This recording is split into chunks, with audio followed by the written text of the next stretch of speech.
ska hente Bøbel. Jeg tror så tok Ylva og Marte litt foran, og så er det dere som har dere imellom. Ja, så Marte litt sånn, så du ser imellom dem. Det er noe av de siste Norwegians stille inn. Ok? Det ser ikke ut som noe er på finale i dag. Kom igjen da!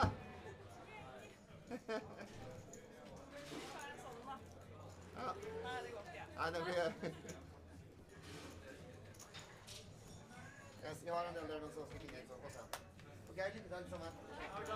Mot den beste norske linjen vi skal Sepponen at seat number 3, Vegard Melgalvis Andreasen at seat number 4, Ylva Thorsut at seat number 5, and seat number 7 belongs to a person who's been at a feature table every single day here. It's Paulius Kostitskis, and try not to steal that passport information, ladies and gentlemen. That is a nice view of players' passports. Anyway, it's gonna be fun. Let me give you the chip counts as well at the start of the day. We have our chip leader at one of the outer tables, who is from Finland, Mikko Tapani Ylämäki. He has 2.3 million in chips, so basically twice the tournament average at this point. I mean, the tournament average is about 1 million, so having a 2.3 million stack is should be approximately what the tournament average is once we reach the final table. The payouts at the moment, everybody has guaranteed themselves 2.1 thousand euros or 2,100 euros. 16th place will get a money jump of 2.4. Then 14th will get 2,900, and so on, so on. Everybody in the final table will guarantee themselves more than 5,000 euros. 9th place takes 5,650, and as said, first place takes 65,700 euros. So the players will unbag their chips, take their seat, and it's good to see we still have two ladies at the feature table. And Ylva, we've been quite familiar with Ylva as well. She's been playing great. Not super familiar with seat number 2, Marthe, but I'm sure we will get to see her. She comes in with quite a short stack with 650,000, but still the blinds are 50,000, 30,000, so more than 20 big blinds. Let's get ready for a long day, ladies and gentlemen. This is gonna take a while. But hopefully we get to see some great poker hands as well. Couple of local heroes still remaining as well here in Estonia. 3 Estonian players remaining. Kaido Mikk holds a chip stack of 1.5 million. Ranno Sootla with a very similar stack, also with 1.5 million. And Tarmo Tammel, who you saw yesterday, holds 1 million in chips. We have 4 players from Finland, as said, Mikko Tapani Ylämäki.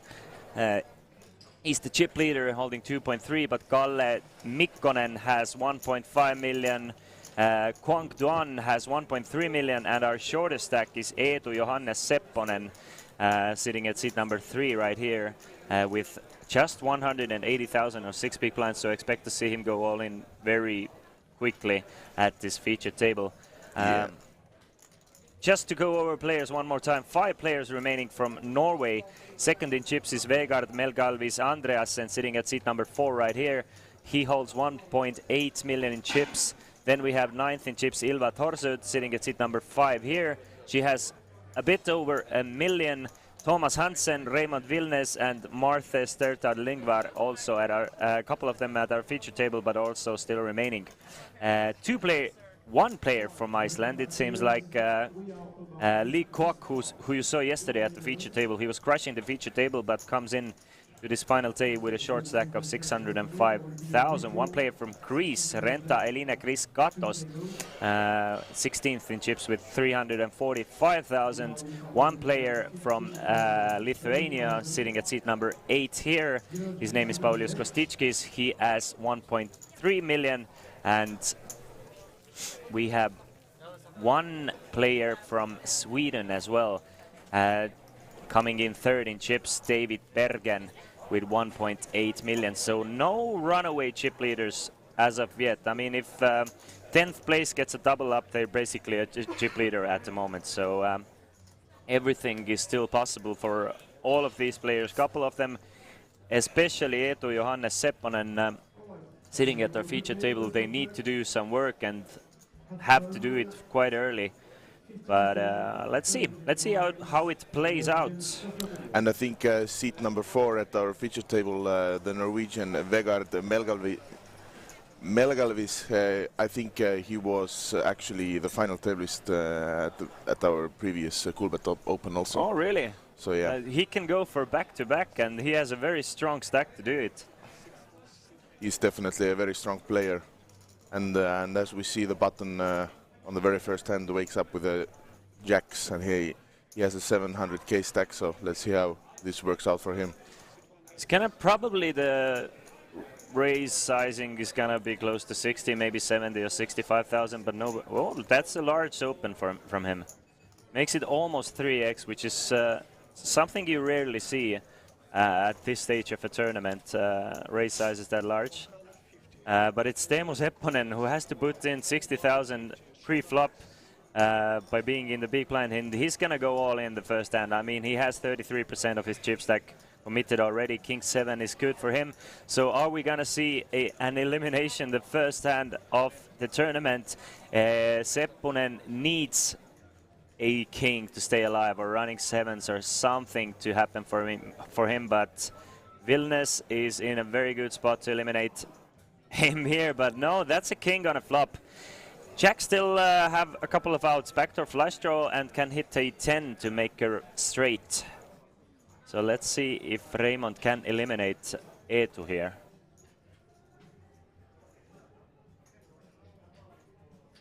That's a 6 of spades on a turn, so safe for Eetu.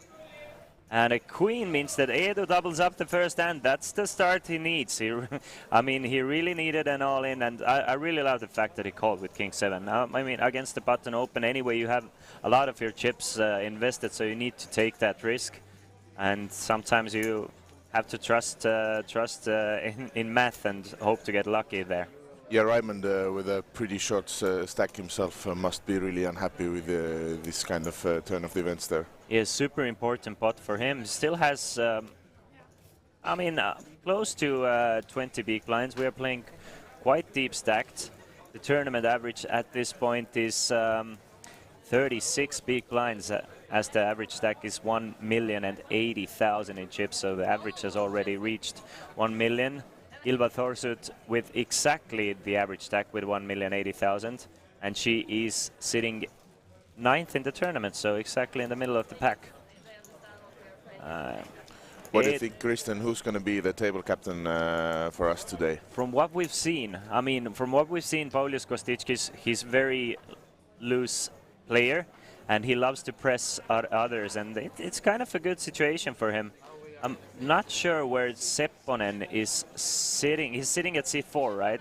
So Kostitskis has the position on the chip leader as well. So I expect to see him play a bit more loose than the others, but not super familiar with half of these players. So I guess we have to wait and see.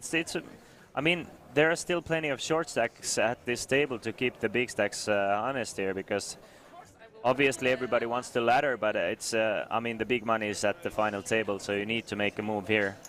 And we see Eetu Sepponen again putting up a raise from a small blind, and let's see if it goes through.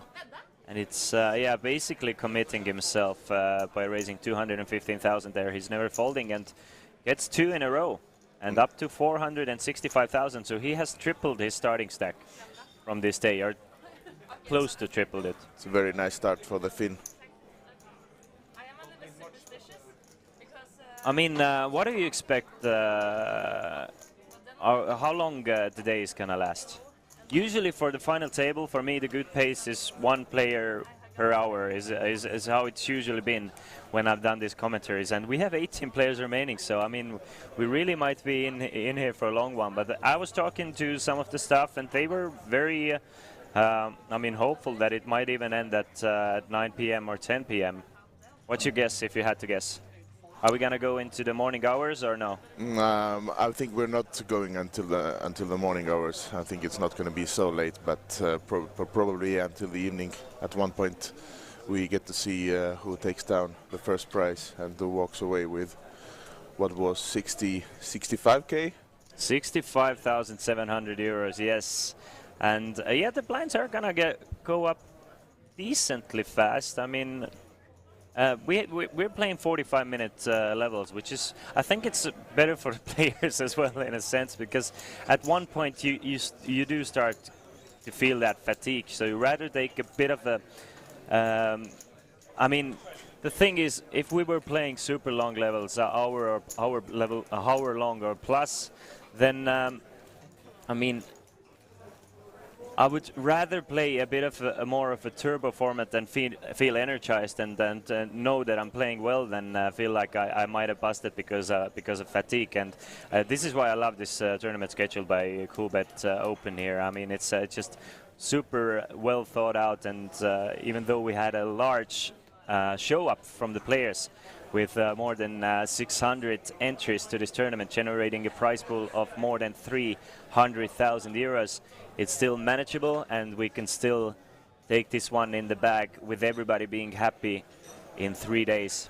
Yeah, talking about fatigue, like from my own personal experience, it more matters like during the day 1A or day 1B when you play with so much big blinds, and the game might be more boring. But in this stage of the tournament, the adrenaline definitely pumps in and keeps you more going, and every decision is so important. So you kind of like cannot let the fatigue to be really like a factor.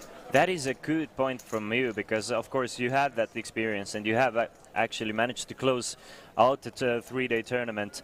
But I mean, I've never been in a position to play for 3 days, and I would not just know just how it feels. But I'm sure that the fact that every pot is just so important, it just keeps you fresh and keeps you honest.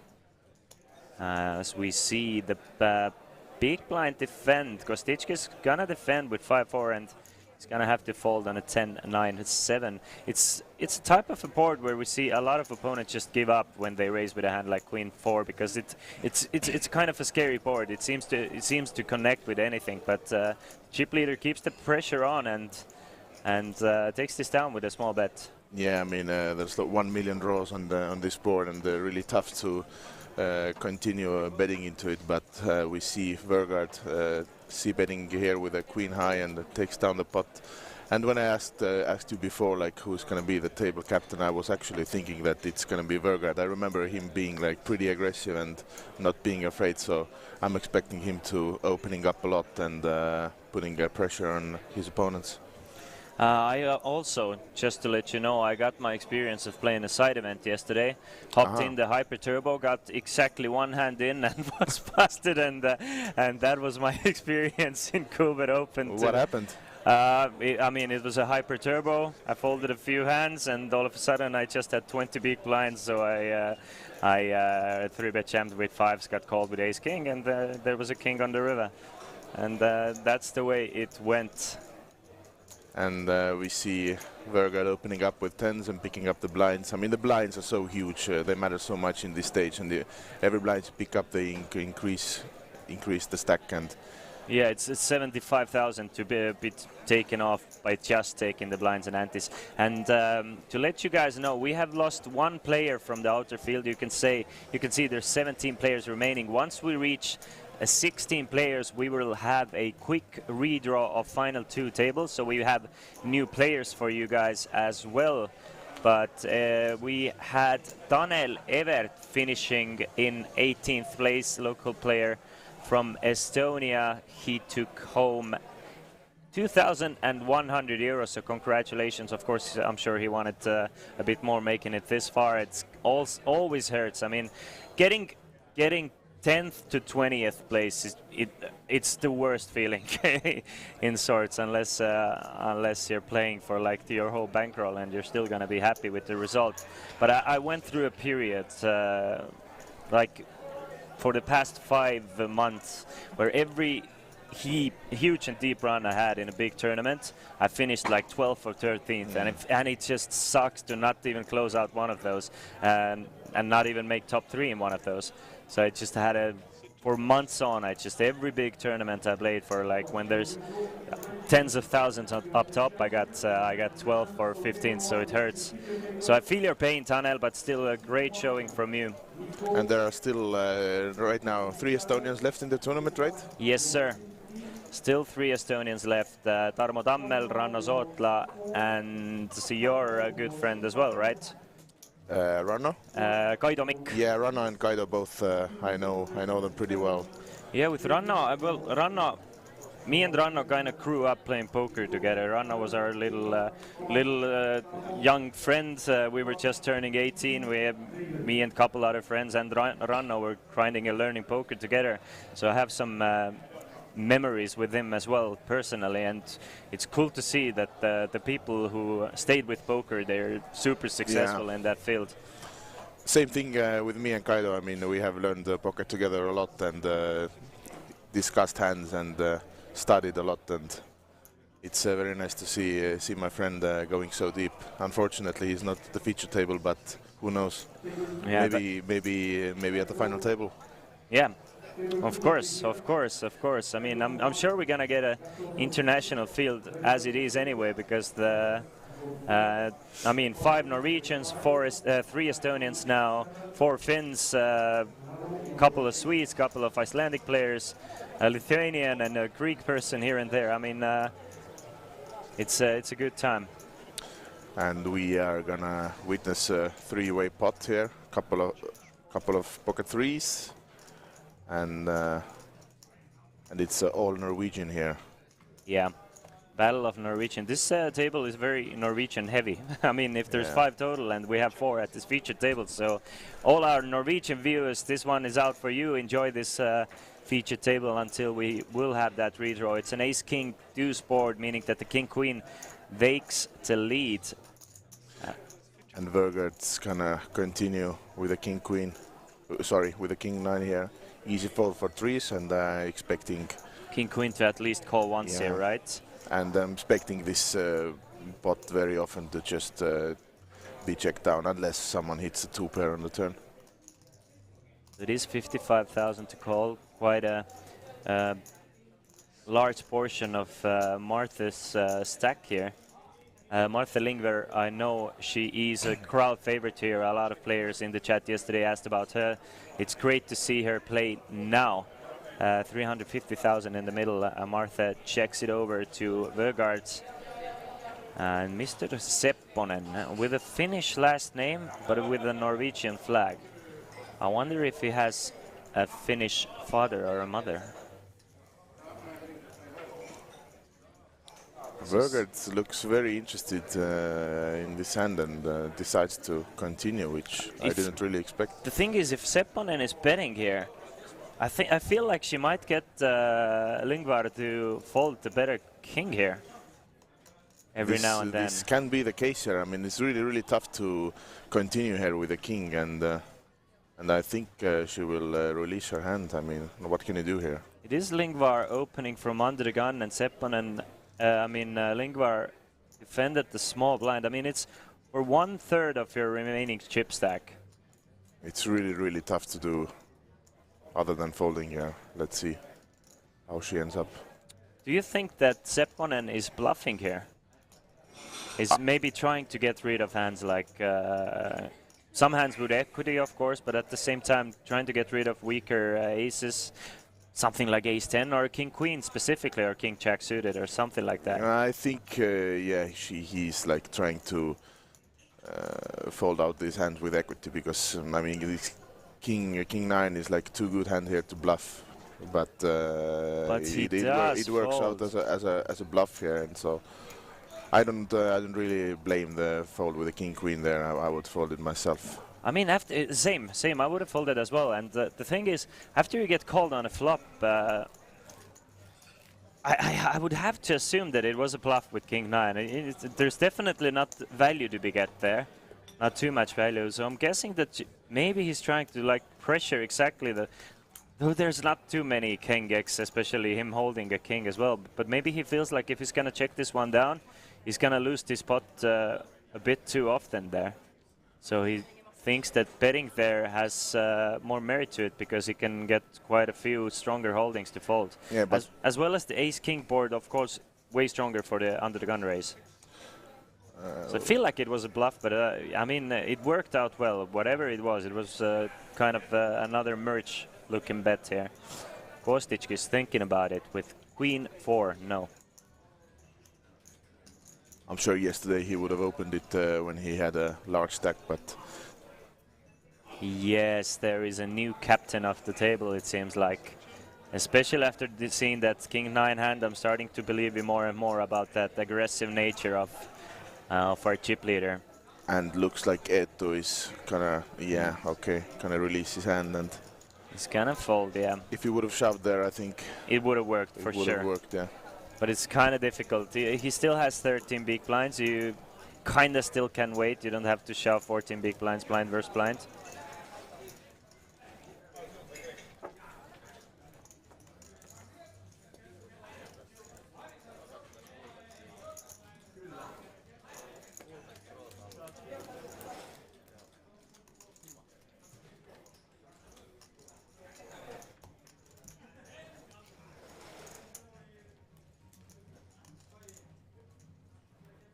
Hand number 9 of this final day.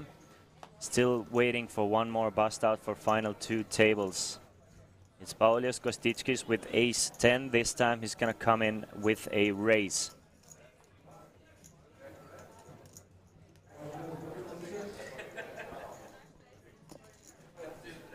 Makes it 60,000. Love this sizing. Gonna work as often as any other sizing, I would guess. Obviously, if you're going to go 90k or higher, of course, you're going to play less spots. But at the same time, do you really want to play less spots when you play in position? So he's going to raise to 60. He gets a call from 6-3 suited, which I love as well. So Ilva versus Paulius to the flop, and that is a fantastic flop for Ilva Tarsut. She's going to check her trip sixes. And I would really like to see her just call a bet here. Of course, that is a board that you can actually attack quite often as well with which are 10-8 type of hands. 7-5s, as well as 6s, of course, but mostly you want to call on that board, so she will continue just calling. 55,000 now. That is ace now on a turn. Paulius catches the ace, but that might get him into more trouble here. And if Ilva checks here, and Paulius is going to check this one back decent amount of the time, not every single time. Still wants to target a lot of Ilva's 9s here, but still, I mean, if he wants to control the size of this pot, he might check this one back, feeling like there's not too many scary river cards, but he's going to go for value. And I really would like to see Ilva just call here one more time, because knowing that Paulius is going to represent that ace very often, Ilva should want to keep Paulius bluffs in there as well as Paulius might even value bet an ace there should Ilva just call. Ilva also has a flush draw, so not too much to worry about her. She's gonna call one more time. 7 of spades on a river. Ilva, check it over. I would not be surprised if I see Paulius checking back the river here at this point. Hello, Carly. Nice to see you in the chat again. Hopefully we have a wonderful day for you as well. Ilva bets here, I mean, that's gonna look strong. That's gonna look really, really strong when she decides to lead this river. And she looks at the stack, and yeah, that's what she gonna do. But let's see if Paulius is... 225. Does not want to give his opponent the chance to check the river back. And if I'm Paulius, I'm not enjoying life. An instant fold for Paulius. Yeah, that's a very good instinct there, and a very nice fold. Surprising he didn't think too much about it. I guess it's just too strong of a line to call twice and 10 lead in the river. Maybe if you were behind on the turn, maybe you still lose to something like 10-8 of clubs now on the river, which might play it the same way. 3 short stacks here with 15 big blinds or less. and 3 players with over to tournament average or close to it at least. Still, Vegard Sepponen, our chip leader of the tournament and the feature table. I think Sepponen started this feature table with 1.8 million, so he has kind of quietly added 500,000, which is a significant portion of the tournament average here. By not doing too much. And the short-stacked Finn, who started off firing, doubling up and also getting the blinds and antes, now hasn't caught a hand for a couple of hands, and now he's getting shorter again. Let's see if our Norwegian player decides to shove the ace-8 with a... The thing with 15 to 16 big blinds, do you min raise there or do you shove, or is it player dependent? Again, I'm guessing against the super strong field you want to shove there, and against the weaker field you still feel like you can raise fold or raise and play pots. Yeah, I agree. 16 big blind is definitely area where you can still do. No, yeah, maybe one you can raise still fold play some pots. I know players like Ranno Sootla. They really advocate for still playing pots, raise folds, or just min raise pots with as low as 12 big blinds, which for me is just way easier to just make it and make a shove or fold situation, because I know the shove is gonna make money for me, but if you're super experienced in post-flop play and trust your instincts and your play, then I'm sure there's more value to be get by still playing post-flop poker. I agree, yeah.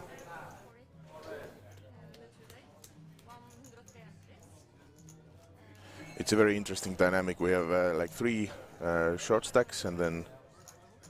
So the short stack should at least, I mean, they still have a very good stack to 3-bet shove. I mean, should one of the big stacks start bullying this table, they still have fold equity and they can definitely punish the big stack. So the big stacks need to be aware also that these 3 short stacks, they are like shoving on their openings and they cannot be so loose as maybe they would want to. I'm guessing, but the thing is, you can test these things out. Sometimes the players are reluctant to 3-bet shove against. Of course, you may run into good hands as well, but we haven't seen any 3-bet shoves as of yet. And you don't want to end up like calling these shoves like light and then giving double ups to the table.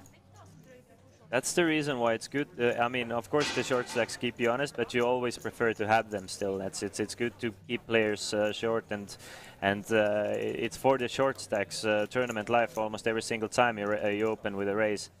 So it's a maximum pressure for them and not that much pressure for you. You are risking 2 while they have to possibly risk with 12 to 15 as they have the stacks every time they want to open, because they cannot really start just calling and seeing flops unless they're in the big blind, of course, and get the big blind discount.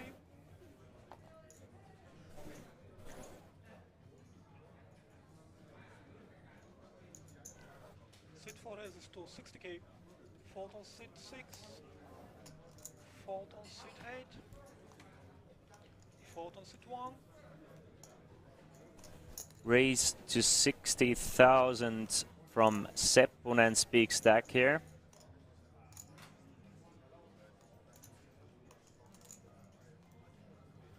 Fold on sit 2.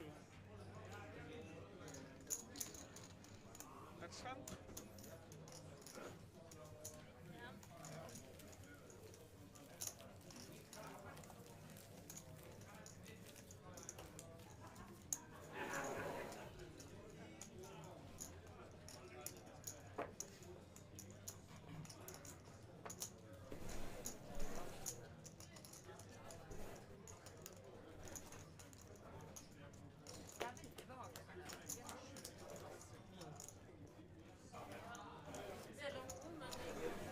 We're gonna have a nice set of commentators for you guys. Besides me and Oitkarli, we're gonna have Mr. JJ joining us today as well. You're gonna get rid of me at some point as well, and have Oit and JJ have some duo commentary. I'm seeing at some point. So it's gonna be a good time for you viewers. It's gonna be a treat. Yeah, let's see how that will go. 4-3 suited for Lingva. She's gonna fold the blind versus blind.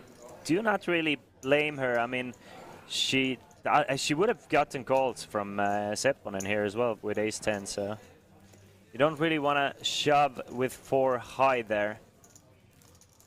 But at the same time, you just have a couple of orbits left to make a move, because it's gonna cost you 2.5 big blinds every single orbit and every 6 hands.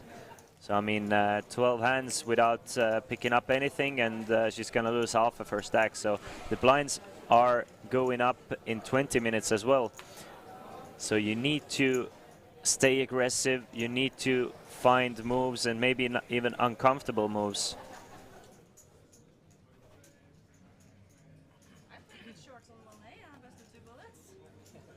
Sit 6 falls, sit 8 falls, sit 1 falls. Carly, I touched it a little bit, but yesterday my Hyper Turbo lasted exactly 1 hand for me, so it did not go that well. And there is a fold from seat 4. Next hand. Lost the flip very early in the tournament and was busted. Did not decide to re-enter, mainly because I got the ticket for free and I didn't want to invest my own money for 15 big blinds.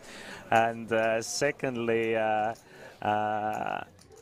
today I felt like might be a long day, wanted to get some rest. I went home, grabbed a bottle of wine, poured myself a glass of red wine and played 2 games of League of Legends. Absolutely fed, and lost both of them and just went to sleep.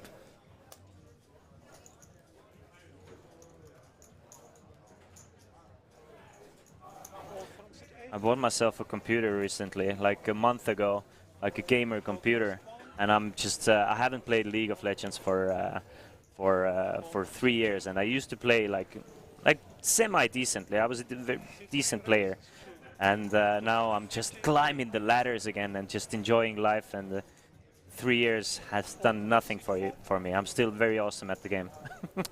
How did you win the computer? I bought it. Okay, you bought it. Yeah, I won it by working hard. Okay. I thought you won something. Nah. But we see actually Ilva with pocket 7s facing a shove from Eetu Sepponen, and I'm feeling that Ilva should probably go with the 7s here. She should, yeah. And Eetu is 100% committed here with this, putting half of a stack in, and that's the thing. I mean, it's definitely. I'm sure it's plus CV to go all in there with 18 big blinds, but or 16 big blinds rather, even more plus CV with pocket 3s. Every pocket pair under 20 feels like it's a decent shove. And I'm sure there are a couple of players who would have elected to just min-raise there and should have been, let's say you min-raise there on the button with 3s. You get 3-bet from the small blind and maybe a shove from the big blind. You can definitely get away with it. So that's one merit to maybe just raising there. But she gets a better hand to fold. I mean, that's Ilva probably cannot feel super good. Maybe she felt like she doesn't want to flip for half of her stack, and most of his opponent shoving the ranges there flipping. But I mean, the thing is, since he's going all in there, do you think you can reduce all the strongest hands from her opponent's range there? So probably most likely not gonna be aces, kings, or queens, which are I don't know. Maybe he's shoving those hands as well, but you kind of feel like you can take away the strongest part of his range by him just going all in there. Yeah, in most cases, I mean, from my own experience, players are not doing this with this monster hands. Yeah, with those monster hands, and once you remove the strongest part of your opponent's range, your 7s are starting to look quite good actually. There's quite a lot of like ace-5 suiteds there that might do it. Of course, you have king queens, ace jacks, and so etc. etc.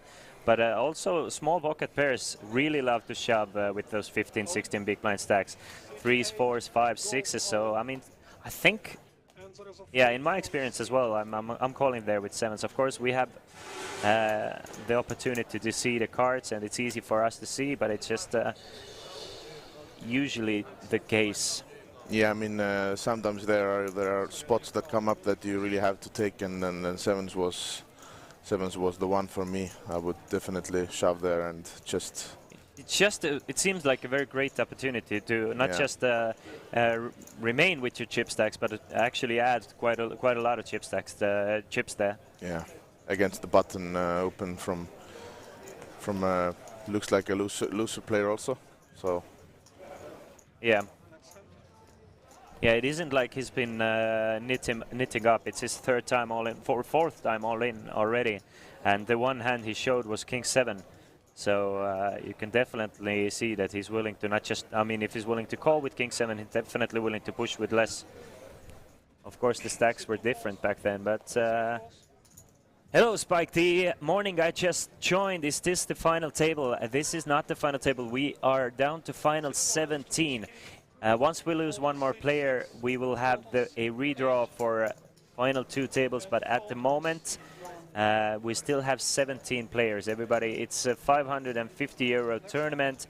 Everybody has guaranteed themselves 2,100 euros, but the winner will take 65,700 euros. So Spike, stay tuned. Definitely. Stay around, and if you don't have a Coolbet account, do it, because we are giving away a €5 risk-free bet for all of our viewers if you use a promo code OPEN22. If you already have an account, you can still use it, as well as you can get some free spins in crowd favorite slot game Gates of Olympus using the promo code COOLGATES, as well as a 500 euro free roll coming up. But we still have plenty of time until that free roll starts. It's 6 p.m. Central European time, and we are giving away 500 euros worth of tickets for you guys. Use the password Iceland and Teemu Sepponen, and you can see exactly as we talked. Now he has the monster hand, and he's not just shoving; he's raising it to 60,000, and he's gonna get villains to go all in there with King Jack, and we are probably, well, we're definitely gonna see an all-in. It's a three-way all-in here. Is it really a three-way all-in? Martha Lingva finds the 9s. She's gonna overcall, and I mean, it is just the dream situation for Sepponen. I mean, Eetu Sepponen, he actually covers those players as well, and he came into this final or feature table with 180,000, and now he has a chance to be above the tournament average. He had 1/5 of the tournament average coming in, less than 1/5, 1/6, and now this is gonna be a monster. About 3 short stacks all in. Whoever is gonna win this is gonna be right back in the mix here. Yeah, that's correct for Eetu. It's extremely important spot for these aces to hold up here. C3 goes all in for 495. So Eetu Sepponen definitely gonna make the call. So it's a 3-way all-in between King Jack suited, pocket 9s, and pocket aces. 63% for the pocket aces and the chip leader out of those 3 players. And the pot is worth about 1.2 million, so about the tournament average. Let's see if Martha can hit a 9, or Raymond Wilms. He's gonna need a lot of help. He's gonna need some hearts or kings or jacks, and that is as safe as it goes for aces.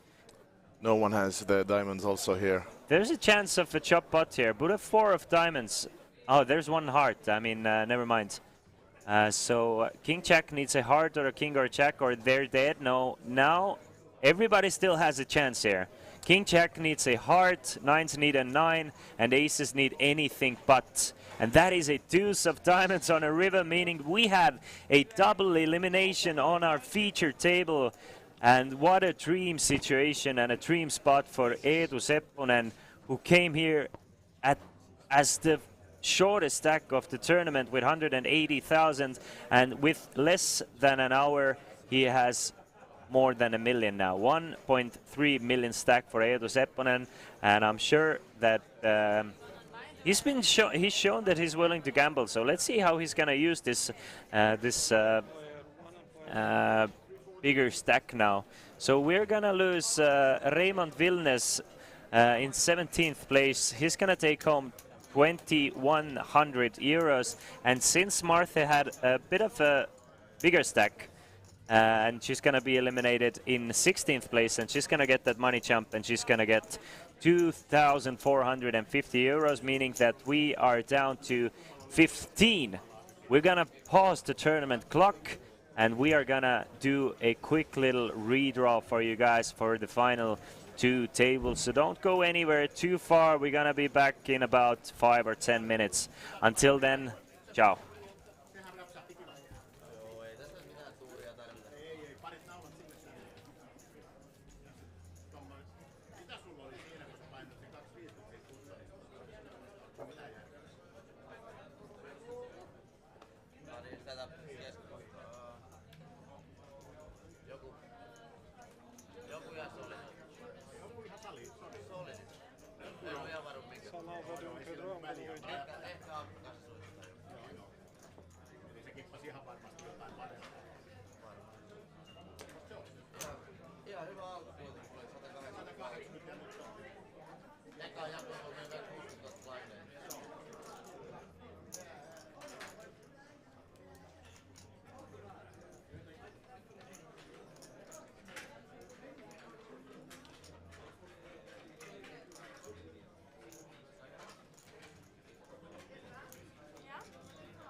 Gentlemen, rock your chips, please. Ladies and gentlemen, rock your chips. Don't run away, please. Don't run away.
Hi, welcome to Coolbet Open and main event day 2. We have had plenty of poker action and we will have more to come. For example, today we have the 8th game. But when you are traveling for poker, don't forget to enjoy the city. Do like Coolbet, enjoy Tallinn.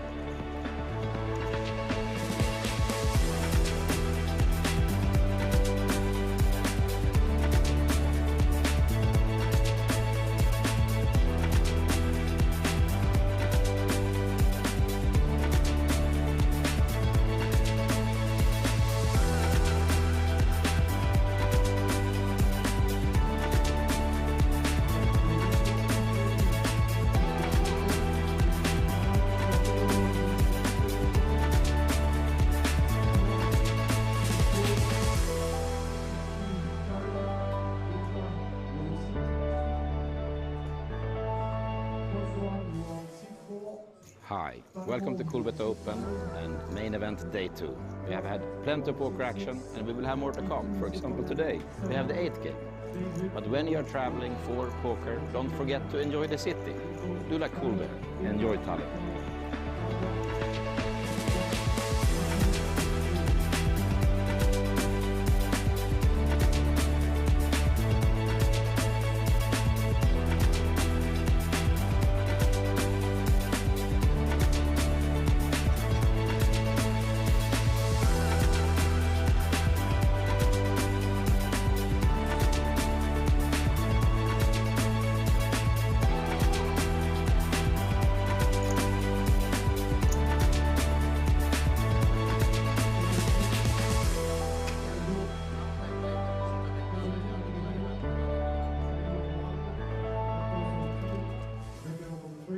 Hi, welcome to Coolbet Open and main event day 2. We have had plenty of poker action and we will have more to come. For example, today we have the 8th game.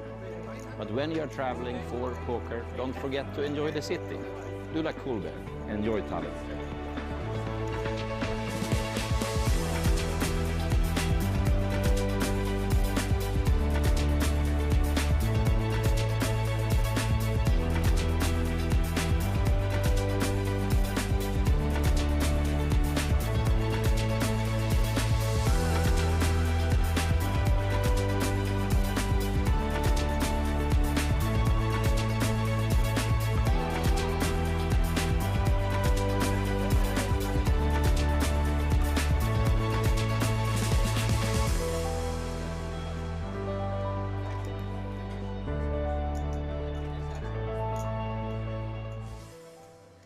Hi, welcome to Coolbet Open and main event day 2. We have had plenty of poker action and we will have more to come. For example, today we have the 8th game. But when you are traveling for poker, don't forget to enjoy the city. Do like Coolbet, enjoy Tallinn.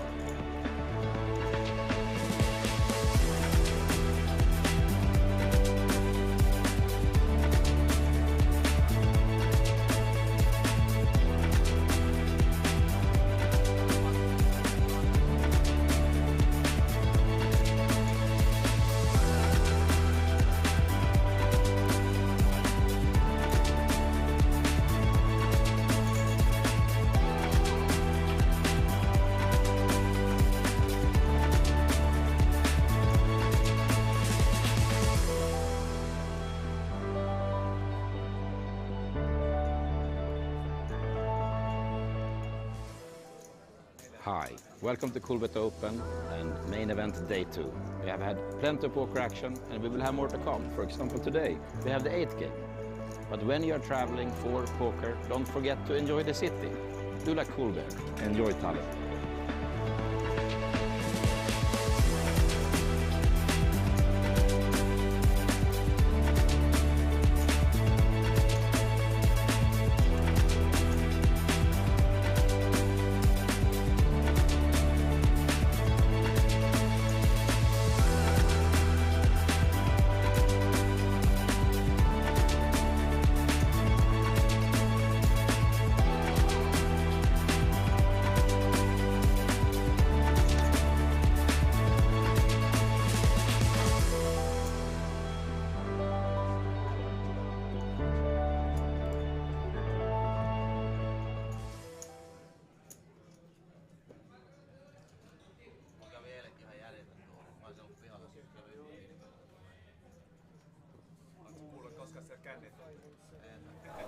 All right, ladies and gentlemen, this is a brand new feature table for you, meaning that we have reached final 15 of this tournament. Final 2 tables. I can already recognize quite a few of those players from our previous featured tables. We can see Kuok sitting at seat number 7. He entered today with 600,000 in chips, but we saw him being super active yesterday and pushing people around. Of course, Eetu Sepponen, who just came into the day with 180,000, now up to 1.3 million. Tarmo Tammel, Estonian local hero. He came through the booth, gave us a fist bump and said he's going to take this one down. He's sitting at seat number 5. And Ilva Torsut sitting at seat number 3. Rest of the field, we still have to get to know. Yeah, there's a new player on seat number 9 and seat number 1 and 2 that haven't been on the feature table before. And I can't really see who's sitting at seat number 4 at the moment, but we'll get all the information pretty soon for you guys. Play remains at 15,000, 30,000. So in the first 4 or 30 minutes, we have lost. We started this day with the 18 players, now 15 remaining. So we're moving at a pretty decent pace. 40 big blind average stack throughout the tournament. It's been 40 big blinds. So I mean, again, well thought out. It's. Is it Teresa Noisiainen again as the main tournament director? She knows her stuff. She knows how to run a well-organized definitely tournament. Knows, and I think Coolbets are every time. I think I've attended like 3 Coolbet Opens. Yeah. And every time I've been really happy how everything is organized and done. So I'm really saying to everyone to jump in to the next Coolbet Open and see yourself how it goes. Yeah, and the vibe was super good for the at least for the couple of hands I got to play yesterday upstairs. I mean, it was kind of late. It was almost midnight, and players were still definitely having a good time. I saw my good friend Jon Schutte from Norway. He entered the cash game which was running yesterday, 5-card PLO 1025 5-card PLO at 5 a.m. I think, and it was the table was still quite active back then, so I'm sure.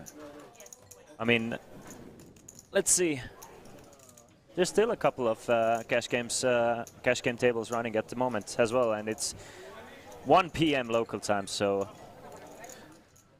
not the time usually for action. Cash game tables to run, but happy to see them running. That's probably not just for tournament players. The festivals are the best time, but for the cash game players as well. This is where they can actually grind it out for as long as they wish and get a full rest and come back for a full day, and then maybe after that festival take a week-long break and just gather their thoughts and mind as well.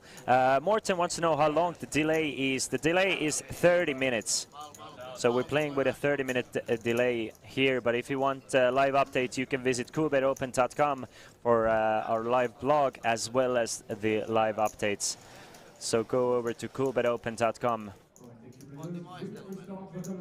Yes.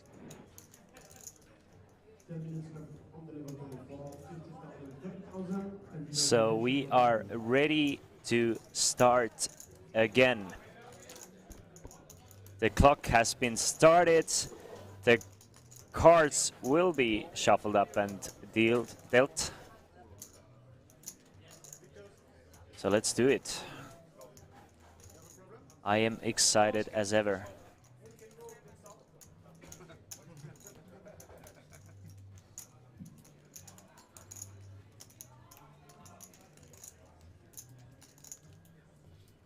You can see seat number 1 is Mikko Ylämäki from Finland. He started today as the chip leader and still holds a very decent 2.2 million stack, so he's gonna fold. Mikko's gonna fold. As will Kalle from Finland, sitting at seat number 2, folded all the way around to Tarmo Tammel, who has lost a few of the chips he started with, now down to 555,000, so still 20 big blinds.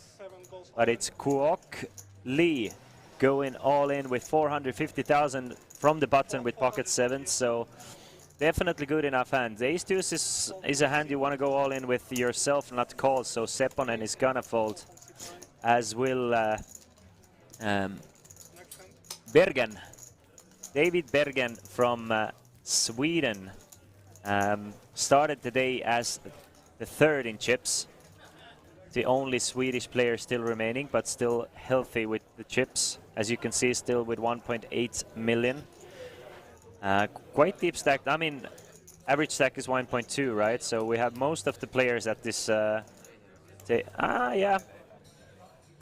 6 of the 8 players have average stack or more, so quite deep stacked table here. Tarmo Tammel and Kuok Lee with 20 big blinds or less, but still plenty of playing room. And we see Coakley yesterday playing very aggressive, opening up many hands, and we know he likes to generate the action at the table. So interesting to see how this tournament goes for him. And Kwang done from Finland, ace-9 offsuit from under the gun +2, so quite a loose open, but still wants to come in with a raise. Actually, not that loose from that position. It's a middle position with ace-9 off in an 8-handed table. I mean, it's on the looser side, but still decent enough to raise. But he doesn't raise. He just calls with the ace-9. That's surprising to me. 105,000 in the middle, so an open-ended straight draw for Don and a pair of 8s for Ylämäki. Check on the flop.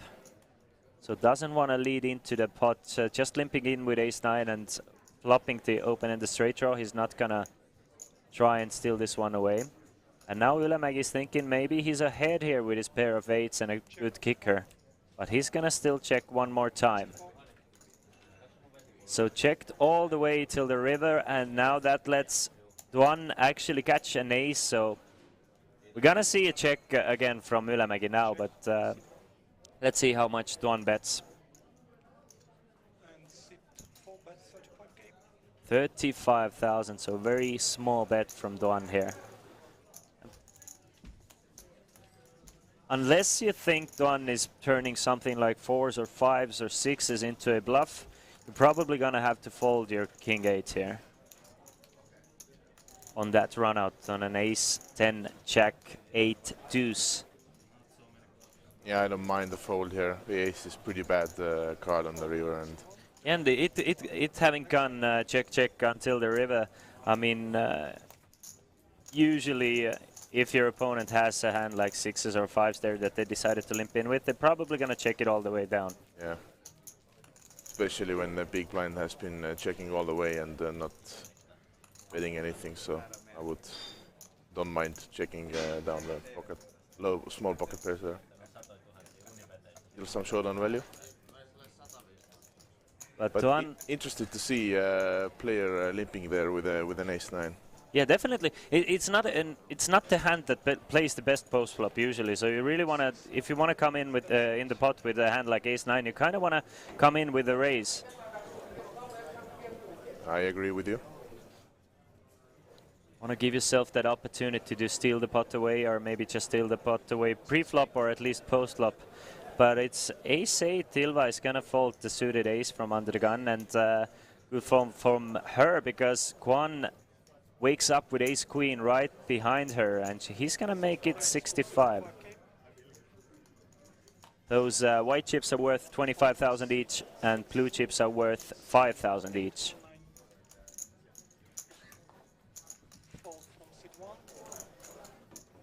Folded around to the ace-7 from the big blind. Kalle with one of the bigger stacks, 1.7 million. Ace-7 probably good enough to defend against the single raise. We can see that the ace-7 is dominated at this point though, but you can still see the flop for cheap. So he does. We see a flop of 10, 9 and a 5, so no pairs anywhere, 2 overcards for Duan. So it's a check on the flop. Duan doesn't want to take a stab at it. 4 of diamonds on a turn. It's 175,000 in the middle. Who wants it? Does Mikkonen want to start maybe leading at it now after his opponent did check? Yeah, interested to see if Kalle decides to check it down and hope for the showdown value, but no. No, Kalle actually bets 65 and gets a quick call from Kwang here. And Kwang gets a fantastic river for him, because that might be a card that Kalle might actually want to try and bluff at maybe. I have a feeling these two players have some kind of a history also together. Just I noticed how Kwang smiled when yeah, exactly. I noticed that as well. His open raise got called from the big blind, and this insta call on the turn. shoot Kalle bet here, we know that he's gonna get snapped called on the river with the top. Kalle is thinking it through, thinking that maybe Kwang has something like King Queen himself that called the turn. Instead it's the Ace Queen, so Kalle is gonna check and give up, and Kwang is gonna go for some value. From what I saw from the last hand, I think he's gonna go for 105,000. Let's see. No, even less. 60k, so really trying to get a call here from Kalle. Or at least to make him try and raise at it. Yeah. This bet could maybe... he maybe choose this bet sizing to induce some raises. And it looks like Kalle is definitely thinking about it. It works two ways. Something, if Kalle had something like Ace 4, Ace 5, he might feel obliged to call here, and if he has just the air, he might even raise here. If Kalle had something like Queen Jack, probably even raise for value there against the small. I don't know. I mean, a lot of opportunities against a small bet like that. And he might think also that on this 9-10-5 board, his opponent, let's say he has these King Jacks and Queen Jacks, he might like c-bet them most of the time, and this Queen doesn't hit his like straights or top pairs that often. True. And but ends up making a good fold. Yeah, definitely. We'll see how these two players will fight against each other as the day goes forward. We still have a lot of poker to be played. And as you said, those two might have quite a bit of history. King Jack suited for one now, third time in a row. A playable hand. I would really like to see him come in with a raise this time again. Yes, he does. 65,000 is the raise. Tarmo Tammel cannot do anything with 7-5, so he's gonna fold. I wonder now if this Ace-9 off play was a misclick or... Oh, that might have been a thing as well, that since we've seen him come in with a raise after that. Of course, King Jack suited, Ace Queen, kind of stronger hands, so maybe playing his hands kind of face up and limping with weaker hands. We'll see. We'll just have to wait and see. And takes down another bot for Kwang now. Kwang done up to 1.7 million now. Last hand of this level coming up, 15,000, 30,000 are the blinds. And it's Tarmo Tammel starting things off from under the gun. One of the shortest stacks of this feature table and of the tournament as of this point.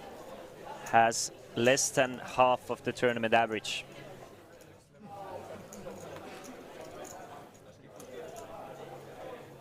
So he's definitely not in dire straits as of yet, but after the next blinds and antes move past, the blinds will go up to 2040. He's gonna lose 100,000 of those unless he's gonna play the hand. 100,000 of those 555, so he's gonna be in that 10 big blind territory next orbit. But it's instead Kwok Lee folded around to Eetu Sepponen with Ace Queen, and pretty sure Sepponen did not actually fold the Ace Queen though. Yeah, I'm pretty sure also. I think it's a raise from Sepponen, but no, I mean Mikkonen is thinking about it with 7-4, so maybe there was a graphical error with the Ace Queen, so Sepponen did not actually have the Ace Queen, so it's 7-4 coming up with a raise from the button. And let's see if Kong Tuan wants to defend with King 7. No, he does not, so that tells me that Mikkonen should probably open quite a few of his buttons, and he's gonna probably do that. Maybe exactly. The Ace Queen hand, we see one player off the table, I think. Oh, he was sitting out, so he missed the Ace Queen. Yeah. That might have been the case, so basically missed 75,000 for him, because he would have gone in with a raise and probably taken down the blinds and antes. This is why you don't leave a table at a crucial stage like this. Of course, he's feeling good. I mean, he started the day expecting to bust out first, and he's now up to 1.3 million, but still could be up to 1.4 million.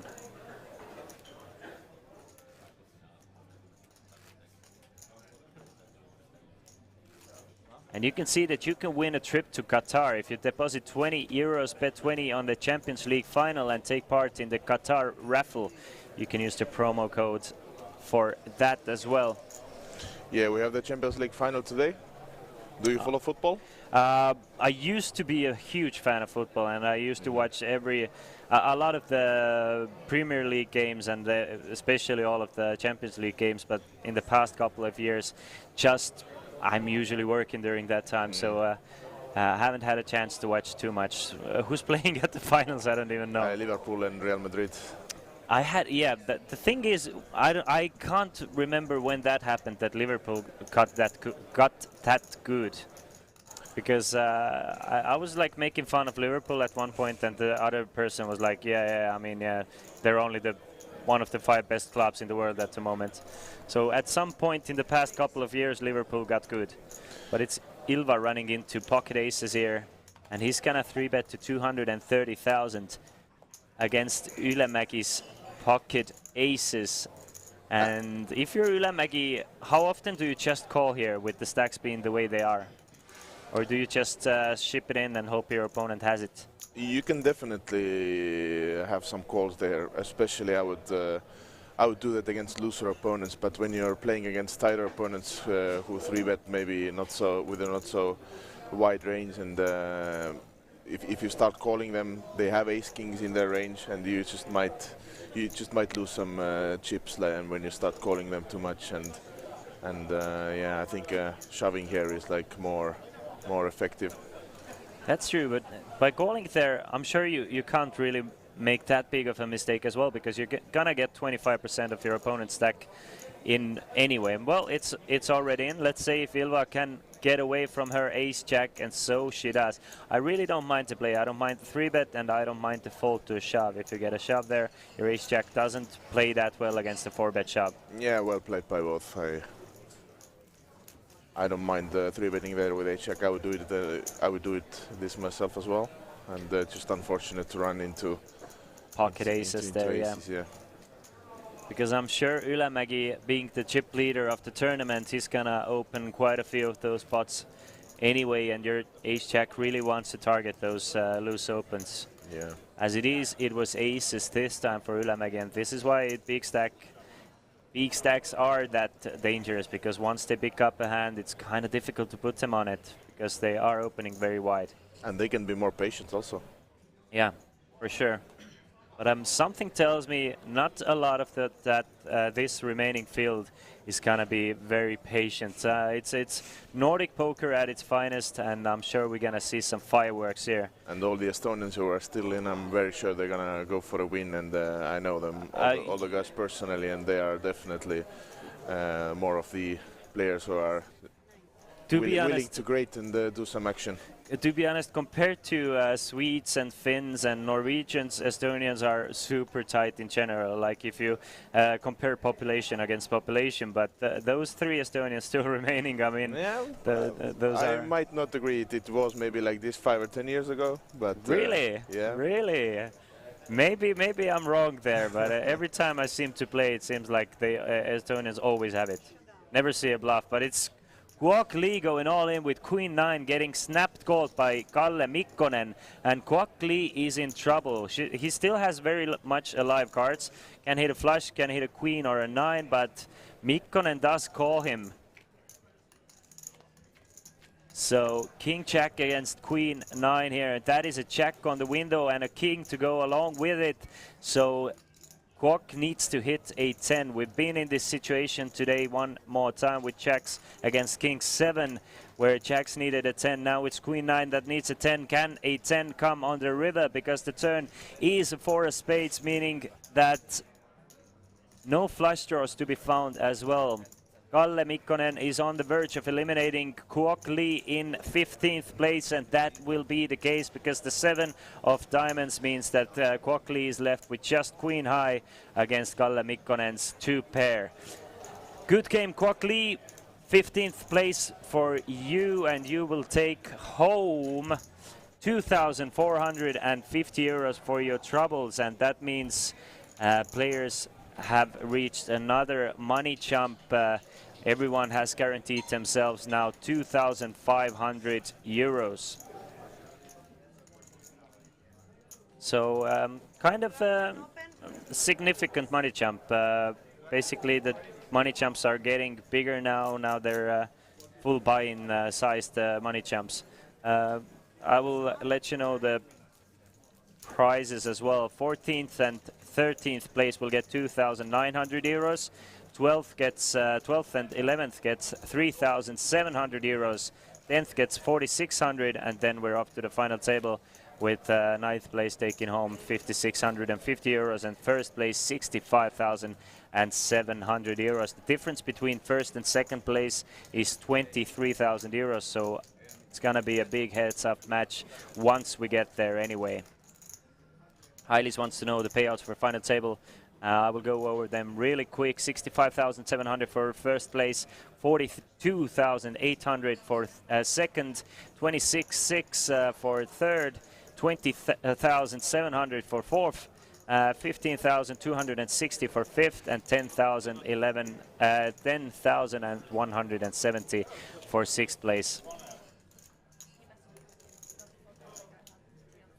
So 6 players get 10k or more in this 550 euro tournament.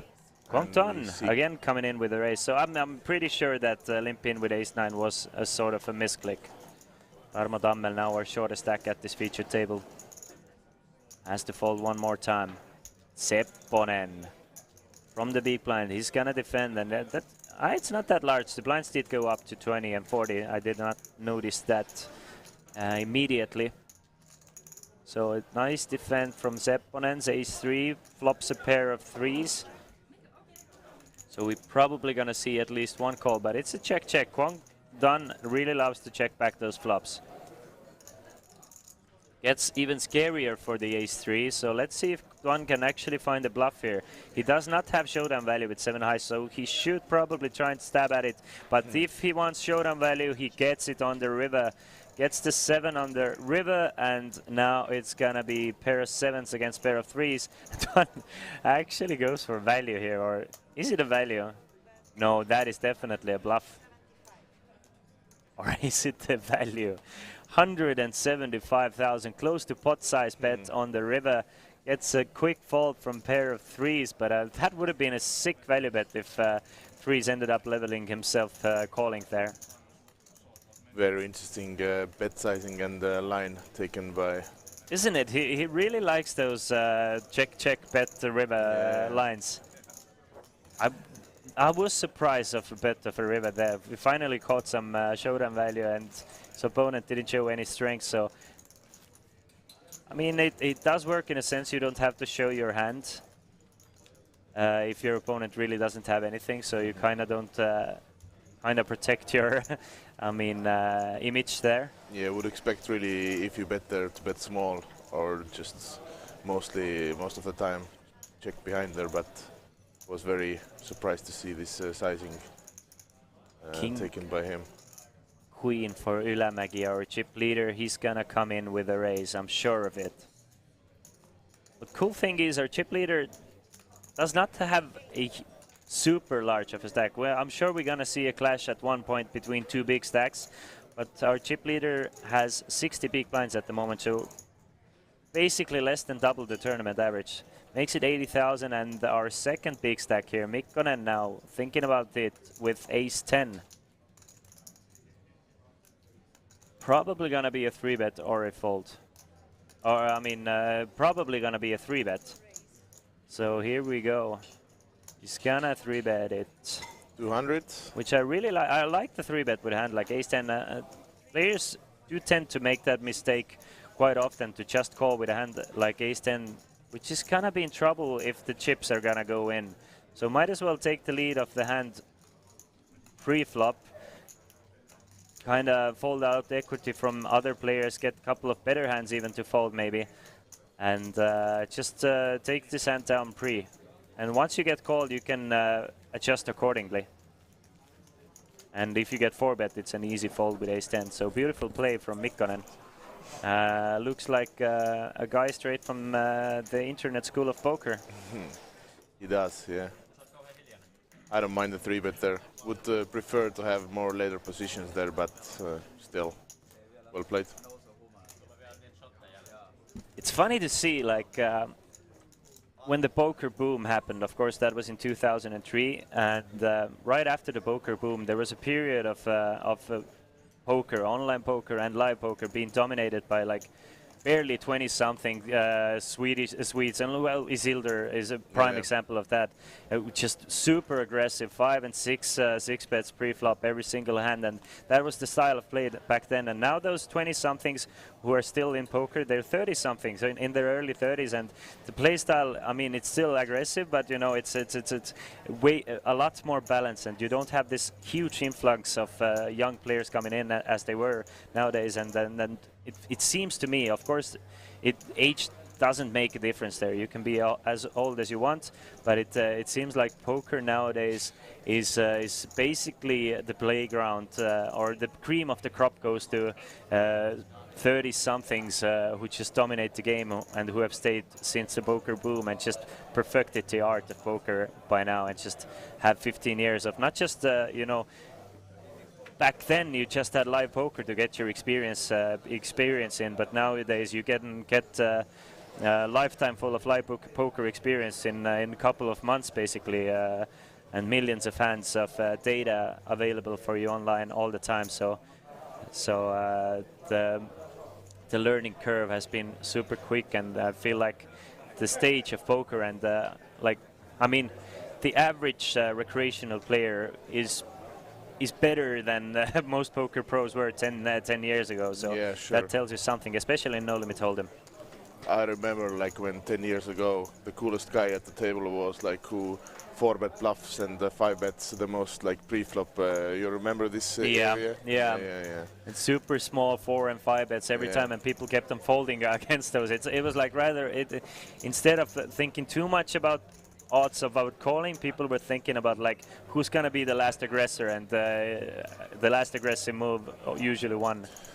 This is why I used to be successful, I guess, as well, because like back then it worked. Maniac style was the most popular style. Which of these players are pros? The thing is, I am personally familiar with just one of those players, that is seat number 6, Tarmo Tammel. And I know that he's a professional poker player. Is he?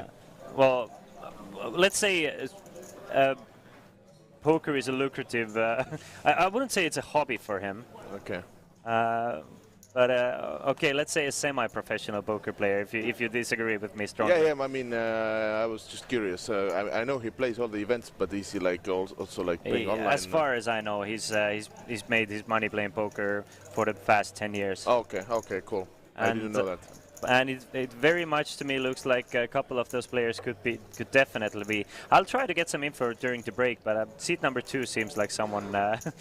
You just kind of look at a player and know if they know their way around poker table or not, and if that might be their job. Kalle definitely is gonna come here with a raise from a big blind with such a strong hand, the ace queen, and Mikko might look him up with I think Mikko is gonna go to check call mode. 10-8 plays pretty decently against the raise blind versus blind. Let's see how. Yeah, I was thinking 120 would make sense, but Mikko with a very nice hand can defend here, and we're gonna see the flop. So 2 big stacks going at it. Pot already nearly 300k. And I'm sure both of them being from Finland, they might be quite. That's a good flop for 10-8. In a sense that Kalle also has the ace of clubs. Yeah. The ace of clubs means that he might even check this one back some of the time, but he's probably gonna attack it with a bet. Probably not too large, something like 80,000. Definitely gonna expect him to bet the flop because it favors so much him. I mean, he has all the high pairs and everything, and yeah, it's not much to be afraid here with a ace high. Yeah, and having the ace of clubs, you don't really. This is why I think it's going to be a small bet. Let's see, it's 90,000 instead of 80, so basically still kind of a small bet. You don't mind. Well, one club hands are going to call that bet anytime anyway, so you don't really mind those one club hands tagging along as well. You can play that pot in position and playing some turns. So he's. Mikkonen is gonna make the call with it. Ylämäki is gonna make the call with this now full house.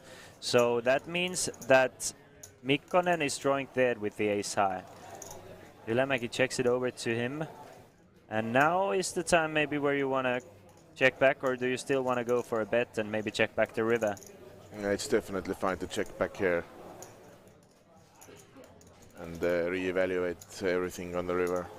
Karli, that's true. I mean, Kalle's total live cashes are 7k, so not much of a pro, I guess. But the fact that, live cashes do not mean that much. I mean, we were talking about it a little yesterday as well, because online poker, especially for those younger-looking guys, is usually their bread and butter.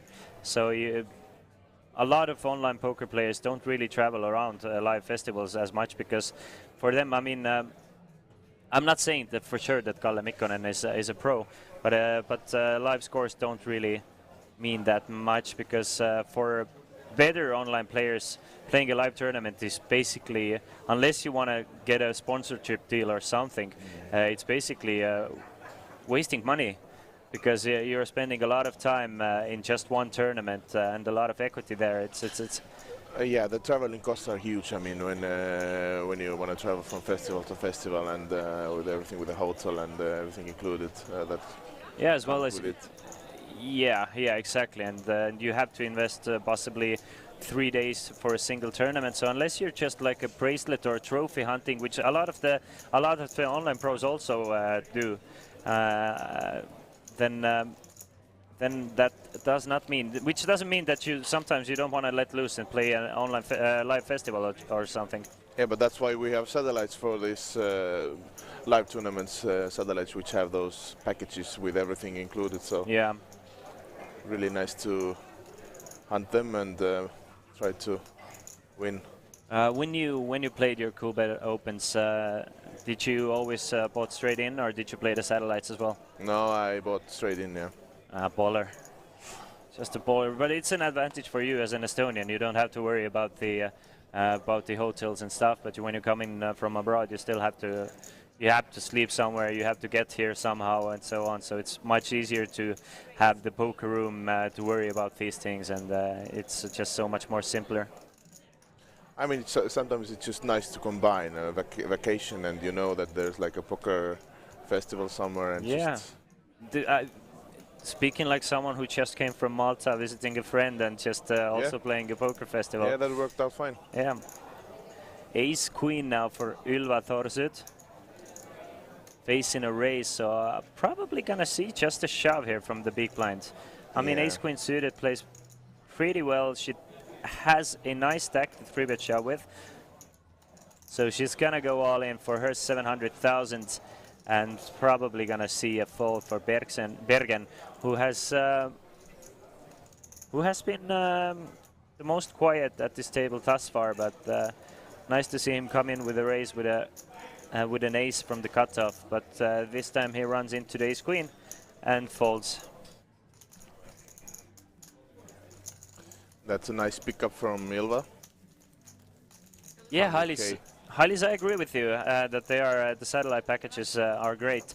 I've usually myself I've always straight bought in, but recently I've started playing those satellites for the packages as well. So I have a couple of nice tickets waiting for me later this year, and I really want to get into the groove of traveling and playing a few of those bigger tournaments.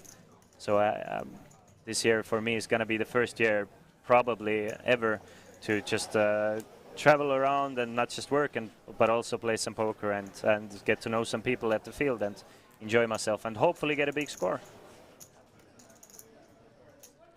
During the COVID time, I didn't like travel anywhere. I was just staying in Tallinn for a very long period of time, and now I'm very happy that you can go and travel out again, because I was not very much of a fan of this idea that being like traveling with the restrictions and everything. Yeah, definitely, of course. Same for me.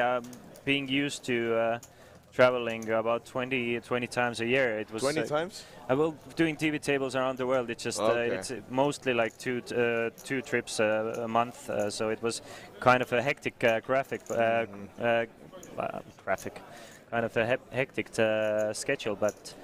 But now I'm starting to get back to this this traveling atmosphere. But I mean.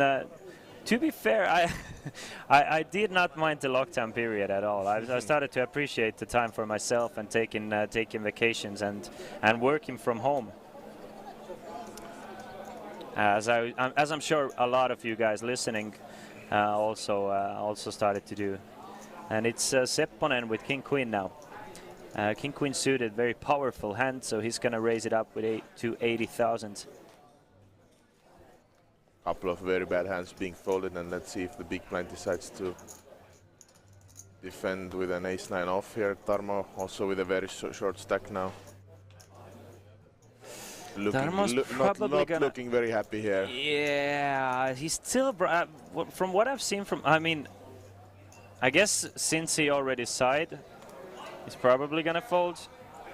But from what I've seen from Tarmo, if he gets decent odds, he doesn't care. He usually plays for the plays by the math, but this time he's gonna fold it. Knows that he doesn't want to mess with possibly losing the fold equity after playing that hand. What was interesting about the lockdown was that you could really evaluate your life and find out that what was the thing that you missed the most, and the lockdown focused on doing that more. Yes. At least 100%. I kind of agree with it, but I think this 2-year period is a bit long to of course. evaluate. Yeah. Of course. I mean, I'm super happy that things are going back to normal and life is picking up. But as he said, I mean, it was a time for evaluation, and for a lot of people, a time to realize that maybe they should focus on things they love more, and a time. Basically, 2-year period time for mental health, I guess. But of course, it has the other way around as well, that just staying at home and not being able to do and socialize as much, people kind of went crazy. So you never know. Kwang with an open here from the button with a nice cent. Dummel really is hoping for a hand to shove here with, but he might actually shove with this. I'm not sure.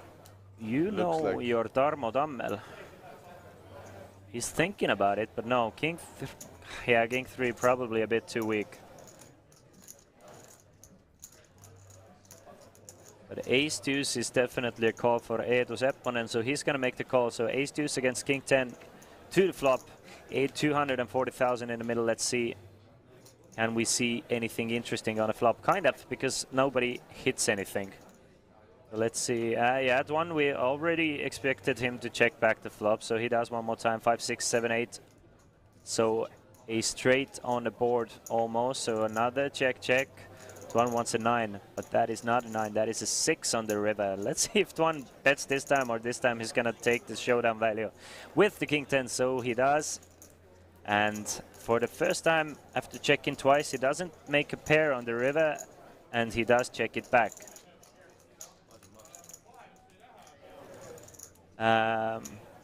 Going back to the Champions League, because we do have the promo, you can use the promo code CL Final 22 for your chance to win a trip to Qatar. Do you follow football? As you, I was a really huge fan when I was younger, like watching all the games and reading news and everything every day. But I still follow it, but I'm just not watching those games so much anymore. So the reason you're not going to be able to stay until the morning hours today, is it because you're going to go watch the Champions League or not? No, that's not the reason. Maybe I'll probably watch the game somewhere, but yeah. I mean, of course I'm going to watch the finals and everything.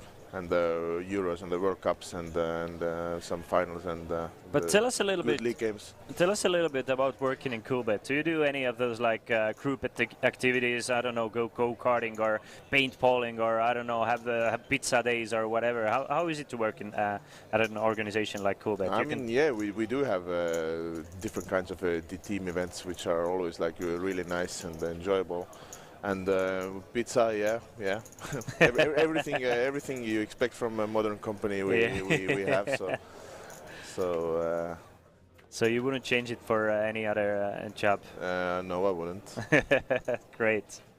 Because I'm sure after today and the previous days, you're going to get a lot of offers to become a commentator. So I was thinking maybe we can switch sides here. But all right, as I understand, you are set where you are. I'm set for now, yeah. Yeah. And we see neither of the player making a pair, and let's see if someone wants to bluff. Whoever bets should take down the pot, and we see Ed 2 coming with a bet, and David has not much to do here other than to fold. Yeah, had the best hand already with King High, but better be safe than sorry there. David had a spot there on the turn to bet with an open ender, but decided to take his equity and check this back. You can see not too much moving and making going on. Still everybody hovering around that average stack. It's still Ylämägi with our chip lead, but Tarmo Tammel needs something to happen. Of course, he has been quite card dead, but playing seven-handed, the blinds eat you up very fast. So next orbit he's gonna be in serious trouble. He still has 8 big blind now, but since we're playing big blind ante, I mean every orbit is gonna cost you 100,000 in chips. And losing 100,000 when you only have 355 means you really have to make a move, and I'm 100% sure Tarmo knows it. So he's gonna take pretty wide spots given the chance, of course. That is one of those spots where I'm sure Tarmo is gonna shove all in. It can be the one, yeah. Ace-2s from the cutoff, he's gonna do it, and let's see if he's gonna find a customer. There's no way he's gonna fold. He's gonna go all in, gets rid of 1, gets rid of 2, so just one more player to get rid of, and it's Mikko Ylämägi with pocket aces. What is it with Finns and finding aces when at least one player goes all in front of you? It's Mikko Ylämägi. He already had the biggest chip stack, and now he's looking poised to just destroy the Estonian Tarmo Tammel. Tarmo just has 6%, so he's gonna need to make a straight or a couple of those aces, and we saw a couple of those deuces, and we saw one of the deuces at least folded. So that is a board where Tammel is hoping for a chop, running 9s or 9-10, only to maybe chop it up. There is slim chance Tarmo will get anything out of here, so you can see 99%. Dead on the turn. That's it. Yeah. GG Tarmo Tammel. He's gonna finish the tournament in 14th place. He's gonna take home 2,900 euros for his troubles. And we are down to 13 players, ladies and gentlemen. 13 players. And this feature table has been hot and heavy with bust outs. Second player to bust out already. And Tarmo Tammel, of course, almost always, every single big festival we have here, we see Tarmo Tammel either at the final table or getting very near the final table. This time, though, he couldn't seal the deal, but a great showing nevertheless. And then there's one less Estonian left. Not much Tarmo could do here. I mean, he was pretty guarded at this feature table, and Karli's throwing some shade to Tarmo, saying, "Good game, Mingash, Tarmo." I'm sure Karli and Tarmo are good friends in real life, but from what I've seen from Tarmo previously, and I continue to see, he's always in the mix to get a big score. Let me check the hand of mob, actually.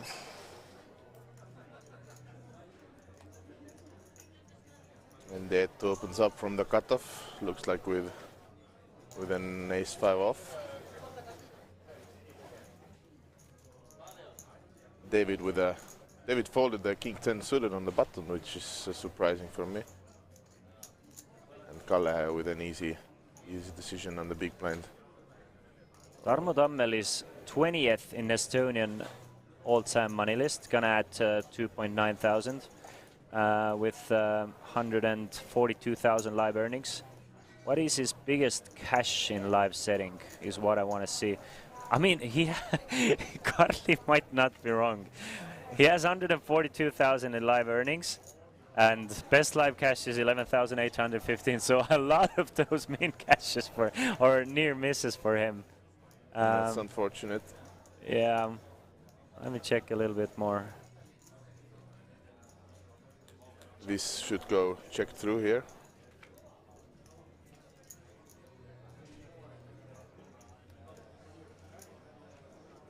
So what's going on here? 8 against ace-5, right? And 8-2 holds. And just, I'm guessing it was a raise pre-flop and just check through all the way.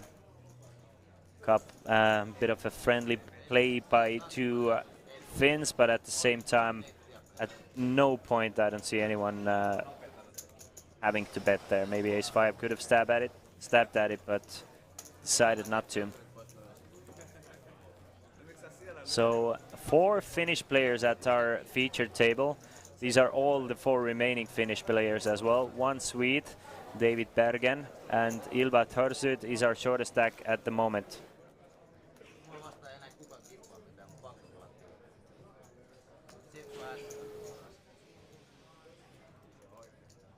That is crazy to me. I did not know that statistic about Tarmo. To have that much in live tournament earnings, you usually have that one big score to pump it up, but I mean, he must have cashed a lot. But does he play a lot abroad as well, or just? I couldn't figure out. I couldn't for some reason. Hendon Mob was glitchy for me at the moment, so I couldn't check. Makes it 80,000 from the hijack ace-2 suited. Sepponen that is, and Ilva finds the king 10 from the big blind, so let's see if she can connect with the board. She's gonna at least call pre-flop, leaving herself with 18.5 big blinds behind, and that is, I mean, that's connecting with the board. She now has the gut shot straight draw, but that is an ace-high board, so Sepponen gonna probably see bet small here, something like 60 and 60 is the bet. Ilva can definitely see off one, and she can also be good with a king 10. Yeah, king high might be good here, so she's gonna at least call and see what develops on a turn. Can hit the queen to make the nuts, as well as king and 10 would give her extra odds, and that is a fantastic turn for Ilva. Let's see if she can somehow manage to get max here. Though I think that there's just one more bet here, maybe. Yeah, it's just like amazing to see this kind of a run out when you're Ilva with this stack, and you call with a gut shot, and your stack is pretty short, and then you suddenly on the turn you have the nuts there, and your opponent keeps betting into, and what are you gonna do now? And I really want to see her like calling, because it's really hard to do. If you go all in, I mean, you're super strong here.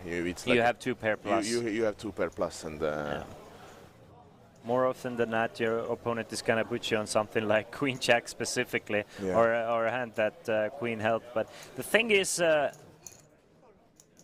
if Eetu had just checked the turn, I wouldn't have been surprised if he would have folded to river to Ilva's bet here. But as it is, it's no deuce on the river, meaning it's probably gonna go check. Last time in a very similar situation, Ilva led out on the river. Let's see if she's gonna do the same, or this is the better suiting board for her to just check and hope his opponent does connect strongly with the board. We can see that ace-deuce is going to check this one back, but no, one more time.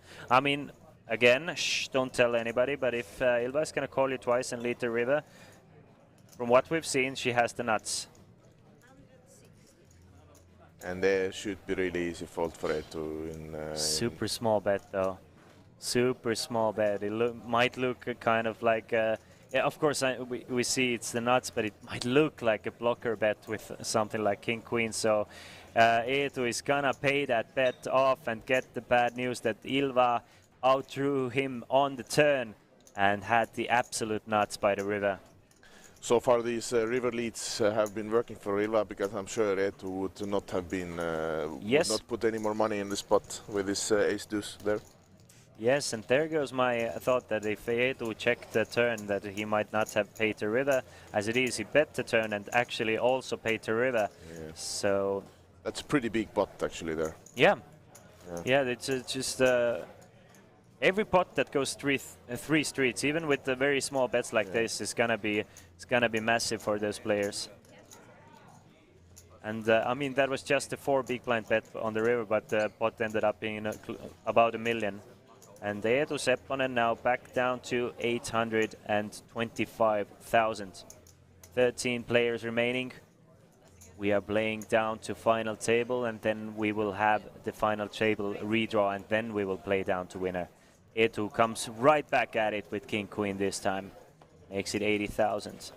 So they basically switched the positions with Ilva here. Now Eetu with 20 big blinds and Ilva with 1.4 million. Let's see if Kwang decides to defend, which he does. And we're gonna see once again a flop. We've been seeing quite a many flops so far that's in true. this feature table. And I'm gonna just go out of the loop. We're gonna start, of course, obviously we should, but Kwang is gonna check the flop, whatever the flop is. So that is a fantastic flop for Kwang, and interesting to see for Kwang Don now. Is he gonna check call here? Which I would definitely love to see him doing, and just let his opponent fire at it. We just saw Sepponen fire at the ace high board twice at least, so you can kind of set the trap and go to check call mode with ace 5. Something like put a 10 of hearts in there. That is not it. That's a 4 of clubs. So 2 flush draws on a board and a quick check from Kwang Don. And Sepponen checks back. Sepponen is kind of con-shy here, and do not blame him.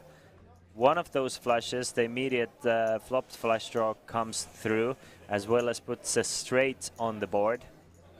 Still, Kwang Don with a very strong ace 5. Is he gonna go for value, or is he going to try to get one more bet or bluff out of Eetu? He does check it over to Eetu, and does he take the bait? No, he does not. He's gonna check this one through.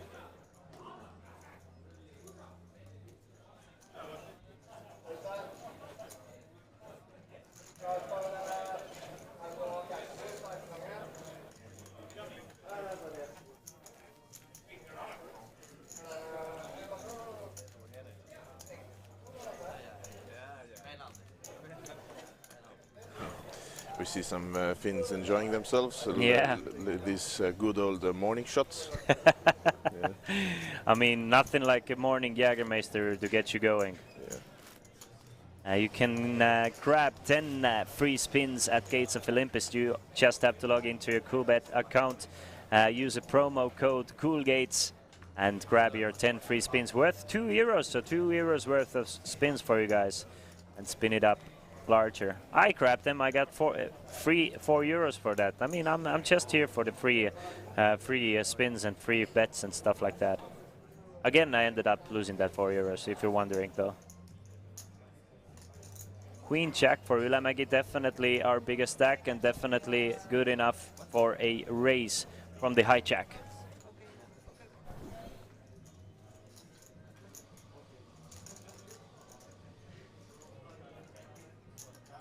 So Mikko, he started the day as the chip leader, has only increased his chip lead since the start.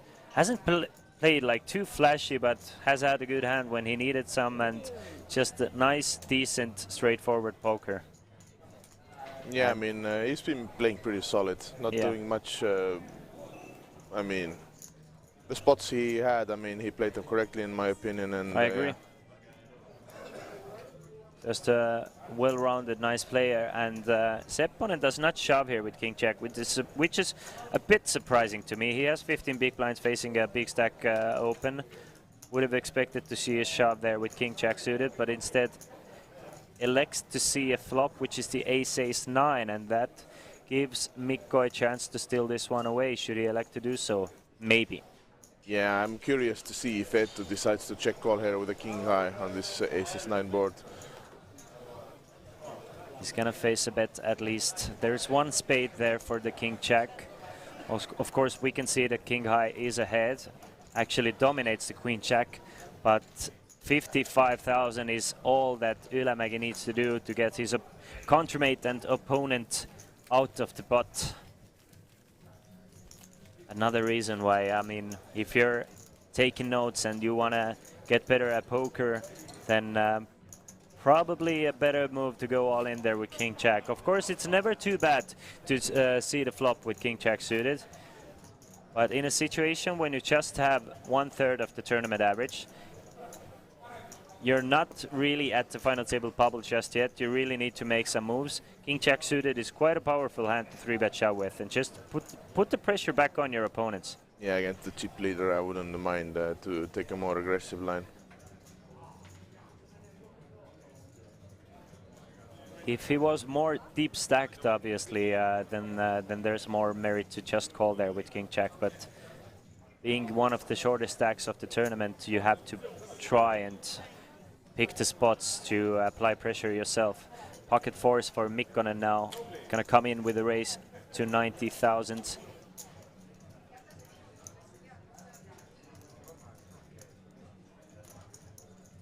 And Bergen from the big blinds. He's been really passive at this feature table. I think he hasn't played the single hand there. Yeah, and does not play this one either. He came in once with a raise with ace-5 and ran into Ilva's ace-queen, but that was the only hand we've seen him play just yet. But it still sits on a 1.5 million stack. So. But if Bergen is gonna go to 10 random people and they had to guess his nationality, which nationality do you think they would guess? Blonde, long hair. he's from Sweden. Everybody knows he's from Sweden. You don't have to even put his flag next to his name. I agree. I would also pick Sweden. Still 13 players remaining at our main event. And Mikkonen. Let's see him come in with a raise, yeah. Let's see if he decides to open these suited connectors. No, he doesn't. No, he does not. Not from early position, yeah. But it's Ilva instead raising with ace-10. A couple of trash hands, so unless Mikko wants to defend, we're gonna see. Is it the first, one of the first times we don't see a flop actually? Yeah. Players have been pretty active.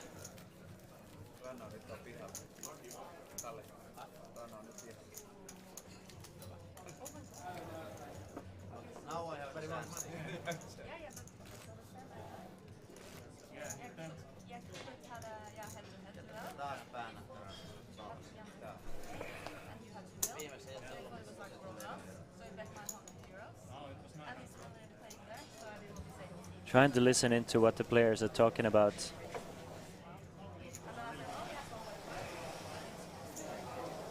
We have 1 more minute until the blinds go up to 20 and 50,000. 2050? Yeah, it seems like it on the screen. This is why I was surprised as well. I was expecting 2550 there.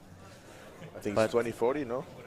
Oh, sorry. It is 2040 now, but sorry, not 2040, but 2550? No. On the screen it said 2050, but it might be like a graphical glitch because it doesn't make too much sense. We do have those 5K chips and 25K chips, so why make it? Why keep it 2050? But you never know. I mean, those people who make those tournament schedules, they know way better than we do. Yeah, that's correct. But we are going to see a flop again, both players with a suited connector. There is a chance for some fireworks at the correct flop. That is kind of actually it. I mean, that's a middle pair for Kalle and a gut shot straight draw with a backdoor, backdoor straight flush draw for David Bergen. So Bergen is going to continue, and Mikkonen is definitely going to call at least once. Might even sometimes you see players raise a hand like 5-4 in a situation like this, where you already have equity. You have quite a lot of backdoor equity as well with 5-4 spades. Yeah, you can definitely check raise here to kill the equity. I don't really mind, because what's your your opponent is also not hitting much on this board, and Yeah, if you check raise, you get all those ace highs, and well, not every time, but mostly you get those ace highs to fold. And exactly, and the thing is, when you check raise here, you're gonna be in a powerful position in the sense that overpairs are gonna get like suspicious and just call because they want to keep your bluffs in, and you have quite a lot of like backdoor equity against overpairs as well. But he does decide to just call, and lets his opponent catch an 8 there on the turn. So another check from Mikkonen now, and now Bergen left with second pair of 8s and a gotcha straight draw that he already had on a turn. Let's see the river. Ace so far is probably just gonna go check. yeah, probably they're gonna check it down, and Yeah, just David will pick up this 340k pot. Ace is not a very good card for Mikkonen to represent. He's gonna think it's gonna hit Bergen all too often. Bergen has enough showdown value. He doesn't need to bluff, so we see the pocket pair of 8s take down this 340,000 chip pot.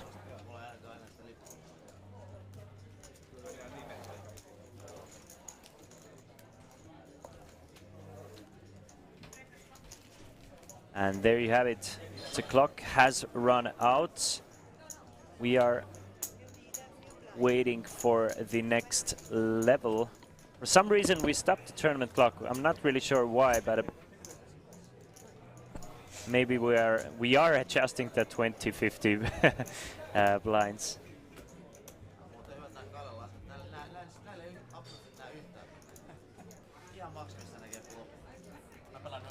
Just to go over with you guys, we have 13 players remaining.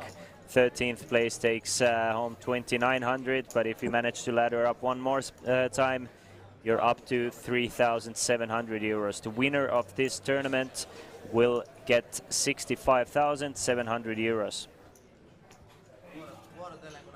The clock has been stopped. We don't have any information why that is so,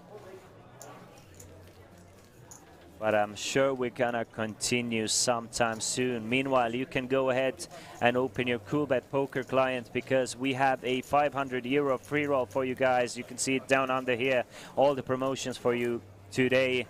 The free roll is actually starting at 16 Central European time today, so my bad. We are starting at 16 Central European time, meaning that the free roll starts in 2 hours and 38 minutes. The password is Iceland. And the blinds have gone up to 25 and 50. Yes, this is why the tournament clock was stopped. I'm thinking we weren't the only ones wondering why it's 2050, right? Yeah, correct. So it has been fixed, and indeed we continue with 2550. Average stack at this stage of the tournament is 1,620,000, meaning the average stack is 32.5 big blinds. We are getting into dangerous territory. And I'm sure being this close to the final table, as we see all in from Queen 10 from the hijack for Sepponen. Yeah, gets a fold and gets an extra 125k. And I wanted to say, as we are this close to the final table, since we lost another player from our outer tables, as you can see, 12 players remaining, it is Estonian Ranno Sootla who finished 13th. Started the day as one of the bigger, I mean, he was approximately 5th or 6th, so he had 1.5 million. So there must have been a massive pot happening in one of the outer tables. So I'm guessing somebody in the outer tables has a large stack. Ranno Sootla finished in 13th place. He gets 2,900 euros for his troubles. And we are down to final 12. Yeah, very unfortunate for Ranno. I think he was chip leader most of the time in this tournament, but yesterday, what I've heard, his stack was going like he was like a roller coaster day, and he had at one point he was pretty short, and then got himself back up again. But very sad to see him finish just before the final table. I'm pretty sure he's tilted at the moment. Does he? You talk with him a bit more. We're friendly with Ranno, but we don't end up like talking about poker and life all that often. Does he get tilted often? He doesn't seem like a guy who ever gets tilted. No, I mean, if you bust out before the final table, I'm sure you have like of course, you cannot be like 100% like neutral or but yeah. He seems like a guy who has everything going for him in life, so he's just always happy for it to me. But maybe it's just the vibe he gives out. But it always is just like it's life. yeah, but yeah, of course. I mean, it must hurt to get 13th place in a massive tournament, of course. King 7 against Ace 8, pair of 7s for Kalle Mikkonen here. But the backdoor straight and a flush draw and 2 overcards to the pair of 7s for Quang Duan. So another hand I really sometimes want to see big blind check raise on the flop with. Anywhere I can see who's left in the tournament. Yes, Marius Joel, you can go to coolbetopen.com. We have all the live updates. We have a live blog team working for you there 24/7. So if you just go to coolbetopen.com, you can get the live updates. We are streaming with a 30-minute delay. Definitely watch the stream if you don't want any spoilers. But it's a bet of 150,000, so almost half the pot size. From Mikkonen here with his second pair, and Duan instead elects to fold against a bigger, or it's not a big size, but still, I mean, it's still a decent bet there on the flop. I'm sure if Mikkonen bets something like 100k there, Duan is probably gonna peel one off. Yeah, I don't mind the fold there. Yeah, me neither. And if Mikkonen bigs a sizing like 150k, it's gonna make it very difficult for his opponent to just 3-bet bluff as well and just peel cards off, because they're gonna have to commit quite a large bet size of their pot to the pot. Or yeah, or their definitely stack. a board where you're not betting your entire range there, and you need to be careful with what you bet there. But with this King 7 suited, this hand definitely needs some kind of a protection also, and you don't want to give too many free cards for your opponents to catch up. We should see David now opening up here with a King Queen. David Bergen from no way. That is a tight fold. I mean, we are playing 6-handed, so 6-handed King Queen is a pretty powerful hand, to be fair, even from under the gun. I mean, there's it's probably it's probably a hand you even want to raise it at least an 8 max table, maybe even a full ring table. But as it is, he's gonna elect to fold. So what we learned is Bergen is on the tighter side. We can safely assume that, at least pre-flop. And it's Duan instead going all in, blind versus blind against the short stack off the table. That seems like a call. That seems like a kiss and a call. Ace Jack against at least the Ace of Spades. What's next to the Ace of Spades though? It looks like a picture card, so Ace Jack cannot be in a great shape. It's either chopping or behind against Ace Queen, it seems like. Ace King. Wow, yeah. So pretty sick, cooler blind versus blind, but it's I mean, it's for 12 big blinds, so it's gonna go all in anyway. Quang Duan needs a jack to eliminate Eetu Sepponen from this tournament in 12th place. Can he hit the jack? That is not a jack, that is a king. But there is more outs for Ace Jack now. Can they hit one of the Queen of Spain is dead though, because... Oh, is there a spade draw there as well? Yes, so just 2 remaining queens, as one of the queens was folded pre-flop. Has to be a red queen on the river only. Ooh, that is a queen, but that is instead a nut flush for Eetu Sepponen. Takes down a big pot and now back up to 1.3 million. I mean, it's never been easy for Eetu Sepponen, but I'm all of my scores, big scores that I've had in my life, we've had those troubles. So maybe it's another new beginning for Eetu Sepponen. Back up to 1.3 million. Still less than tournament average, but very important pot for both of these players. One more time, Quang Duan cannot be happy losing this 1 million chip pot here. Quang Duan now left with 880,000. Still in big blinds in terms of big blinds, 17.5 big blinds, which is quite decent. But you want it to be up that 2 million mark had you win this one. But nothing you can do in a situation like this. It's blind versus blind, 12 big blinds deep. Stacks are gonna go in.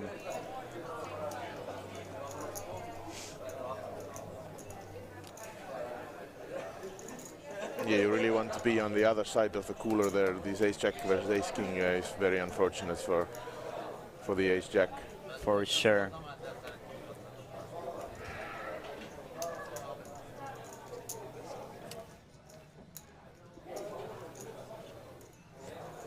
But that's life, that's poker for you. We're gonna continue, still 12-handed.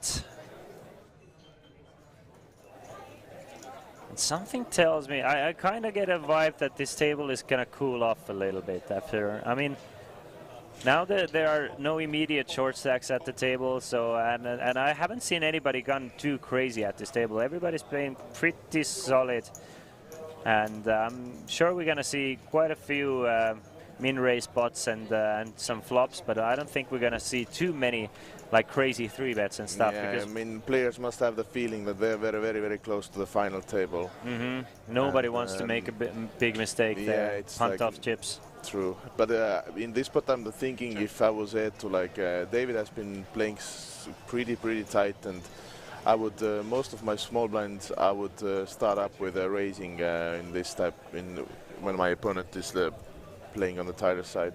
That is true. That is Eder true. decides to limp there, but catches a 7 on the turn and takes down this with a bet. And after 2 full levels, even a bit more than 2 full levels of short-handed play, you probably should have picked up by now that one player is playing a lot more tight than the others. So definitely, like, the shark in you has to wake up, and you have to abuse that player. I would say it takes like two to three orbits, like to get the full feeling, like I'm not the full feeling, but to have like pretty good feeling, like what's the situation and what's going on at the table. Yeah, you can see those things from demeanor, from of course you can run cold for and hot for 2-3 orbits, but that is it's the way some people play their hands as well. You can tell if they're kind of just running hot or if they're like to play splashy and or like to play rocky, and you get the feeling who is like interested in like really making to the money, who wants to like whose goal is to make to the final table and just really playing tight and waiting to get there, or someone who is like trying to take the advantage of this and increase the chip stack. What do you think about that min raise from the small blind with pocket jacks? I would definitely use the largest sizing there. I mean, it's you're gonna play out of position, and jacks is like a very vulnerable hand, and yeah, I mean. That, of course, it seems like it's gonna work out for him here, because that is a great board for jacks, as well as Mikko catching a piece of it.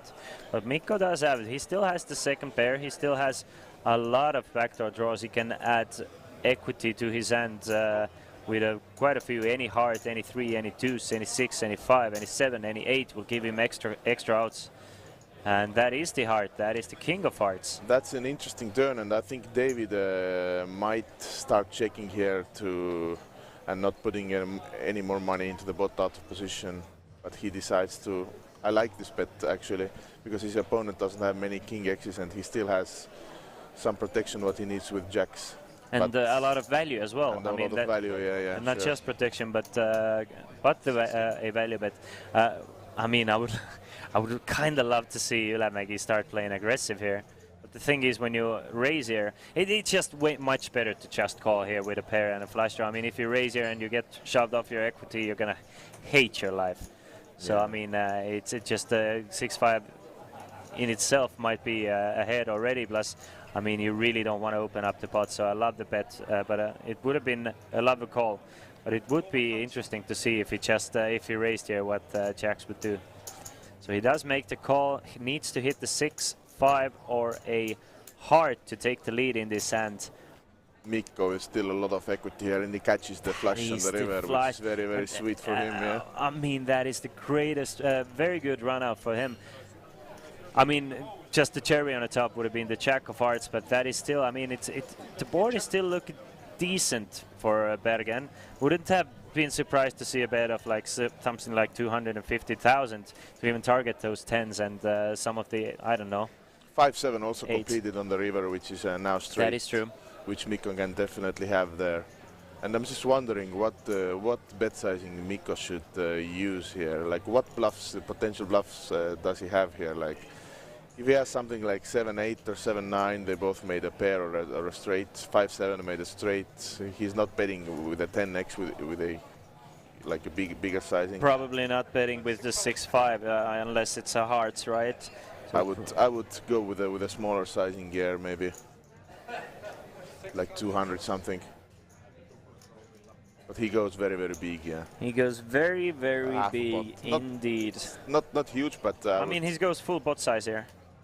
Pot was 700,000. He goes 600 into 700. So, I mean, it's still a large bet, and it's a tough position for Bergen, and that is the trouble with raising so small pre-flop. You get your opponents the direct odds to draw out against your big hands.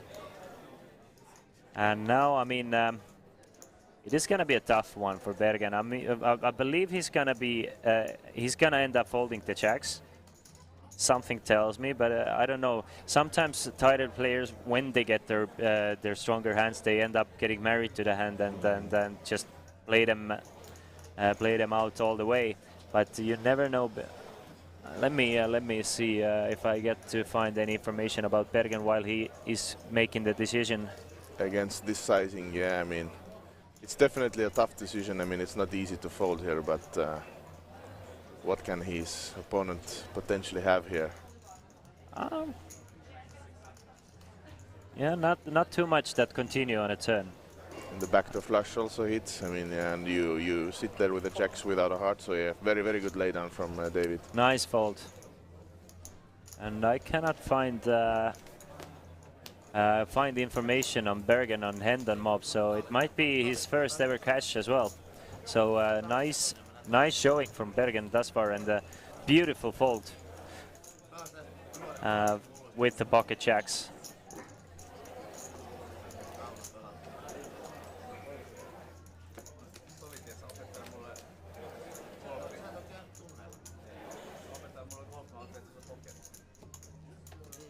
Still 12 players remaining.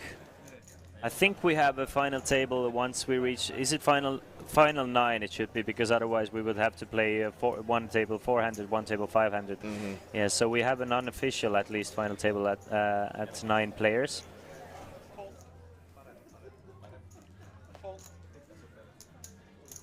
So we need 3 more bust outs. Let's see if David decides to open up here on the button. He did open ace-5 in a similar situation, so he does love those small aces, so he's gonna raise from the button. And all of a sudden, in the past 3 hands at least, it's David Bergen who's been the most active player, and I love the fact that Kalle Mikkonen is not afraid to peel off cards with hands like Queen 6 suited here. And total brick for Mikkonen, so I'm guessing this one will go check, bet, fold, and we get to see another one. For what's interesting for me is I really want to see how much Bergen chooses to bet here with a naked flush draw. 100. I don't mind that sizing at all, so...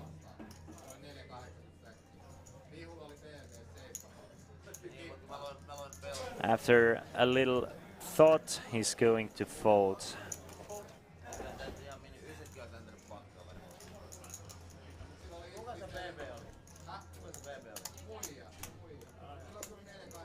You're mostly an Olympic Hold'em player, right? You don't play too much Omaha, or do you? I played like for fun, but yeah, I mean. Like when you were grinding those live cash games, you rather chose the Hold'em table. Yeah, I've never like. I had few sessions, of course, like on Omaha also, but yeah, mostly okay. Hold'em. Or basically, I would say pretty much 100% Hold'em. But. Who was your toughest opponent, like a live regular opponent, like from Estonian local players, in your opinion, who played the same tables, or who you had most trouble against? I would say Ranna is a tough opponent because he also plays sometimes cash games. Yeah. And I would go with him. And although okay, and there are more tough opponents, but I'm going to stick with the runner. All right, that is a very safe answer as well. I mean, he's going to be tough at any table. Maris says, funny, 6-5 of hearts raise less often than 6-5 of diamonds, blind versus blind on 10-5-4 rainbow. How so? Any ideas? Not really sure what you meant here. Do you mean the 6-5 of hearts end where which we just saw, the 10-6-4 rainbow board? I don't know if diamonds or hearts raise more or less there, to be fair. And Marius, if you can word it differently, I will definitely try and answer your question, but I just don't really understand at the moment. David Bergen has long experience, online grinder, and has won over 64,000 USD in live earnings. A very good and stable player. Yeah, great to know. Great to know. We can see it as well. He made a perfect laydown with jacks and has stayed away from trouble. And I can definitely see the stability of his style. He's basically. I know players like this, and they always do better than me in live tournament settings, and this is why I have a lot of respect for players like Bergen. They just capitalize on everybody else's mistakes and just avoid making big mistakes themselves and just cruise to good results. Yeah, sometimes patience is the key. Yeah. And this type of field also very much goes well with a style like that. I mean, if you have mostly recreational players, then probably this style works the best. If you have a table full of Rannos Outlas, then it's gonna be way more difficult with a style like this. We see a flop of King Queen 3-3, and has it been checked through? No, the flop went bet and a call from Ilva, and again, Ilva fills up on the river. I mean, it was Eedo Sepponen who paid her off last time, but this time it's a bit different though. I mean, the most obvious draws all missed. The hearts missed, the jack highs missed. Eedo doesn't block any hearts or any jacks or tens, so he might end up calling again here. Yeah, this time I don't mind. I agree. Mind the call here. He's just unblocking all of the potential bluffs and doesn't have a heart, doesn't have a gen 10 or jack, but he decides. This time he learns from the mistake of not calling river bets from Ilva, but this time I wouldn't. I agree with you 100% that I would not have minded a call in specifically this and on this run out. Eedo makes a better decision and lays down the ace high, so well played by him. Yep. 24 minutes. Time is going quite fast, to be honest. I mean, every time I tend to look at the clock, it's been like 20 minutes past. So I've been enjoying myself here, and I've been enjoying watching those guys play. Guys and girls, of course.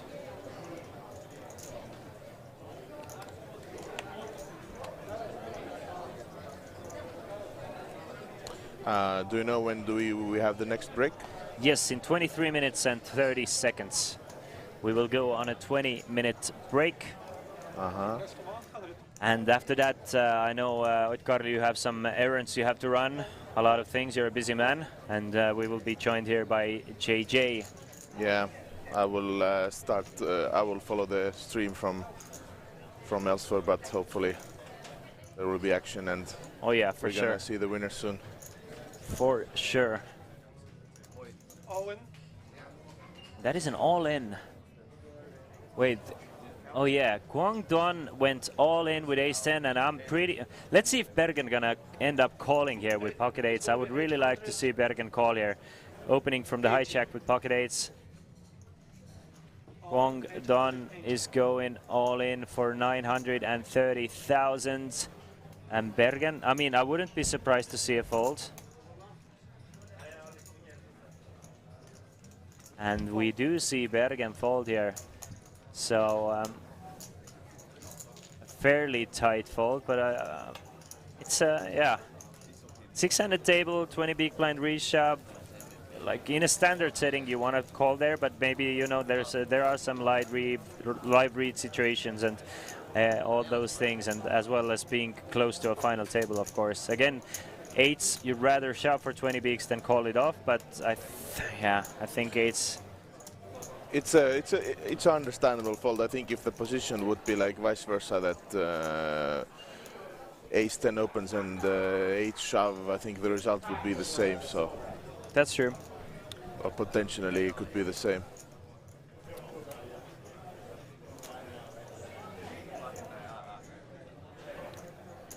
And we are like three players from the final table, so player must be feeling it, that it's really, really close, and who doesn't want to play the final table? Of course. You made it this far. You really want to make that elusive final table.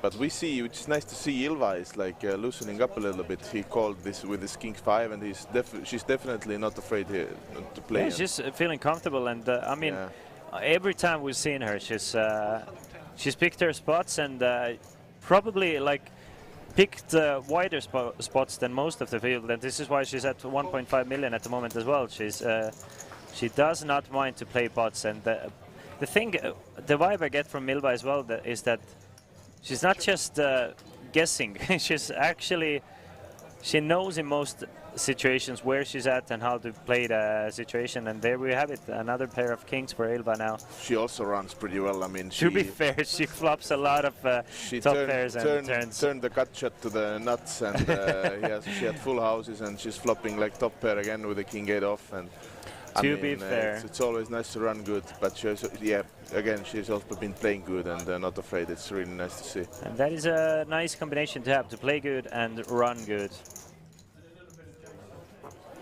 Usually it works together, yeah. Playing good and running good. Definitely. I'll try and find some information about Ilva as well as we wait for the next hand.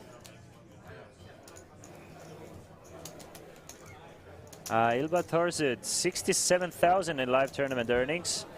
Best live cash is just 6,700, so in a very good situation to have her best live result. Indeed.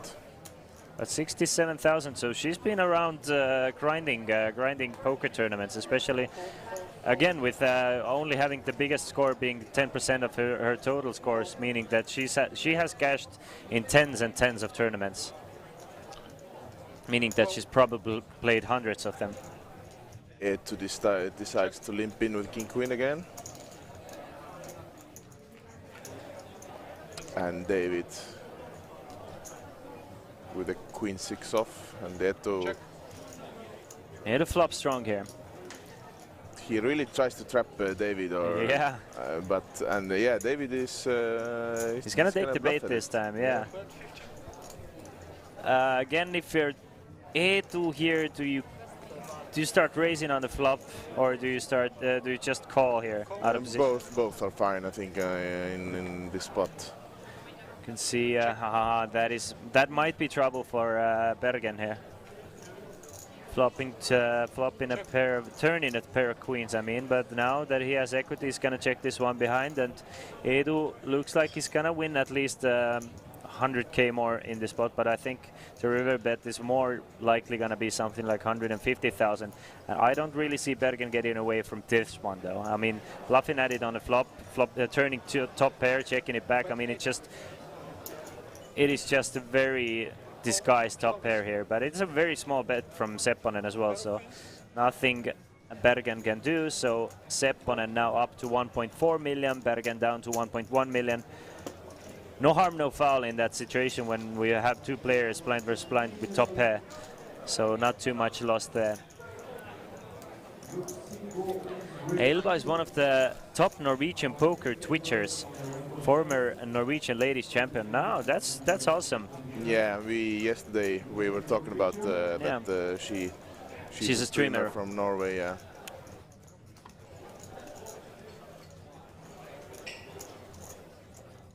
I need to, as you can see, there's only 11 players remaining meaning that we have lost one of those 12 players on the outer tables, and it is Renta Elina Kriskatos from Greece, who no, it's Thomas Hansen. Sorry, I misread that. It's Thomas Hansen finishing in 12th place. He will take home 3,700 euros for his 12th place finish. And we are down to 11. So good showing for Thomas Hansen, but misses out just a little bit. Thomas Hansen from Estonia.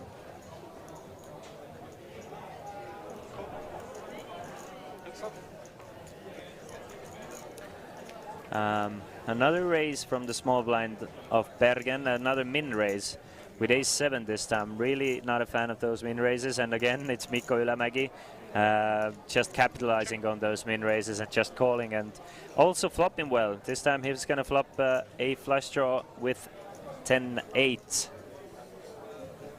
I would, I would prefer really like a limping over. Yeah, definitely. You can limp shove with ace-7, definitely a viable strategy. You can even raise it to 175 and maybe fall to a shove there. Because what you do here, you're playing out of position. You're giving and bloating the pot. You're giving the chip leader very, very good odds to defend, and you're like just playing bigger pots out of position, which it's like very difficult to do. Plus, it's just easy for Ylämäki to abuse that situation. Of course, I mean, if you're not flopping pairs, it's even more difficult. But how often do you flop a pair in No Limit Hold'em? It's 1 out of every 3 times, right? So it's not easy to get pairs. And if you have to end up check folding on dry boards your ace highs, then I mean, it's even, you have to readjust your strategy, I would assume.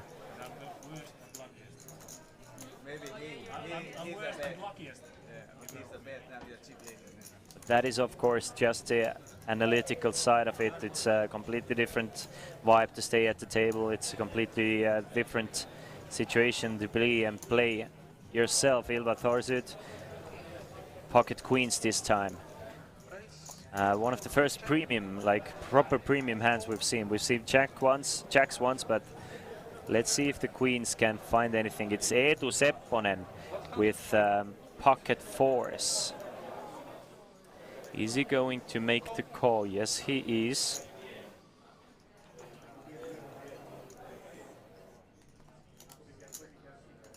So at least 2 players to the flop, but it's Ylämäki thinking about it, and he's going to also make the call. That might bring along Mikkonen, but you're gonna be in trouble four ways. Of course, you're getting massive bot odds, but you're gonna be willing to fold on ace-high boards quite a lot if you're gonna defend there with ace-6. But he does call. 60 to win for 400 something. I mean, yeah. Yeah, it's an easy call. It's very tempting. I mean, and you need to call that, I think. So 4 ways to the pot. I mean, there is potential for some fireworks, definitely.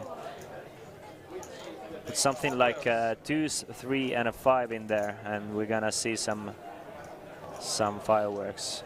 Ooh, that's even worse. Even worse in a sense of we still don't know what Ylämäki has. It's very likely that he might be the only player with the club here.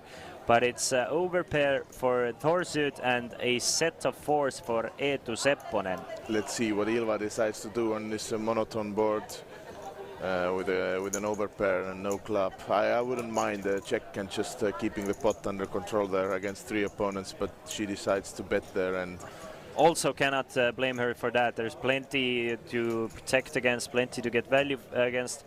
And it's, but it's still, I mean, Eetu Sepponen, is he just gonna call? Is he gonna raise? Yes, I love the call. No need to oversell your hand just yet. Once you raise there, it's basically like min ace-10 with ace of clubs or something like that. And Ilva must be thinking already, like, what is she up against? And if I was her, I would already be like worried, like, of course she's beating some hands, but it's, you never can be too happy on this monotone board. Does Ylämäki have 2 clubs here though? I mean, he seems very interested in that board.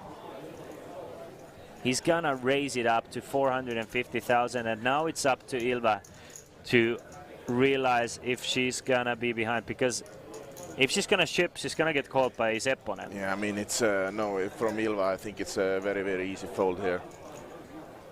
But at the same time, you still have the overpair. It's gonna hurt. It's the spot where you need to make a disciplined fold. I mean, I think this check raise from Mikko is like he has to have at least like an ace of clubs or something. I mean, and something to go along with it, yeah. probably. I mean, it's looking very strong. At best, you're.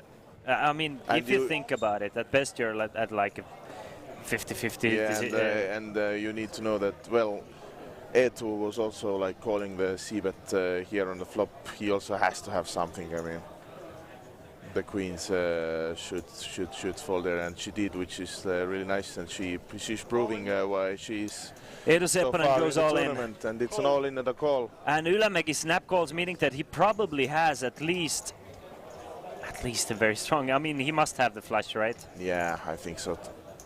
Yeah. And that is the king eye flush. That is bad news for Eetu Sepponen. And Mikko Ylämäki was already our chip leader, and he is in verge of eliminating Sepponen in 11th place. Sepponen needs the board to pair, needs a deuce, 4, 10 or a 9, or else he's gonna lose a massive 3.2 million pot, and that is a 6 of hearts, a safe river for Eetu's Mikko Ylämäki, and Mikko Ylämäki is up to 5.3 million, and ladies and gentlemen, we have our overwhelming chip leader. We have someone who is... We have a total of, 20 million chips in play in this tournament. So he has 25% of those chips already, and we are down to 10 because we have lost. We are down to 9 actually. We are down to our final table because during the same hand we lost Renta, Elina, Chris Katos from our outer tables, and we have lost Eetu Johannes Sepponen in 10th place. He's gonna go home with 4,600 euros, but we have our final table. All of a sudden, double elimination, and we are down to 9. What an exciting 3 levels it has been. We are gonna go on a small break. We're gonna do all the final table things, get pictures of the final table, get the trophies out, get the caches full of money out, and so on, cases full of money. And don't go anywhere far, guys. It's gonna be a great final table with our chip leader Mikko Tapani Ylämäki with 5.3 million. And once we come back, we're gonna introduce all our final table list. Thank you from me, and thank you from Oit-Karli. Thank you from my side as well. It was nice to be with you and doing commentary for Coolbet Open. As I understood, JJ is now coming to the booth. JJ is coming to the booth right after the break, and I'm also gonna be here. So don't go anywhere far. See you guys soon. Bye bye. With the final table. Welcome to final day of Coolbet Open. We have several side events, open face Chinese, a high roller.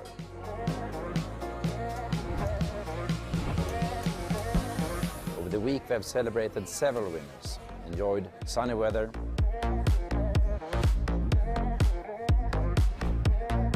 648 players are now down to 18, eventually down to 1.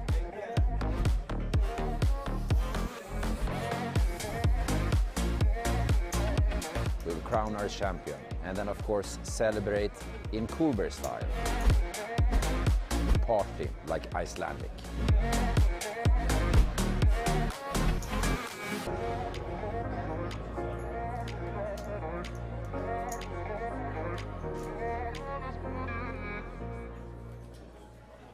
Hi, welcome to Coolbet Open and main event day 2. We have had plenty of poker action and we will have more to come. For example, today we have the 8th game. But when you are traveling for poker, don't forget to enjoy the city. Do like Coolbet, enjoy Tallinn.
Theme this year is travel.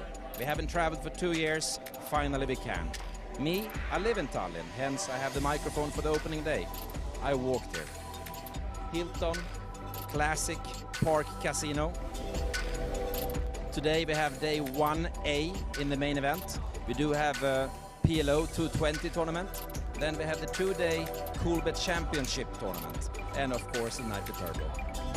Exciting day ahead and several days to come. Welcome to Coolbet Open 2022. I'm happy. 2 years of waiting is over. Coolbet Open, here we come.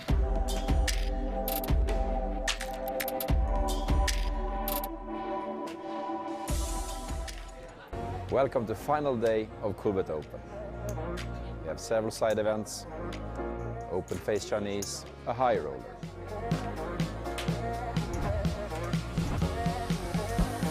Over the week we have celebrated several winners, enjoyed sunny weather,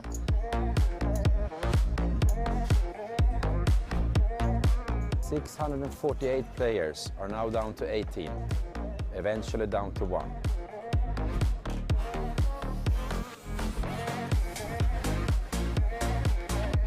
We'll crown our champion and then of course celebrate in Coolbet style. Party like Icelandic.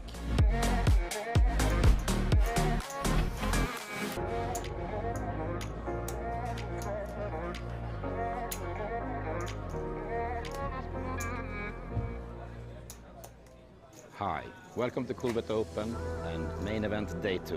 We have had plenty of poker action and we will have more to come. For example, today we have the 8th game. But when you are traveling for poker, don't forget to enjoy the city. Do like Coolbet, enjoy Tallinn.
Theme this year is travel. We haven't traveled for 2 years, finally we can. Me, I live in Tallinn, hence I have the microphone for the opening day. I walked here. Hilton, classic park casino. Today we have day 1A in the main event. We do have a PLO 220 tournament. Then we have the 2-day Coolbet Championship tournament. And of course the Nitro Turbo. Exciting day ahead and several days to come. Welcome to Coolbet Open 2022. I'm happy. 2 years of waiting is over. Coolbet Open, here we come.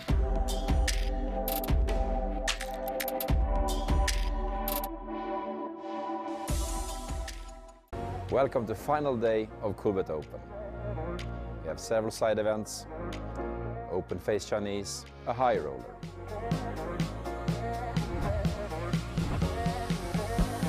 Over the week we have celebrated several winners, enjoyed sunny weather,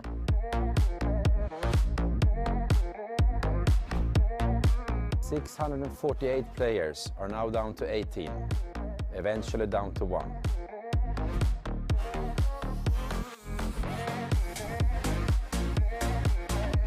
We'll crown our champion and then of course celebrate in Coolbet style. Party like Icelandic.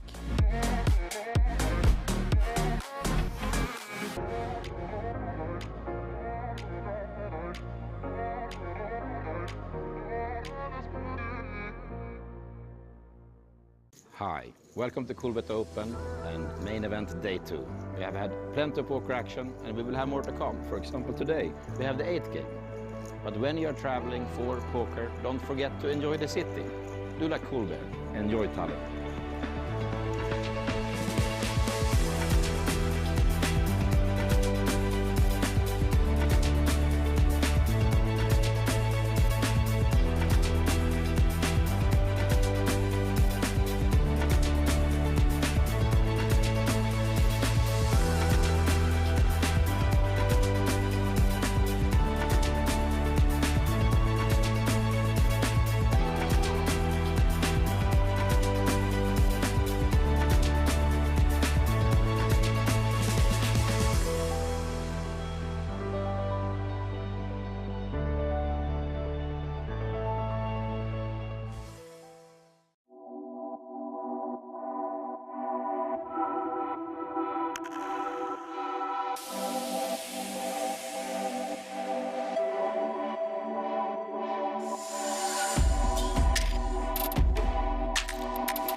Theme this year is travel. We haven't traveled for 2 years, finally we can. Me, I live in Tallinn, hence I have the microphone for the opening day. I walked here. Hilton, Classic, Park Casino.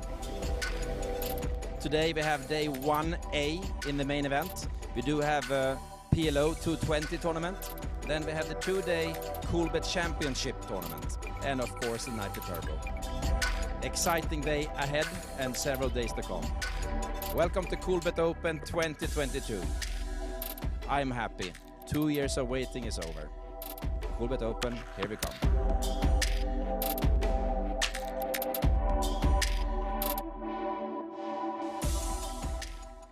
Welcome to final day of Coolbet Open. We have several side events, open face Chinese, a high roller.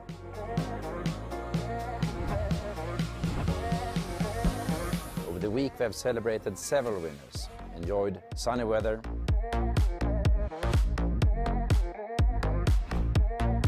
648 players are now down to 18, eventually down to 1.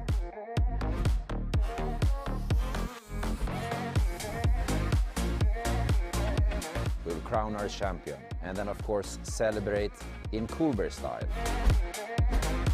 Party like Icelandic.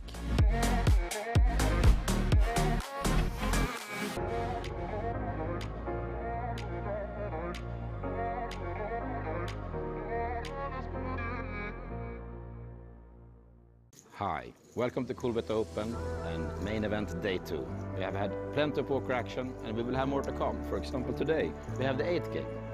But when you are traveling for poker, don't forget to enjoy the city. Do like Coolbet, enjoy Tallinn.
Theme this year is travel.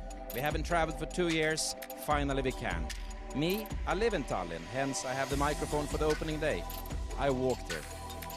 Hilton, Classic, Park Casino. Today we have day 1A in the main event. We do have a PLO 220 tournament. Then we have the 2-day Coolbet Championship tournament. And of course the Nitro Turbo. Exciting day ahead and several days to come. Welcome to Coolbet Open 2022. I'm happy. 2 years of waiting is over. Coolbet Open, here we come.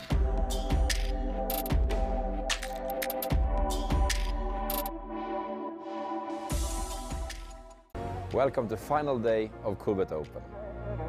We have several side events, open face Chinese, a high roller.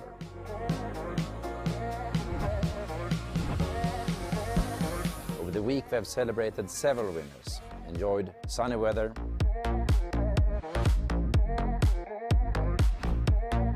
.648 players are now down to 18, eventually down to 1.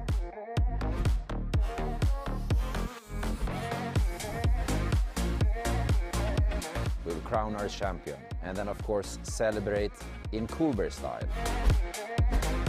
Party like Icelandic.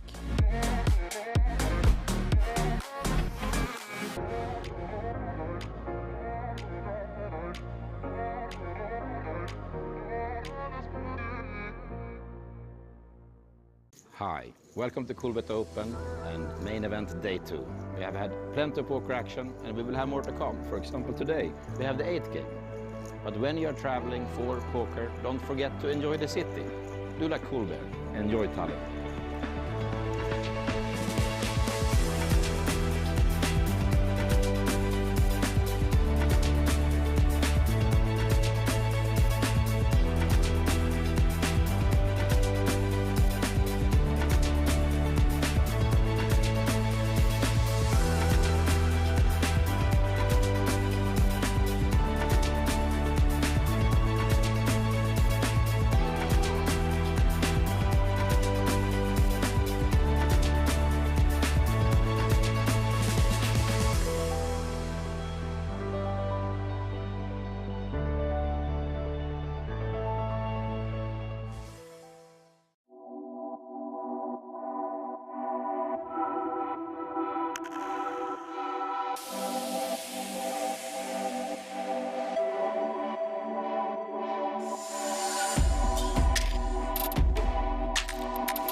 Theme this year is travel. We haven't traveled for 2 years, finally we can. Me, I live in Tallinn, hence I have the microphone for the opening day. I walked here. Hilton, Classic, Park Casino. Today we have day 1A in the main event. We do have a PLO 220 tournament. Then we have the 2-day Coolbet Championship tournament. And of course the Nitro Turbo.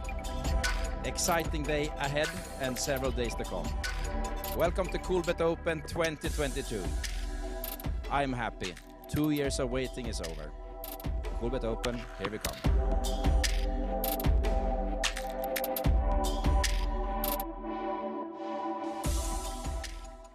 Welcome to final day of Coolbet Open. We have several side events, open face Chinese, a high roller.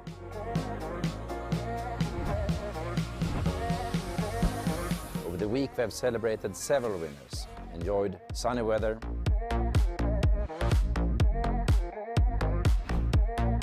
648 players are now down to 18, eventually down to 1.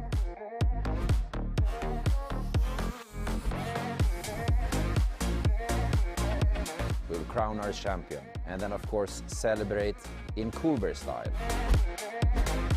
Party like Icelandic.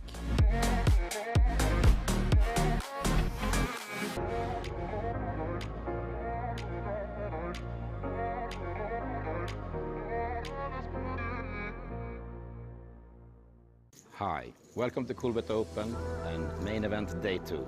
We have had plenty of poker action and we will have more to come. For example, today we have the 8th game. But when you are traveling for poker, don't forget to enjoy the city. Do like Coolbet, enjoy Tallinn.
Theme this year is travel. We haven't traveled for 2 years, finally we can. Me, I live in Tallinn, hence I have the microphone for the opening day. I walked here. Hilton, Classic, Park Casino. Today we have day 1A in the main event. We do have a PLO 220 tournament. Then we have the 2-day Coolbet Championship tournament. And of course the Nitro Turbo. Exciting day ahead and several days to come. Welcome to Coolbet Open 2022. I'm happy. 2 years of waiting is over. Coolbet Open, here we come.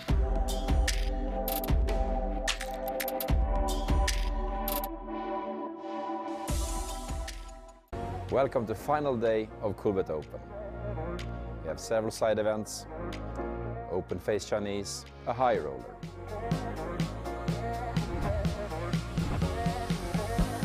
Over the week we have celebrated several winners, enjoyed sunny weather,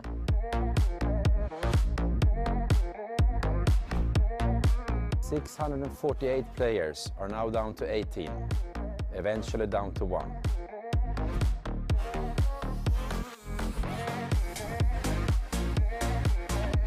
We'll crown our champion and then of course celebrate in Coolbet style. Party like Icelandic.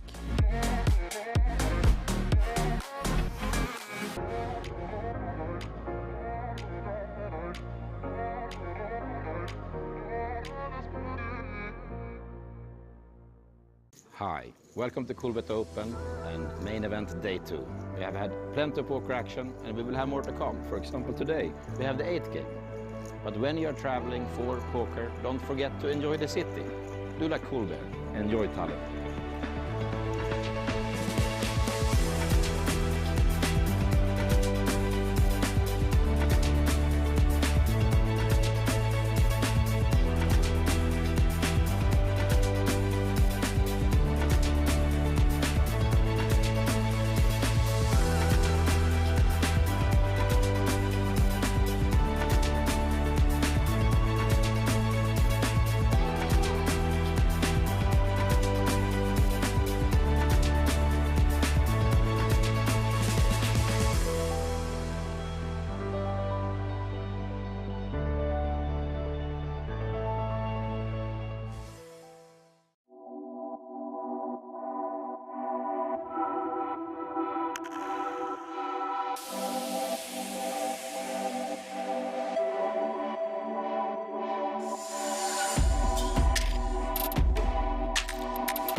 Theme this year is travel. We haven't traveled for 2 years, finally we can. Me, I live in Tallinn, hence I have the microphone for the opening day. I walked here. Hilton, Classic, Park Casino. Today we have day 1A in the main event. We do have a PLO 220 tournament. Then we have the 2-day Coolbet Championship tournament. And of course the Nitro Turbo. Exciting day ahead and several days to come. Welcome to Coolbet Open 2022. I'm happy. 2 years of waiting is over. Coolbet Open, here we come.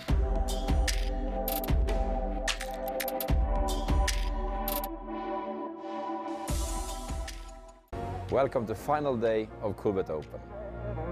We have several side events, open face Chinese, a high roller.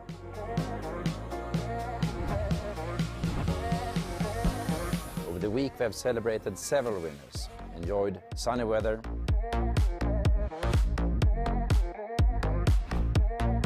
648 players are now down to 18, eventually down to 1.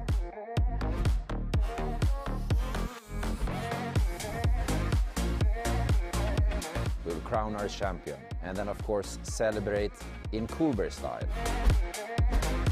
Party like Icelandic.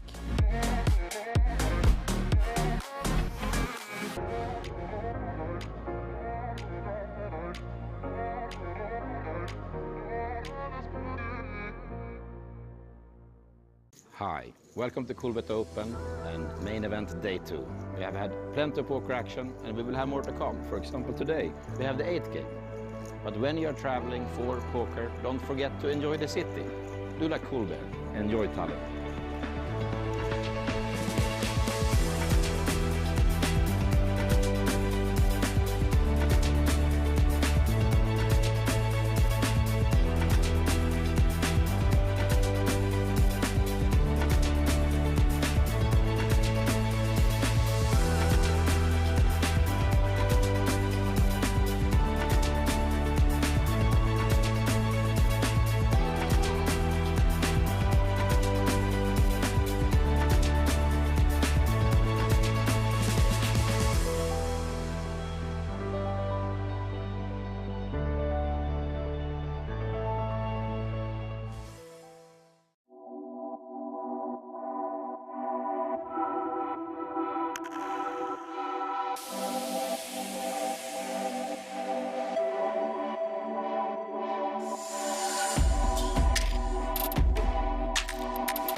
Theme this year is travel.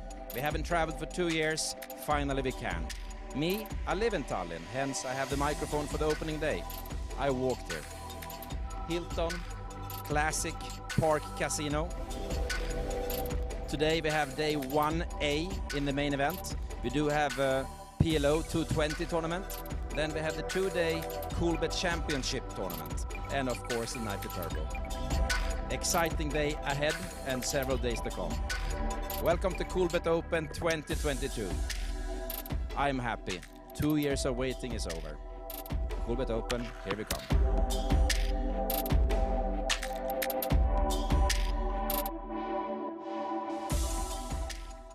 Welcome to final day of Coolbet Open. We have several side events, open face Chinese, a high roller.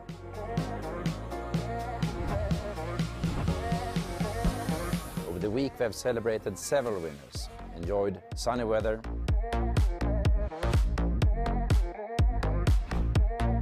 .648 players are now down to 18, eventually down to 1.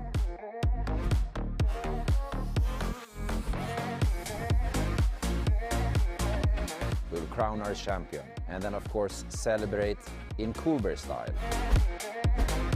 Party like Icelandic.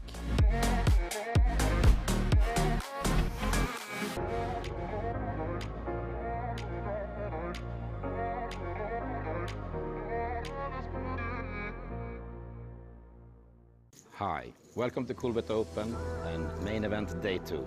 We have had plenty of poker action and we will have more to come. For example, today we have the 8th game. But when you are traveling for poker, don't forget to enjoy the city. Do like Coolbet, enjoy Tallinn.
Theme this year is travel. We haven't traveled for 2 years, finally we can. Me, I live in Tallinn, hence I have the microphone for the opening day. I walked here. Hilton, Classic, Park Casino. Today we have day 1A in the main event. We do have a PLO 220 tournament. Then we have the 2-day Coolbet Championship tournament. And of course the Night Turbo. Exciting day ahead and several days to come. Welcome to Coolbet Open 2022. I'm happy. 2 years of waiting is over. Coolbet Open, here we come.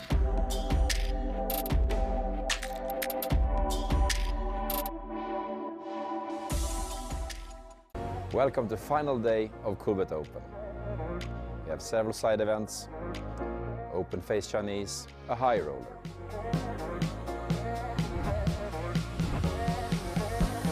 Over the week we have celebrated several winners, enjoyed sunny weather,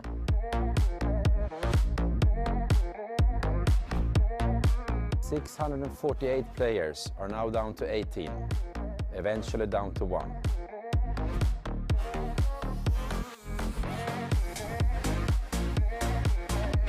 We'll crown our champion and then of course celebrate in Coolbet style. Party like Icelandic.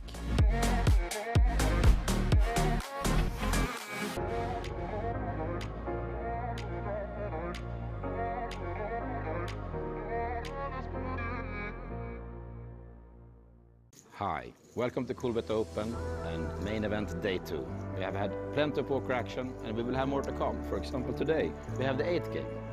But when you are traveling for poker, don't forget to enjoy the city. Do like Coolbet, enjoy Tallinn.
Theme this year is travel.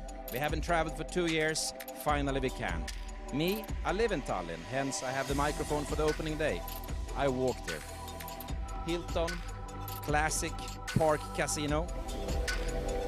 Today we have day 1A in the main event. We do have a PLO 220 tournament. Then we have the 2-day Coolbet Championship tournament. And of course the Night Turbo. Exciting day ahead and several days to come. Welcome to Coolbet Open 2022. I'm happy. 2 years of waiting is over. Coolbet Open, here we come.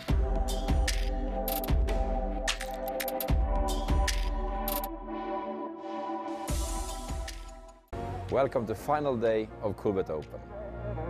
We have several side events, open face Chinese, a high roller.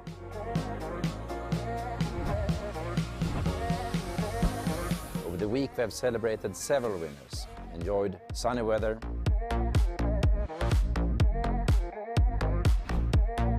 .648 players are now down to 18, eventually down to 1.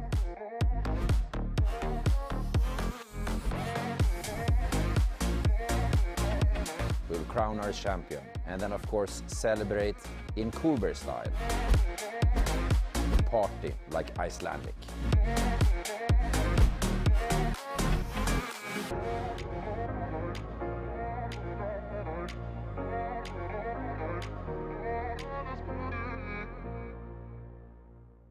Hi, welcome to Coolbet Open and main event day 2. We have had plenty of poker action and we will have more to come. For example, today we have the 8th game. But when you are traveling for poker, don't forget to enjoy the city. Do like Coolbet, enjoy Tallinn.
Theme this year is travel. We haven't traveled for 2 years, finally we can. Me, I live in Tallinn, hence I have the microphone for the opening day. I walked here. Hilton, classic park casino. Today we have day 1A in the main event. We do have a PLO 220 tournament. Then we have the 2-day Coolbet Championship tournament. And of course the Nitro Turbo. Exciting day ahead and several days to come. Welcome to Coolbet Open 2022. I'm happy. 2 years of waiting is over. Coolbet Open, here we come.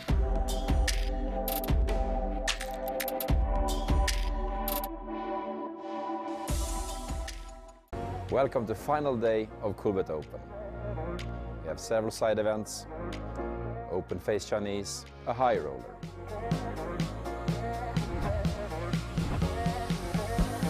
Over the week we have celebrated several winners, enjoyed sunny weather,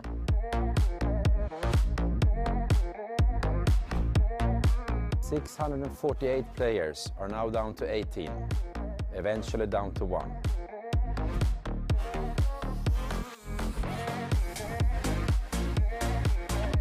We'll crown our champion and then of course celebrate in Coolbet style.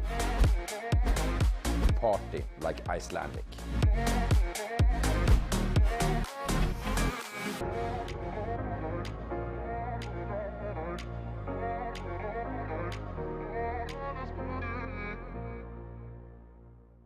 Hi, welcome to Coolbet Open and main event day 2. We have had plenty of poker action and we will have more to come. For example, today we have the 8th game. But when you are traveling for poker, don't forget to enjoy the city. Do like Coolbet, enjoy Tallinn.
Theme this year is travel.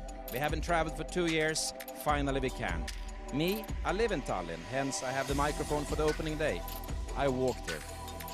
Hilton, classic park casino. Today we have day 1A in the main event. We do have a PLO 220 tournament. Then we have the 2-day Coolbet Championship tournament. And of course the Nitro Turbo. Exciting day ahead and several days to come. Welcome to Coolbet Open 2022. I'm happy. 2 years of waiting is over. Coolbet Open, here we come.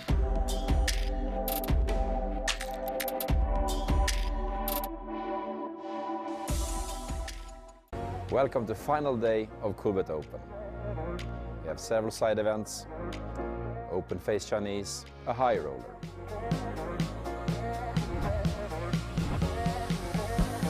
Over the week we have celebrated several winners, enjoyed sunny weather,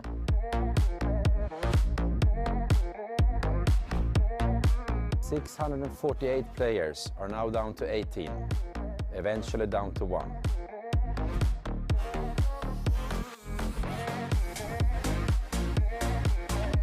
We'll crown our champion and then of course celebrate in Coolbet style.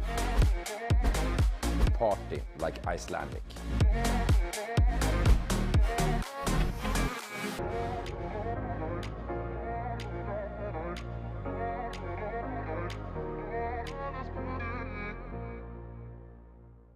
Hi, welcome to Coolbet Open and main event day 2. We have had plenty of poker action and we will have more to come. For example, today we have the 8th game. But when you are traveling for poker, don't forget to enjoy the city. Do like Coolbet, enjoy Tallinn.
Theme this year is travel. We haven't traveled for 2 years, finally we can. Me, I live in Tallinn, hence I have the microphone for the opening day. I walked here. Hilton, Classic, Park Casino. Today we have day 1A in the main event. We do have a PLO 220 tournament. Then we have the 2-day Coolbet Championship tournament. And of course the Nitro Turbo. Exciting day ahead and several days to come. Welcome to Coolbet Open 2022. I'm happy. 2 years of waiting is over. Coolbet Open, here we come.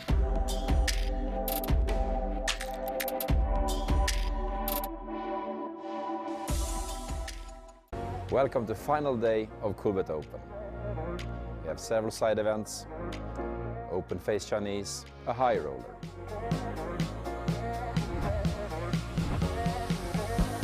Over the week we have celebrated several winners, enjoyed sunny weather,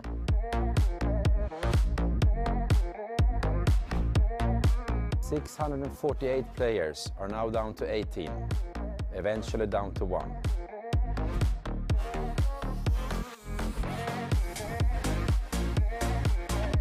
We'll crown our champion and then of course celebrate in Coolbet style. Party like Icelandic.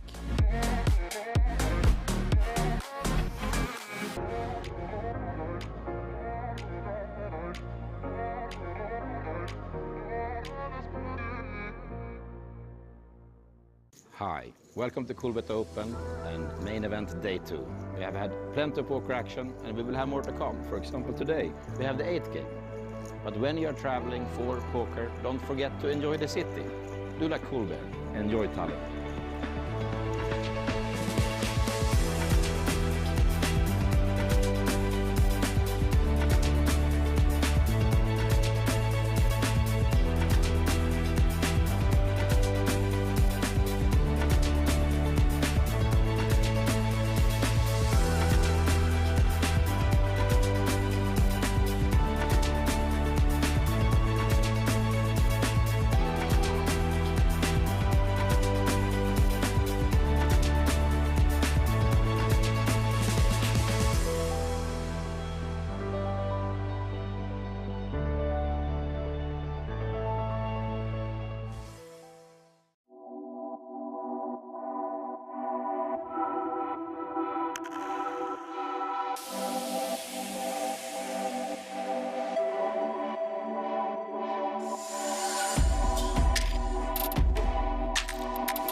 Theme this year is travel.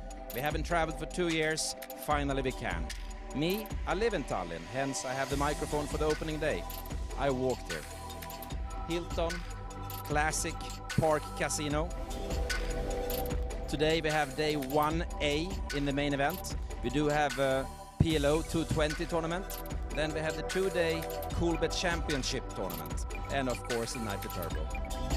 Exciting day ahead and several days to come. Welcome to Coolbet Open 2022. I'm happy. 2 years of waiting is over. Coolbet Open, here we come.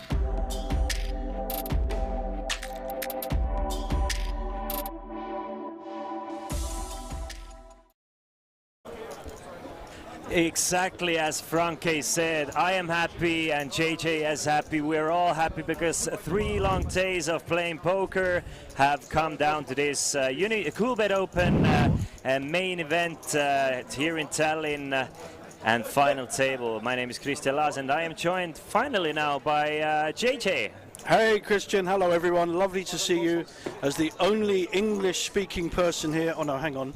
As the only English person here, poker player, I'm very, very honoured to join you on this final table. It's really exciting. We've got 9 left, all with playable stacks, which is interesting. I don't think there's really anyone I would call short. Nah, there's everybody has 20 big blinds or more, so a lot of poker to be played. Everybody has guaranteed themselves 5,650 euros for the 9th place finish, which is quite nice already because it's a 550 euro tournament. But the winner will take home 65,700 euros. So the cream of the crop is still to be made. So all the money is still out there. I mean, payouts up until this point, they don't matter that much, because now is where the real money is to be made. And now is also the situation where you start thinking about maybe laddering, letting other people bust out before you, okay. because those money jumps also start to matter.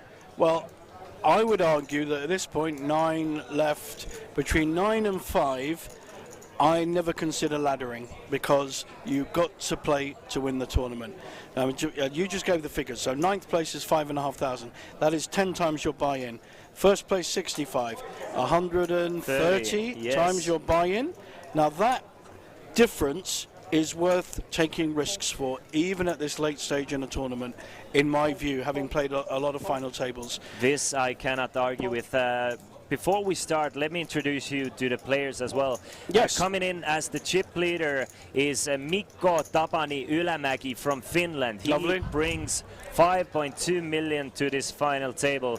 Kaido Mikk from Estonia, he comes in with 3.7 million. Then we have Vegard Melgalvis Andreasen from Norway with 2.5 million. Kalle Mikkonen from Finland with 2 million. Attili Tastarsson from Iceland, he is with 1.5 million. Ilva Torsut, who you're all very familiar with from Norway, she's with 1.4 million. Paulius Kostitskis has made it all the way to the final table with 1.2 million, and we have an all-in already. Very interesting, an all-in on the button with ace king, an ace-9 suited that covered him by 3. Was really thinking about it. I guess the button there has a strong table image, because ace-9 suited heads up against a short stack, pretty playable hand. He folded. So he had 3.5 million. It was $1 million to call. I guess he's weighed it up and felt that this particular player, is it Wang? Is his name? I can't remember his name. Yes. Thank you. Is too solid to make a move without a bigger hand than ace-9.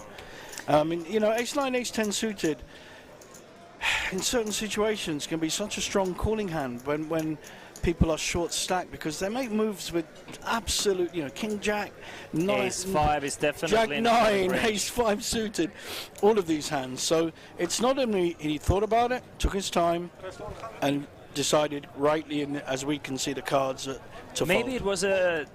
Maybe it was as close as maybe he would have called from the big blind, but still having one more player, he decided to fold. Probably factor. somewhere in between the calling, but at the same time, you really don't want to double somebody up as well. He's in very strong 3rd place, and when I thought about and talked about that laddering situation, it is Kaido Mikk in 2nd place here. He's in clear 2nd place with more than 3 million, and he really wants to avoid playing so to big put pots. a third of his stack on an unknown calling with ace-9 suited, it's not the best plus EV move for sure. Yeah. So I would also favour folding pretty well 90% of the time.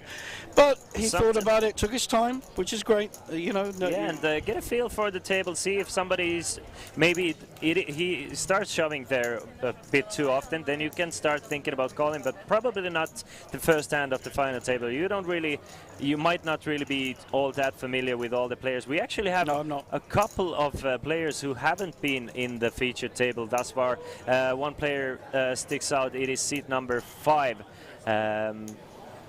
Who hasn't made his way to this featured table just yet. And player sitting at seat number 2, he has just made back-to-back final tables here in fantastic. Coolbet we have seat 3 with kings. Yeah, Bergen has gone all in with pocket kings. And is this a good play? All in early position. He's one of the shortest stacks, like Huang was. So he must probably think. I mean, there's an under the gun raise. You have a 20 big blind stack.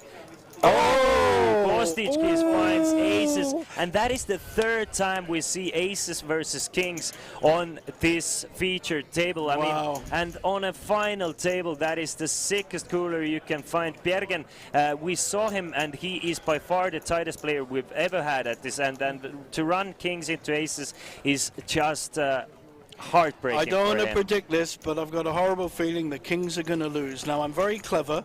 I can work all the odds.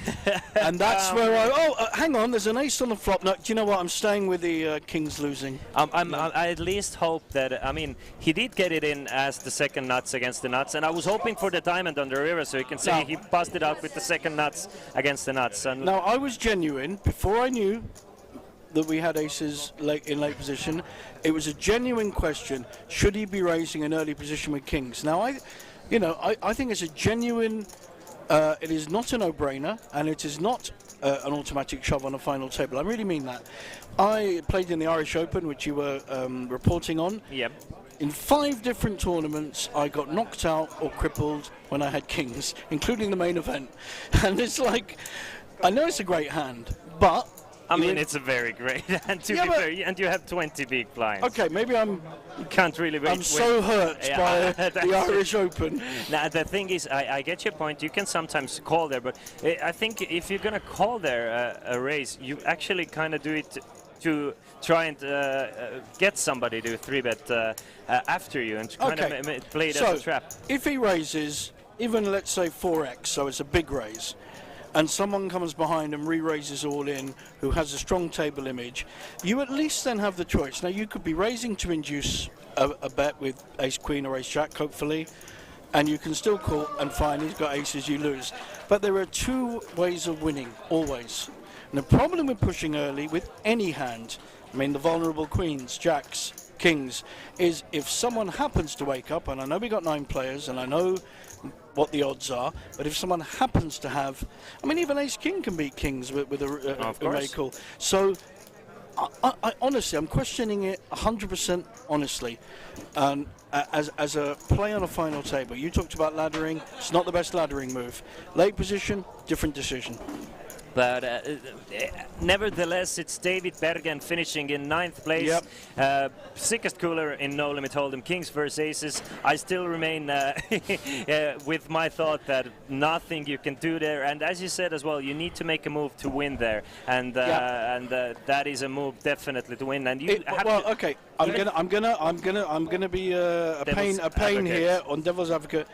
Is it an all-in move there, which only gets the blinds? Is not a move to win a tournament. It isn't. A move to win a tournament is trying to navigate so that you have your best hands against weaker hands with more chips in the pot. Only a big hand is going to call kings. Anyway.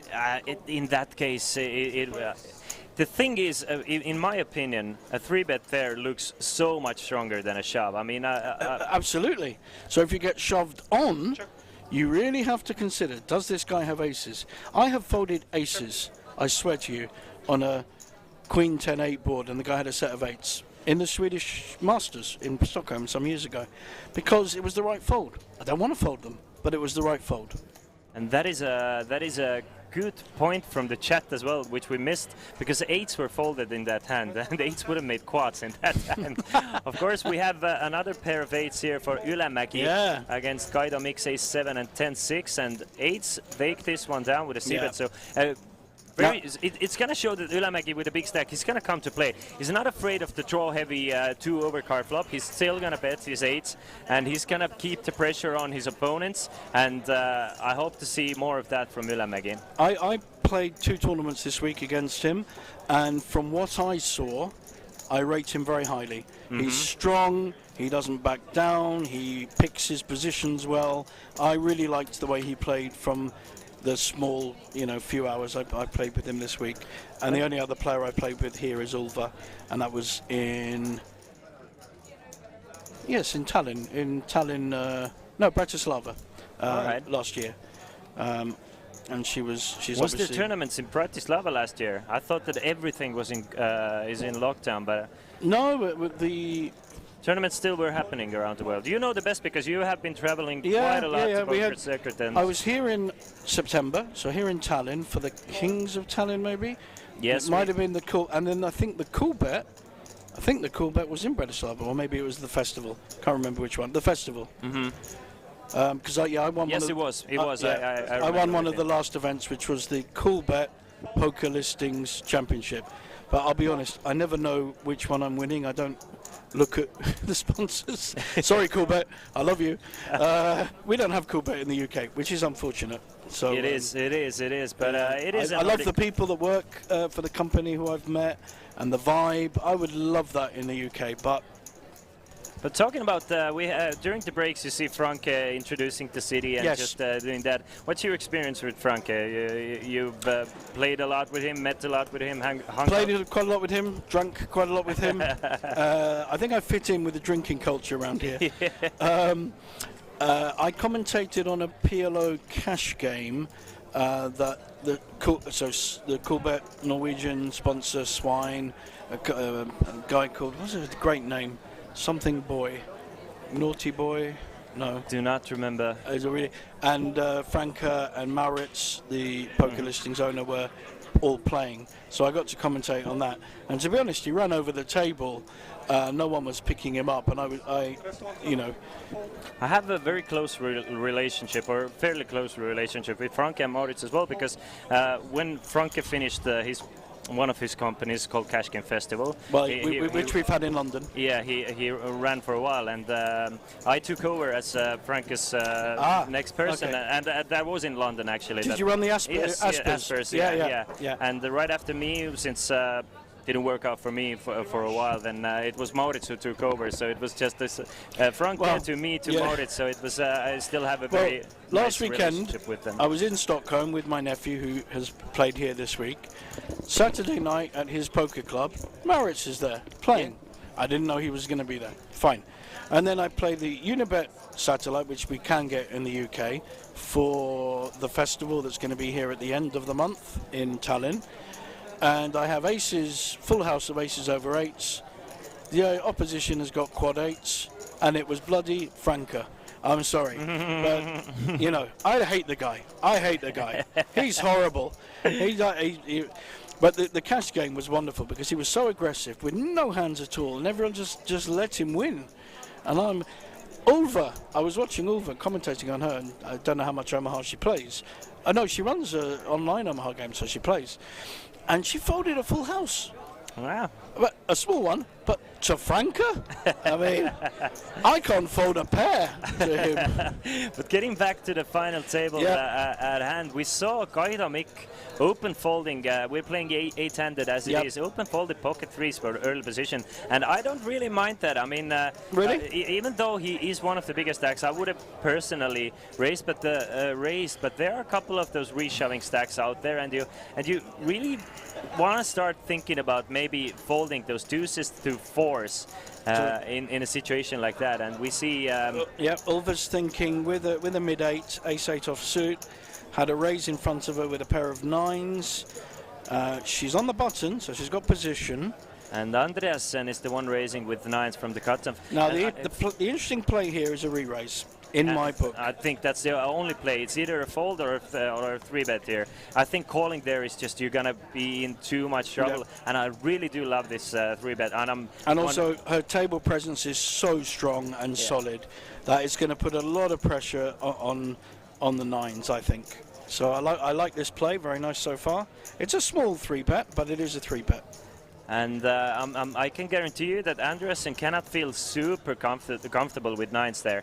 And I mean, I'm guessing Andreasen is going to end up shoving there against the button three bet range. But also she's bet a substantial part of her stack. I mean, 200. This is why the move with the ace-8 is so powerful as well. So 280k out of 1.3 million is a pretty big. 1.2 million is a pretty big proportion. She's saying, okay, you've raised, but I have got a better hand than you. That's the clear message. Exactly, and this is why you have to do it with hands like that sometimes, because otherwise it's gonna be easy to play against you. And I really love the way Ilva has played this feature table and now approaching this final table. No, this is interesting. I think it's a flat call from Andreasen. So he's going to call an out of position call with nines. I mean, I'm not keen on it because it doesn't matter what high cards come unless you hit a 9. So even now, only one overcard. but still a decent flop. I mean, it doesn't hit those aces, kings, or queens that have a lot of those 3-betting hands. I mean, you're going to see a lot of 3-bets with a hand, 3-bet bluffs with a hand like what's king, Ilva queen. going to do here? She's been checked to her. She's made the strong move already. She has hit second pair. I think it's either going to be a check back just to control the situation a little bit, or a small bet from Ilva.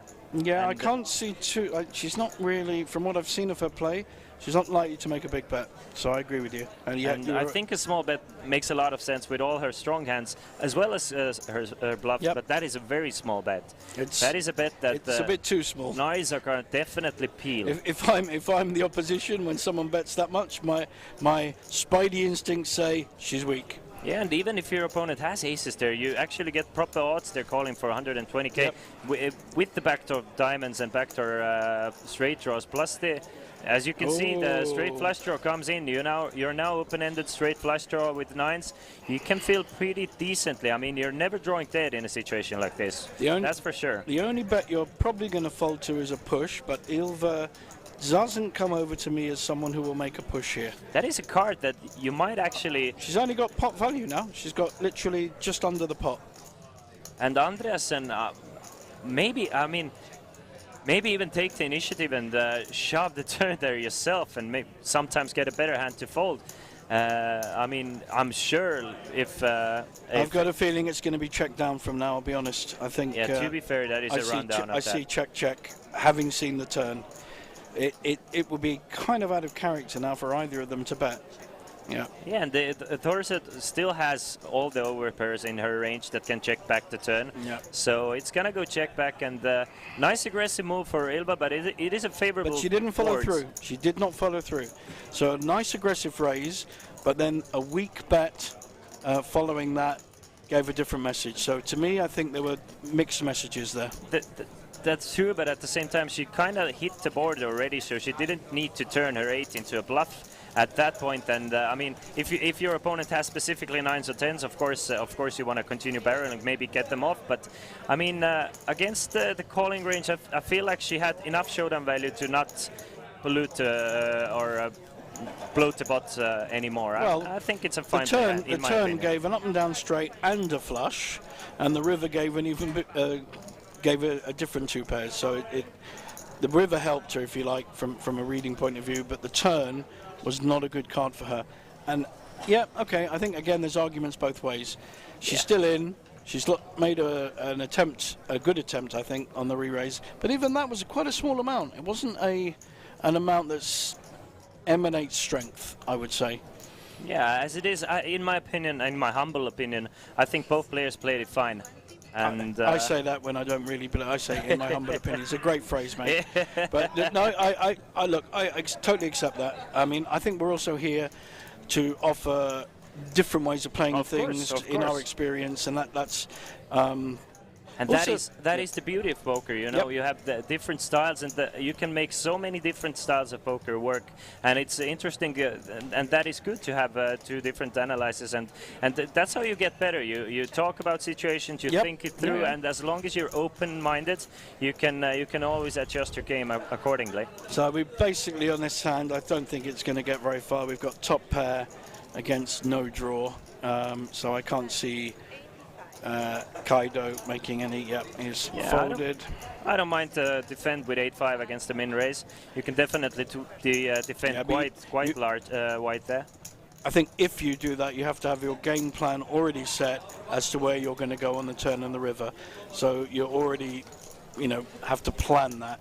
I think people that make, if you like, just the call on a move without having a clear strategy of where they're going with their hand, what they're repping, and how well your opposition will understand what you're repping, because that's the other thing. If you play against a recreational player and you're making a meta play with an 8-5 like we saw there, that player has to be able to read what you're doing, because otherwise you're almost too clever for what's going on. And I have fallen foul of that more than once, where I have represented very specific hands that I know Patrick Antonius is going to read, but your recreational player may not, and you can get in trouble because they'll call you a second pair or whatever. They haven't seen, your line. Yeah, that for sure. but from what we've seen thus far, it seems like it's still our biggest stack who's been the most active. Yes. Everybody still, and that is very understandable. That is very much expected.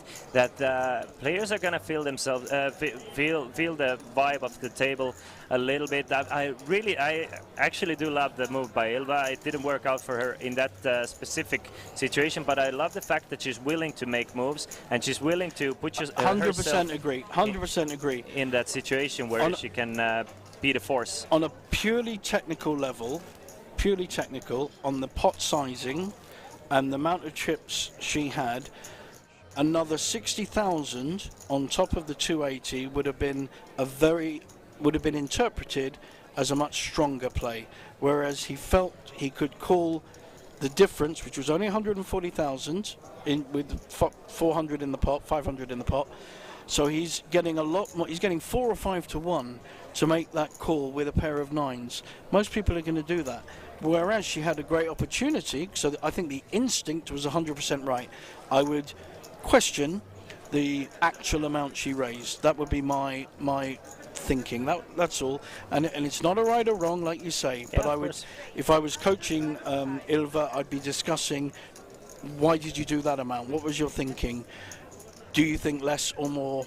What do you think would happen? Why, So, because she hasn't got a premium hand, that's my point. She hasn't got a premium hand. She's got ace-8 offsuit. So the instinct and initiative was fantastic.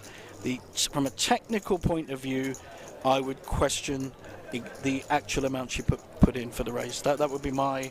And very understandable. Yeah, very understandable. Here we got a lovely playable hand, Jack 10 suited.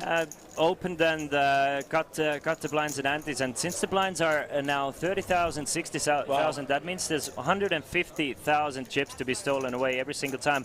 2.4 million is the tournament average stack at this point, meaning that the total chips in play is about 19 million, right?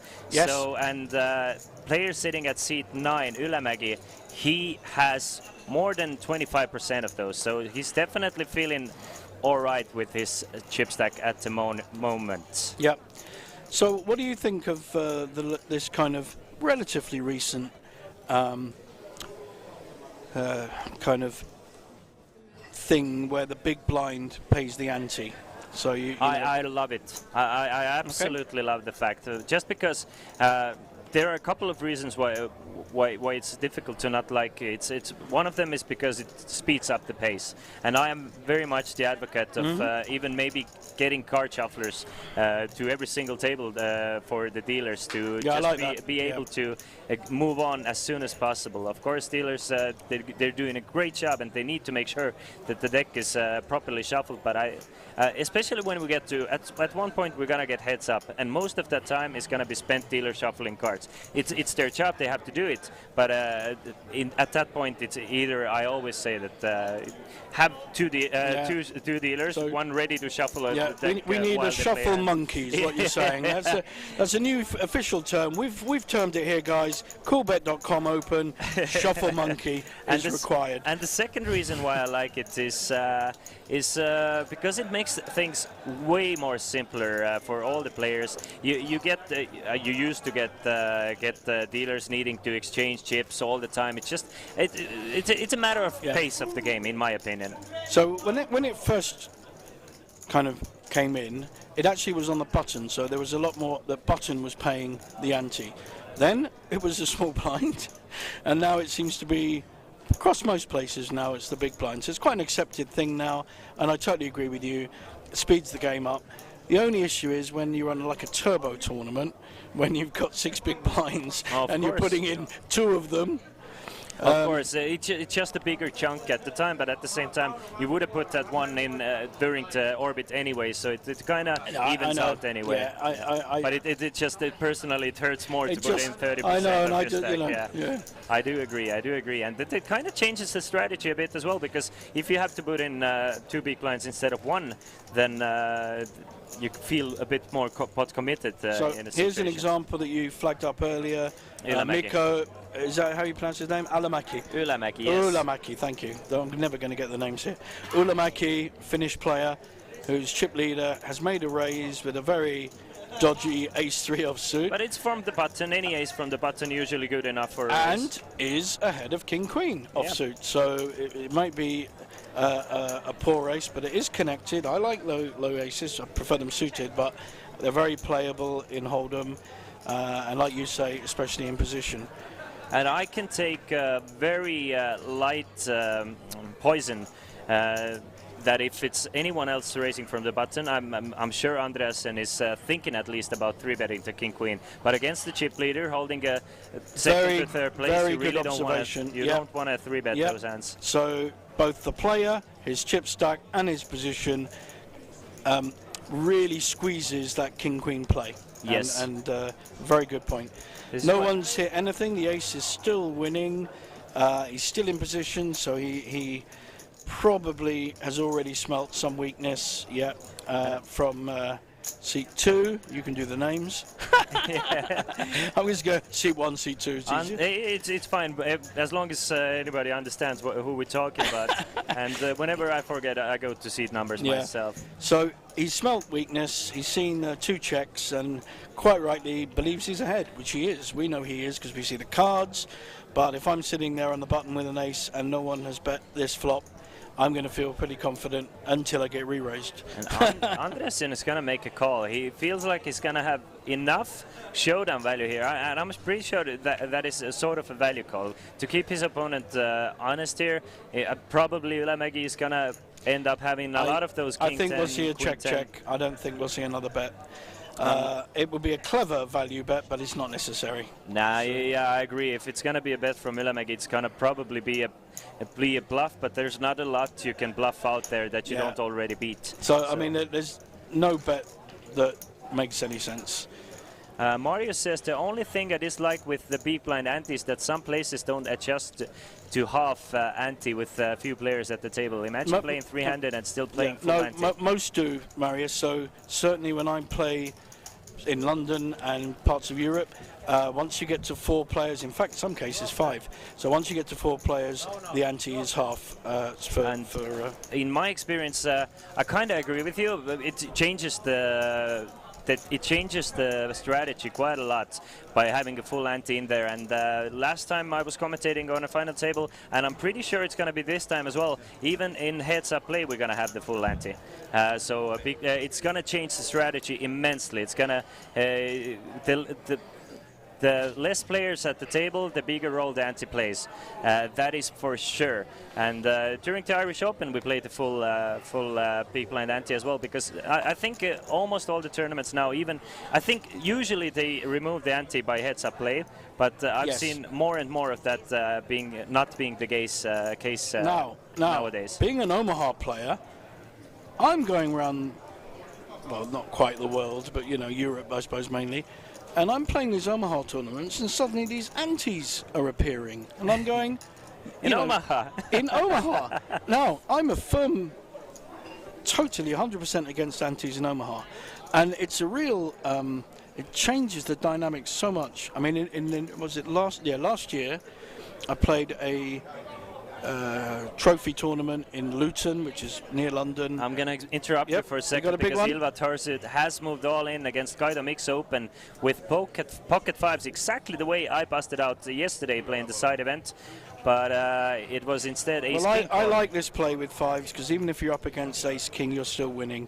And I don't think he'll call. I don't think he's going to call it. Kaido is I'm sure he's not going to call. It's a fairly early position raise from ace-8. It's from the middle position, as you say. So a shove there looks even stronger. And ace-8 doesn't really play well calling 3-bet calls.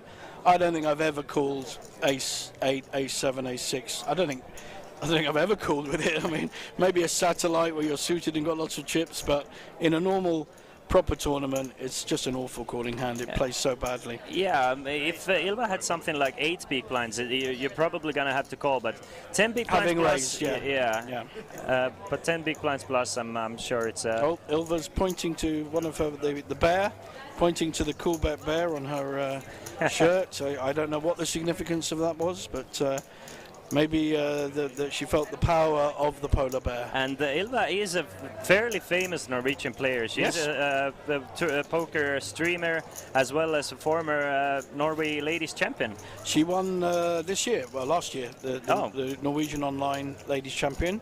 And also, she's now got her €30 online PLO up to about 150 people. I mean, that's pretty good for a stream. That is a lot. It started at 30, if I remember. It was a conversation I had last year, but that's a pretty impressive thing. Which is a lot of kudos to her. For people must like the way she. I mean, here in Estonia, I streams. can speak from experience that our poker stream is by far the biggest Estonian poker stream, right? So, and we get the numbers like this in our biggest stream. So, if she's pulling 150 players to that tournament, I mean, And she's also doing a more great people job. on the stream, of course. Yeah, of course. So, yeah, Coolbet.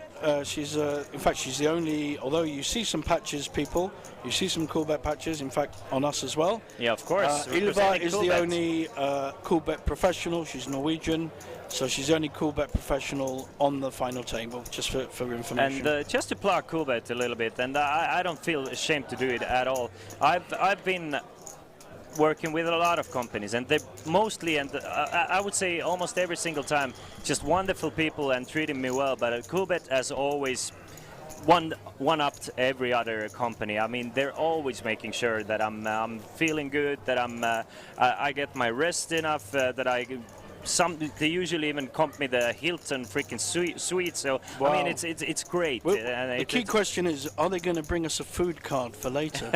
Because you know, I'm a big boy. I need my steaks. Yeah, exactly. Oh, here. Oh, we've got a round of beers. That is nice. Yeah, to you see, you'd never see this in London. You would not see a final table with 65k up the top, and they're all ordering beers. I love that. You see, that's the vibe. That's the difference. Exactly, that's the vibe. As you said, it's still they're playing for a lot of money here. I mean, I'll take my hands up. I played poker professionally for 5+ years, online mostly. I never had a 65k score in my life. So I mean, it's a lot of money that they play for, and still have time to enjoy themselves. Yep. And enjoy the experience, and that's what poker is supposed to be. Yeah, I like it. and like, you know, this tournament here and the one coming up at the end of the month here and some of the European ones, they are 90%, maybe 95, recreational, enthusiastic poker players. So a lot of clubs, the card clubs around Europe feed into the Coolbet. So the one in Sweden, Krukan, that I played at with Maurits the weekend, they fed through 4 players, and that's all through Finland. I've met a lot of groups here that all come from kind of one club. So there's a lot of smaller poker clubs that are recreational by their very nature, feed in to this kind of event. And so for these players, and some of the final table for sure, it will be their biggest hit. There's nothing like winning a good tournament, that feeling, the trophy. You know, I mean, obviously my cabinet's quite heavy, but obviously. Yeah. Fantastic play by Andres, and Yes, and really it worked good. out. And that is Chipstacks playing against Chipstacks. That Yeah. is not against Mikkonen in general. It's just knowing that Mikkonen has a lot to lose, having 4 players with a shorter stack to him. So he's gonna put the pressure on, even with a hand like Yeah. pocket sixes that play decently well by just calling, but knowing that Mikkonen cannot really play 3-bet pots against bigger stacks, just because, you know, there are still money jumps to be worried There about. are. 8th place takes home 6,800, but 4th place takes home 20,700. So, I mean, it's 3 times the money they've already made that he can make by having all the shorter stacks passed before him. So he's just applying pressure. we have the bullets. And Paulius finds the finds He's the in aces. fairly late position, I think. I didn't see where the button was, but I think he's fairly late. And I don't think he's going to get opposition. And we've got no one. We've got no 10-8. No, I can't see a call here. Poker Boss, my name is Christian Laas, and I am joined by JJ Hazan. Is that a question on the stream? Yes. Hiya. And thank you, Carly, for sharing Okay, the we payouts did get a as call well. with 10-8 offsuit in the big blind. And that is a Wow. that is a good flop for both of these guys. It's I mean, a very good flop for 10-8. and that goes instant. I love the check back with aces because most of your range wants to check back this hand because it does. The thing is, and it also induces a bet on the turn, of course, which is exactly what we've. Kaido can feel fairly certain that he's ahead in this situation. I can't see the advantage of raising here, not with such a connected board. I would always worry about this kind of board with an overpair. And see what he does, but I favour the call. I don't think there's any need to. He does call. Yep. And the thing is, we talk about range advantages here quite often, and this is a board that that has a huge range advantage for the big blind here. Calling, he has all the 6-7, 7-8s, 7-6s that Kostiches is never going to raise from early position with. So he has all the strongest hands. As we can see, he just has 2 pair with 10s, 8s, and 7s, and the aces are fairly certainly going to call the bet on the river. Mick, if he's put the raise on ace king and believes that an ace will call for value because there's 2 pairs on board and he's got the 8, he's going to think he's in quite a strong position. Yeah, definitely. That's a value bet from Kaido, and that's just going to be one of those situations where he's going to run into a better hand. He's going to get called. Yeah, nothing. I don't think anyone did anything wrong. Again, like you, I like the way the aces were played there. I think it was very sensible. When I see that kind of flop with a big pair, my spidey senses go, I'm going to play careful here. So I like the way both of them played that. It was very good. Exactly, and against the big blind calling range, and to go back to that range situation, aces is not a 3-street hand. You're not going to get too often, you're not going to get three streets of money in too often by having the best of it. So you kind of want to think of which streets you wanna get your money in, and maybe let your opponent bluff at it, and maybe control the size of the pot. I really like the way he played that pot. Yeah, I have 100% respect, and I would hope I could play it as well. And I think, as you said, both players played it fine. It was just one of those situations where 1.2 million chip pot is going to generate, and it's going to go the ace's way. I mean, of course, Kaido could have hit a 9 or an 8 and take the lead, but as it is, I mean, both players played it fairly well. I agree. Yeah, I know. Yeah, you gotta, give people praise when you see good play. Of course. Equally. Of course. That's why we're here, to give you a bit of analysis. So here we've got a king-jack suited. Now I think it's a very difficult hand to play, but he's on the button. It's certainly going to raise, but if someone comes back at you, it's a tough hand to know what to do with. Makes it 125,000. Those red chips are worth 100,000 each. White chips are worth 25,000 each, and blue ones are 5,000 each. If you want to get a general idea. No one had any kind of hand. There hadn't been any call before the button, so he was only worried about the small and big blinds. Neither had a hand, and you are raising with it. I always try and again think forward. So whatever play you make in poker, whether it's a call or a raise, I'm taking the fold out of it, you have to think, what will I do if? Because you're not just making one play. You have to think through the whole hand where you can. So if I raise against this guy, have I noticed how many times he's called on the big blind? Does he defend? Does he not? Will he come back at me with not a lot? So you're kind of constantly evaluating, and that's the beauty about poker. And even at my super senior age, you're still learning, because every situation, every single hand you play is new, and I love that. So it's like a challenge all the time. Even if you've come across similar situations, it's still going to be unique. Yeah, I mean, it's like a most known fun fact about the deck of cards as well. If you had a billion galaxies that had a billion stars, that had a billion Earths, planets orbiting around it, and had a billion people on it, and everybody shuffled the deck of cards. You still lose with kings. You shuffle the deck of cards a billion times since the dawn of time, every single second. You still don't have enough of shuffled variances of a deck card. I mean, you're never going to see the deck of cards being shuffled the same way in any lifetime. So this is an interesting one. We had a early raise with ace-10 offsuit, and then a fold on the small blind with ace-10. That's it's interesting play. So on the assumption, you know, he's not on the button, he's 2 off the button, but on the assumption, and he's had a fairly strong image, he hasn't played many hands, he's a Finnish or Swedish? I think he's Swedish. You mean the ace-10 holder? Yeah. Icelandic. Icelandic, yes, sorry, because I met his wife, I played with his wife, they're here, they both play, which is great. I played with his wife in the 8 game.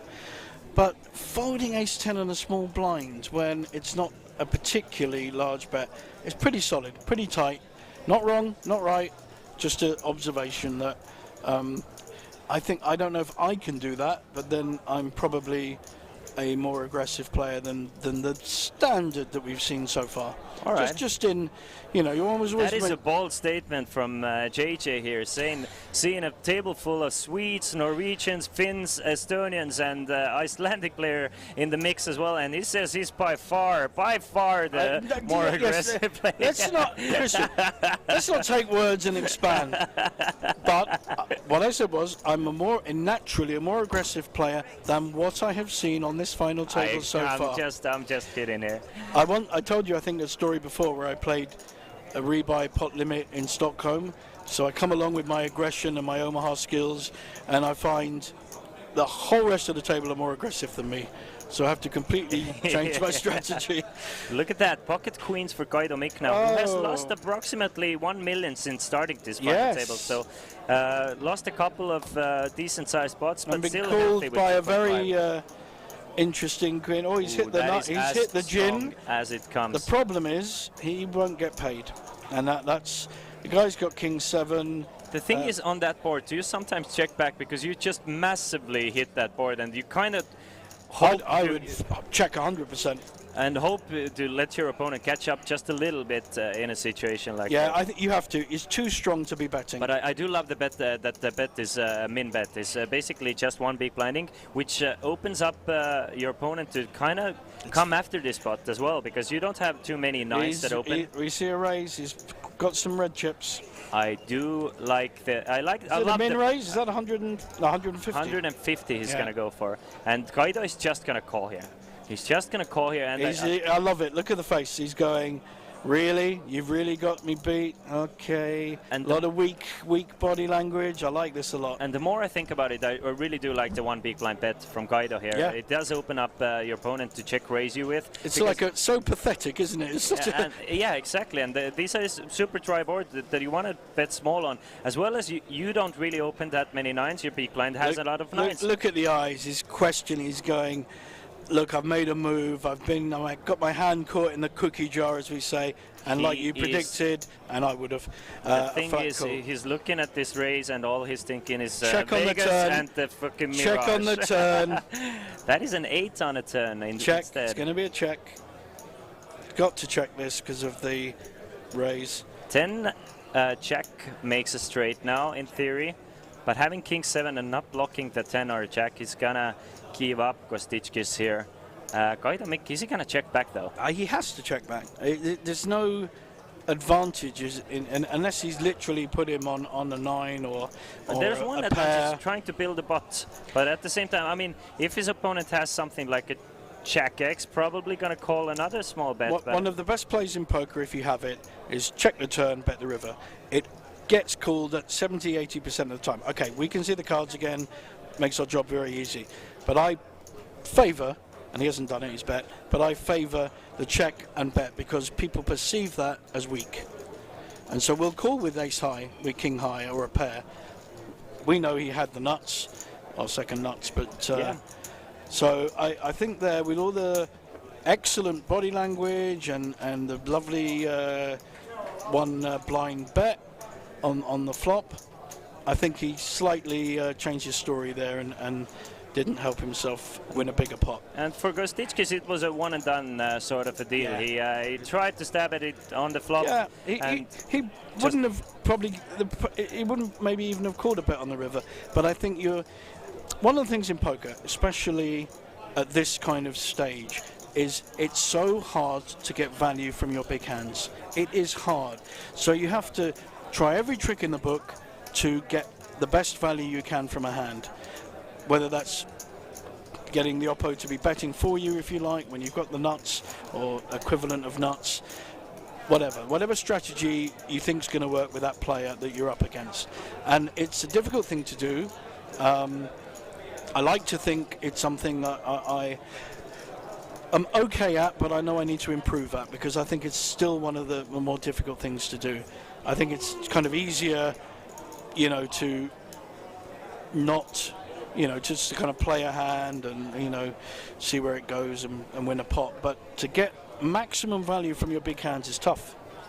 Of course. Espen wants to know, what time do we guys expect to get a winner? And at the start of the day, I said it's gonna go into the morning hours, but for now, I think it's gonna go approximately 6 more hours. 6 more hours plus the break. Well, so I'm guessing 7 more hours of coverage. I think the people need to hear the truth on this one. So what the truth is that I said 9 p.m.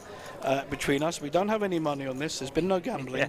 .com and my young friend here said 4 a.m. So the 4 a.m. has become early hours, which again I like it. He's so he's now he's not allowed to go before midnight because I have 9 p.m. already. I did say early morning hours. We'll give him morning hours. We'll give him 1 a.m. I'm going to be nice.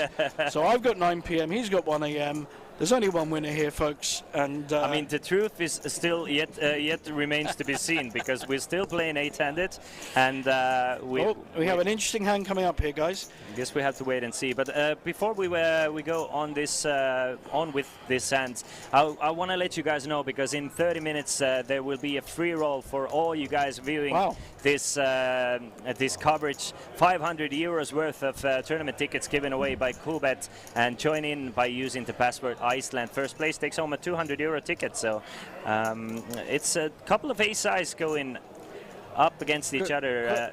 Jack Kicker still plays. What I find interesting here is the odds show the ace-jack with 56% against 44. It's not factoring in the split pot, which is actually one of the as likely results as the ace-jack winning. It is factoring in the split pot. This is why the odds are so even as they are. Oh, okay. Otherwise, because I normally would expect to see it not add up to 100%. Well, with the split pot. The split pot is just I understand. It's just a different way of presenting the stats. Yeah, exactly. And it is gonna be a split pot unless one of those players manages to bluff the other one out. And now it's up to Kaido. I can see a bet here. Definitely, he might not think his ace-high is good here, and he might try and get something like pocket jacks. Well, his ace-high is good here, but it just happens to be splitting. Yes, exactly. So I could see a bet here, and I think it would be perfectly valid to make a bet here with the weakness that's been shown. He's grabbing for chips. I like it. He's going to steal this one He's away. my favourite. He's my hero now, except for the turn bet. As we learned, of course, it's a big bet, 500. Good friend of our previous commentator, Ott-Karli Toome, who is also a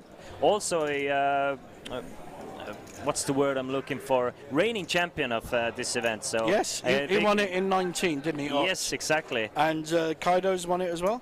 Kaido has not. He's Estonian. He has not won it yet, but they can go back to back. They grew up learning poker together, so it lovely. would be it's a lovely story. Quite a story, yes. Yeah. And it worked. It worked. Exactly. The Icelandic player Thrastarsson. He's gonna have to fold the ace. If you say so, I call him Bill. It's Atli Thrastarsson. I'm gonna get it.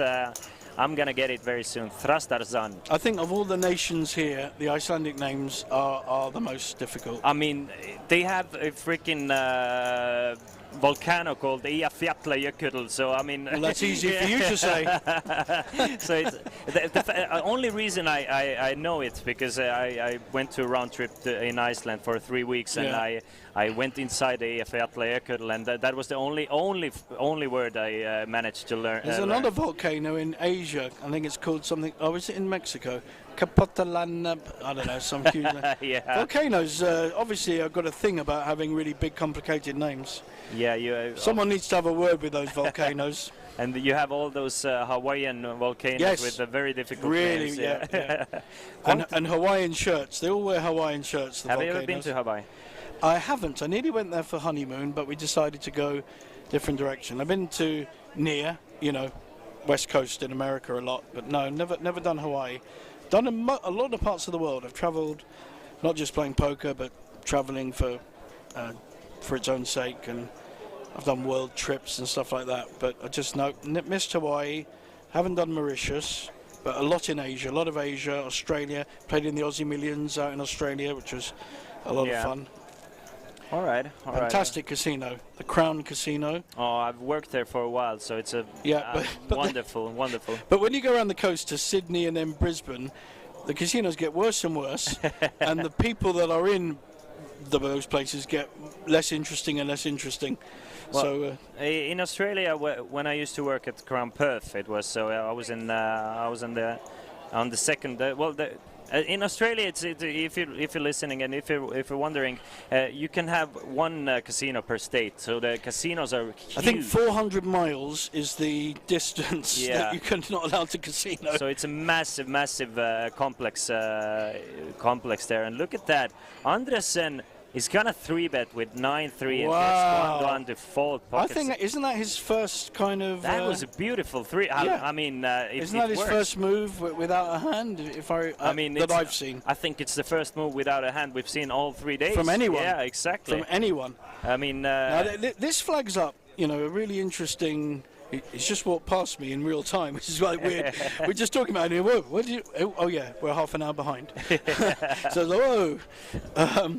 But it's interesting. So, for me, I love this kind of play, especially on the final table. Now, for those of you, who are looking at this, just to be really clear on the dynamics, we are half an hour behind the live play. The players themselves can get to see how other people have played in their break. They can look back, or they can have someone advising them and helping them who's been following the stream that you guys are following, and then say, oh, seat 2 is very active, seat 5 is very tight, folded ace 10. Give that kind of information. It's allowed, it's perfectly permissible. The only difference is that we can't commentate on live because that's giving too much information at one time. So just to make sure everyone is fully aware of what's going on. Yes, that is the case to save the integrity of the tournament. It is a race. Now here we have an interesting one because Ilva has already raised. No, she has not. She's a small blind. Thinking about I apologise. it in small blind. But she's made quite a few plays with ace-8 offsuit. No, good fold. Well done, Ilva. This time thinking about it, I think it's a valid thinking point there as well to reshove there against the big stack with ace-3, because knowing the big stack is gonna come in raising quite often. But he could have had 9-3 offsuit. Exactly, he could have had 9-3. Of course, we don't. I don't think raising 9-3 offsuit every single time is a good play. But everyone now and then you want to pick. Of course, you'd rather have something like ace-3 to do it. So it's important to mix it up. It's important to mix it up when you've got a big stack. You have got to put pressure on the smaller stacks. Now, you talked earlier about laddering. Yeah. So laddering is one thing where you're positively looking to go up a ladder, but it also works in reverse. So it allows the bigger stack to put pressure on the smaller stack so they can't ladder. So it kind of has a double effect, and a big stack on any table, but a final table especially, where the money is really wide, each jump is bigger and bigger. It's a very important aspect to use that stack. It really is, and those that don't, end up cashing third, in my humble opinion. To be honest, the ICM dictates almost all the best players' final table strategy, and you cannot argue against. Here we've got another one, an interesting one. Yeah. Kaido's ace-10 that he opened from under the gun. Kaido Mick opened from under the gun with ace-10, and he's gonna face a 3-bet from Kostitskis, and I don't think it's gonna be too much issue for Kaido to get rid of. Where's he from? He's from Lithuania. Kostitskis just calls with the ace-king, so plays it sneaky. Interesting. Again, in position. In position. Again, being fourth in chips. But that's now allowing ace-7 suited, a lovely playable hand, to come in. See that although if you like against the ace-10, we know that might be an interesting move. It's now allowed a third player to come in with a hand that may hit flop massively. We don't know yet. Of course, and that is the risk of it. But at the same time, I'm guessing he's just calling there because his raise is gonna look super strong anyway against an undergun big stack raiser. So if he's gonna 3-bet, it's gonna look super strong. He's gonna call most of his hands there, so he's gonna mix up a couple of those stronger hands, and maybe a short stack after him is gonna go all in, and he gets an easy call there should Guido Mick fold. So now he's under-repped his hand, so he's under-repped his ace-king. No one's bet. They're both showing weakness, so I think, again, the right play here is to bet.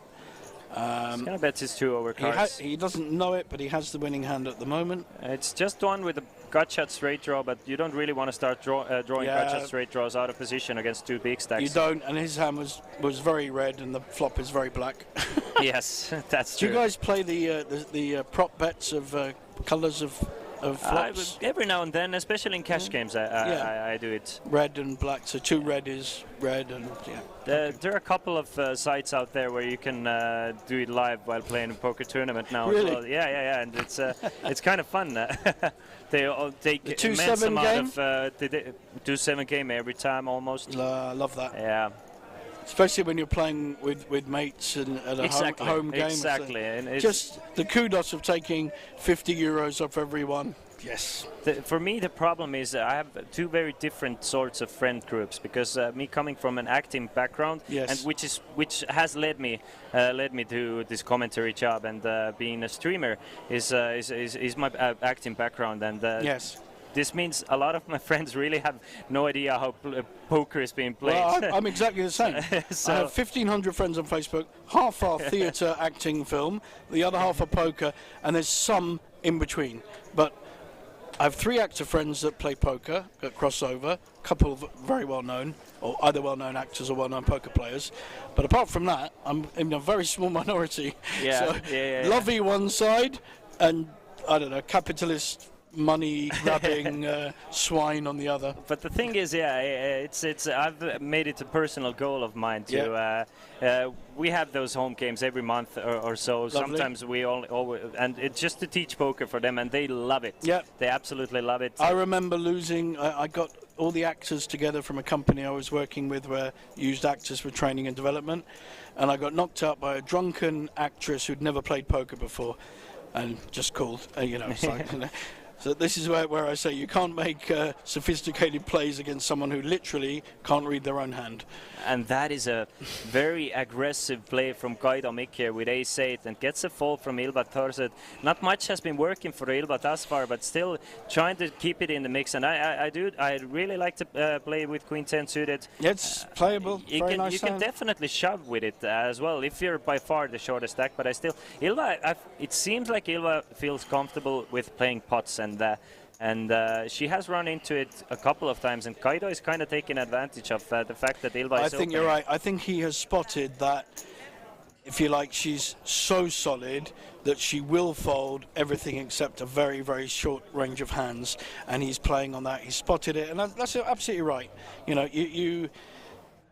Although everyone knows each other and everyone's friends, your aim is to beat the other 7 or 8 people on the table. That's your aim. Of course. And you must use everything in the book, and that's a great observation that he's applied to that hand. I like that. And the blinds have gone up to... Yep. Sorry, that's a great example of how I believe Ilva should have played her ace-8. In fact, you couldn't write the script on that one.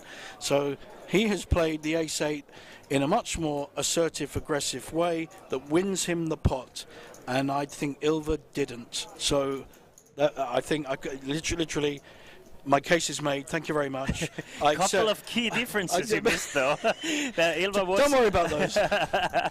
Actually, just one. It was Ilva with 12 big blinds this time, and last time Ilva had 20 big blinds effective. So it kind of changes. I didn't say dynamic. raise all in, but what's behind it, the play, the move of saying, I am really strong, you must fold.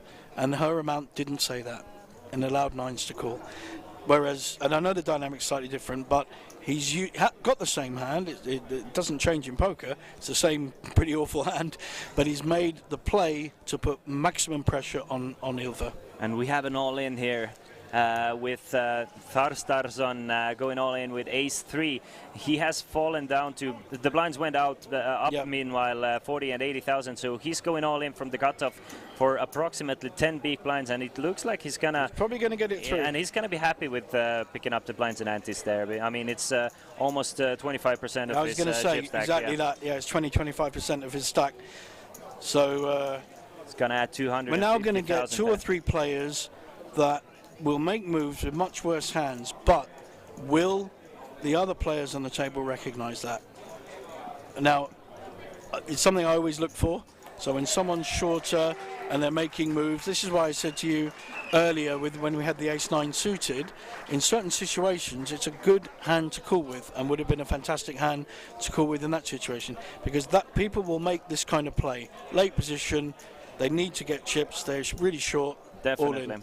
definitely. And so many, King Jack, you see King Jack and King 10 all in so many times. And you see a similar hand here for Kostichkis. We like this. With King Queen suited, very pretty looking hand, plays very well, even in 3-bet pots, plays very well post flop, so gonna see except against Ace King, this is such an awful, it's, okay, I get that, plays very well, and I love the hand, I love it, King Queen suited, but when you get re-raised, it's such a hard hand to decide what to do with. It really is.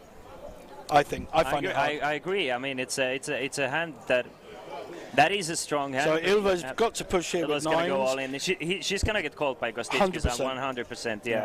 I mean, King Queen plays. It's just less than 10 big blinds all in. So let's see if anybody behind them also finds anything to go with. But Seat 8 is thinking about it. I don't know whether. He's folded, I can't see. Cannot see from the camera angle at the moment. No. And yeah, it's a snap call because Ilva had even less than we thought. She just at 690,000 gets a call from King Queen, and Ilva is gonna need her whole nines to hold up here. It's a flip for her life. Can Ilva Yes, the most double important up? flip yet for Ilva Thorstad. Flop. That is a very good flop for nines. Is that because all 3 cards are under a 9 and not one's a king or a queen? Exactly. Fantastic. You see, you get this kind of expertise. And there's no heart on the flop as well. That's an even better card. Yeah. So just a king or a queen needed for Kostichkis to. He's already putting the money in. He's metaphorically stood up and took his coat off. Ooh, and that is a king of spades. We have seen quite a few river suckouts. I mean, flip last 5 cards. If the cards ran out the other way around, it would have not hurt as much. But as it is, it's the king on the river that eliminates Irva Thorsat in 8th place. Fantastic showing from her. She tried, she was staying in the mix, and she will take home 6,800 euros for her 8th place finish as we lose the last lady of this Coolbet Open Tallinn 2022. She might have time to jump into the ladies' championship upstairs. I don't know if it's still running. Possibly, and if she gets a chance, she's definitely gonna get in there and play as strong as she does. Well, you know, she made 2 or 3 really good moves to try and win pots. Didn't run well at all. Just very rare. You know. This is sometimes how it goes, and you need to win your flips in tournament poker. And she made her move, waited for a decent hand to do it. And every fold she made was the right fold when she was had pressure put on her. She got it in, like when we say she folded when she was behind, and she got it in when she was ahead, and not much you can do. And here we go, 6s again. Guang Duan now going on. What is it with the 6s on this table? Everyone's got 6s, is shoving it in. And he's gonna. Are we gonna have 2 straight eliminations in a row? I've even got an ace jack here. I mean, this might get interesting if aces just call. The ace jack might. It's so strong to call with someone behind you. And it's the chip leader as well. Let's see how this one plays out. We know that the 6s are gonna get called, and they're gonna be in rough shape anyway. Because one player, and it's the chip leader, who has eliminated every single player with aces, by the way. Fun fact about Ylämägi, every time he's eliminated a player, as we've seen from this feature table, I think that's just a flat call, because he's put 800 in. And I love the flat call here. I really do love the flat call. There's no question. We don't even need a discussion on this. It's the only play. Exactly. You don't need to isolate. And now Kostitschka is in a very difficult position because he has a very strong ace-jack suited.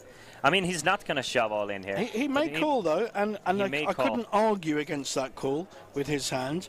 I hope for his sake he doesn't get too creative. Kostitschkas might do something I think a fold is perfectly okay, and I think a call is okay. That's my reading, and he's in a tough spot, like you say. And he can still, I mean, he can kind of try and raise it up to 1.8. This needs a sip of wine before it happens. I'm all on edge. We're probably just going to see Kostitschkas just fold it, but let's see. I mean, he might try and isolate because, I mean, Ylimäki might just call here and fold to a raise, but no. No, that's folded. I think strategically on a final table, coming back to that whole jumping, the laddering side, that's the right play. Yes, I agree. It may be the wrong play for the hand, but it's the right play for the tournament. I agree, and let's watch this all in because Kwang Dong is all in at the risk with pocket sixes against pocket aces. I always hit sets with sixes. They're one of those hands. Let's see if he can hit a six. Or fours. No fours as well. Six on the flop, though. Fours and sixes always hit sets. It's known. It's a thing. It's a poker thing. You should know that. And that is a 10 on a turn. And Kwang Dong is at the verge of elimination. 2 cards left. Needs a 6, and that is not a 6. That is a deuce of spades on a river, meaning that we lose players back-to-back hands. Wow. Kwang Dong finishes this tournament in 7th place, takes home 8,000 euros for his troubles, and now everybody has guaranteed themselves more than 10,000 euros in prize money, and we are reaching this big money territory here. We are, and also reaching 9 p.m. quite soon. Yes, exactly. On our prop bet. What prop bet? Is my wine glass empty? I think there's a hole in your wine glass. I think there is. I'm looking forward to a wine glass of victory later, though, I must admit. It's we did not have a prop bet, just for everybody to say. This is a prop bet he just made out. But we are final 6 players, and now the money champs are getting big because... what are we on? What's our next? Next one 10? gets 10,000, but... we get to 5,000 euro money champs. 5th place takes home 15,000. 4th place 21,000. 3rd place 27,000. 2nd place 43,000. And 1st place takes home close to 66,000 euros. So a lot of money. Is the culture here? And I know we've got mixed countries on the final table now, the last 6. But is the culture towards making deals at the top end, or is it the opposite? Is there a known culture around that? Of making deals? Yeah. I mean, it's definitely possible to make a deal every single time, but it's very player dependent. Chip leader's got ace queen suited in on the button. How wonderful. And Kostitschkas with a strong hand as well. I can see some pushback here. I expect to see a raise to 525. C2's folding. Look at his hand. You see this kind of thing, you've got a spot. So if I'm in seat 1, I am looking at that hand thinking he's folding. He may not. It may be a diffusion. But to me, it looks like he's folding that hand. But I expect to see a 3-bet. So do I. Something like 525 from Kostitschkas here. He's going to make it 500 instead. Or 600, 600, sorry. Yeah. So I like the sizing, to be honest with you. He's going to find it's shoved right back up him. I could see a 1.3 million coming in here. That would be my... Do you think so, really? Yeah. And what's the reasoning behind the 4-betting here with 1.3? Okay, so to fold to he's on the button, he's raised. The reason Paulus has re-raised is because he's got a strong ace. But apart from ace-king, it looks like he's going to call, which is totally against my... But the ace-8 has put the button raise on a weaker hand than his. That's why he's re-raised. But the button has a strong hand. So I favour the re-raise personally because it then says, no, you're wrong. I haven't just got the button. I've got a really strong hand. What do you want to do about it? And here's a different school of thought for me. Is with if I have a hand like ace queen there, I'm a lot of value. I'm calling there, and the thing is, I want to keep my opponent's weaker hands in that I dominate. I know that I'm gonna get a lot of weaker ace x's that are gonna 3-bet me, so I want to keep those hands in. And if I 4-bet there, I don't want to kind of. That's 100% valid. 100% valid. with my play, again, I said I was an aggressive player. The way I would have played that hand, and it is all subjective, is I've got two ways of winning it. I could win that pot there and then. It's a good pot already. I don't need to put my ace-queen that hasn't even hit anything at risk, but I believe I'm stronger than seat 1. So I'm going to go, okay, you know, I'm taking you on here. You got a bit better hand than me? Let's hear about it. That kind of, yeah, I do understand it, but for me it seems like a race for information, but No, not for information. So it's going. You think I'm just raising on the button with no hand? Fuck you. Excuse my French. You know, I'm not. I am good. And I promise you, you know as well as I know, because we can see the hands. Ace-8 would fold there. Has to fold. Of course. Whereas now, why do you want there to is a risk. fold the better worse hand out? Is my question. Because do you know how many 90% hands I've lost? That is true. Do you know how many? I could give you. There was a 4-month period. I lost 5 90 or 95% hands at big pots or crucial times in the tournament. So you want bad beat City? I'll give it to you. All right, I'm willing to, in my mind, I'm willing to take the bad beat. I just want to get my chips in when Different I'm ahead. mindset. Yeah, but as it is, the players end up chopping it. The board runs out. So we had 2 pairs, and both had an ace split Yep. pot. Both players playing 2 pairs with Any an other ace questions we got coming in? Where do you play regularly? Who? You. Okay, for those that know it, my home, if you like, is the Vic, which is a Grosvenor casino. Grosvenor are now the main poker operator in Britain. They have GUKPT, Grosvenor UK Poker Tour, monthly all around Britain. They have the Goliath, which has the record for the largest amount of players in any one tournament, because it's only €150 buy-in, but the prize pool gets up to, I think, about $1 million. So it's the value is tremendous. Maybe 2 million actually. I can't remember the figures. A lot of money. But you get a lot of bullets basically. So that's one of I'm playing that in August in Coventry, in the middle of England. So the Vic has been my home for probably 40 years. When it had a tiny self-deal room, through to the whole floor now is a poker room. I also play there's Aspers, where the current a friend of mine, Finton Gavin, is running an Irish poker tour. I can't remember the technical name of it. That's in Aspers now. Aspers is like a mini Las Vegas casino, lots of slot machines. You walk through, poker room at the back, and that hosted the 888 and stuff like that. There is also the Empire and the Hippodrome. Nottingham has a fantastic casino called Dusk Till Dawn. That's 3 hours drive from London, but they host WPTs and very large their own tournaments, and that's so for those that want to know anything about it, I would be looking up Dusk Till Dawn, the Vic or Grosvenor casinos, where there's a lot around Britain. The Hippodrome is a beautiful casino, used to be a venue where people like Tom Jones, Frank Sinatra all played in the 60s and 70s, and they spent £50 million, that's 55 million euros, just on the inside design. It is beautiful. Wow. And a very, very good steakhouse, a bit like here in Tallinn at the Hilton where we are. So there's so much poker in Britain. I don't know what I'm doing here, to be honest. But no, I love coming out to Coolbet type, this one especially, but Coolbet type events, because for me, I get a lot more mixed games than there are in the UK. That's the one thing missing. Seniors is now starting, so there's now a seniors in every Grosvenor.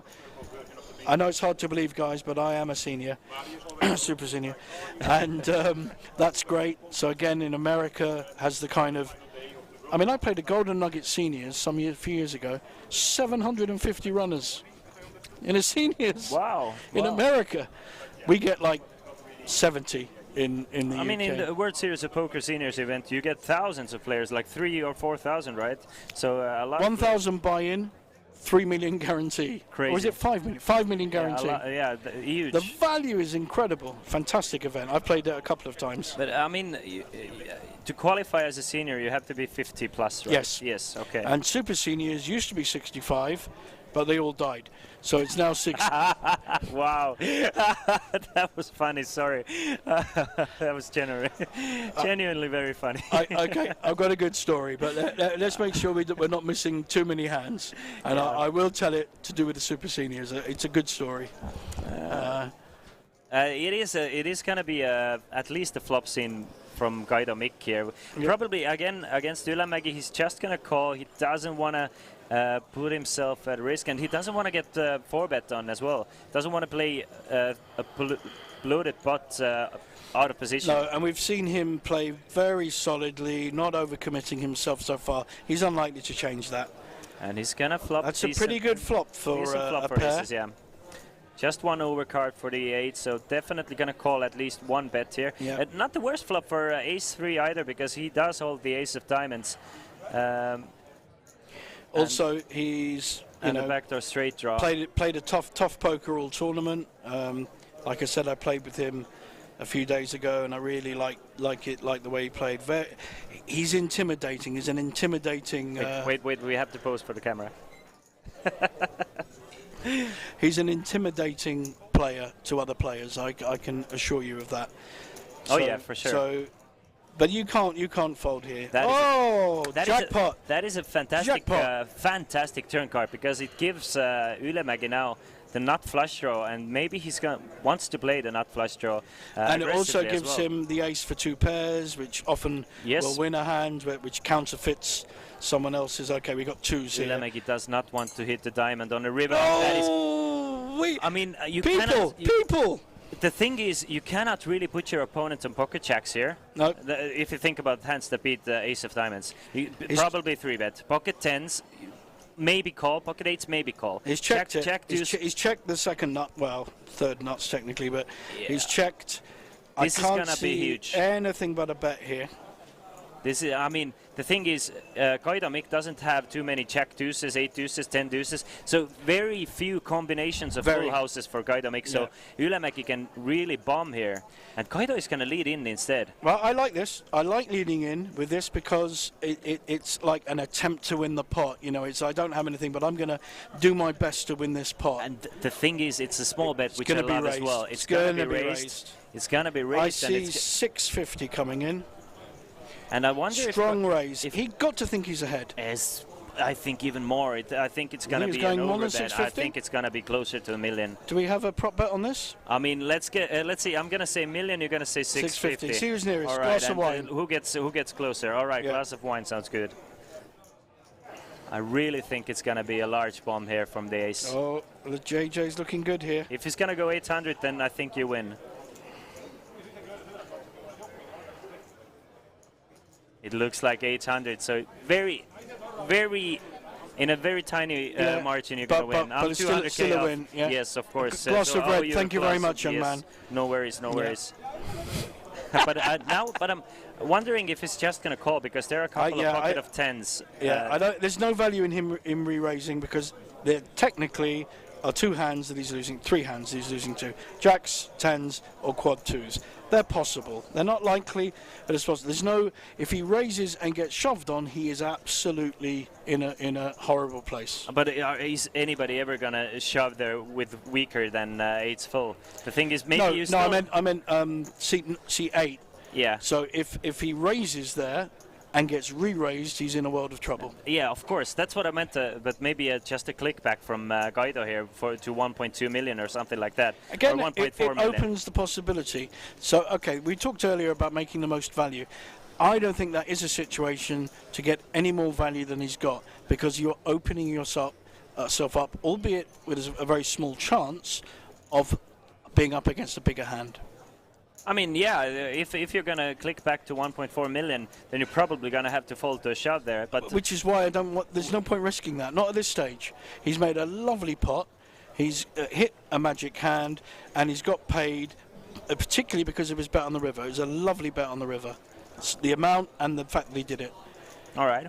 So I of course it may be reaching it. Yeah, that's what I'm thinking. But sometimes, I mean, 8's is just super strong there. Obviously, you're gonna run into 10s there quite often. And also hidden, very, very disguised. Yeah, and I mean, pocket jacks probably not gonna play the same way. So basically can eliminate the jacks there. Deuces, deuces. You're just People afraid of tens. often don't play call any raises with deuces anyway. They find it a hard hand to play.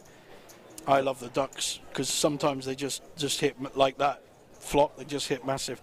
Here we've got an interesting situation. We've got king queen offsuit with the initial raise, and I think he's been shoved on with ace queen. Yeah, it's a shove, 1.3 million, which is not far off a third, just more than a third of his stack. This is the tricky situation I spoke of earlier. You raise with king queen, it looks good, in this case not suited, and you get re-raised on. What do you do? This is the interesting one. Invariably, I'd say 70%, 75% fold, and depending on who you are and who you're up against, you may choose to call. This does not smell like a move, and he's quite rightly made the call. It's a tight player. He's played as solid as any other on the table, and he's gone, right, I think I have you beat. I'm all in. And I love that play by both. I think it's a good fold and a good push. Yeah, definitely a good stack to push with. And are we agreeing on something? Yeah, we are.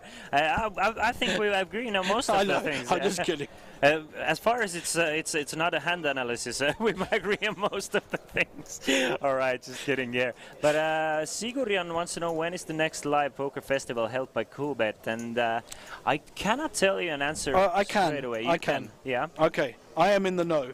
It's going to be right at the end of October, late October. I think the 25th, 6th. So that final week in October. I think it's here in Tallinn. Would be nice. I'm not 100% sure where it is, but I have spoken to our Coolbet insider and can tell you it definitely is at the end of October, and it doesn't clash with the festival, which is in mid-October in Bratislava. I'm assuming it's going to be here in Tallinn, but I don't know that. Around that time, there should be a Kings of Tallinn event as well. That was September last year because I played it. I came here and played I'm that. going to play it this year as well. I already have a ticket, so... Oh, yeah. You want an online one? No, I didn't. I got gifted it. The thing is, we had some people have all the luck. No, I didn't. I really did have to earn it, though. We had a competition with 12 pairs going up against each other for online poker session. Everybody started with €1,000, and whoever finished with a bigger amount got the extra tickets. So we ended up with I don't know, so 8,000 here we've got a raise with a7 and a call with ace-10. Now, both of them, although both of them have hit the flop, because there's a paired board, it makes it quite hard to play. So they both hit the ace, but neither have got a good kicker. And you need a kicker here because the ace and the nines has already made two pairs.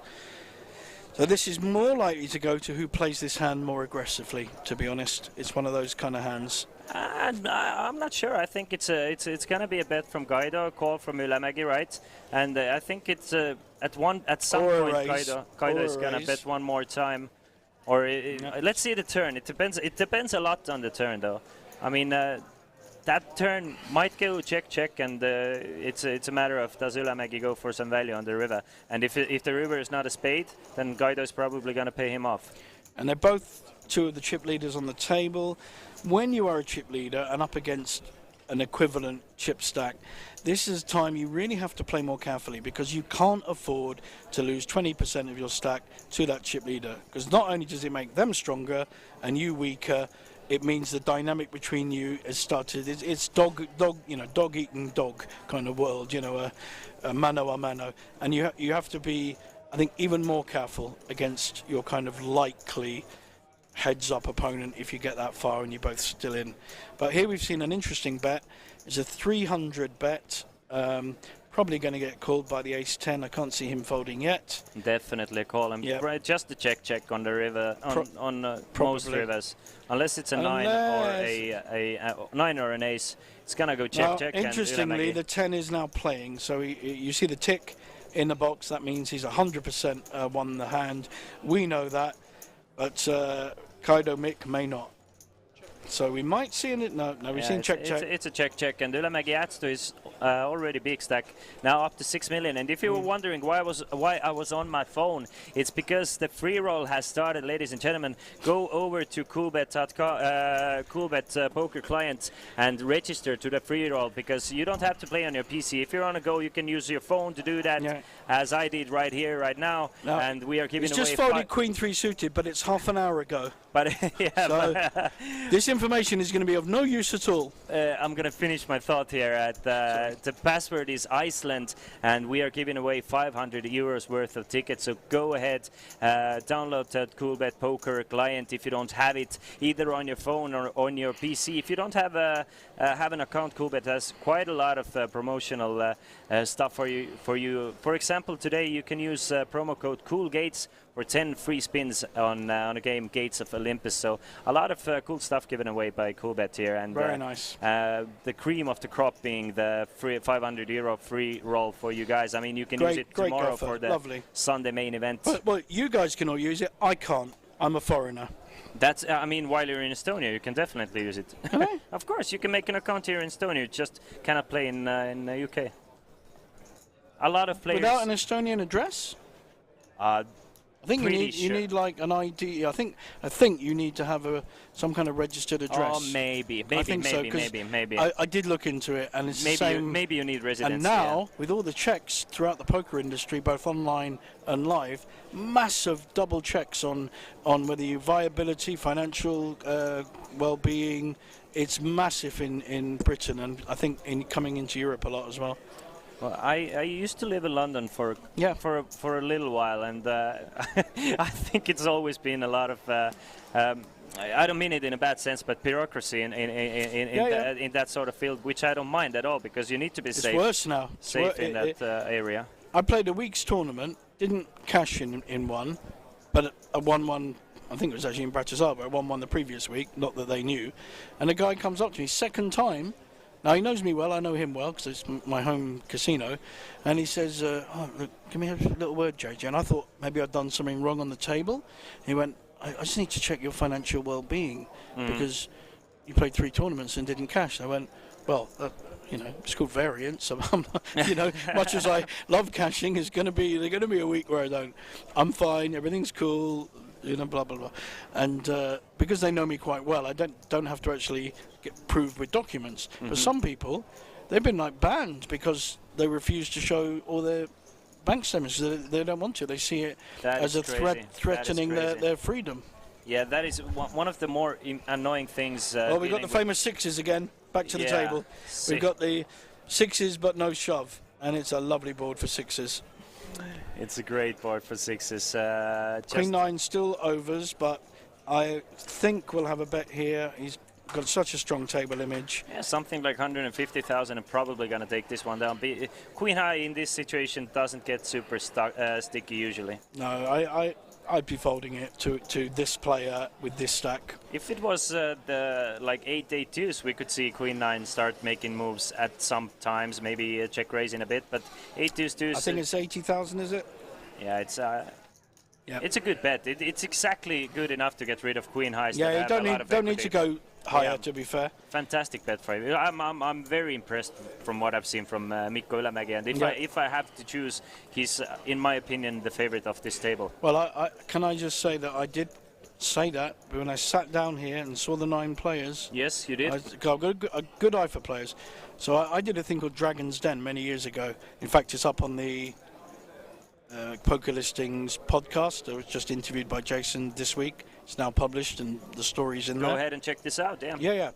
So Poker Listings, called On the Road with Poker Listings, and it's all about this event. So a lot of poker players at the Coolbet have been interviewed, and I think I was the first one. It's on iTunes, Spotify, and YouTube. Yeah, you can definitely check it out when you go to Poker Listings page. So I've lost my train of thought now because I went into advertising. What was I saying? What were you talking about? You mean? Yeah, no, exactly. Yeah, what was it? I wish I knew. Yeah, okay. It'll come to me. Wait. Let me get back to it. We were talking about. Was it a question? I'm very old. I'm very old. Yeah. We had sixes against Queen 9 there, and we were talking about small betting the flop prior to. You said you had a good eye on players. Yeah, okay, so I did Dragon's Den where I asked them to back me as a poker player. It was quite a famous thing because I was the only world poker player to go on it's Shark Scope in America and Dragon's Den in Britain. And I wanted 65k for a year and offering 40%. They didn't back me. But my plan was to get $1 million fund and have like a football team of players. So players you may know who were established. And we got a big hand? Yeah, we have Andres, and turning is 8-9, and I really like this hand to turn into a bluff from the small blind. Yep. He's gonna 3-bet it to 550,000. He's been the most active player on the table. Yes, and Kostichkis is kind of caged here with his king check, and now is a time exactly with a hand like king check where I would like to see a 4-bet sometimes, because you're blocking, especially against this player hands. With the activity he's had. And the reasoning behind it for me is that king check is a very easy hand to fold to a 5-bet with. And it's kind of turning your hand into a bluff, but you're gonna get hands like ace queen sometimes even to fold here. So I like that. You're blocking kings, you're blocking ace king, you're blocking jacks, you're blocking quite a lot of those strong hands. Was I that player on this table, I promise you I would have already picked up that he's been active at times where his bet's likely to win a pot, which tells me he hasn't always got it. So I'd be even more encouraged against him than, let's say, seats 6, 7, 8. But definitely most of the time you just want to fold to king jack there. But let's say 20% of the time you want to turn it into a bluff against the small blind 3-bet. Small blind is the most inclined player at the table to 3-bet you in a poker tournament setting. Because they have to play the hand out of position, so they're going to choose most of the hands that they're going to play as a 3-bet. So you're going to expect to see a lot more 3-bet, wide 3-bets from the small blind position. Yeah, I agree. do like the 3-bet. I do like the fold from Gostichis as well. I think calling there is the worst option out of the 3. Yeah, and it was a nice play by the 9-8 there offsuit, and it's fine. He's active. He's been the most active player apart from seat 8. And another hand that another good thing with a 9-8, it plays decently well when called in a 3-bet pot. It flops fairly well. It doesn't get you in too much trouble usually. So I mean, you're fairly almost never dominated there unless you're against pocket 9s there. So I mean, it's a decent hand to choose to 3-bet bluff with. I agree. I like it. I wonder if the hands were other way around, if the king jack was 3-betting there. I wonder if 9-8 suited would have called it from here we've got a big hand. We've got kings. So he's been the most active player on the table. And now he has a big hand again, like he 9-3 before, and then he had ace king. So now he's got a big hand as well. Guida might defend here with a suited. Very ugly hand, but it's suited. So he might. It's gonna be. I think it's a fold. He hasn't done. He's gonna call, you're right. He hasn't done a lot. It's not wrong anyway. He hasn't done a lot out of character from what I can see so far.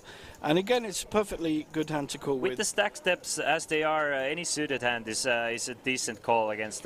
Now this is the problem. Actually, it's a problem for kings as well. The ace is hit, and that's always the case. The 9-3 is hit, and I hate kings. But did I once tell you that 5 times in the Irish Open I lost with kings? That is a small bet, which I like as well. You don't have to bet very large here on a fairly dry ace-high board, so you have to bet small. He's gonna bet small. The problem with the call is you're not repping the ace, and that's an issue to me. You're not raising with an ace either. I mean, if he has something like ace-8, you're not going to start raising on the flop. So you might if you haven't got clubs. So there's again arguments both ways there. Yeah, there's different lines you can take depending on. See, against this player, against player 2, who has been very active, I still think it's an option to be more aggressive against him. But elaborate a little bit more. What's the reasoning behind raising with an ace on a flop there, in your mind? If you've not put him on an ace and you feel it's a way of winning the pot, I think you should in poker. You put your soldiers in, you need to win the battle. I agree. So anything you can do that achieves that aim, whether it's, if you like, good poker, bad poker. Do you know what? I don't care. I don't care if someone has a value judgment, almost like we are now, having a value judgment on it, because the game is, the aim is win the chips. That's the aim.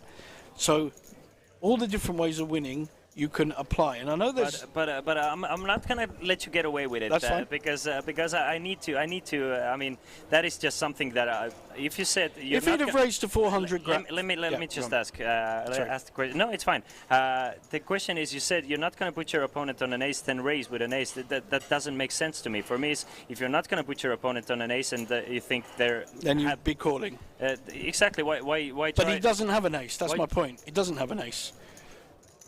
Who? The 9-3 suited. Didn't have an ace. Of course. So what I'm saying is, do you make it's a possible play to make a raise there, saying I've got an ace or possibly flush draw.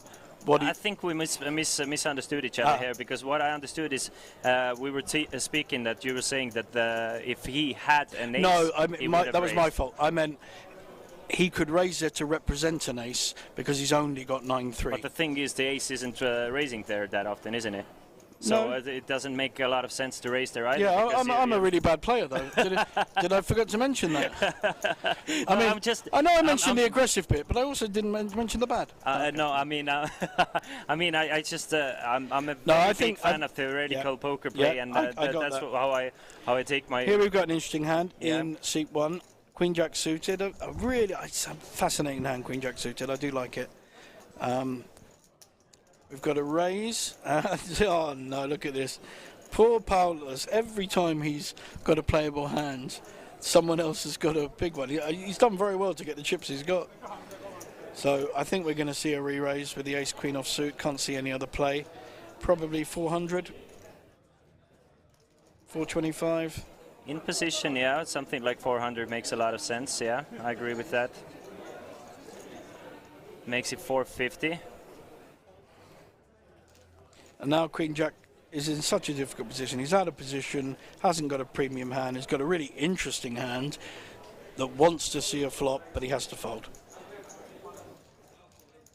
I think he's folded very well, Paulus. I think he's been, and people, I was talking about aggression earlier, and obviously part of the game is to, try and win all your pots and all that. But folding is such it's very rarely spoken about, and it's such an important tool in your box and strategy. Folding well, especially on the final table with big pay jumps, is vital, and he's done that very well now. And I think it's worth praising someone who makes good folds, because people, you get macho stuff on tables sometimes, especially in cash games, and no one likes folding. I'm on the big blind, I don't fold. All this stuff, very macho, and certainly I see it in kind of Omaha cash games especially, and I think it's an underrated feature. Yeah, we can go back to that same old saying that money saved is money earned, and you can make a lot of money by getting away from difficult situations in poker. And the thing is, players in a long run, they're gonna get into very similar situations. It's a matter of maximizing your wins when you're in your opponent's situation, and minimizing your losses when you're behind. So maximizing the wins when you're ahead, and minimizing when you're behind, and that is the key difference between very good players, and bad players. So here we had yet another good hand by Paulus. I think he's had 4 in a row, or 4 out of 5. This time there was no opposition to his ace jack off suit, and he got that one through.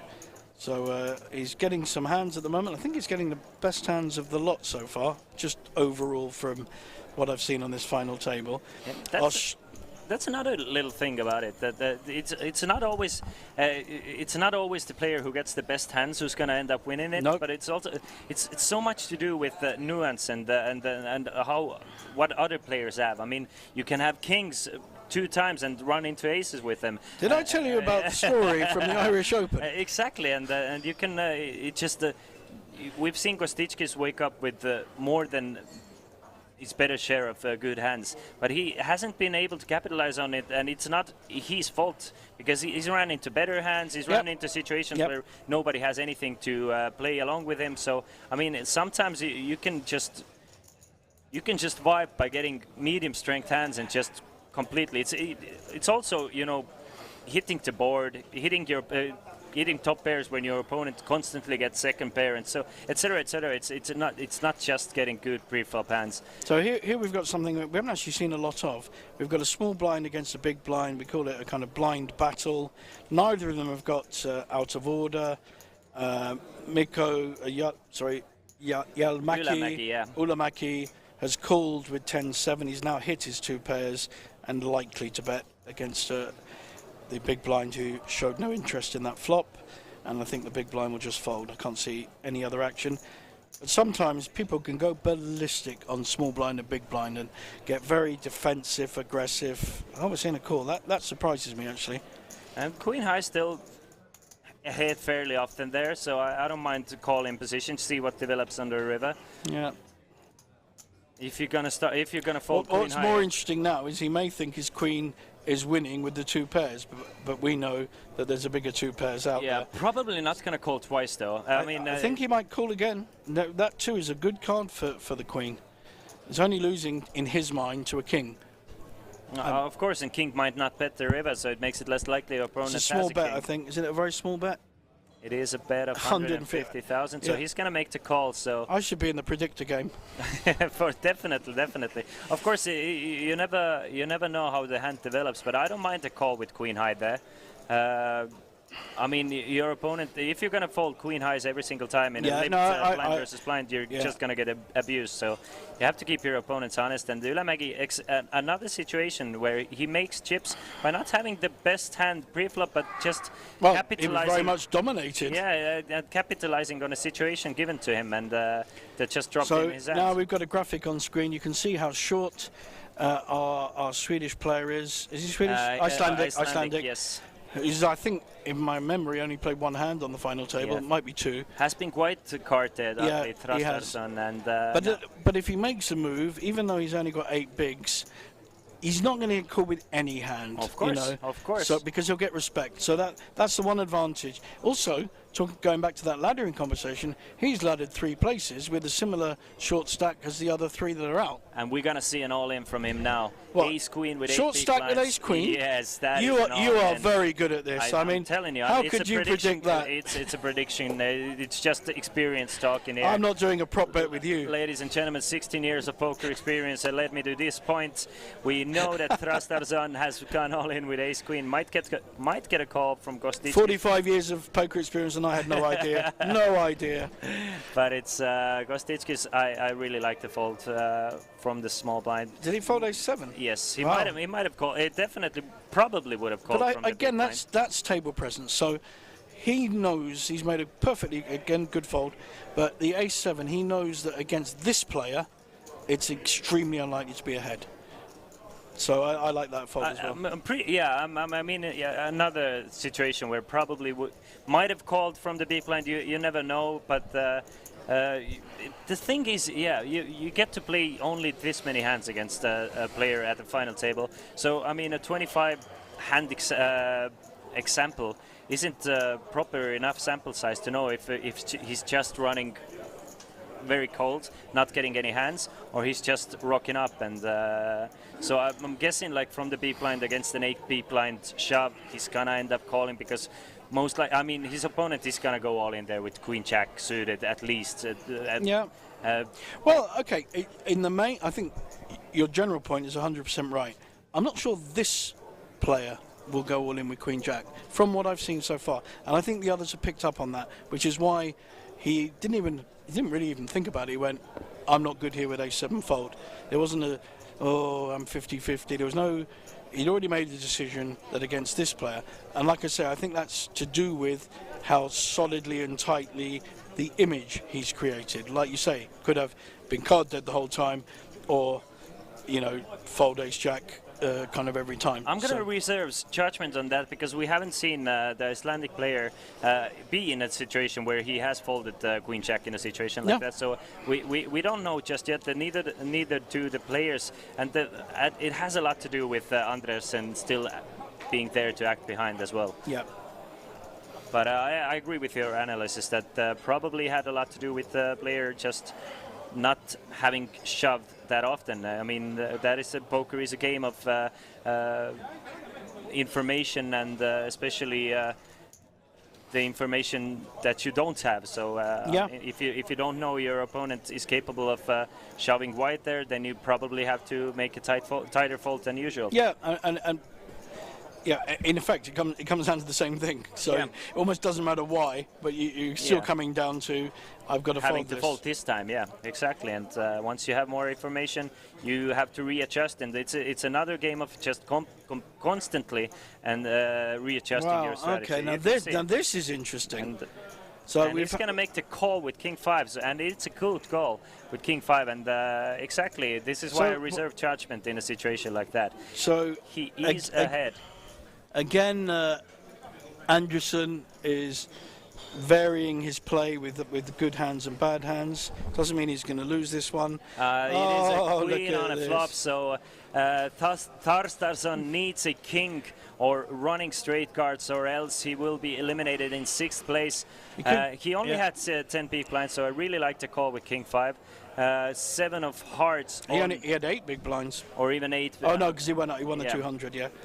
But it doesn't. It's a king from space. Needs to hit a king. Close, but no cigar for Tarstarsson. Very nice showing for him. He's going to finish this tournament in 6th place, taking home more than 10,000 euros for his trouble. Yeah, it was about 10.5. Very nice, very nice showing for him. Let's see what was the prop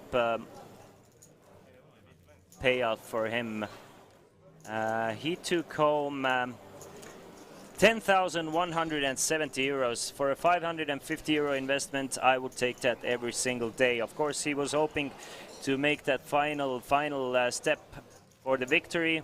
As it is, he was playing the short stack for the most. So I might be wrong, but I think we've lost our first 4 shorter stacks. I think it's been very conventional. I don't think we lost a bigger stack. Yes. So the bigger stacks have gone up, and we've now lost all our kind of smaller stacks when we started the final table. Is that right? Yes, exactly, exactly. All the shorter stacks have been busted, and the bigger stacks have maintained. Basically, they have been the ones eliminating. That's actually quite unusual. I mean, there's usually, so Coolbet put up the betting fairly to form following the kind of chip leader with 2.4 million when we started the last 18, started the final day this morning.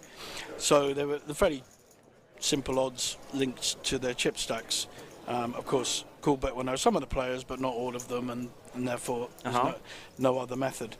And but to me, there's always someone that emerges from the shorter stack. It could be a medium one to win that tournaments. Usually is the case, right? It's rare. And we were talking off-air, guys. We were talking about the Irish Open final, where the chip leader knocked every single player out and had 75% of the total chips when there were 5 players left, like we have now. We don't have that situation here. It's much more even and balanced, and we've still got an awful lot of play. And the play's been a pretty good standard, I think. Yeah, I agree. And the fact is, every time the short stack has gone in, all in, they have busted. So that is also something that doesn't happen. Which that is great, often. because we'll get an early night.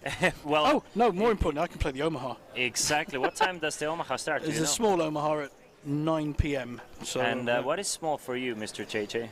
1 or 200. All right. It's a turbo as well. It's a 10-minute clock, so 10-minute clock. Jeez, that is a hybrid. But that's Omaha. It's fine. Yesterday, when I played the 10-minute clock, the old 10-minute level went because we needed to exchange chips and nobody had. So, I mean, we played basically one hand per level. Right. So, but I'm sure you're gonna do great in that Omaha. So here we're back to the 5s and 6s, which is seems to have been the favourite hand to take off with on this definitely. table. So we seem to have a pattern emerging. And again, Andersen is gonna use the small pocket pair. Can he get it through? To pressure the other meat stack here. Probably gonna get it through. No, I'm pretty sure he has. So we had 2 weak aces and a queen jack unsuited. And it is Mikkonen now sitting at seat number 8 at this featured table, who is our shortest stack. Blinds have gone up to 50,000, 100,000, so meaning Mikkonen just has 13 big blinds left. That means he has 10 hands of folding, and after that 10 hands he's down to 8 big blinds. So although he is seat 8, on our screen, he's the 4th player out of 5 left. Yes, exactly. So we don't want to confuse you, make sure, but technically his seat 8, you'll see his cards linked to S8 and his name next to 8. We still maintain that format, although there are 5 players left. Exactly. Might sound obvious, but I just sometimes think it's good to think about the viewers as well, and just to, as long as everybody understands us, we are happy as well. Another pair of pocket 5s now, this time for Kostichkis. I hope he doesn't run into a bigger hand. I'm feeling, I don't know, I'm feeling quite connected to this player. He folded. Kostichkis open folds the pocket 5s, 5-handed. I can't do that. And please tell me I can't do that. The thing is that shows Kostichkis as a set strategy, and this man is well aware of the ICM implications and the fact that he can be abused. Back to and C8. also he's a psychic. So back to our C8. Also he's a psychic. He's a psychic. He knew that C8 had jacks, so an overpair. So had he raised there, he'd have been in all trouble, because C8 with his short stack and jacks would have done exactly the same thing and moved in. And Kostichkis, we've seen that he's very aggressive player. He can push others around and so on. But I told you he was good at folding. I mean, and he is also probably spent his time in the lab and has a very set final table strategy. I have to say, I'm always raising pocket 5s there, but the thing is, I don't think it's correct, and I truly I don't think it's bad in chip PV. You're always making chips in the long run, raising pocket 5s there. But is it?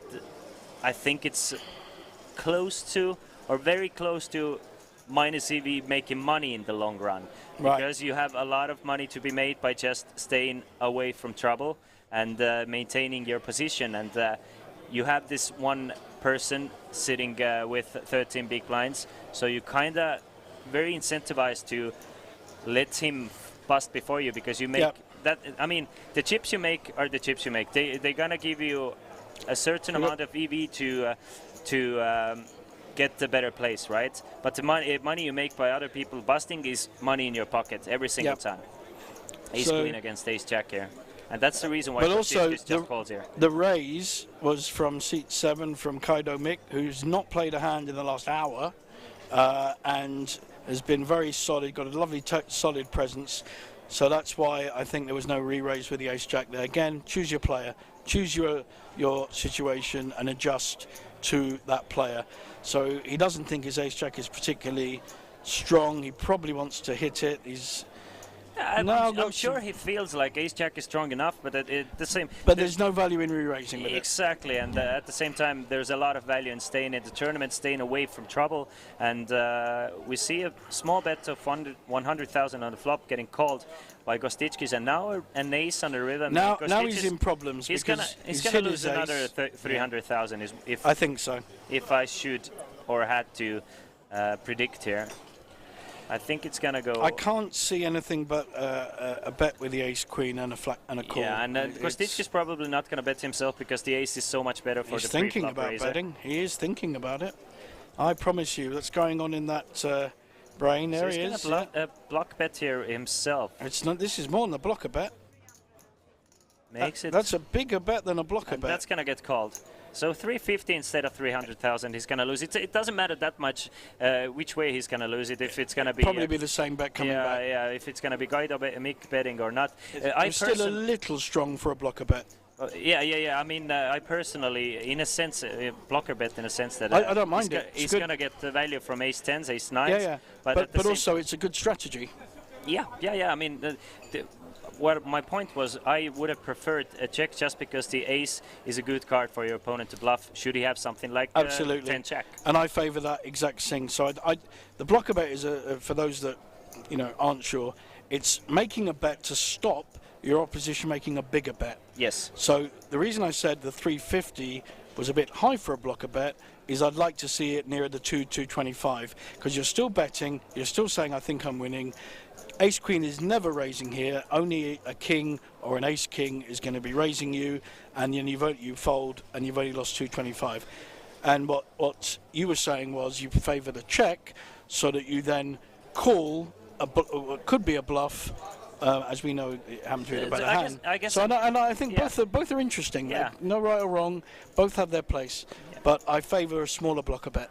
But I guess I misspoke there. I guess it was a bit more of like a merge bet. Sometimes get a better hand to just call you, sometimes get a worse hand to call you as well. So it works both ways. Yeah, but I think 60-40, I favour the check call with his hand there. Between those two hands, the result is very similar anyway. And there's no way he was going to bet more than 350 with his ace queen. Yeah, definitely. So here we got 10-7 suited, an interesting hand very, that has massacred the flop, except for the up and down, with, most importantly, the higher card to the up and down. So if he hits his jack, he's not just got a jack straight, the queen then makes a really important play if your opposition is in a similar kind of position. So I love this kind of hand, queen 9 on this board. That Ylämäki checks it behind on the flop. That will give him some security. Exactly. He doesn't. You don't really want to get 5 million chips in with top. But against this player is always going to raise if you check. Always. Yeah, He's going to bet. Always. He's had his VPIP or whatever it is must be the highest on the table. So it's a bet of 150,000 from Andreasen, and Ylämäki is gonna at least call this. The thing is, why he's gonna check this. If flop. he raises, what is he repping? Who? At this point, yeah, I'm saying, if he raises now, what is he repping to his opponent? Is he repping a slow played straight? Is he? So, I don't know. I don't know whether. I don't think a raise would be a bit of. I don't think he needs to. But he's going to. He's going to. He's gonna raise. So again, he's got. So a safe turn, and against the small bets on a turn, you can definitely raise because the better hands are gonna bet bigger most likely here. We know he's up and down and has a chance of winning this with 8 outs, I would say. 8 outs. So we know that he's going to at least consider calling, but he's up against a strong opponent who's made a very power move. The checking and then raising on this particular point on the turn with such a connected flop that there could be sets, 2 pairs, made straights. Really, a lot of cards he's up against, and all he got is a draw. So it's a really interesting play. I love the 500k raise there, really do. But this is an action player. He has surprised me with some of the plays he's made. I wouldn't want to predict what is going through his head. I'm not really. Andreasen is drawing to the nuts. He is? Not just an open ender, but Jack would the give not him the absolute straight nuts. yeah. Yeah. So which is why I mentioned it earlier, because it does make his hand much stronger. It makes his draw much stronger. That's what I. Oh no! I was letting you finish your thought, but this is why I said that the raise on the turn is counterproductive to not betting on the flop. If you're gonna raise on the turn, you really want to start betting on a flop, though, because this is exactly what you want to avoid happening. This is a fabulous hand at this point, with 5 left on the final table of the Coolbet.com Championships. This is a beautiful hand. I love it. Ylämäki is not going to fold here. He's going to make the call, but it's going to be a very difficult decision for him on the river. Of course, Anders, there's nothing else Ylämäki can do. I mean, he's never going to raise here. Coming back to table presence, he will consider that his opposition is looser than him. Yeah, of course. Of course, but it's just, I mean, Just anything calling. else is just bad play. So he's going to call, knowing that his opponent is still possibly doing this with a bluff. So and a draw. He'll be looking for the draw. Exactly. He's definitely looking. Yeah. He's looking for that card to make up a. And that is a fantastic river card for Ylämäki. If you're running good, you're running good. I mean, okay. Does he check this and let the opposition hang himself? I mean, it's Andreasen to act, so there's nothing to hang there. He needs to bluff at it if he wants to win this spot, but we can see that no amount of bets is gonna get this his opponent to fold there. It's a matter of if he's gonna fire into the abyss or not. Now, if we wanted to use this hand as an example of how to extract maximum value from a hand that you think is winning, this is a great example of it. I love the way he's played it. Yeah, me too. Ylämäki has especially done well. against of course the 10 on the river helps a lot, though.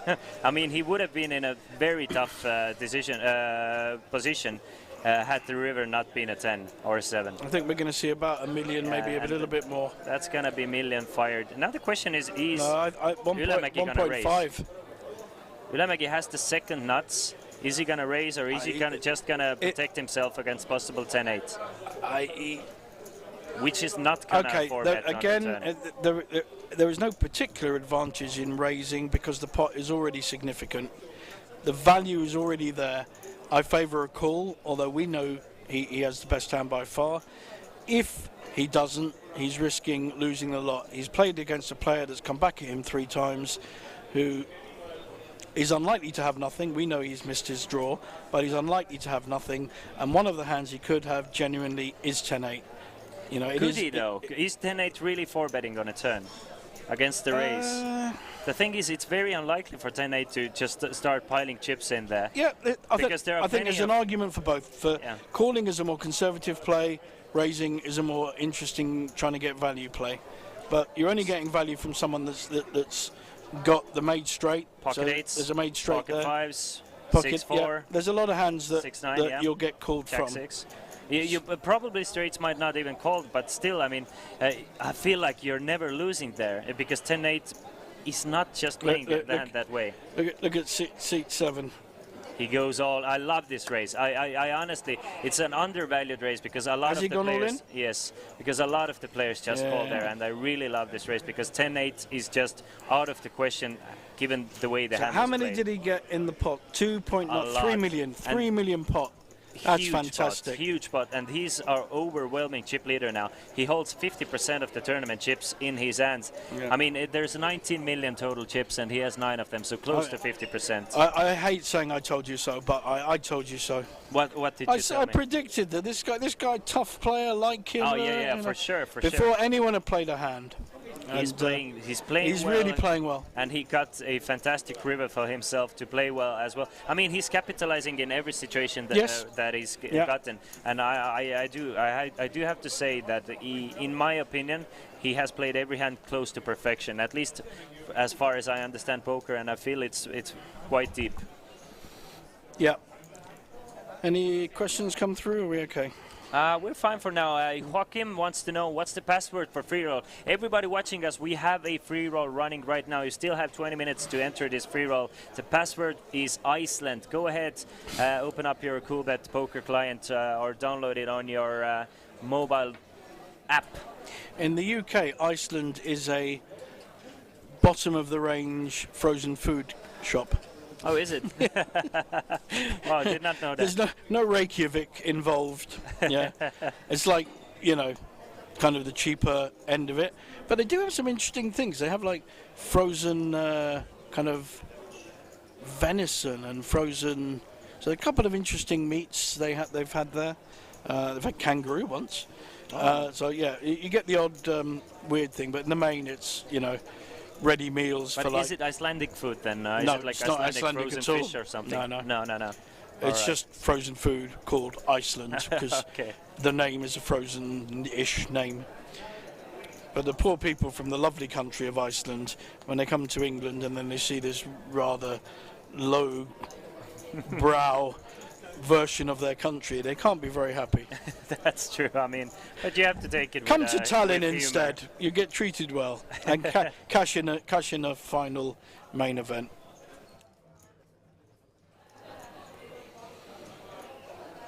So our chip leader now, Olamani, he's folding. Sorry, give me 1 second. Yeah, sure.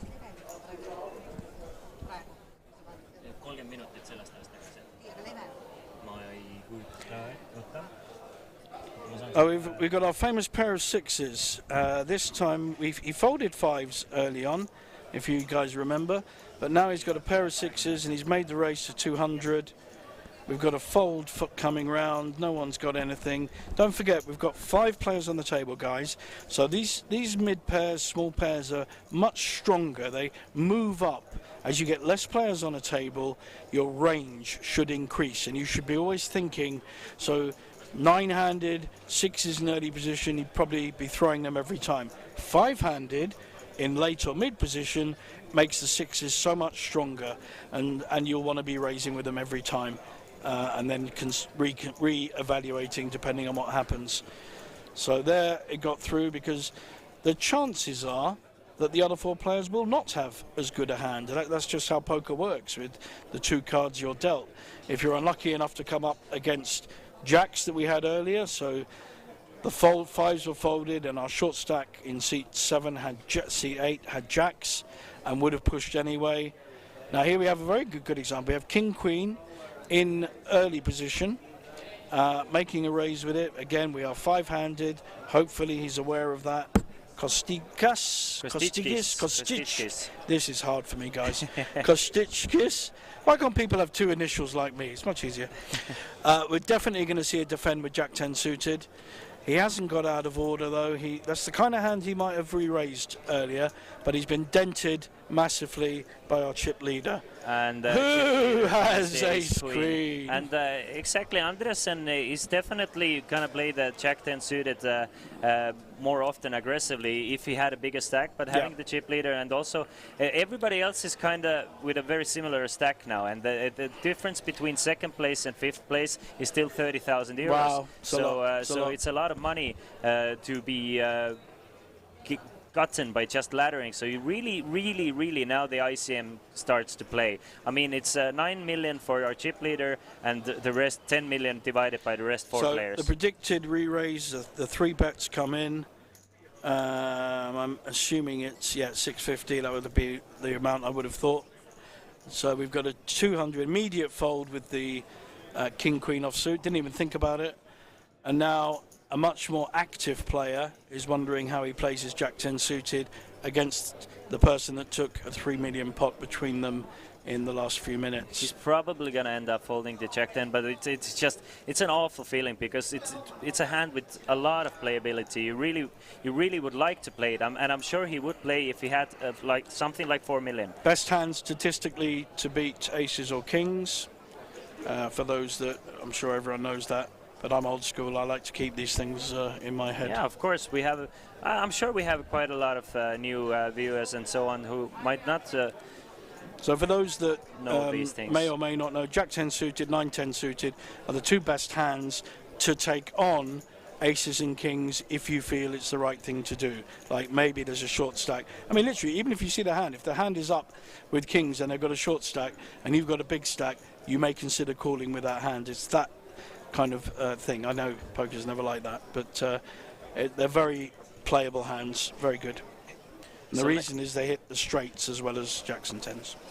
So is it something we expect to see? I'm guessing it's something we're going to expect to see a bit more now, because we do have this one runaway chip leader and 4 players who really have a lot to lose by busting next. So if I'm Ylämäki, and I'm sure he is very experienced in these situations, he's not going to just 3-bet there with ace-queen. He's going to start opening a lot of the pots. He hasn't done much out of character. I think one play he made with an ace-8 where he pushed. Yeah, to be fair, he hasn't been in this situation for more than four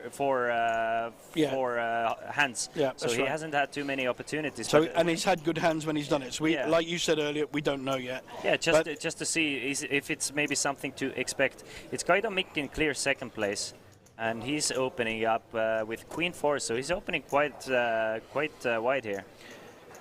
Queen 4 suited from the cutoff. Strategically, he doesn't need to make too many creative plays. He really doesn't. He's got the chip lead. He's getting hands. He's able to play those hands. He's getting hands in position. He's getting hands to be able to 3-bet and take pots down without risk. So with all that coming to him, you don't need to get too clever. Of course, he doesn't need to force anything, but he's just in a prime position to do it. The 9-7 suited kind of hand, yeah, I agree. Yeah, exactly. It doesn't mean he needs to start raising every hand, but we saw what happens when you start raising every hand in Irish Open. Good players will start abusing that position where everybody else has a lot to lose and not much to gain. The good player, there was only one. Yeah, a good player, exactly. Only one who killed everyone. And it's checked through, and I think this is gonna, unless Kostickas thinks there's some value to be had here. No. I think there isn't any value in betting. He takes down a small pot. Flop decently enough, so nobody feels the reason to start bluffing here. So Kostickas will take this small pot. I mean, these are very important. I think he's 3rd. Is he kind of equal now with seat 2? I think they've got fairly similar stacks. Yeah, now. all of them. It's Gaidomik with 3.8 million. No, I think C8 has got less. Yeah. I mean, in a big blind sense, Gaidomik has 38 big blinds. Everybody else has 18 to 25. So it's so similar situation. Yes. Yeah. And this dynamic is always interesting on a final table with as Christian said, the dynamic of the pay jumps being now stretching even more. So it's not 5,000 between each one, it's starting to be 6, 7, 10,000. And so you're making a decision. I mean, I remember in my first big hit, I had to make a decision for 60,000 euros, the difference between third and second place. Yep. Against a Norwegian player. That's an all-in from Mikkonen. Sorry, you can continue that story no, we'll right stay after with this. we watch it, Much because better. they're potential all-in situation, but no, don't he's not think going we're to get get a called, call. so you can continue. Yeah, so, and I usually make decisions in a minute or less than a minute, but against Jan Slavik, who was the European #1 the previous year, 2007, so I'm playing against one of the best players in Europe, who'd been really solid, or at least has a solid image. The flop was King 10-4. I had 10-9. I don't know what he had, but he re-raised me basically on the turn, and I had to make a decision, all in. And I played it well. I think I'm ahead, and now I just don't know. And I spent 8 minutes making a decision because it was for 60,000. I even ordered a drink. And was doing, my God, I'm doing my hardest to get something out of Jan, to get anything from him. He was like a stone wall, gave me nothing. And he's a very dour man anyway. He doesn't smile a lot. One of these raw Norwegians, classic. And all I got, the only thing I got was, there was a chink of weakness. No, I couldn't even, there was nothing that told me what his hand or what it was. And I called, and he had 10-8. What was the board? King 10, 4, all right. Queen. So he made a move with third pair. Made a move with third pair, thinking I'm going to fold the way it was, I guess. And I needed a low card. Low card came, 3 came on the end, and my 9 played. And it was for 60,000. It was the biggest. I've never made a bigger decision in cash or tournament. It was a really tough spot, but a very exciting spot. Yeah, and it is interesting that in poker sometimes you have to make those life-changing decisions in 1 or, as you said, maybe 8 minutes. But it's probably the most important 8 minutes of your life at that point. And the lime and soda with the ice and the straws came in. You know, I was doing. I mean, I'm very chatty on the table, a bit like I am here. Very chatty, but I'm trying to get information from people. I'm usually very good at it. Nothing. This guy was a wall, a Norwegian wall. Very interesting turn card. Yeah, yes. I mean, it's definitely not the most favorite turn card for Gaidomik. Both players with just. He's still got to feel fairly confident, I think. I don't think he's folding anyway, so. We'll see. Because I mean, it's a good card for Kostitskis to barrel strong here, because Kostitskis is the only player who can have the ace king. So I mean, he has a strong range advantage here, because Gaidomik is never just calling in the big blind. Gaidomik best that he can have here is king 9. Obviously, second nuts would be good, but still all the stronger hands, the queens, jacks, 10s, all belong to Kostitskis here. So I really expect to see a close to pot size bet here. Yeah. I'm expecting about 455. I think you're right. I think it's bigger. He has to bet big here if he wants this bet to work. And beautiful bet here for Kostitskis, and I really nice play. Realizing 700, realizing the fact that he has a strong range advantage, just making a move here. I mean, just the range of hands he could have, doesn't necessarily have to have. Is just way stronger.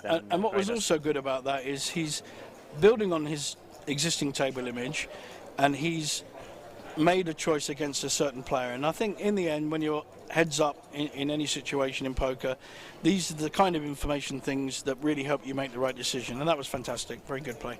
And Mohamed Halafi wants to know a bit more about the prize information. We have 5 players remaining. Everybody has guaranteed themselves 15,260 euros, but we are playing for 65,700 euros up top. Fifth place gets 15,260. Fourth place gets 20,700 euros. Third gets 26,600. Then all the way to second with 42,800, and the winner will take home the trophy of Coolbet Open 2022. Probably the most special Coolbet Open trophy as well, because we have been waiting many years to finally play again. Three. Yes, two. Yeah. I mean, I wish I was 3 years, younger. No, I don't. I wish I was many years younger. Let's go 2.5, because it was 2019 November. Now it is there you go. May of 2022. I'm sorry, but that's not many. Here we got an interesting one. Have we got? No, we just got a raise with the threes. A re-raise, I think.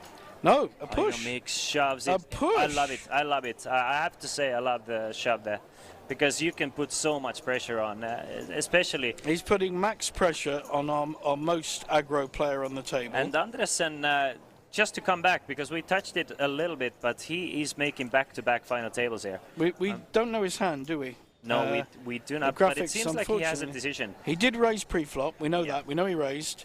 If I had to guess, but we know he's raised with Queen 4 or Ace King, so his range is fairly wide. What do you think he's thinking here with? What do I think? I think he may have. I'm like a range of hands. Give me a pocket pair that you think he's taking. Yeah, I don't think he's got a with. pocket pair. I think King 10 at best. Oh no, you think so? I think King 10 is folding there. He's folding. He's folded. He has folded. But the thing is, what are the hands that, in your opinion, that you really need to that you need to think about? Because you know what you're going to fold, you know what you're going to call. What are the hands that you're going to think against that player? In that situation where you're covered, so you already got talking about 5,000-6,000 on a place. I think you would be thinking about it 9s and above, Ace Jack and above, and that's it. I wouldn't even consider 7s, 8s. Yeah, 6s, because the thing is, he's calling aces, kings, queens, jacks, probably. Well, anyway, apart from the obvious ones, I mean. So I'd be. That's why I asked. What nines was he thinking about? If he had. I don't think he was thinking about it, and we can't see his hand there, which is actually sometimes an advantage. I don't think he was genuinely thinking of calling. I think he had a hand he couldn't call with and was buying a bit of Hollywood time, as we call it. A bit of Hollywood, a bit of TV time to show I've got a good hand, but I'm folding. So we didn't see the hand there because the graphics didn't quite match up. But my guess is he had the kind of hand, the variable hand that he's been playing. All right. For me, it was kind of a hypothetical question. Yeah. It's like, for me, if I had to think there, aces there. Let's come back to that. And it's Ylämäki again with Ylämäki. He has get some hands in position from the big blind against Kaido. Let's see how he Kaido chooses to play it. If we remember, not so long ago, shoved against a raise his last time. I don't think he's likely to do that here because not against Ylämäki. And also not just the player but also the stack. Yeah, exactly. Ylämäki holding. I think he'll fold. That is my. And I think most people are going to fold against a strong re-raise here. 10-7 is an easy fold against the chip leader here. I think it's even a fold pre-flop against the chip leader, knowing that he's obviously he has. Do you fold 10-7 suited against seat 2 every time? No, you think about it. Exactly. But going back to that hand, it was a hypothetical question because I would be struggling with hands like, let's say, ace jack suited there, and like something like 8s and 9s. I'm not saying you call with ace jack. Your question was, exactly. What hands do you have to struggle with? Well, 9s to jacks and ace jack, ace queen. Those are the hands that I would struggle to exactly. decide. This is why I asked. This is what I wanted to know. Yeah. Because you're going to call with aces, kings, queens anyway. So you're not going to be in a tough situation. You know you're going to fold deuces. You know you're going to fold ace 8. So what are the in between? I'd be folding king queen offsuit without even thinking. I don't have a problem with that. But the other hands we mentioned are more tricky. Yeah, exactly. Probably even have to think a lot about calling ace queen off there because you have so much to lose. There's no. It's not a coincidence that of all the big hands, ace queen loses more than any other hand when playing against other big hands. It's not a coincidence. It doesn't mean it's a bad hand, but it's the problem is it's too good a hand to be folding, but it's actually a much worse hand than people can And all in realize. from Andreas, and here I think it's the most popular bust-out hand ever, the ace queen off. I think we could see a call here against this player with ace jack. So we talked about what do we call with. Well, we've got exact situation here. Will we call with ace jack off suit? I think this player, if he wants to win the tournament, this is a really interesting one. How does he play this hand in terms of, do I want to win this tournament? Now, I think he'll call and may well lose, but I think he's going to call. It's an easy fold in my opinion. It's an easy fold, but depends what you're doing. I and do understand the playing. mindset. Yep. I do understand the play against for this win player. mindset. Against this player. You still have 3 players to act behind you. You can disastrously just run into. You're right. I hadn't really spotted that, which I should have. But yeah, we've got 3 players behind us, so it makes that hand very. A bit more vulnerable, much higher right? risk. Yeah. So he's going to take his time. He might end up calling, but I'm fairly certain Gaidomik is a smart player. He's going to end up folding. I think I'm right. Oh, you are way more correct than I am. Wow. And I'm not. He may lose this hand, okay? He's behind at the moment. But I'm not against this to win the tournament. He's going to call, and he's going to be in a great position with ace-jack. He's going to be flipping against the pocket 5s here.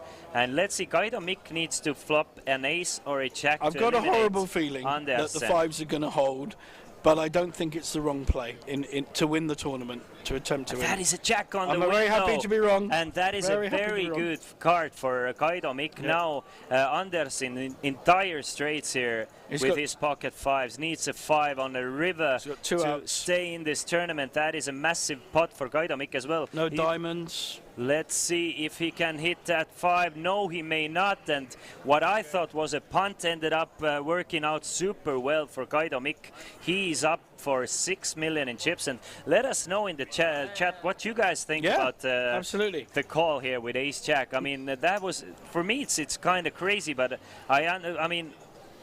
Can I give you my thinking? Because again, I've been in this situation a lot.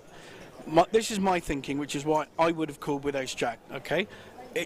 I know it's an awful hand, and I know in a lot of situations you would just fold it. But this is the thinking. I'm taking what I think is a flip I might only get, what was 5th prize? 15,000. 15. I may only get 15, but it's still a good day's pay, or 3 days' pay. So I've got that. But if I double up, I'm in much better position to win the 65, and that's my thinking. That is my thinking. Yep, sure. I understand it. And we talked about this earlier when I said I would play that more aggressively, and that's exact example of that choice. And no right or wrong in it. He doubled up.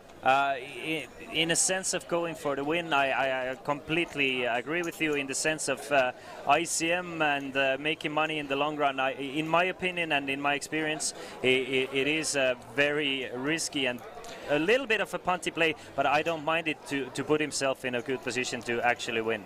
Let's give a proper goodbye to Vigard Andreasen as well. Fantastic showing for him. He finished, couldn't hold the flip. He finished in 5th place, takes home 15,260 €260. So very well done. And he was the most active player. He played arguably the most interesting poker on the table. And seat 8 is our chip leader and has seat 9 and has all the chips. But he's also had the hands at the right time and the right place. So definitely. This was a great fight by our 5th placed finisher. Ylämäki now with pocket kings, and Kostichkis is gonna run into it. I don't see any way Kostichkis getting away from ace king 4-handed, 26 big blind steep. I think this one is gonna go 3-bet all in and call. Let's see. There's no. He might go all in. Just goes all in. Yeah. Yep. Goes all in, and he's gonna snap call. And look at, I mean, Ylämäki has been a proper card rack. He's just, he's been hit in the face with cards. It's not his fault, it's just great. It's just... And also, every time he's had that hand, someone's had a worse hand. And, it's just the final table of dreams. Ace-10 against Ace-9. But look Ace-King against Ace-Queen. Ace-King still has outs here. Can hit an ace. We see all the aces are still alive. But we might, again, back-to-back hands, lose another player from this final table. Kostichki... I mean, I don't know what can you do with ace nothing. He's wasn't short stacked, but it's the right play to take down a decent pot, and he's just run into a bigger hand. It's a cold deck, as we say. Yeah, definitely. But we see 19% only for there is that cannot be correct. Ace King does not have 19% against He's suited, so there is a bit more. Oh, I see. got On three the aces. flop, it's 19%. Yeah, pre-flop it was closer to 30. Now he's down to 7% because he's only got two aces. Needs to hit an three ace. aces to hit. Needs to hit an ace on the river. Can he do the Barry Greenstein? Can he hit the ace on the river? Come on, dealer. Oh, The she's suspense taking is her killing time. us. She's doing her nails. Nice nails, darling. It's 5.5 million in the pot. That is probably the most important pot, even for Ylämäki here. They're stretching this out on the old to win TV. this one, probably. Oh, here we go. We are ready. Oh. No, it's not the ace on the river, meaning that we lose the Lithuanian. Paulius Kostičkis from Lithuania, the fellow Baltics person. 4th place for him. He will Is take, that a thing, Baltics? of course, 20,700 euros for his troubles, and 4th place finishes just outside of the podium here, and we are down to 3. And look at that right side of the table. I mean, this table is going to tip over soon. Now, our C8 has taken the most advantage because he was amidst the short stacks the whole tournament, and he has jumped up to guaranteed 3rd spot, which is 26,600. So he has played really well. Whenever he played, he only pushed. He only went all in with the right hand at the right spot. He maximised his returns and stayed out of trouble. Now that's a great. He has shown a really good example, going right back to our early conversation about laddering. He has laddered fantastically to get at least 3rd. And exactly the reasoning, coming back to that ace-jack hand, why I think you shouldn't take that risk, because he has just made himself. I think you should take that risk. Yeah, of course we can agree to disagree in that situation. But I mean, seat number 8 has just shown how he's made an extra 20,000 by staying away from trouble. And yeah, but if that's your aim, then he's achieved it. But if your aim is to be in a position to win a tournament, and I still stand by my philosophy, and it is a philosophy, that you should aim to win every single tournament you're in, even if that means, at points, taking considered risks. And that's exactly, that hand couldn't be a better example. It was a considered risk with ace-jack that, A, you may not be flipping, and B, if you are, you've still got to hit. The thing is, he still had chips though. Yeah, he would have had 1.5 million. Of course. If he loses. This is why your trophy case is so big and mine is not that big. The thing, my aim has always been to make the most amount of money in a situation given to me, and probably leaves me with less amount of trophies. But I feel like poker players. Goal should be to make the most amount of money, but you never know. I love trophies, and I'm just flicking through. Oh, another one. Flicking through a couple of. There's Omaha 6. That was a beautiful one. I won an Omaha 456 tournament with a pair of 2s. Oh wow! Final hand. Wow. Final hand. No, I'm not showing off, guys. I'm just going to back up my philosophy. I could be one of the first out of a tournament, as I have. I've kind of bubbled quite a lot this week, but again, if I bubble, I bubble. But my philosophy, and it is a choice, it's a positive philosophy, is to always try and get in a position to win a tournament. And at times you've got difficult decisions, and that ace-jack against the 5s was perfect. We've now got a push though. Yeah. With ace-4 suited. Has gone all in with the ace-4 offsuit. And Kaidomäki is actually thinking about it. He did come in with a raise from, and I mean, with your philosophy, he should probably call there, right? Well, no, hang on. It's not with any hands. Be fair.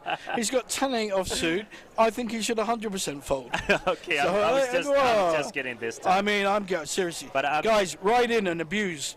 Come on, But I feel like Kaido is actually proper thinking about calling he is. He's a gambler. This man is a gambler. We've seen he's it earlier. Gonna call. And he has. Now, I don't like this call. He might win it, but I don't like this call. He's actually actually in a pretty decent situation. You can see 45% to eliminate Mikkonen in third place, and we might be heads up. I might be able to play a 7 p.m. tournament, let alone a 9 p.m. Yeah, that is going in a crazy fast pace. But it is a 10 on 10 on the window, so only Mikkonen 3 is aces in a to bad hit. shape here. 13%. 2 cards, 3 aces, 13%. And yeah. That is not a good turn. Now we're back to 7%. There's 3 aces to hit, 1 card only. And Kaido Mick takes the gamble with 10-8 and eliminates Mikkonen in third place, meaning that we are heads up, and this is going to be a deep stacked heads up because the blinds are 60,000, 120,000. Proper goodbye for our friend from Finland. Kalle Mikkonen takes home 26,600 euros, and we are going to go on a short break, and once we come back we will crown the champion of Coolbet Tallinn 2022. What an exciting final table so far. Super exciting. I mean, really super good. fast-paced. Yeah, I love it. Great poker, lovely reads, good bluffing, and also good folding. I actually have been surprised at the standard, because I have seen final tables at this kind of level event before, and they have not been nearly as good poker as we've seen. So I think it's because I'm commentating. I think that must be it. Yeah, probably. I bought the lucky JJ luck to yes, but once we come back, we will see a fantastic heads up for you guys. Don't see go you anywhere soon, far. guys. See you in about 17 minutes. Bye-bye. Bye.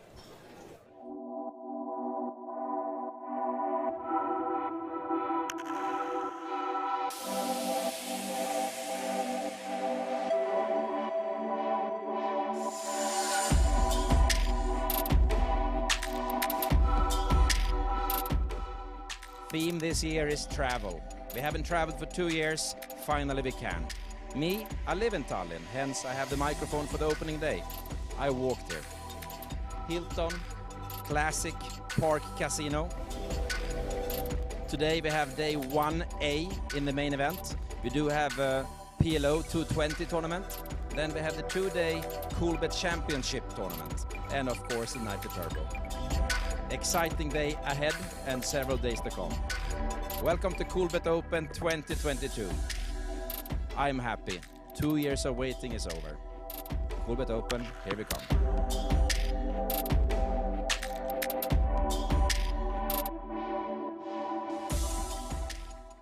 Welcome to final day of Coolbet Open. We have several side events, open face Chinese, a high roller.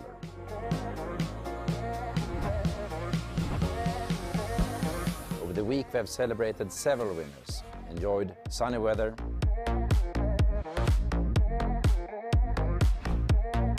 .648 players are now down to 18, eventually down to 1.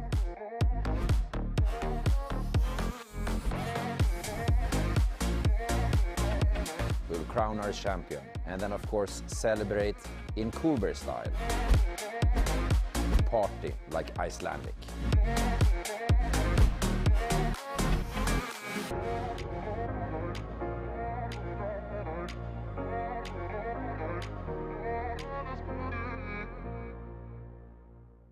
Hi, welcome to Coolbet Open and main event day 2. We have had plenty of poker action and we will have more to come. For example, today we have the 8th game. But when you are traveling for poker, don't forget to enjoy the city. Do like Coolbet, enjoy Tallinn.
Theme this year is travel.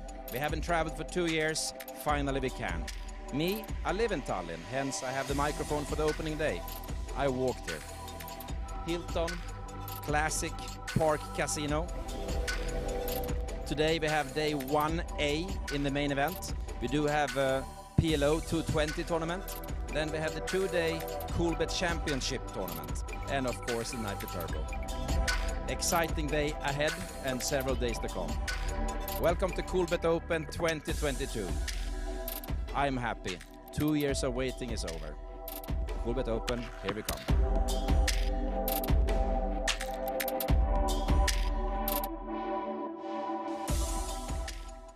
Welcome to final day of Coolbet Open. We have several side events, open face Chinese, a high roller.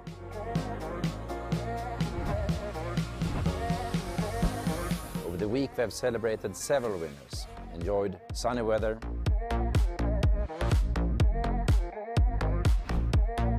648 players are now down to 18, eventually down to 1.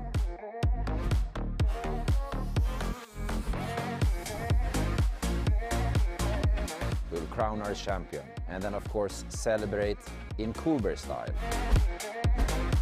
Party like Icelandic.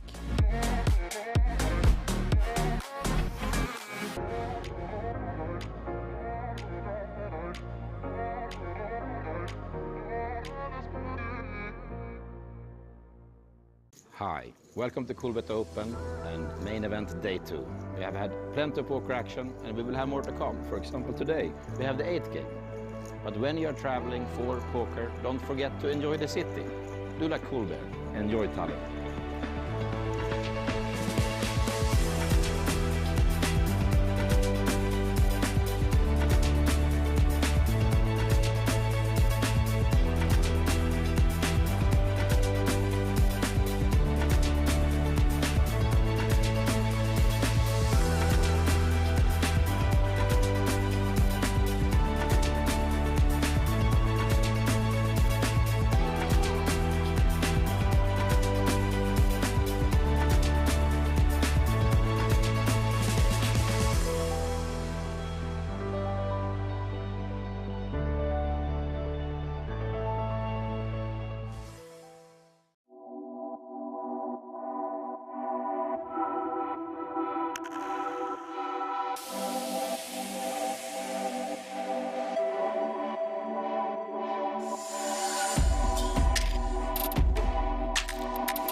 Theme this year is travel.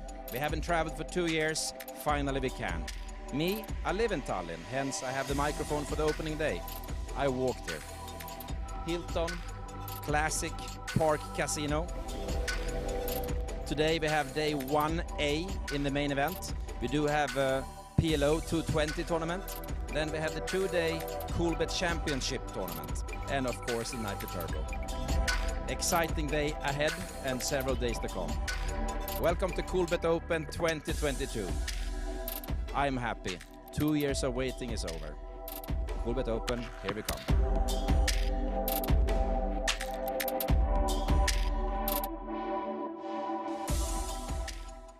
Welcome to final day of Coolbet Open. We have several side events, open face Chinese, a high roller.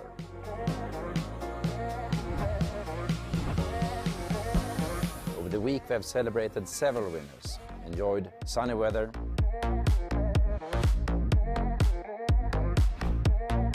.648 players are now down to 18, eventually down to 1.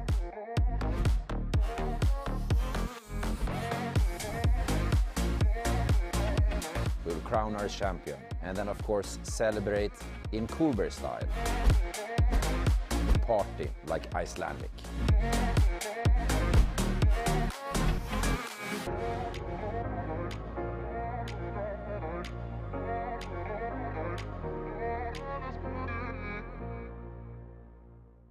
Hi, welcome to Coolbet Open and main event day 2. We have had plenty of poker action and we will have more to come. For example, today we have the 8th game. But when you are traveling for poker, don't forget to enjoy the city. Do like Coolbet, enjoy Tallinn.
Theme this year is travel.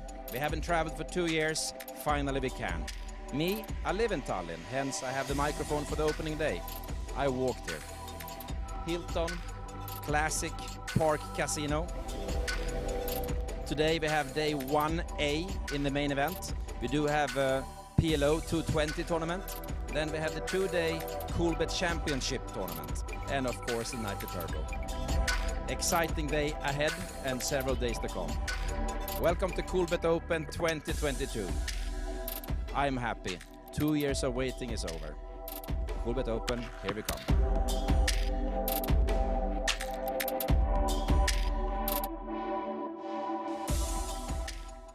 Welcome to final day of Coolbet Open. We have several side events, open face Chinese, a high roller.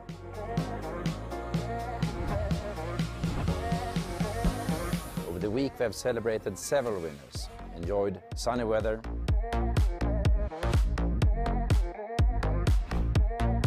648 players are now down to 18, eventually down to 1.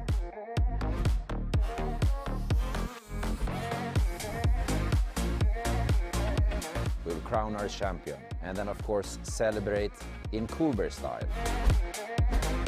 Party like Icelandic.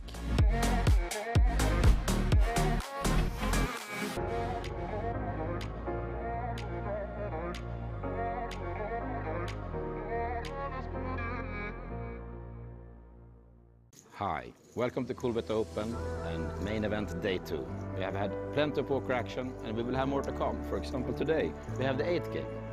But when you are traveling for poker, don't forget to enjoy the city. Do like Coolbet, enjoy Tallinn.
Theme this year is travel.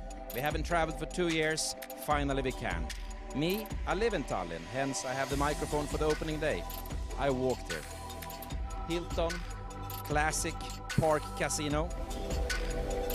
Today we have day 1A in the main event. We do have a PLO 220 tournament.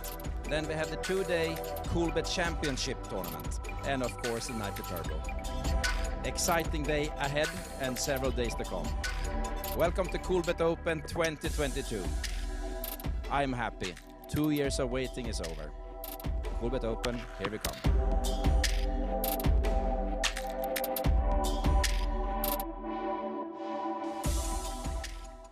Welcome to final day of Coolbet Open. We have several side events, open face Chinese, a high roller.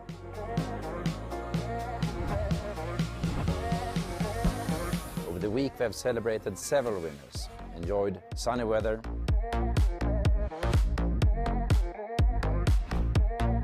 .648 players are now down to 18, eventually down to 1.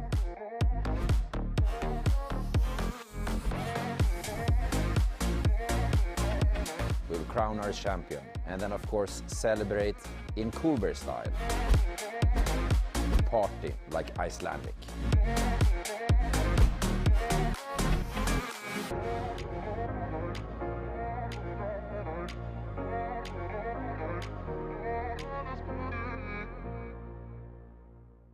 Hi, welcome to Coolbet Open and main event day 2. We have had plenty of poker action and we will have more to come. For example, today we have the 8th game. But when you are traveling for poker, don't forget to enjoy the city. Do like Coolbet, enjoy Tallinn.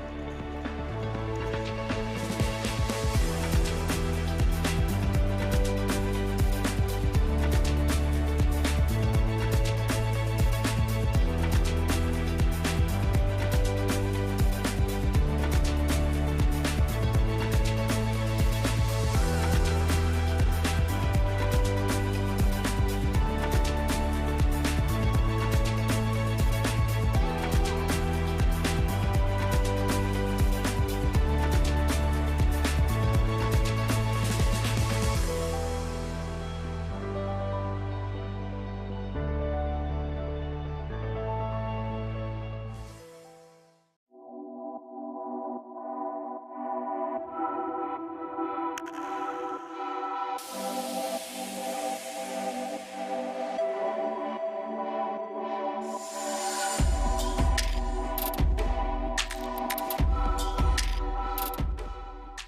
this year is travel. We haven't traveled for 2 years, finally we can. Me, I live in Tallinn, hence I have the microphone for the opening day. I walked here. Hilton, Classic, Park Casino. Today we have day 1A in the main event. We do have a PLO 220 tournament. Then we have the 2-day Coolbet Championship tournament. And of course the Nitro Turbo. Exciting day ahead and several days to come. Welcome to Coolbet Open 2022. I'm happy. 2 years of waiting is over. Coolbet Open, here we come.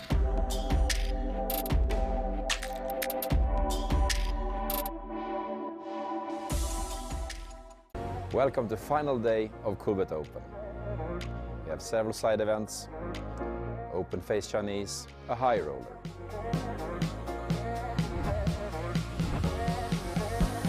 Over the week we have celebrated several winners, enjoyed sunny weather,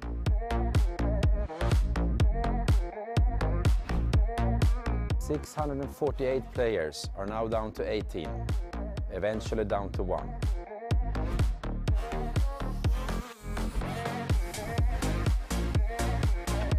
We'll crown our champion and then of course celebrate in Coolbet style. Party like Icelandic.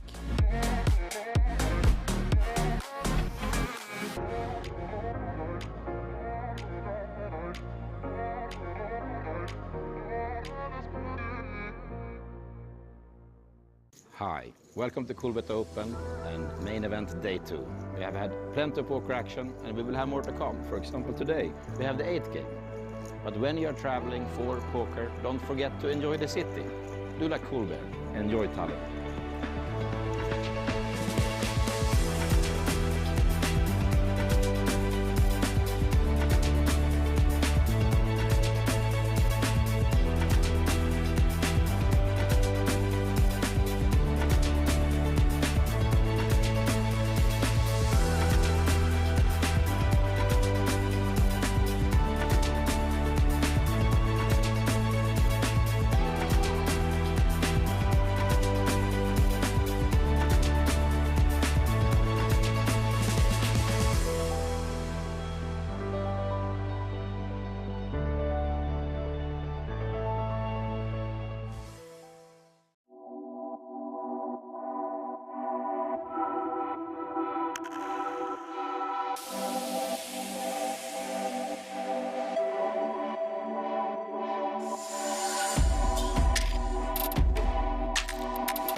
Theme this year is travel. We haven't traveled for 2 years, finally we can. Me, I live in Tallinn, hence I have the microphone for the opening day. I walked here. Hilton, Classic, Park Casino. Today we have day 1A in the main event. We do have a PLO 220 tournament. Then we have the 2-day Coolbet Championship tournament. And of course the Nitro Turbo. Exciting day ahead and several days to come. Welcome to Coolbet Open 2022. I'm happy. 2 years of waiting is over. Coolbet Open, here we come.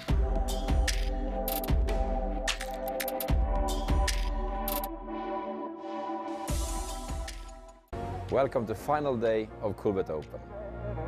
We have several side events, open face Chinese, a high roller.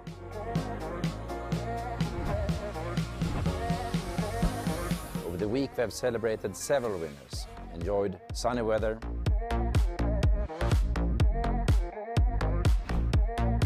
.648 players are now down to 18, eventually down to 1.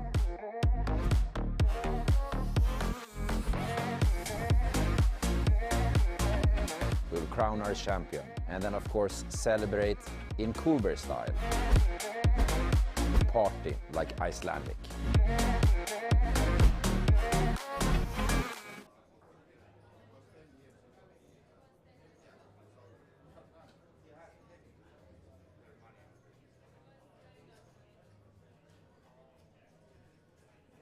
Not, of course.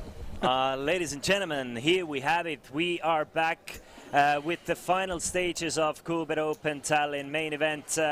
2 players remaining. It has been 2 very different stories of how they got there. Yep. Kaido Mikk definitely has been more of a loser side, gambling it up whenever he needs to. And Mikko Ylämäki, he has been playing solid, straight ahead poker, and as well as gotten a lot of very good cards for him as well. I was going to say, he's had twice as good cards as his heads-up opposition. So, although you're right to say one's been gambling, but if you get good cards all the way through, and most importantly, good cards that dominate all ins in front of you. I mean, you know, that ace-queen was a great example. The aces he's had twice.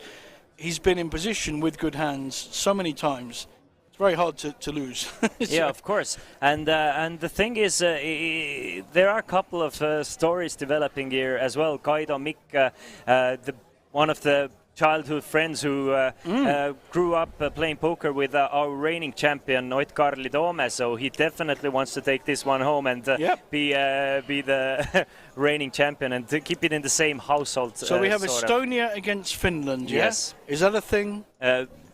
Not that much. In poker table, definitely. Well, every time there's a festival in Tallinn, there's going to be a Finn, there's going to be an Estonian, and mix in a Swede here and there. But it's surprising to me. We had a strong Norwegian showing, but the best place. They've all gone, fifth, I think. Fifth, yeah. I know that. Yep.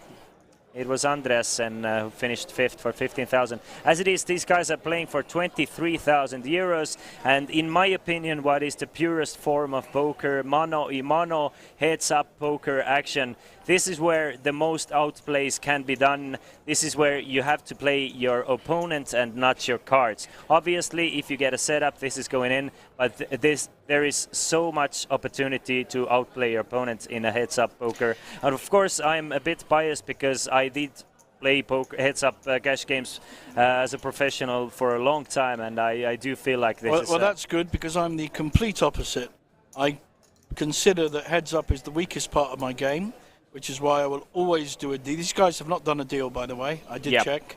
But that's why I will always do a deal with 4-3-2 left, if I can engineer a deal, because I know that heads-up is my weakest part of all my poker game. Which is a great idea then, because in heads-up poker, the most money, even in tournaments, the most money is made in heads-up. Here we've got we've got ace-jack suited against a made pair. And just a beautiful heads-up.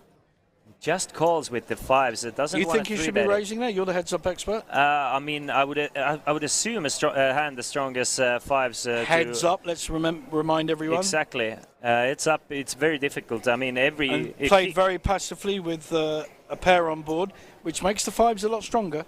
So if you've got a pair on board, it makes your pair pretty strong. He's now betting it. Richard Larsen wants to know which place Ilva Thorsert finished. Ilva finished the tournament in 8th place. She took home 6,800 euros. And to be fair, she played well but ran badly. Yes. That would be a fair strap line for her. I was, throughout this stream, I was very impressed with Ilva's play. It was Kaido Mikk betting out on a turn, getting a call from Ylämäki and probably... He's hit a boat. Yes, and he's going to... I mean... More often than not, every draw basically has missed. So if Kaido had something like 10-8 that wants to bluff the river... 4-5, I think, is it? Yeah. I think he'll be called here by ace-jack. I can't see him folding 400. 400,000. What's the pot size? 1.5. I mean, he's getting 4-1. Good job by Ylämäki to even think about it. I mean, it's a very... easy, as opposed to make an immediate call. Yeah, exactly. Yeah. As opposed to make an immediate call, because and he finds the fold. Fantastic. Well played, that man. Something about Kaido Mikk gave Ylämäki a read that Kaido is strong. So not only is he getting all the hands, playing strong, very good poker, he's even reading well. Come on. I mean, there's one winner here. We will have to see, but as it goes... Well, I know you don't like side bets, but, you know... I mean, Ylämäki has a very big chip lead as well. Obviously, he is the favorite to win, but I think there's We are playing 50,000 and 125,000 blinds, so very deep stack still. And this is an amazing heads up because we've got a strong player that's been hitting everything so far, and of course these things never last, against a much more, as you said, looser, more gamblier player who will take risks. Yes. Now those risks will either pay off or not. So he'll either be out, not necessarily early, but on a kind of drawy hand, or he'll double up. And then that makes it really interesting. One thing I do know about Kaido Mikk and why he probably called, he has a lot of experience with heads-up poker. And he's calling with ace-5 suited. Now, I know I'm bad. Why would he not be raising there? I know exactly what he's trying to do. He's trying to play as many pots as possible because he feels, at the moment, he has a strong edge. So he doesn't want to bloat the pots. So despite the stacks being unequal... Yeah, he wants to chip away of his opponents. And I'm sure that is in his mind, that is approved strategy to this heads-up. Do you think that's a good strategy? If you feel like you have a strong edge, then yes. Right. Then you don't want to play big pots, you want to play small pots and just chip away of your opponent.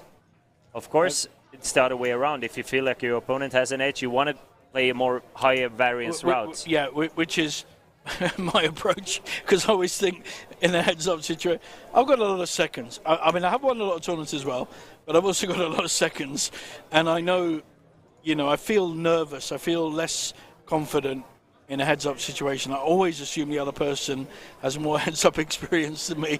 It's just one of those, identified self-aware weaknesses, and it's true, it's a weakness. So, and I could work at it, and I could. In fact, I've been playing. You met my nephew earlier, Svante. Shout out. Playing in the bounty that's starting at 7 p.m. Guys, got a lovely 200 plus 200 bounty. So half of the buy-in is going to the bounty. Every player you knock out, you get 200 euros. Fantastic.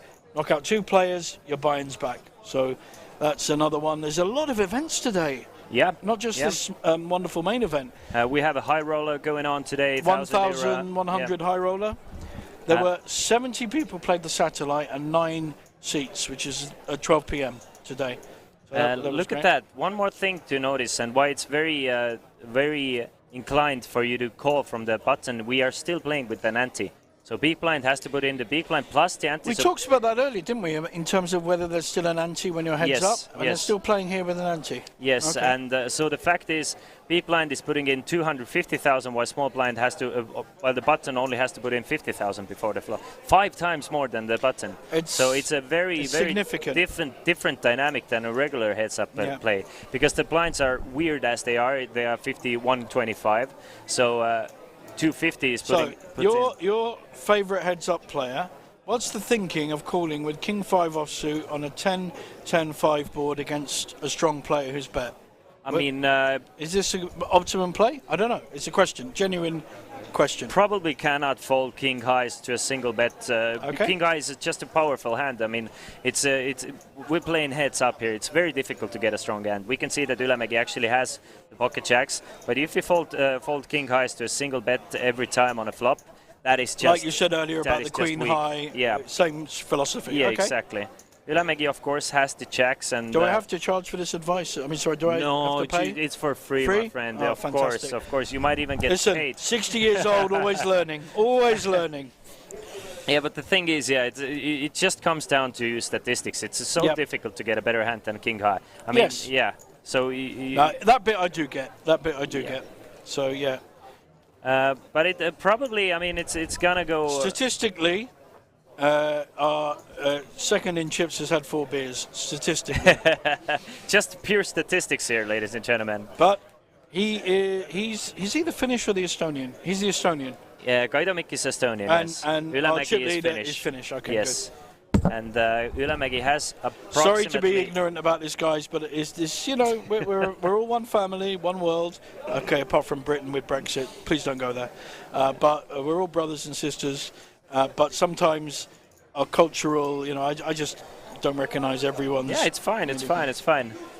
I lost my train of thought. This is an interesting hand. Sorry, the ace. Yes. We got an ace-5 against a 7-4 suited, and I like this. Oh, look, they both hit. This is beautiful. This hand. Look at this hand.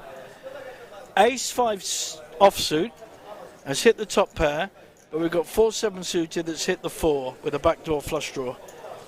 You know, now you're saying to me, you know, it's hard. 7-4 is not going to be folding much here, is it? No, it's going to bet. And Ylämäki is going to bet. He's going to bet because he's 2-1 on chips, apart from anything else. And especially Kaidomik just calling with his aces. And you said Kaidomik will slow play. Yes, a bit, exactly. and which he's doing. He's not going to raise here, is he? No.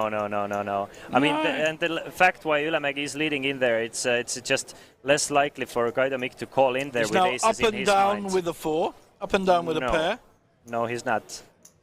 He still has 2 pair for both of the players. It's fine. That's my glasses. I thought that was a 5. But it's still 2 pair, and I feel like Ylämäki might still feel like he's ahead quite a lot there. Yeah. Because Kaidomik just called before the flop, so I think that is a value So slash he's protection c-betting, bet. continuing betting. And I think we're going to see a flat call here as well. I don't think he wants no reason to raise. demonstrate any strength at all. Yeah, no reason to raise. That pair has strengthened his ace, albeit he's got a weak kicker, but it has strengthened the hand. Yeah.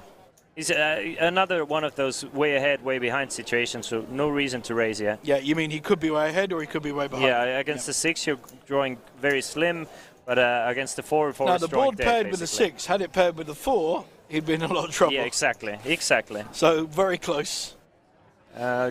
Jack is probably a good card for Kaido here. He's gonna feel more. I think we're going to see a check. Yeah. Yeah, of course. Well, of course. In a sense that that doesn't make a lot of sense to turn your 4 And there's into no a bluff. value. Here we talk about value again. The truth is there's no value in betting ace. He's got a weak kicker. The Jack makes it a better kicker, so he may get a split pot from his point of view. Doesn't know what he's up against. He knows he's had 2 bets against him, so the guy's got something. But there's no value in betting. Exactly. Plus, he there's some value in seeing what your opponent is leading into twice here. If he's kind of giving up potential value in chips for information, because as we said, poker is a game of hidden information. And if you get that information and you know your opponent is leading into with a 4 there, you can adjust and accordingly. Yep. And this is why I said the Jack is probably a good card for Kaido, because he's going to feel very strongly that he's not often going to lose there against a better kicker. So had there been a bet on the river there, you think he would have, you think he's calling there every time. I think he's calling as well. Yes. Yeah. Let's see if Ylämäki wants to start raising hands like this now. How can you not raise with heads up 10-9 suited? He does raise. I mean, to me that's a book. That's like there's not even a discussion. It's to me. From what I've seen, is Kaido is probably playing close to 100% call range from his buttons. We see if he's Explain that. Meaning that he's going to call with all his weaker and stronger hands from the button, and letting his opponent do the raising should he have to. But that seems to be what I'm seeing as well, so that makes a lot of sense. Would really like to see Ylämäki here attack his board, just because of he can definitely represent the ace. Plus he has the very strong backdoor draws here, and kind of hidden there with the 10-9 of clubs.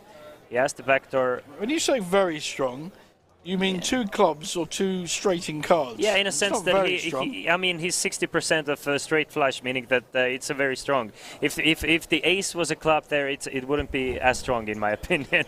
Oh, really? So yeah, I mean, it's gonna be more hidden in that sense if he makes the. Yeah, no, it's more disguised, but it's not stronger. Yeah, I guess so. Yeah, no, I mean, I guess so. I don't know. Although I'm a glass half full kind of poker player, I would look at that with my 9-10 and I go, this is not going to hit backdoor. Let's say I am positive. Let's say a hand like a 6-4 of spades. You get a 5. Lovely hand. You get a 5 of spades in there, and you feel like you have a very strong backdoor equity. I get that. Yeah. So it's kind of in that sense. So his 7 of clubs is meeting 9-10 of clubs. Never going to hit. Never in a month of Sundays going to go anywhere. But you feel good. I'm very happy for you. Yeah, exactly. No, seriously, that's great. Good luck, and I hope you feel, I hope you take that to the girlfriend and we'll definitely do. Kaidomik has changed it up a bit. He's gonna start raising now, and he did raise the button with the ace 7.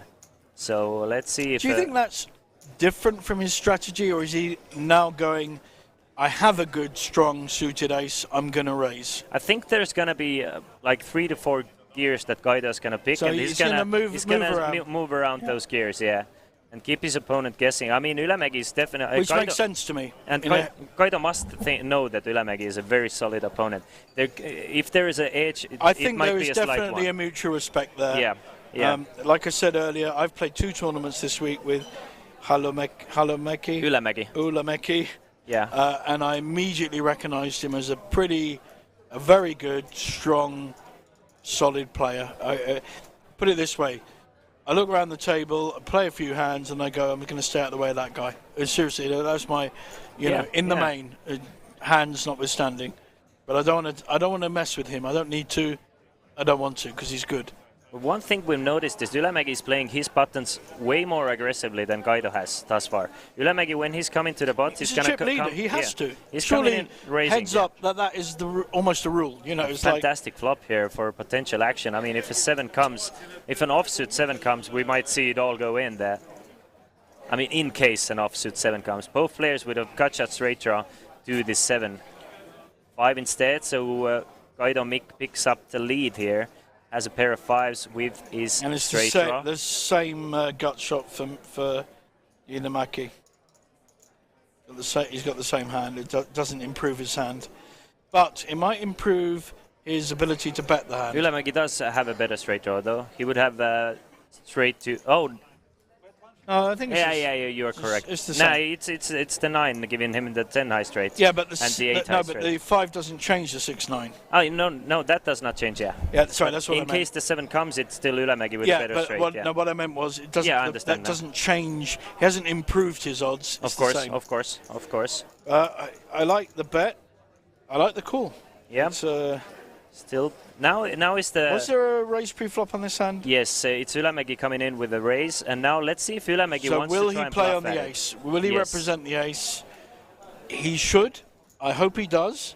And if he does, I think he'll get it through. Especially with a hand like 9-6 that doesn't have showdown value. You need to turn those hands into a bluff. You 100% have to. Yeah. And if you miss this opportunity, don't play poker. Okay, kids, you heard it here. Wow, that is rough. Well, honestly, seriously, if you haven't got the ability to do this... Don't play poker to make money, I would say. Play poker recreationally with your mates. Don't come and play a proper tournament. There you go. I'm hard. Yes, he is. I'm a tough judge. But I love this play. And you said it would come. I hoped it would come. It's the right play. I will make this play. Wow. Oh, what a call! Wow, Guido, he's going to make the call, knowing how good of a card that ace is for his opponent to represent. Everything missed. So guys, this is called a meta game. So this is meta poker. One person outthinking the other, thinking the other, thinking the other, thinking that. Brilliant. I love it. Great play, repping the ace, and a fantastic call going, you're repping the ace, I've got a pair, I'm going to call you a heads up. I love that. That was wonderful. Beautiful play by both players again. Almost sexy. Yeah. I do love the bet by Ylämäki, and I mean it's a fantastic call from Guido. Just realizing it's just a I too give good credit of a card. to both players, yeah. And they both played at their peak in my view. Always one player wins, but but that's made a big difference to the chip stacks. Where are we Guido now? has closed up the chip lead. It's 11 million against 8 million. And so it was very deep stack. Almost poker. double, 12 against 6. Yeah. So this is very exciting. Very deep stacked as well. We are playing. We could be here till 4 a.m. We could be here till 4 a.m. I told you when there's an Estonian playing heads up, this is gonna go at least 6 hours. You said when there's 2 Estonians. I said when I there's have a at really least good one. memory. No, you didn't. We can definitely. You can listen. I Side know what prop I said. bet. Check that. You said in the Estonian Championships when there were 2 Estonians playing, it lasted till next Wednesday. Yes, that I said. Right? Yes, that I remember. You didn't say at least 1 Estonian. I will put any money. My memory You're gonna is lose so much cracking. money. You're gonna lose so much money. People, please go back and check. Someone rewind. Because I know I'm right. The problem, JJ, is you're talking about a completely different thing that I was talking about. Yes, this is where language and culture clashes. At one point I said that we're gonna end up probably finishing earlier unless there's an Estonian playing heads up. Now you see, I'm not sure that's what you said. all right. We're both fairly familiar with what we said, but it doesn't matter that much. The fact is, I know my Estonians playing heads up. They Well, I really, don't, and so I bow to your knowledge there. They really like to take things slow. I don't know if everywhere, but at least at the heads up. So far, that strategy and tactic has been massively effective. Yeah. So he's gone for, he's increased his stack by 25%, a bit more, sorry, 30%, 35%, against a very strong player, chip leader, and we're really starting to equalise in this heads up. And you know, like I said earlier, I find heads up difficult. You played it professionally, but a long while ago, though. Yeah, but you're still, you know. Yeah. On the psychological side, you're mano a mano. You're looking to get chinks. You're looking for small victories to put the dagger in, to go, I'm better than you. I'm sorry, kids, but I've got a bigger one than you. Yeah, yeah. You wanna bluff against that ace? Fine, I'm calling you. And that's fantastic play so far by Kaido Mick. He has played well. Really nice. Yeah, he has in the heads up. He's played. I mean, I go back to the ace-jack calling the fives, but I don't want to say anything. That has now allowed him to be in position to win this tournament and win 65k with a 45 guarantee. I thank you. I want to. All right. I'll let you have this one. I still think that he would have been in a position without taking those risks, but at the same time, you know, it's calculated risks. No way. If you don't have the philosophy and psychology of making that kind of call, and with a 10-8 offsuit, although I did say at the time it wasn't a good call, I didn't think it was, you got lucky. The ace shot wasn't lucky, it was a considered risk of getting 2 million plus into his... How is that different, though? I'm just wondering, in your mind. Just to elaborate. It is different. Okay, so he has 3.5 million against 2 million. So A, if he loses, he still has 1.5 million. The 10-8 was against an all-in in out of position, I think. No, in position, but an all-in with a smaller stack. You will make the play with lots of wider ranges. So his 10-8 is already a decent playable hand, mid connected. Unfortunately, not suited. I would have liked. You see, this is the difference. If I see 10-8 suited, I'd say, cool. 10-8 offsuit. I'm just on the fold side. But going back to your strategy of saying that if he lost with ace-jack, he would have still had 1.8 million. I can play the devil's advocate and said if he lost with 10-8, he would still have 4 million and still be still in it. So why not call then there? He did. He did call. He did call. Yeah, I'm wondering. No, why I'm not seeing the difference. In that particular case, again, we have the luxury of seeing the hands. Of course. But in that particular case, I don't think it's quite. And we're talking 52-48, you know. It's not quite the right hand to call with. It's just a weak hand then. I call. 10-8 suited, I call. 7-9 suited, I call, and above.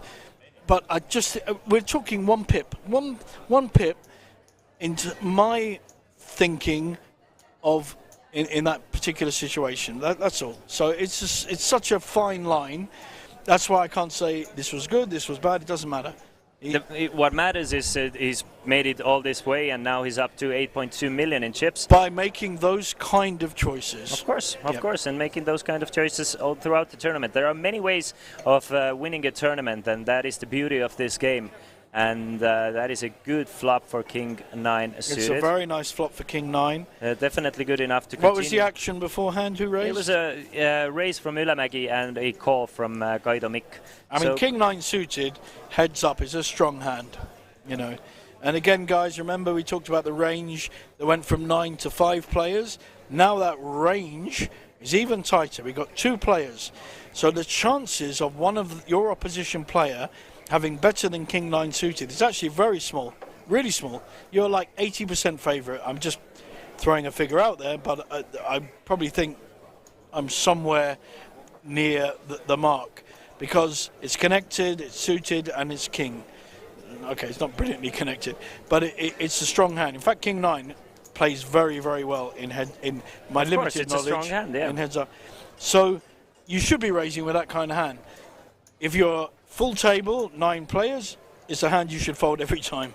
So we're changing, and a player that really gets on top of changing ranges and dynamics and what hands are strong and not, and being on top of that is really important. Yep. Couldn't have said it better myself. I agree with that 100%. And why that was a very good board for King 9. It's a fantastic board to keep on applying pressure on. You do still have that one overcard back to flush draw plus the straight draw. So it looks like Kaido Mick has come to play pots. Now this is an interesting hand. So we've got 3 hearts on board. We've got a small heart, Kaido. 3 diamonds, right? Diamonds. Yeah. Sorry, diamonds. We have a very small flush draw. Oh, what happened there? He's gonna just take a stab at it, and 9 deuce cannot and really that's do a good. anything It's a there. good hand to make a stab at. Find out where you are. See if you're going to get any opposition, and if not, you've still got a bad flush draw, but you've got a flush draw. Yeah. And again, heads up. How many times is the other guy going to have a diamond? Yeah, exactly. I don't know the answer to that. Please don't write in. Exactly, and But I think it's small. But to be fair to Mikko Ylämäki, I've been very impressed with his sizings, and it looks like Yes. Mikko Ylämäki has a lot of experience playing heads up himself. So it's I've gonna be liked his difficult to see. sizings the whole way through. Yeah. I really do like how Mikko Ylämäki has also. I mean, at this point, Kaido Mick has chipped away about 1 million of this chip lead, but it's 8 big blinds, and it's, I mean, that's just variance for you. I really want to see in bigger situations who can actually manage to size up the pot, and Now it this seems should like this should be a raise here, surely. Queen Jack. probably gonna raise it and probably gonna make it large as well. 500 something maybe. Yeah.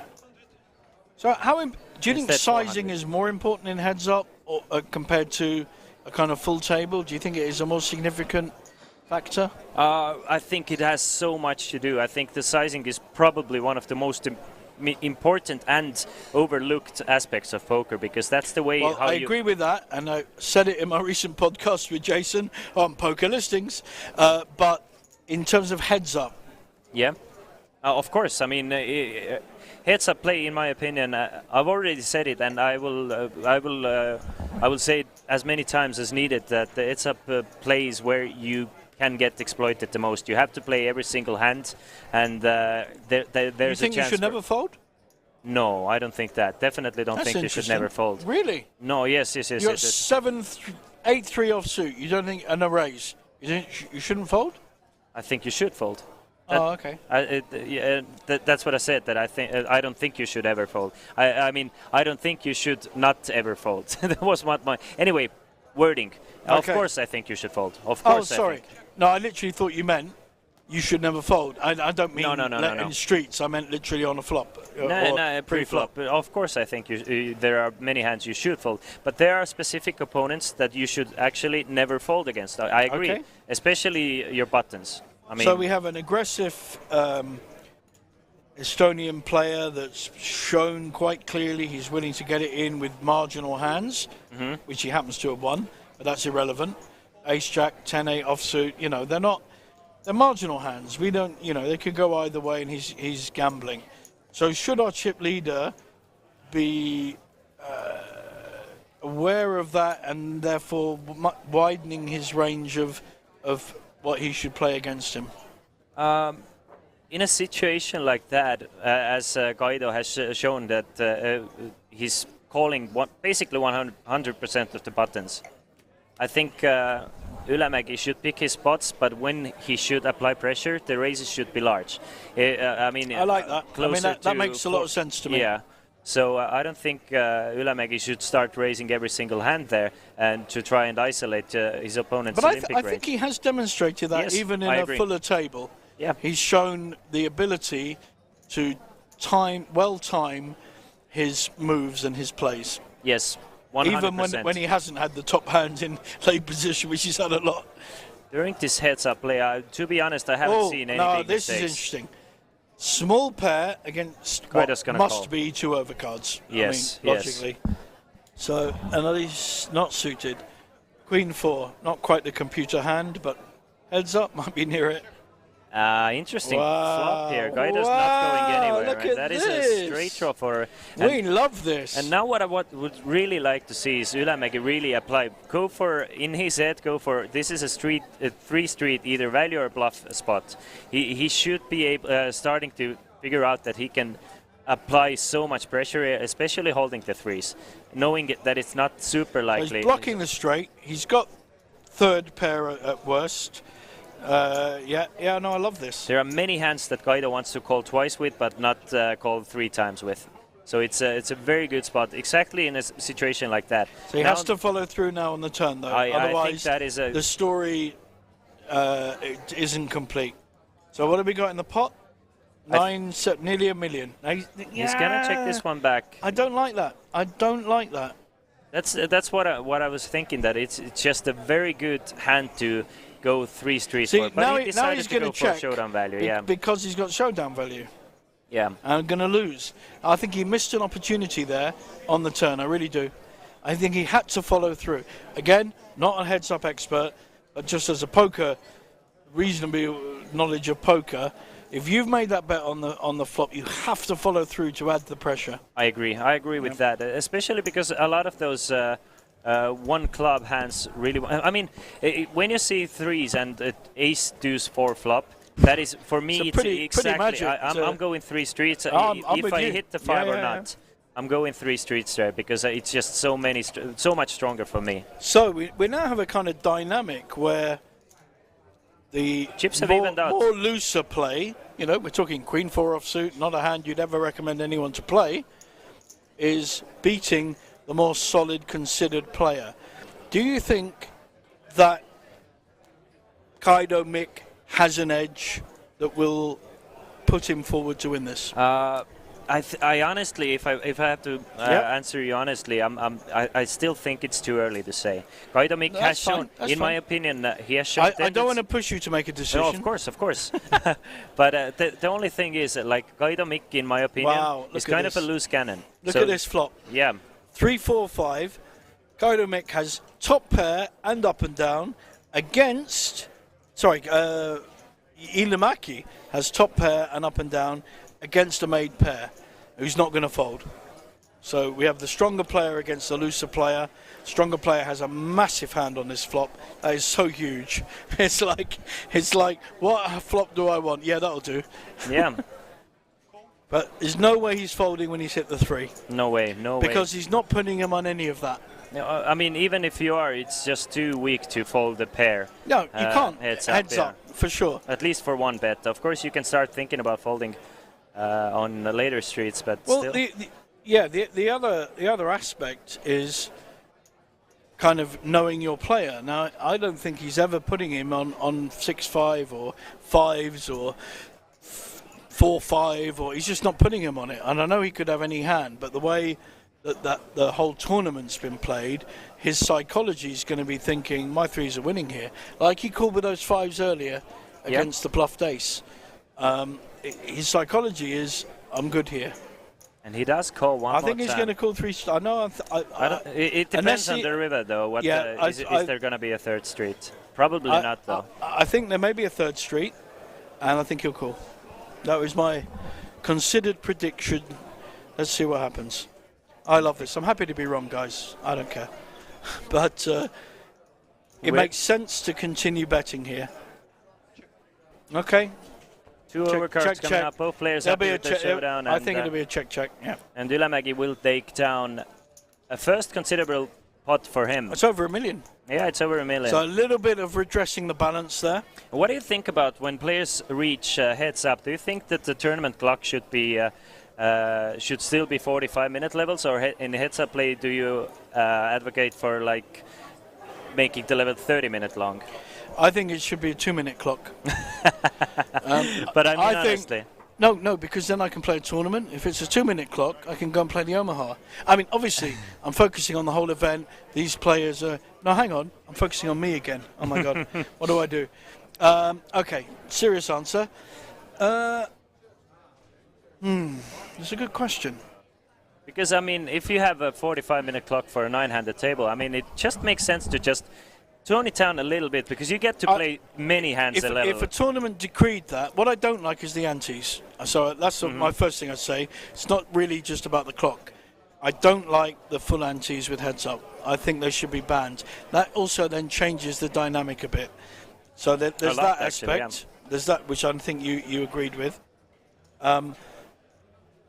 Yeah, I think I'd probably vote for it. You know, if it's like against or for, I'd vote for.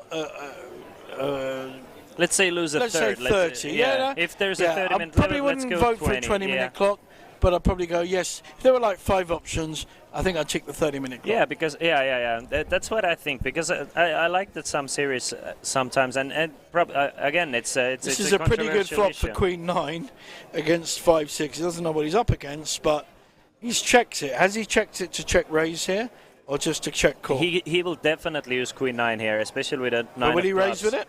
As I said, there's not a set strategy. He's going to have to raise here, let's say, 40% of the time and call the rest 60. I don't know, maybe it's 60 raise, 40 call. But he's never folding here.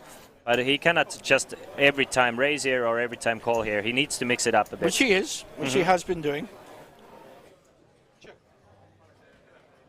Another check from Guido. And let's see if Ylämäki really wants to pure bluff at it one more time. Probably not. Usually you want to have some equity in a pot. Checking. Yeah. When we look at the history of how he's played so far, and now the 9's hit, 5-6 has got nowhere. I don't necessarily see a bet coming because it's also completed a lot of straights, which we don't want to come up against. The only way Ylämäki has got a winning this hand is to make a bet, but we've got 1.1 million in the pot. He has to make a bet of 657 to even have a chance of winning it. Has he got the balls? That's a good question. This is an interesting one in terms of winning a tournament. Have you got the game to make a strong bet here to win a pot? And he's going for it. He's going for it, but he's going to get snapped. Well, I don't think he's going for it enough. No, this is not going for it. I'm sorry. This is not going for it. But at the same time, it's kind of more believable to go. I mean, if you're going super large here. No, I disagree. I'm sorry. I'm going to be tough on this one. The only way you will win that bet is a 500k plus bet. Not looking silly spewy, but strong enough to make your hand believable. I agree, but what do you represent by betting large there? Is he going to raise? Is he going to raise? I think he's going to use it as a bluff, yeah. He feels like he might be against very similar hands. Yeah. This is poker at its finest, people.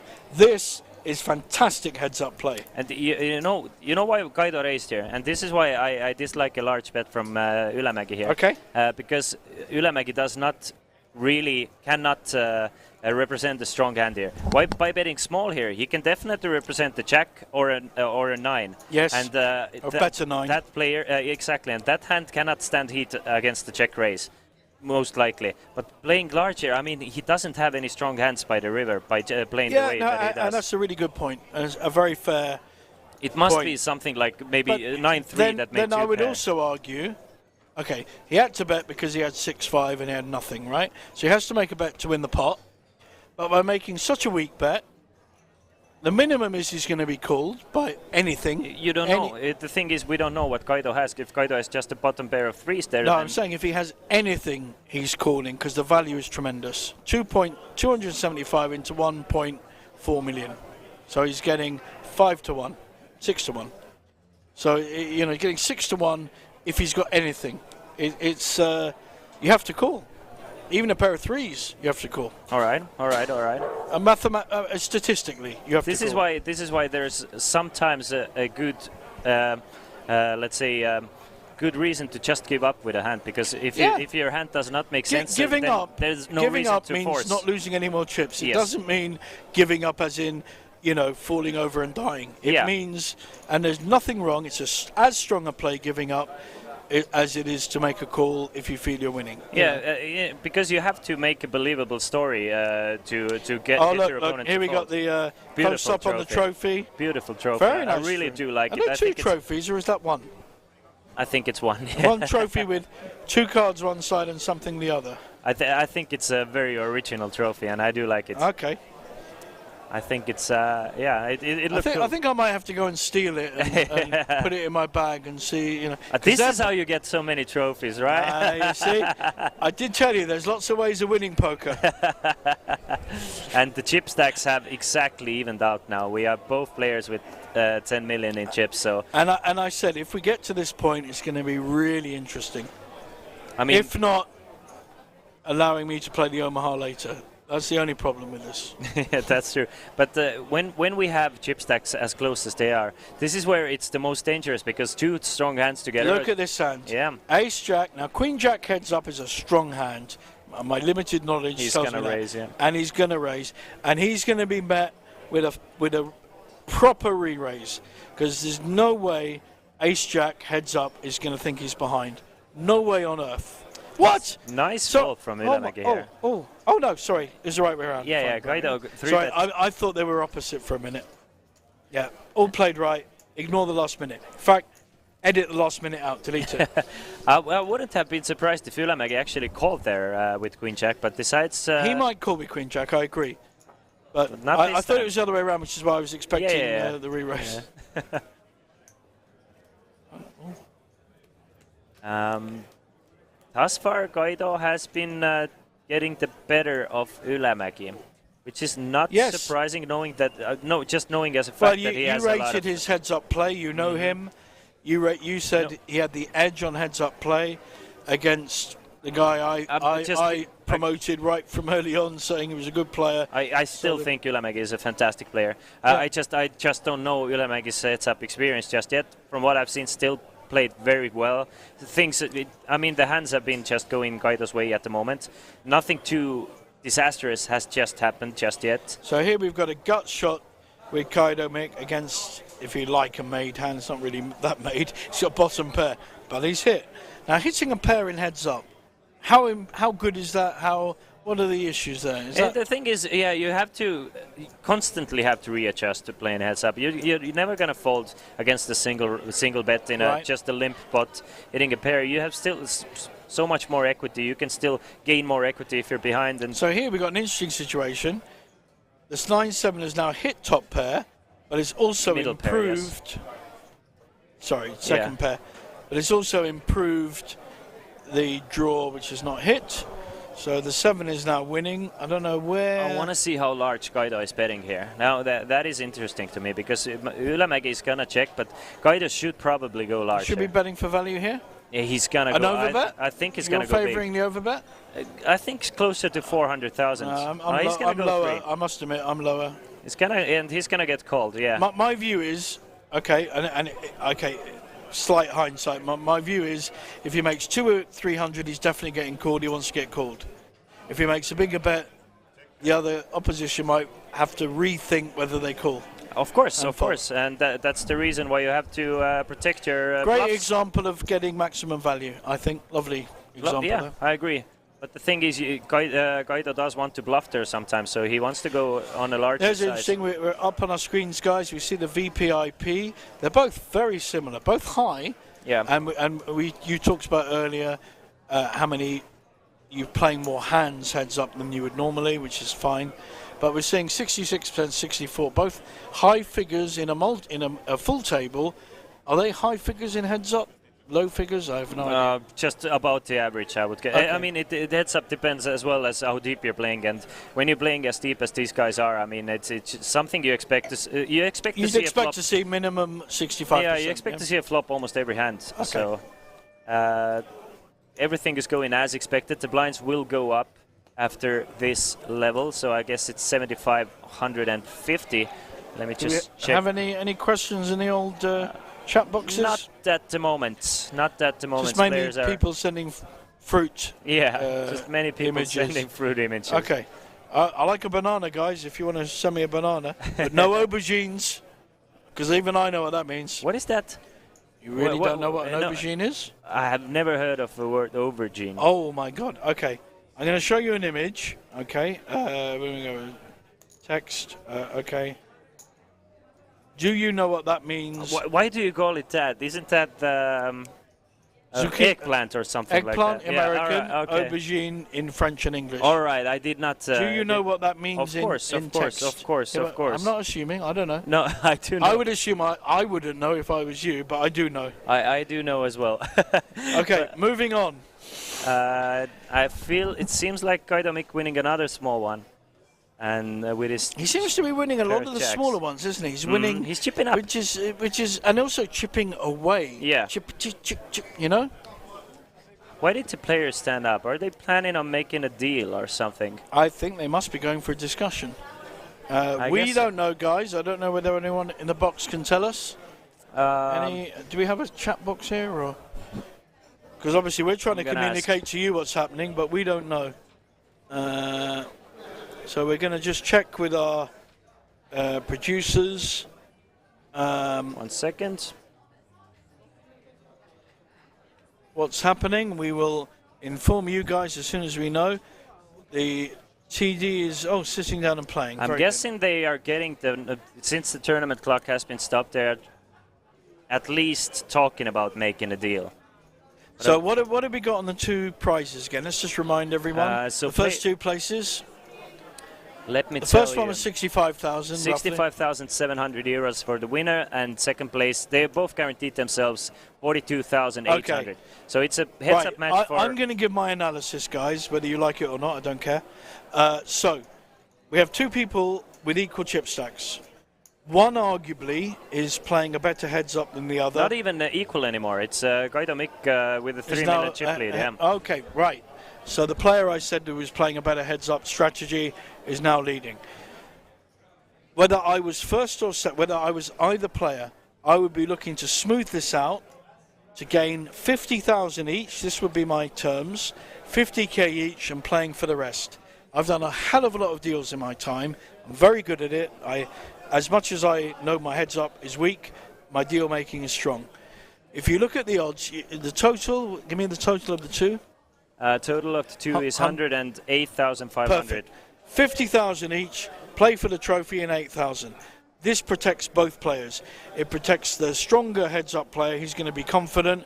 It protects the money side for who was the chip leader and arguably the best player so far on the final table. This is a good deal. This is why you are good at making deals, because I would never ever accept this deal if I had the chip lead and I feel like I had the edge. Why would I give even equal amount of money? Because the truth is, things can go pear-shaped very, very easily. Even if you think you have an edge in heads up. That's true. And poker, one hand, you can have top two and lose. You can have made straight and lose. Agree, but there's so many elements. And poker, so when you're at this point, what we're talking about is both getting a guaranteed 50,000 euros, 100 times the buy-in. Yeah, I agree. Guaranteed. I agree. Listen, I see where you're coming from, but it is a bad deal for the player who has the edge. That is unquestionably an awful deal. That is, I mean, I would agree with something like, let's say I get 53. Okay. He gets. The first question is, does he know he has the edge? So you're saying he has the edge. Does he know he has the edge? I'm saying for whoever has the edge. No, does he know he has the edge? For whoever, obviously a player who probably has the edge must know it. I mean, there's no suckers there. I'm saying I would accept. They're both good players. Genuine question. Yeah. Does Mikko know he has the edge? I don't know. I'm just saying, if I was in that position where I thought I had an edge, I would never, ever, ever be chopping it evenly. I would be willing to make a deal where I get 53, you get 47, we play for 8, and sure, let's do that. Okay. Or there or thereabouts. Now, okay, and I'm not arguing that, and I think that would be a reasonable negotiation. I once negotiated, or tried to. I was 4-1 chips down in a big event, and tried to negotiate with a German guy who was the chip leader, only to find out someone else owned 50% of him. So I should have been talking to both of them, but I didn't know it. Yeah, that's true. That's true. Devilfish, Dave Ulliott, one of the best UK players in the world, 6 million. In the Poker Hall of Fame as well, right? Yep, and 6 million, had 5% of me and was railing me on the side. Was kind of a mentor to me in the early days. So, although I'm quite posh really, and he's tough, working class, has a gun, that kind of thing. But you know, I didn't know. It was a mistake. I should have tried to establish whether I'm talking to the 100% owner of.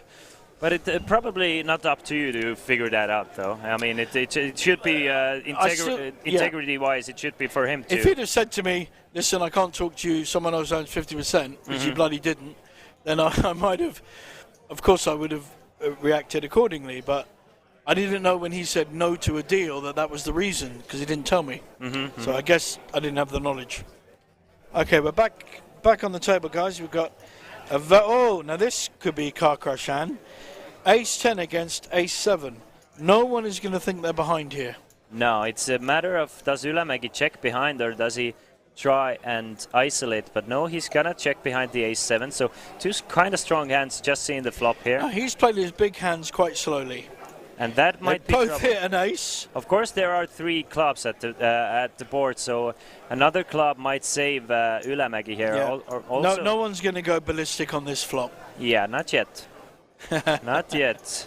I would spend, unless it comes 10-10 or 7-7, I'd say not at all. Or another ace might stir things up here. Yeah, okay. A few combos. I think we'll see a 4 or a 5. I think we're going to see a club, and that's going to kill the action. No, that's the Jack of Hearts instead. So Guido makes makes a few draws. Makes a few draws. I'm sure Guido is not too worried about it right now, holding a 10 as well. More worried about getting some Jack's value. a good card for the Ace 10. Yeah. I mean, I he think still wants some value, you must be betting here. 750 in a pot.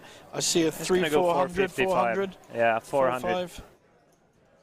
He's got to feel confident, and I don't see a fold.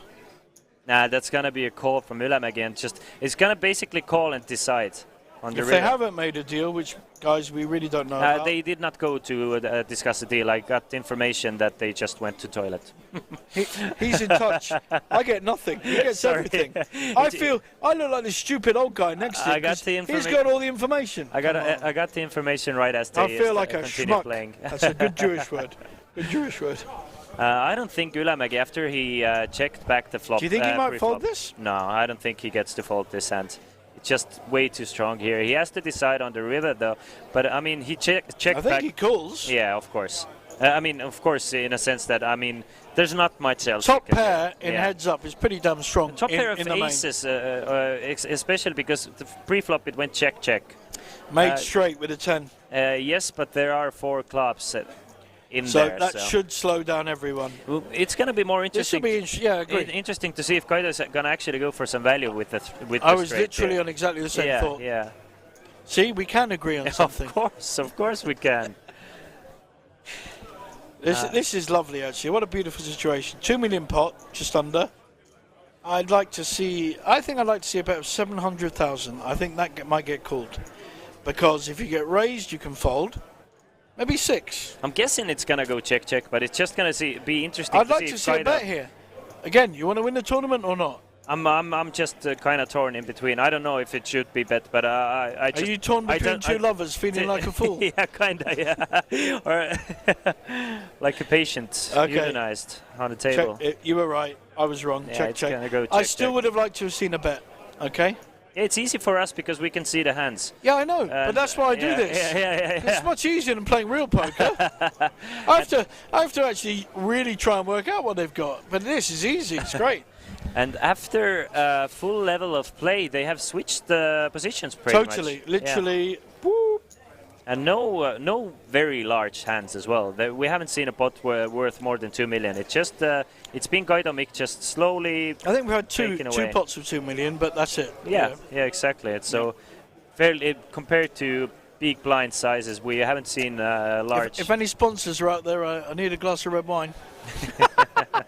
It's going to help me, my throat. Of course. Now, listen, you and I both were trained actors at drama schools. Do you remember the advice about, seriously, red wine and throats and singing and voice work? Do not remember too many. Well, that's because you had too much red wine. Yeah, probably. But I know it's true. There are many things to help you with throat. Genuinely. Small amount, port as well, loosens the vocal cords and makes it easier. I used to do a lot of work with stomach breathing and monkey position in Alexander technique. My God. Some of those are very useful for poker. And I want to talk to you guys about that. So, what is a poker player? Now, I had this plan, I mentioned it earlier, Dragon's Den team. Sam Grafton was one of the guys I recognised. In 1 month of playing with him, he'd be a champion, and he is. And James Aikenhead, who won... Made the two times. One of the only WSOP. players to make the World Series of Poker Europe and Vegas in the same year. Mm-hmm. The two players he's won. He came 9th admittedly both, but lovely lad and very nice guy. He lives in Prague now with a couple of kids. Doesn't play as much as he used to, but occasionally plays. So I had to recognise players. Liv Burry was in our poker club. Now won an EPT, partnered up with Igor, learning a lot from him. Some really good players, good poker players. Yeah. And in terms of recognising talent, I kind of feel it's a good thing. But what I wanted to do was bring in psychology training. So thinking about when you lose, how you think about that. When you win, how you think about that. When you're in the middle of a tournament, where your energy should be, where you're thinking, your psychology, physiology. So how fit are you? Okay, I'm a big fat old person, but my brain is still 100% fit. So my physical thing and my energy's high. So I don't worry so much about my size and weight because I know the key parts of being a poker player are 100% or 120%, as you said earlier. Psychology. Dynamics, then some of the technical side. Dynamics, bet sizing you mentioned earlier, which I totally agree, is a crucial part and often not enough work is done on it. What does this mean? Small bet, big bet, what can you do to induce? What can you do to stop a call? All that stuff. Really thinking enough about what your bet is compared to the pot, compared to what the other player has in their stack. Vital stuff. So I would look at all these elements, and you have to try and get a total package. And when I recognised in Sam Grafton, he had the package, except he didn't know how to play poker. No, genuinely. No, I mean, he that's didn't just very understand blunt the way game. Of saying that. I love it. No, it's true. It's not even. I'm not being judgmental. Yeah, no, he literally didn't understand how to play the game properly, but he had the intelligence and balls, to want a better word, to be a top poker player once he learnt the game. And within 1 month of playing twice a week with him, 8-10 tournaments, I knew he had everything. And he's proved that true. He's a lovely guy. The only problem is, when I knew him, he was like a kid, and he's now got a grey beard. That's incredible. It's bad. That's incredible. Oh, I've got to tell you my Super Seniors story at some point. Let's go back to the action. This is interesting. Both have hit the flop. Yeah, and in a sense that Ylämägi has the backdoor straight draws and the flush draws. And the other player has hit the flop massively. Yeah. In that sense, yes. And I want to see if probably Kaidomik is actually going to use this hand as a raise on the flop. I think his best option is to be calling here, not raising, in terms of maximising value. If I see a raise here, I don't like it. I like the call. Thank you. He does make the call. Thank you, my friend. Thank you, my friend. That is. And I want to see a check. Depending on the card. There's not many cards that he's gonna lead into. Check, baby. Of course. He can't really. Yeah, I said that on the flop, not just the turn. It's easy to say with a house on the turn. But I don't think there's any turn cards that. And I don't think I see a call on the end. I see a bet. He could be up against 3-5. That is a possible calling hand. I see a small bet and a fold, but he's really trying to. He's really working hard on. The thing is, Mikko doesn't have to bluff here. Mikko is good here fairly often against something like 7-8, 7-5, all those hands. So he doesn't need to turn a 10 into a bluff in this specific situation, where he actually beats quite a few of those calling ranges on the flop. So you think he should be betting or checking? No, I said that Mikko doesn't need to bet here on the river. So 10 high actually has some showdown value in this situation. A small bet show weakness, is this a psychology here? So a small bet may get called, certainly get called by straight, certainly get called by 2 pairs, possibly 1 pair. We've seen a lot of 1 pairs calling and winning. So I don't know. Well, it'd be 2 pairs because there were 2 kings on board. The thing is, it's very situation dependent in my opinion. And if Mikko had something like an 8 high or 7 high, I would have liked him to bet there. But 10 high, not a small bet, a strong bet. And I honestly think that Mikko has quite a lot of showdown value on the river there, and he had doesn't the full need house. Mikko, the opponents. The 10 high, Ylämäki. Yeah, Ylämäki, thank you. Mikko Ylämäki, yeah. Okay. Yeah, we have very similar first name Mikko and last name okay. Mick. Which is the first name? Mikko, the left one is the first name. So it's in normal order? Yes. Kaido, is that a normal Estonian first name? Yes. And also does it mean anything in English? No, like it's just the name. Pietro, Peter, or I think Kaido is originated for Gabriel or something like that. Okay. And Mick is also a very popular now first these name are in 2 Estonia. really good hands. I mean, I'm not just saying heads up, but 7-5 suited, Jack 8 suited, connected, suited, lovely hands. And now it's time for Kaido to get some value, because top pair against the second pair in a heads-up setting, you really want to get some value there. This could change the chip stacks quite significantly, because there's no way he's folding much here. To be honest, Mikko Ylämäki has been very unfortunate with the flops and the way he's been running. He was running fantastic, and if you remember, I said he's running good now, but things often change in this game. And of course. He has had the second best hand just almost every single hand. And unfortunately, not just the second best hand, but a hand you should be calling with. Yeah, exactly. So it's, but you're right, it's pretty unlucky. Quite a lot of unfortunate situations. So it's kind of a merit to him that he hasn't lost more in the way he's played. That's a fair observation. Do we see a 9? Okay. That is instead a jack, so 2 pair now. Well, 2 pair, but also made straight with a 9, so it's not. It's not a hand to go mental on, although you've improved. He's going to go for a value bet, and I think Mikko is going to fold here. Now his second pair on a flop is now a 4th pair on a very draw-heavy. You say value bet because he's hit 2 pairs. The problem is someone's called all the way and could easily have a 9. Is this a good bet for value? Of course it is. It's 2 pair. He's not going to get called anyway. Not that it matters. The thing is, you still want to you want to bluff those cards, and you need to value bet 2 pairs. You cannot just value bet straites there. Otherwise, I was being devil's advocate. Oh, of course, I'm 100% with you. I understand. And we know he's not going to get caught. He might get raised if he wants to make a play with a. And I'm not explaining you that, I'm explaining to the viewers as well why you need to value bet those hands there. Good point. And a good fold again for Ylämäki. Not the best run. I'm happy to be the stooge for your intelligence. It's fine. I'm okay with that. I don't care. It's cool. If I'm the idiot in this. What's called two-prof in acting terms, that's fine. There is no way that is the case.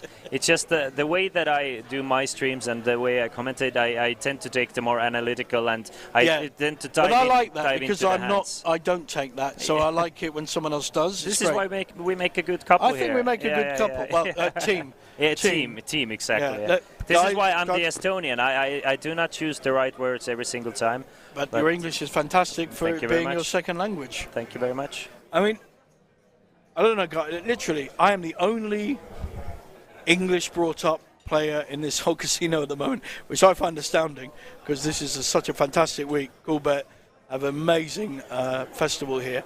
The value on the main event, 550 buy-in for a 65,000 payout for first place. Fantastic. It's an incredible value. Or 50,000 if they've done a deal. And value in a sense as well, that you have a lot of recreational players just having fun and enjoying themselves. And for some people, I always equate Las Vegas. So I used to play PLO cash games from midnight to 6 in the morning at the Venetian. Why? I was sober, that's the first thing, no drinking. Yeah. People would come in from Massachusetts, Wyoming, out of town, yeah? Their idea of a good weekend was play poker for a weekend, get some hookers, go to a show, and lose $1,000. Yeah. that was a great weekend. Yeah. My weekend, good weekend, play some poker, get some hookers, go to a show, win $1,000. Yeah. Very similar, Yeah. with one vital difference. Yeah. And I remember I very rarely don't cash in a series. But there was one series a few years ago, 14 tournaments, not one cash. I ran so bad. But I stayed alive from cash at the Venetian in Omaha and what they call Big O, which is 5-card high-low. And I was just about to say that Kaido is hitting every single flop, and it's kind of easy for him. But now Ylämäki actually outdraws him and doesn't go for value on a turn, which is interesting to me. But how much confidence has he lost from the last 2 hours? Well, hour. We get to see now, because he definitely should. He should be betting here, shouldn't he? Even though there is a straight on board, you still have to bet here, I think, with your top pair. But that will tell a lot about. And I'm who pretty I think sure is we're going going to get a call if he bets. It's gonna go check. So that's interesting, isn't it? For me, it just shows a lot who I think is a clear favorite at this heads-up match, and I think that favorite is at the moment, of course, Kaido Mick has a larger stack, but he didn't start with a larger stack. No, but you said early on, he's got the edge in heads-up, etc., etc., and I, without massive knowledge of heads-up, I've quite clearly seen him outplay pretty well the whole. Exactly, it is a small little. Nothing to take away from Ylämäki. Fantastic player and has played very decent heads-up match. But it's exactly. There's a definite differential between them. Situations like this where you need to go for value, but you hesitate to do it. So. And you were right on the other one where I said I wouldn't be betting for value here because I'm a little bit. There could be a better hand, and you're going no, bet for value. Now I know this in standard poker, full table. I really understand value and try and maximize it. But heads up, because I'm less confident, I'm going, oh, should I be doing that there? And I literally don't know. The only problem is that it is very understandable, because in a full ring setting or a 6-max setting, you often run into strong hands. So people playing heads up who are not super. So that 10-7 example with the two pairs, your immediate thing was, should be betting for value here. Mine was, there are hands that beat. Yes. So I'm not sure. Yeah, that's the thing. Yeah, and you I start think you're seeing right. monsters I'm in learning. the closet I'm there, learning. in a sense, and it is just so very human to try and refrain yourself from difficult situations, or like try and think about the hands that you might lose against.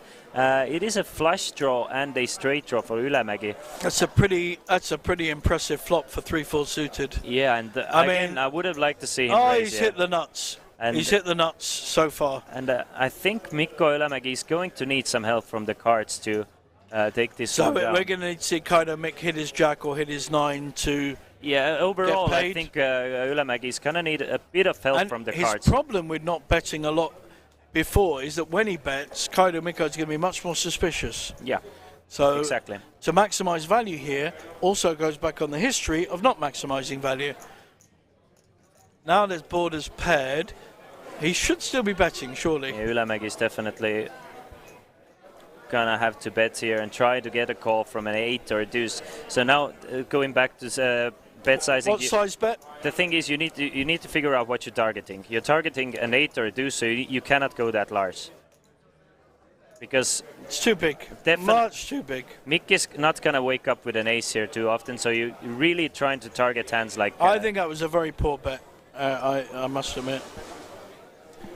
What's that? Talk about human. Oh, sorry. I was reading the comments, so I missed your. Yeah. No, he's a very good player. Yeah. Richard Larson asks, hey, do you have some good giveaways for Betting Champions League today? Yes, we do, Mr. Richard Larson. Of course we do. You can use the promo code, what? I can't remember. It wasn't Iceland, that was the free roll. Anyway, we have... you can see all the promotions we have down here. For example, 10 free spins using the promo code CoolGates. You can have a €5 risk-free bet with promo code OPEN22. Should you lose this bet, you get your money back from Coolbet. Should you win, you get to keep the money. Here we've got a hand where we can't see one hand, but we see King Queen, very strong hand, heads up. I'm assuming we're going to get a re-raise. We have. So just a raise. Yeah. First Oh, raise. look at that. Oh my God! Look at that. This could be it. I mean, it really could be it. Depending. If there's probably going to be a 3-bet. Now, what's the probably strategy gonna here? Be a call. Do you think he should 3-bet or yes, flat call? Definitely 3-bet. As deep as they are, you really want a 3-bet. So, and he's going to go big. He's gone very big. 1.1 million, Yeah. and I think Ylämäki should actually call here with King Queen. King Queen still plays fairly well. Could he shove or re-raise here? The thing is, yes, and that is a very valid question, and I wasn't even like thinking about it. I think he should definitely at least call, but at the same time, Against the more aggressive heads-up player, is he likely to have a better hand than King Queen? though in a heads-up setting, I really do prefer calling here with King Queen. Okay. Again, I mean, you In really don't position. want to lose the equity of King Queen. Let's say he 4-bets to 2.6, and his opponent is gonna shove with 7s or 8s there some of the time, so you're gonna lose a lot of equity there. But I would be surprised to see Ylämäki fold. I mean, that is a strong hand heads-up. He has shown quite a lot of weakness, though. If I'm Mick and if I get that information, I'm gonna start 3-betting way more. Yeah. Yes, 100%. If I'm Guido Mick here, because we've seen him throw away Queen Jack now to a single 3-bet, and now King Queen. Guido Mick had kings in this situation, and so Ylämäki actually avoids disaster here. But if I'm Guido Mick, I'm gonna take notes here.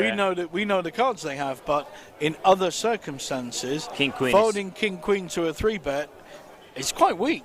Yeah. Am I reading that wrong? Of course it is, and it does show the fact that players haven't been 3-betting almost at all as well. And it also shows where the mano-a-mano dynamics are clearly placed in this heads-up. Yeah. They really have. They haven't even shifted. As you said early on, you favoured the Estonian player, not just because you're Estonian. Not but, just. You know, just because of the bit. knowledge of the player. 22% you're yeah, Estonian. of course. But. And although I've played a lot with Ylämäki this week and recognise him as a strong player, I obviously haven't played, unfortunately, really unfortunately, guys, I've not played him heads up, so I haven't got that far. But I love this. It's a really good lesson, really, for me, in premium heads up playing. I think it's been a masterclass, to be honest. And favourable flop for Ylämäki here, flopping second pair against third pair. Gonna get at least one bet out of Guido here. Yep, you should make something here unless a king hits.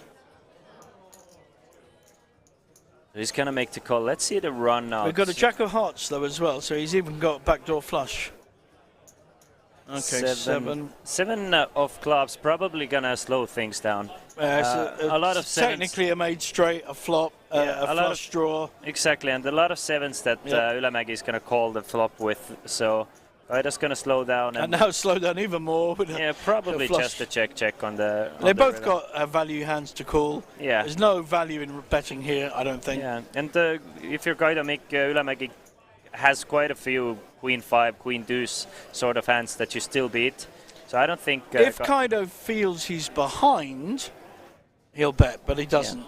So which exactly. Guido seems to be like a player who's playing against the range, not the feel of how his opponent. He's just thinking through what his range consists of. Do I beat enough hands here? I check. It seems like Guido is, I don't know if he's getting coaching or he's talking to someone on the rail. So he has at least somebody rooting for him in the rail there. I suppose we could go around and look. I don't know. Maybe this one is over now, but we are still playing. We're half an hour behind. Yeah, half an hour behind. But something tells me these guys are gonna continue playing for a while. A, I'm hungry. B, I want to play PLO. Come on, let's sort it out. Oh, that's the same stream as us. Oh yeah, it is. If anyone can hear me out there, can I have some food, please? When is the next break? We still have a while until there. You can definitely go ahead and take a break if you feel so. I don't mind staying here. If you want some food, I mean, I'm the commentator. I really don't care. So but I'm sure you don't want to miss the action as well. Maybe what I'll do, I love it, this is so good. Maybe what I'll do is, so here in Tallinn, everyone, there's some fabulous restaurants. We went to one called Rado last night. Another pair of kings. Michelin restaurant. Oh, sorry, you like the re-raise of the Kings, yeah? Yeah, I love it. I agree. No, I said another pair of kings here for Kaido Mikk, and let's see if Ylämägi is gonna start trying to. Could be press over back, sooner. yeah. Could be Yeah. over sooner. He's now- demonstrated a lot of weakness against the 3-bet with decent hands. He's now got an ace. Hard to get heads up. Hard to get. True. What will he do? This is really interesting. Fold, yeah. The way it's been played, I was expecting a fold. For what it's worth. And again, third time Ylämägi has folded to a 3-bet now, and every time Kaido Mikk has had very strong hands. So still yet to be seen if they want to start 3-betting light here.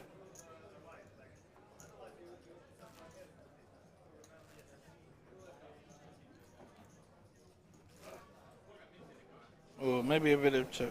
You want anything, or are you Nah, I'm good. But thank you for offering. I probably should do like a poll. You know, what Thai food shall JJ have? So you're a big fan of Asian food? I like Asian. I like most foods, to be honest, but I haven't had much Asian this week. So. And what I've seen from Kaido is playing 100% button strategy, meaning that he's playing every hand from the button. Yeah. And 4 deuce is no, it doesn't matter for him. And another check back with an ace from Ylämägi. I mean, it's just inviting your opponent to just outplay you in a situation like this. Yeah.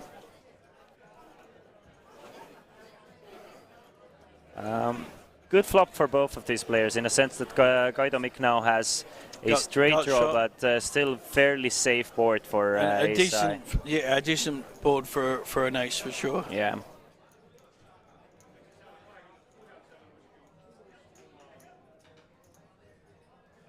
So I think it was Mikk betting in here with his 4 high, and probably gonna get a call from the ace high. I don't think you can fold an ace in this Nah. spot, can you?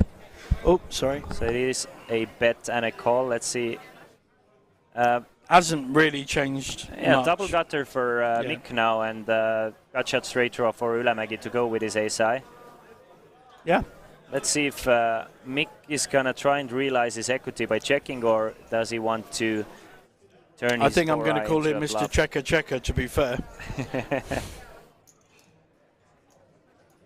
Nah, he's going half pot. Bets 400,000, targeting all the king highs, some of the ace highs, as well as the hands like Jack 9, Queen 9, Queen 10 with 1 heart that called the flop. So beautiful play. One more time, another beautiful play. Yeah, showing his strength there for sure. Yeah, slowly but surely adding to his chip lead now.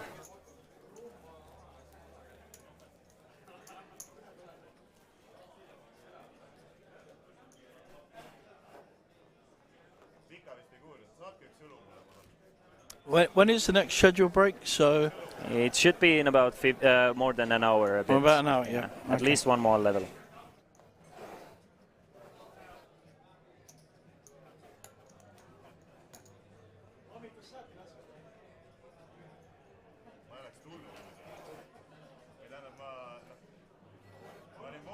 It is scheduled to be a dinner break, but I'm pretty sure those players are not going to go on a long break. What would be the point? I mean, if your head's up, you don't want to go off for an hour. I mean, maybe you want to go off and see how the other one's playing and look at our recording. You still so want to far, finish out the tournament. which is, everyone, available on YouTube, Facebook. Yeah, and that's it. That's it today. So, you know, if you have only just come in, you can go back and see the earlier play today. You can see yesterday's day ones if you're that keen. Don't bother. It's really seriously day ones. Who wants to see it? Yeah, if you're joining us from Facebook, you can definitely go check out Coolbet's YouTube channel. Yep. And might as well go ahead and subscribe. It's free, and you get to be up to date with all the cool things Coolbet offers. And we've got a really good number of viewers on YouTube at the moment, so join them, join the chat. We've had some great questions from you guys earlier. not enough questions about why I lose with kings 5 times in the Irish Open. I'll be honest, not many questions about that. So while we until we get a big hand, I'm going to tell you my super. Go ahead. My what's it called? Super senior story. So I'm playing at the Golden Nugget. I make the final table in the seniors, and because they're short on numbers, they give us a super seniors ticket, even though I'm 55. At that point it was 65, but they gave us a ticket for it because they needed the numbers. Fine. So we go and play it. I sit down, and there's a lot of old people around me. I mean, like proper old people, not just like me, but real old. Yeah. 2 people in wheelchairs with oxygen. Yeah. Yeah. And mainly all American, actually, all American. And so I look around and I announce to the table. Now, there's a difference between English humour and American humour, big time. But I say to the table, okay, guys, I'm going to tell you my strategy. I'm going to play so slowly. You can see the punchline already. Yeah. I'm going to play so slowly in the hope that 2 of you are dead before the final table. Wow. But Did they understand the joke, though? no, I swear they laughed. Yeah. And I was not expecting it. I thought it would go the other way. Because they're Americans, the sense of humour is different. But they laughed. Give them credit, they laughed. And we had funny. a good time. That's funny. That's funny. I agree. Well, it's also a good strategy. But anyway.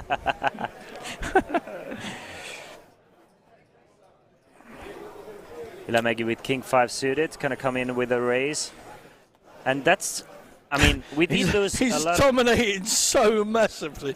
Yeah. Should there be a re-raise here with ace-5? I think What's he the just called. I optimum think he strategy? just called. But ace-5 is gonna. I think we're seeing a isolate, re-raise. yeah. Just a raise because Ylämäki did just call from the button. Yeah, so we've seen a re-raise with ace-5. Was it a call or was it a raise? Just a call, Oh, cool. yeah. And Okay. does fold to king 5 offsuit, not king 5 suited, my bad. Looked like king 5 of diamonds to me for a second.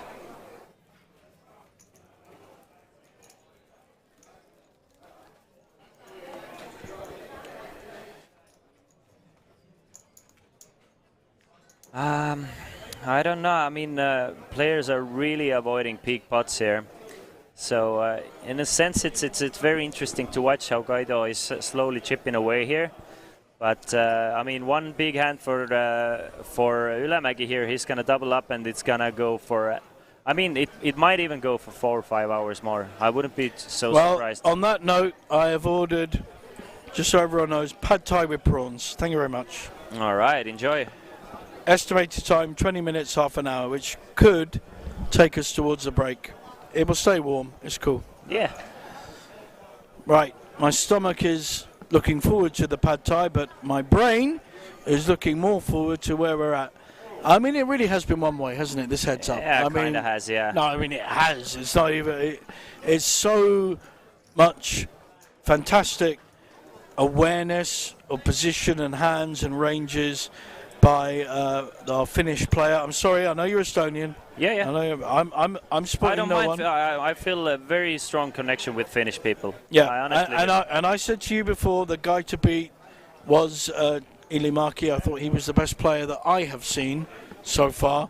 He certainly was the guy to beat, and he went into heads up with a 3-2 domination. That's now been reversed, and we're in a really interesting stage, and it could go another 4 hours. It really could. You never know with go a heads long up way. poker. It can be over just like that. But at the same time, I mean, those players, they without any raising strategies pre-flop, it just seems like Guido has a set strategy, and he's willing to take that extra 2 hours to win an extra 20,000 Well, euros. with his game and the way he small balls and makes plays and things, the longer game suits him. Yeah, and that's what I said what I meant when I said when there's an Estonian heads up. Estonians very like country-wise. No, you said 2 Estonians. Anyway, Estonians in general. Okay. Very strong heads up backgrounds.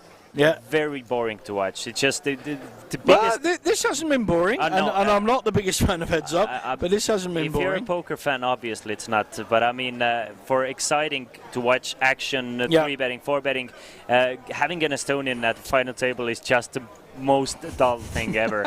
and I mean, I don't mean it in a bad way. I'm a big fan of poker, and I do love the way Kaido Mikk is playing and all the Estonians, but they are just slow, methodical, and kind of like clockwork. And they rarely just blow up. They rarely So just. will we They see don't some? have that fire in their heart, you Will know. we see something out of character here with a bet? He's missed everything, but will he bet on the river? I'm pretty sure he's going to get called by a 6. A flush has been made, straight's been made, but we've also got 2 pairs. He hasn't betted that much in this situation. And when he, Look at that hesitation. yeah, He took the wow. chips and But when he has betted, in my humble opinion, it's been the wrong amount. It's been too small. So he gave up. He checked. he did. And I give think up. he realised whatever I bet, I'm going to get called. And I know I'm losing. And Kaido Mikk asks for another beer, which is good because Another once beer? Once Estonians. He said about 5. Yeah, He's this got is one on why I the go said here. another beer. Yeah. I thought I could drink. Jesus. And that's one way to get the Estonian hearts pumping and them Is to splash chips. Give them a lot of alcohol, not a bit of alcohol, a lot of alcohol, and then you might see like a lion wake up. A lion. Yeah, exactly. A lion in Zion. Other than that, I mean, it is fantastic to watch those experienced poker players, heads-up poker players, to just slowly but surely chip away at their opponent. There is beauty in that. It is it's an art. Yeah, it's an art. There is a lot of beauty in that, but it's not a very spectator-friendly sport in that sense. If you don't, but it's another call from Kaido Mikk this time with Queen 9 suited. Gets a check from Ülemägi's 4-3. I mean, again, with my ignorance on Heads Up, I'd be raising with Queen 9 suited. Would that be wrong? The thing is, obviously, if you have a raising strategy, you want to raise with Queen 9 as well. But So it Kaido Mikk- depends on the strategy you've defined. Exactly. Okay. He doesn't have a So raising here we strategy. see we've got 2 overs to the one over, but Open we've and a also straight got an draw. up and down with the 3-4. And that bet Who is should good. be betting? Yeah, I mean, and that is gonna get called at least once from Kaido with the backdoors. Yep. And Yeah, that makes sense. still in position. So he's gonna probably call. He still has 1 overcard as well. He might even raise. He does raise here with the Queen 9. So he's maxing up the pressure. He's recognised there's some weakness in the bet. I don't think he knows necessarily more than that. He has to be a rocket scientist or a mind reader to do that. Ülemägi has a very good hand to call here with. Does he? Still Could he re-raise with it and be repping a bigger hand than he's got? You don't want to get pushed out of your equity here. You still have a lot of equity. You still. So call is the best option. Yeah, Okay. against the 3-bet, you once you make your hand, your opponent is most likely gonna continue betting with. And he's made his hand. Exactly, and ace is a fantastic card for him because Kaido might want to keep the pressure on the ace here. So that was a great call there, great strategy, and I love that. I love the check. I would not be surprised if Ülemägi is gonna take the chip lead after this hand. Let's see. You think it could be that big? It depends on the turn. We've got If- 1.5 million. Are we going to get a bet here on the turn? It depends on the turn. If Kaido Mikk is gonna give up on a turn, this is not gonna get big. If he's gonna he's betting the turn. he's gonna probably bet the river as well. And I feel this 800, 1,000. Is that a million? 800,000. Yeah. 800. Yep. Just something in me tells me that Kaido Mikk is Just a gonna. flat call. Yes. There's no gain in raising because reason. it's not No gonna, reason to, yeah. The guy has to have a very specific range of 2 pairs plus probably to even consider a call, Kaido Mikk is representing. or a pair in a flush draw. Kaido Mikk is representing a hand that is either a bluff or is going to bet Let's the river. say a jack with 2 spades, but might be a betting hand. Maybe. Probably not gonna This raise is good. the flop. This though. is very well played by Ülemägi. I like his taking his time. He knows he's ahead. I mean, literally, he has the nuts. There is no better hand. He's got 3-4 with an ace-2-5. There are draws out there. There's bigger straight draws, arguably, depending on the card. There's a high straight draw, there's spades. So there's a few draws there, but he knows where he is. Is he pushing? He's raising. No way. I don't like this. Nah, same. It's just. Oh! And when I said that, I think that that is a prime example where he could That's poor. Is that poor heads-up play? Because that's how I'm seeing it, I must admit. The thing is just Kaido Ylämäki, in my head, that is just too simplistic approach to heads-up poker. I agree. It's like hoping my opponent has a good hand, so let's get it in. But the thing is, your opponent is very inclined of, if he has a good hand, he's gonna bet the river anyway. The range that he had such Kaido a good opportunity to maximise a return on that and exactly. didn't make it. And your opponent does have bluffs in there. You want to keep them in. Yeah. A bit too strong of a hand to raise there with. Something like pocket deuces, I don't mind raising actually. Even though I have limited experience heads up, and I've talked about this a bit, I know I'm just calling there. I mean, I know how to play the game. You do not show your strength there. There's no value in it at all. He has to have literally one of 3 hands to even... Even though there was a flush draw there, it was a super dry board. You're not afraid even of the spade coming up. Totally. If your opponent check-raised you on a flop, he bet on a turn, so if he has it, he's gonna bet the river anyway. Yep. Yeah, missed value here for... I think he missed about 2 million there. That I think Kaido would have bet close to pot size on the river. He's been showing that all game. He's been the aggressor by far of these two, and I think I totally agree with you. And if you're Ylämäki, you have to think like what you're going to do if you have a check there. You're probably going to just call, right? So you need to have those strong hands as well, otherwise your opponent is going to push you around. Yep. But it's just a good race for if you're Kaido Mick. You just saved you a river bet, because I'm sure Kaido Mick was going to bet There's at the least river. another million. Yeah, at least. I think he's going to bomb the river. Yeah. I think he would feel he has to win the pot. Exactly. And he he wants to apply maximum pressure to hands like Jack 10, 8, 9, something that got sticky on the turn. So yeah. Well, what a shame.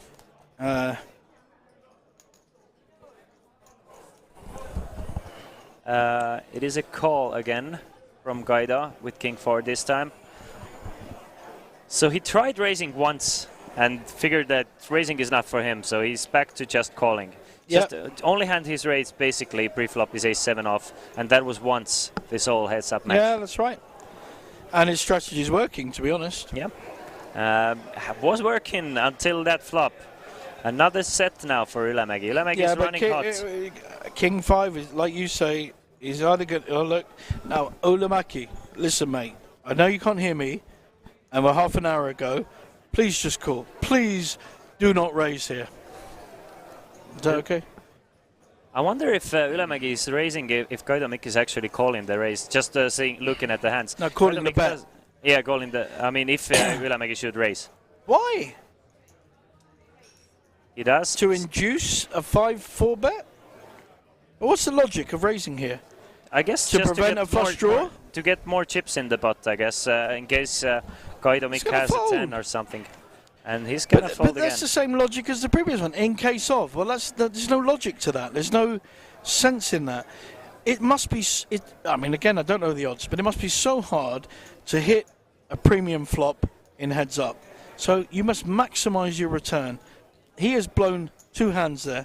And if he loses this heads up and loses 20,000 euros, he needs to look at this stream and be tough on himself and go, yep, I made mistakes at all of those points. Interestingly enough, and I don't want to always be on the opposite side here, but interestingly enough, I don't mind the raise with deuces in this situation for some reason. Because it's very under-repped, you know, no one's putting you on the set there. Yeah, and you with a hand as strong, I mean, in a previous situation, it was Kaido Mick who's shown strength, right? He 3-bet him already, so he can continue calling because you can reliably think that Kaido Mick is going to bet on the river. But in this occasion, you kind of want to build the bot already. You're not blocking the 10, so we will definitely disagree on this one. All right. That's okay. Yeah. But yeah, to me, that's almost like against the religion, you know? Jack 9. Both reasonable hands. Ace-6 suited, Jack 9. Now is when I want to see Kaido Mick 3-betting. He does. That's good to see because he needs to adjust to his opponent folding a lot of decent hands against 3-bets. So I really like this 3-bet from Gaidomik here with ace 6. It's a big 3-bet as well. I think he should choose almost every single ace to 3-bet against the button there. Like at least suited ace, I mean. The blinds will go up after this hand. And again, Ylämägi is folding against 3-bet, so... If you 4 out of continue 4. in any poker, continue to feel you have to fold, fold, fold. That gets in your psyche, you know. You're feeling nervous. You're feeling, I can't get anything going here. Your psychology and your thinking really gets under pressure. And it's a tough one to, if you like, you know, next hand, let's leave that. Whether you win a big hand or lose a big hand or continue to be hit, it's like little insects, you know, hitting you, biting you all the time. Nothing in itself is much of a pain, but combined, you can go down, you know? Yeah. And that's a tough thing psychologically to deal with. I do agree with that.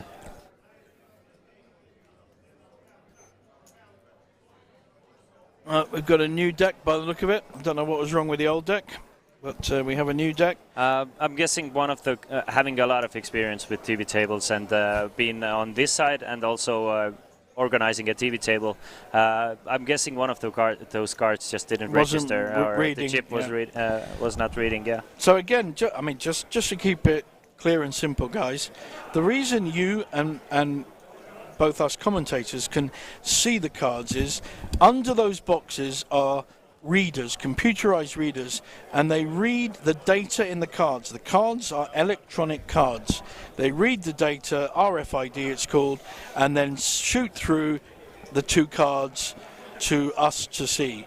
So this is not a normal table and normal cards. They're cards that help us see them cards and then explain to you what's going on. So it helps you, the viewer, helps us as commentators. Obviously the players cannot see those cards, and because we're on a half-hour delay, then they also cannot use the advantage of seeing what's going on. Exactly. So, and there have been occasions in certain places where these systems have been hacked and been used in a wrong way, in an unethical way, but those have been very few and usually caught dealt on with quite very quickly as well. I agree, and that's the thing. Whenever there's money involved, there's going to be cheaters, there's going to be scammers, and it is the security is full tilt, GG poker. Yeah, the list is long. It's not just poker; it's just everywhere in the world. If there's money involved, you're gonna see scammers and people trying to cut the edges. Yeah. And government contracts. Yeah, exactly. I mean, you can go anywhere basically. Yeah. Oh, sorry, just Britain, and Russia, obviously. Ooh, political. Ooh. Right, what have we got in terms of the? We're still on about 6.5 million. Oh no, it's 7.4. Okay, he has actually come up a bit. He was down as low as 6.2 at one point. So he's just little comeback, on the back of that straight with the 3-4, that was quite a large spot that he won, but it could have been also a large missed opportunity. Yeah, would have been a lot bigger. That was like you said. If there's any sign who's going to win this heads up, that was kind of one of them. But if you're a tournament player and if you're listening to us, I very strongly.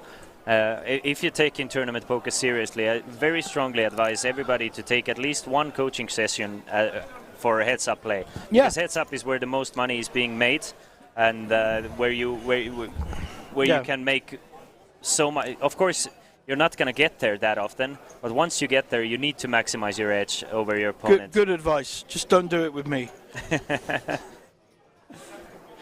Was that a raise from Gaidomik? Yes, he isolated to limp. Love to see it, and now he's going to keep the pressure on, and I think we'll see a fold. I can't see Jack 9 calling, especially... Very small bet, though. Yeah, but Ylämägi has shown so much weakness. What's he going to do with his Jack 9 here? He's going to fold. There's a pattern emerging. We're seeing it. It's very clearly almost choreographed. The one problem I have with Ylämägi, and I still respect a lot of his game, he hasn't shown any willingness to switch gears. No, I feel like not he once. just has No. one gear, Yeah. and that And is. when that gear's working, it's great. Yep. Yeah. It's a bit like the Russian tanks. They go forward brilliantly, but not very good in reverse. Exactly, and I think in heads up especially, you need to be able to switch gears here and make a move every now and then, and not just play your. I mean, that is a fantastic strategy to have, to just play for value, play your hands, and play them properly. But against an experienced player, you need to be able to have a bluff in there every now and then. Yeah, I fully agree. And he really hasn't shown any gears. I mean, not just forward or reverse. He's not shown any gears.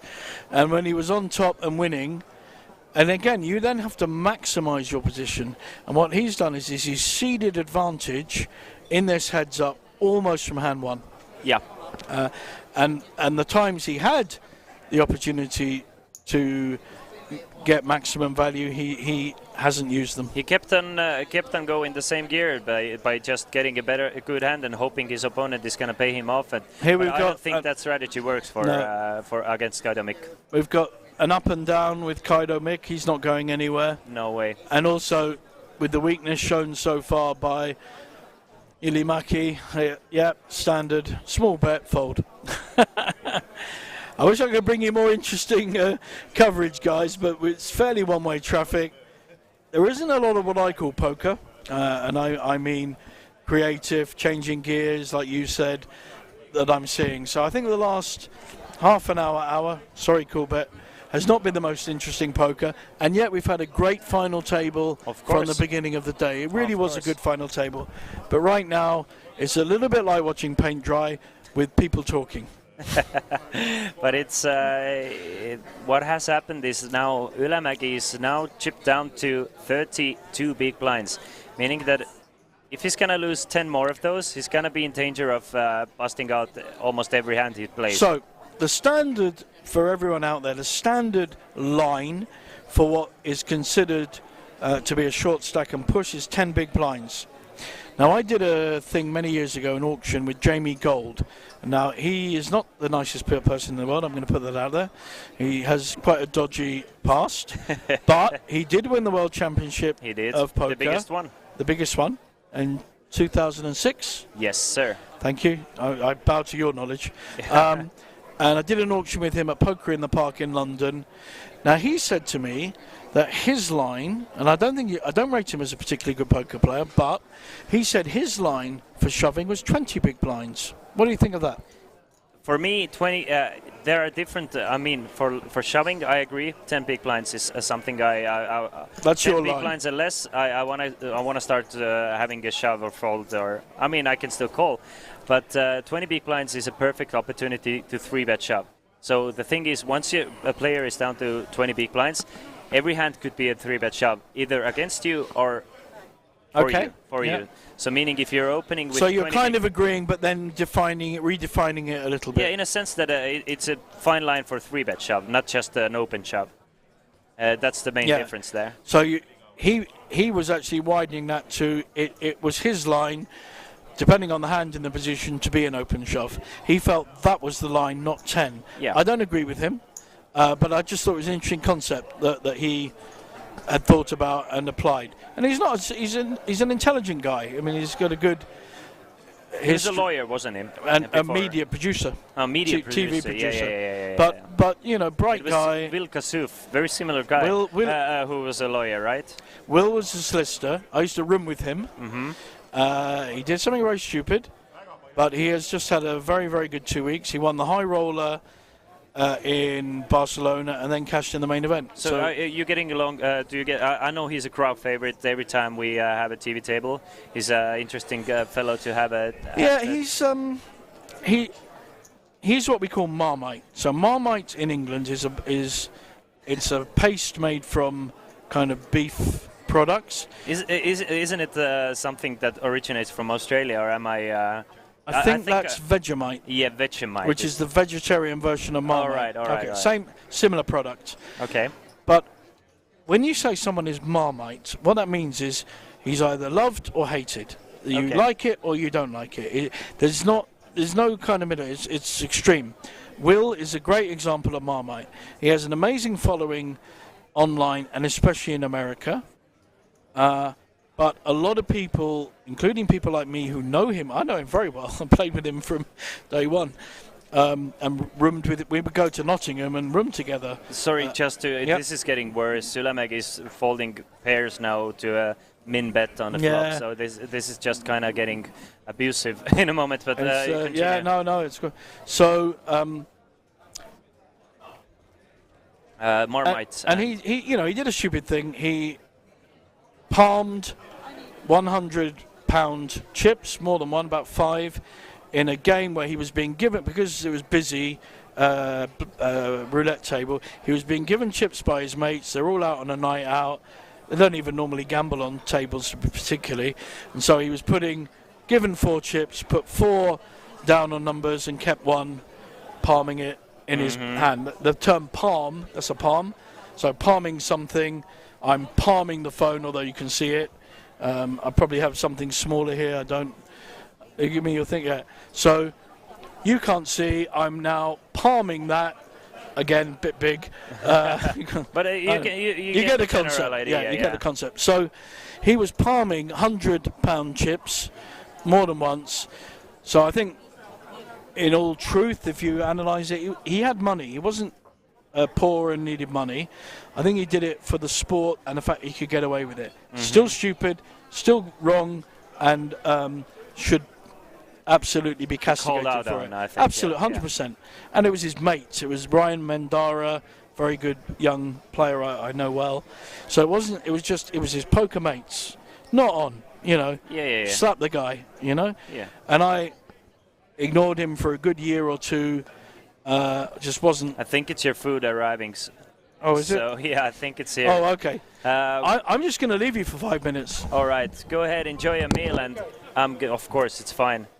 And I'm gonna stay here for a while. So it's just me, ladies and gentlemen. It's just me for a few minutes as we continue this heads-up battle between Kaido Mikk and Mikko Ülemägi. Mikko Ülemägi actually finds a very good-looking pocket queens from the big blind, isolates the limp of Kaido Mikk, and starts. Maybe that is the start of good things to come for Mikko Ülemägi, because he's gonna need some help from the deck. And he's going to bring my good friend and somebody you all love, Jason Wacky Jackson Glazier here. And always great to see you, Jason. How you doing? Yo, yo, yo. yo. I've been listening to you guys from the lobby, been enjoying the stream, and heard JJ was getting some dinner. Yes, exactly. What a good time for you to hop in then. Have you seen any of the heads up, or how familiar are you with the play thus far? I've watched the entire heads up. It's been some great play by Kaido Mikk, but he's just been hit in the face with the deck as well. So I agree with that. I think we just haven't seen Mikko get enough good cards, and the one time he did actually get that wheel, he was able to induce some value from it, and obviously he tried to get a little bit more, and I don't mind his raise on that play either. So two very different schools of thought there, where I was a little bit of critical of his raise there in that specific situation, but at the same time, when he did flop the bottom set of deuces, I really liked his raise there. So I mean, it's nice to listen to all sorts of different opinions, and it comes back to the point where poker is just so many different ways to play it successfully, and those two guys have shown how to play it successfully. I mean, they have guaranteed themselves 42,800 euros. Sorry. That's just sick. I mean, Kaido has been playing like so many different gears over the past few days as well. I don't know if you had him on the feature table earlier, but not yesterday, really. If we did a beer count towards his like chip count, it was like off the roof. And he was playing super aggressive at that point as well. So he's kind of calmed it down, taken it down a notch, and I'm very impressed with his style of play. It seems like the players have sit up from the table, so not sure. Maybe it's the beers and you need to use the toilet a bit more often than not. But I'm gonna have to ask, why did the players leave for a second? But it may be a chip count too. I know they did one earlier because obviously every once in a while you want to make sure that what you have in the graphics is correct. It just takes one click of the button, as you know, because you've done that as well with the tracking and everything is off. And or you put in 2 million when it should be 200,000. But I haven't seen any of those things come up in the graphics. But it's always good to double check. Of course, and we can confirm that the play will resume in a couple of minutes because. Well, the fact is, players did not go to at least discuss a deal. This is the most important part for us as poker commentators. They have not discussed the deal. They don't.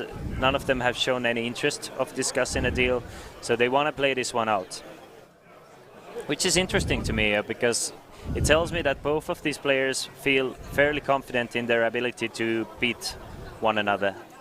Yeah, that is interesting, and it might also be that they're still fairly deep, and if they feel they have the advantage now, they may not feel that that advantage is the same as stacks get shallower.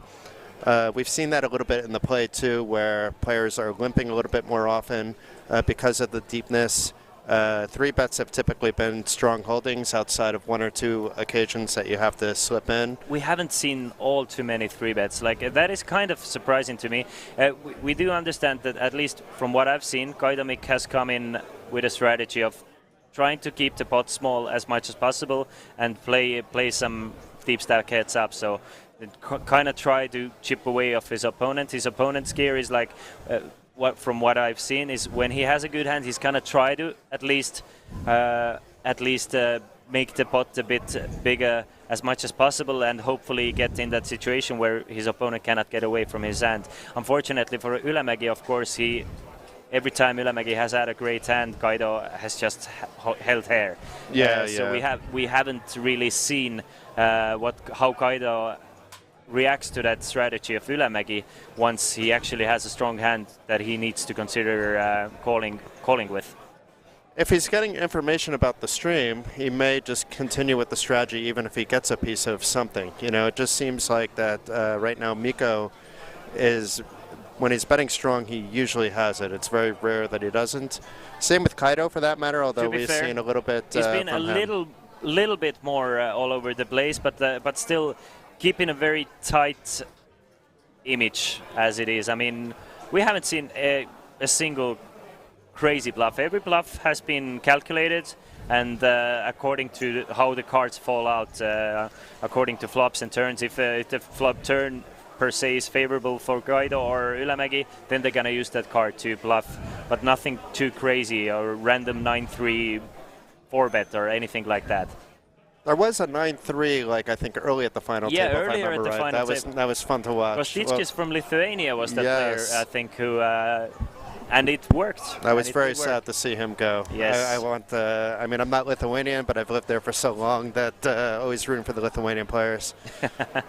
And it was good to see a Lithuanian player make it all the way to the final table.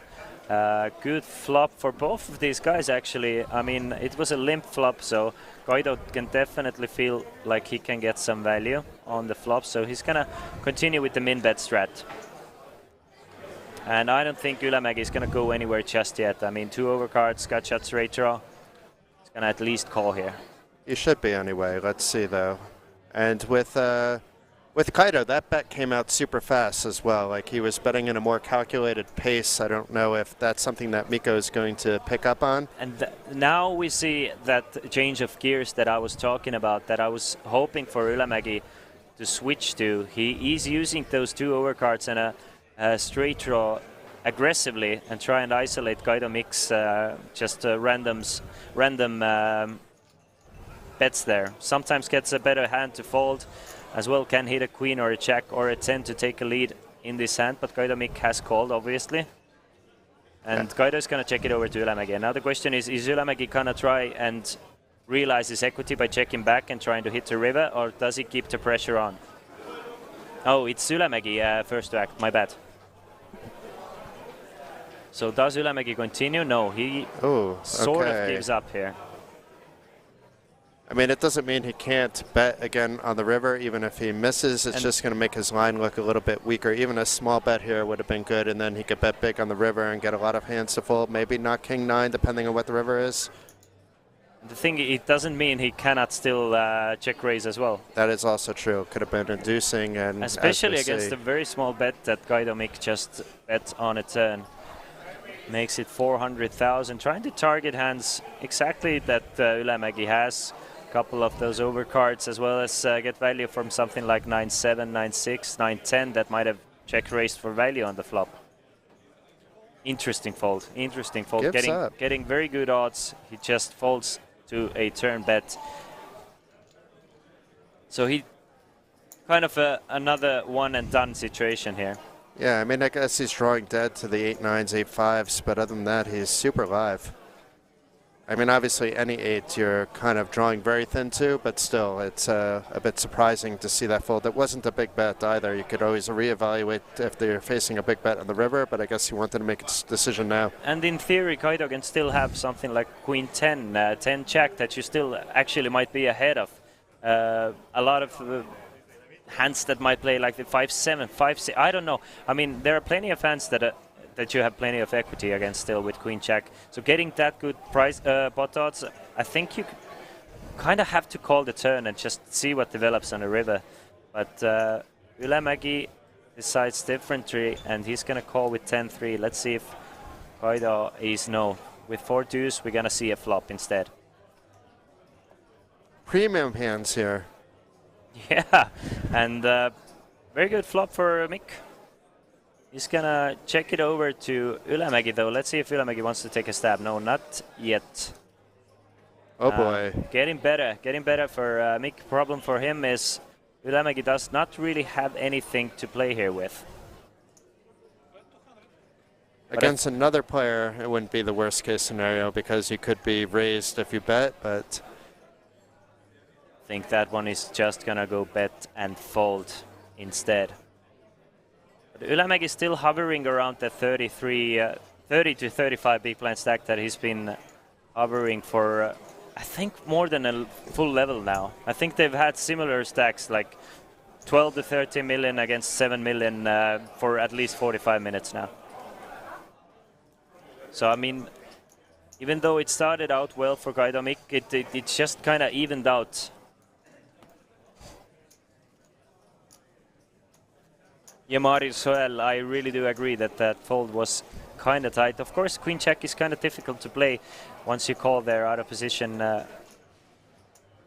Even if you don't hit your, I mean, I would have still called there. Just too much equity against Guido's range. Stays away from trouble instead. Guido is going to come in limping as he does every single hand. let's see if Mikko raises it here. The Queen 9 suited heads up is such a pretty hand. It would be nice to see a raise. It would be nice to see him start raising in hands like that and like start isolating those limps, because Guido really is playing 100% limp strat. Oh boy. That is a fantastic flop. I have a feeling Guido is going to lose at least one bet here. But we have to see. Yes, he is. Bets 200,000 as he does almost every single time.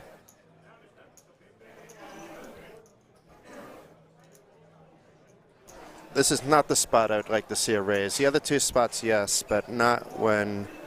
I mean, what are you expecting to call if you raise here? You have everything blocked, basically, with your hand. Yes, you just crush this board, but I guess you just hope your opponent has a flush draw, straight draw, or queen or something, and try and build a pot, or kind of forcefully try and build a pot, but you just smash this board so hard.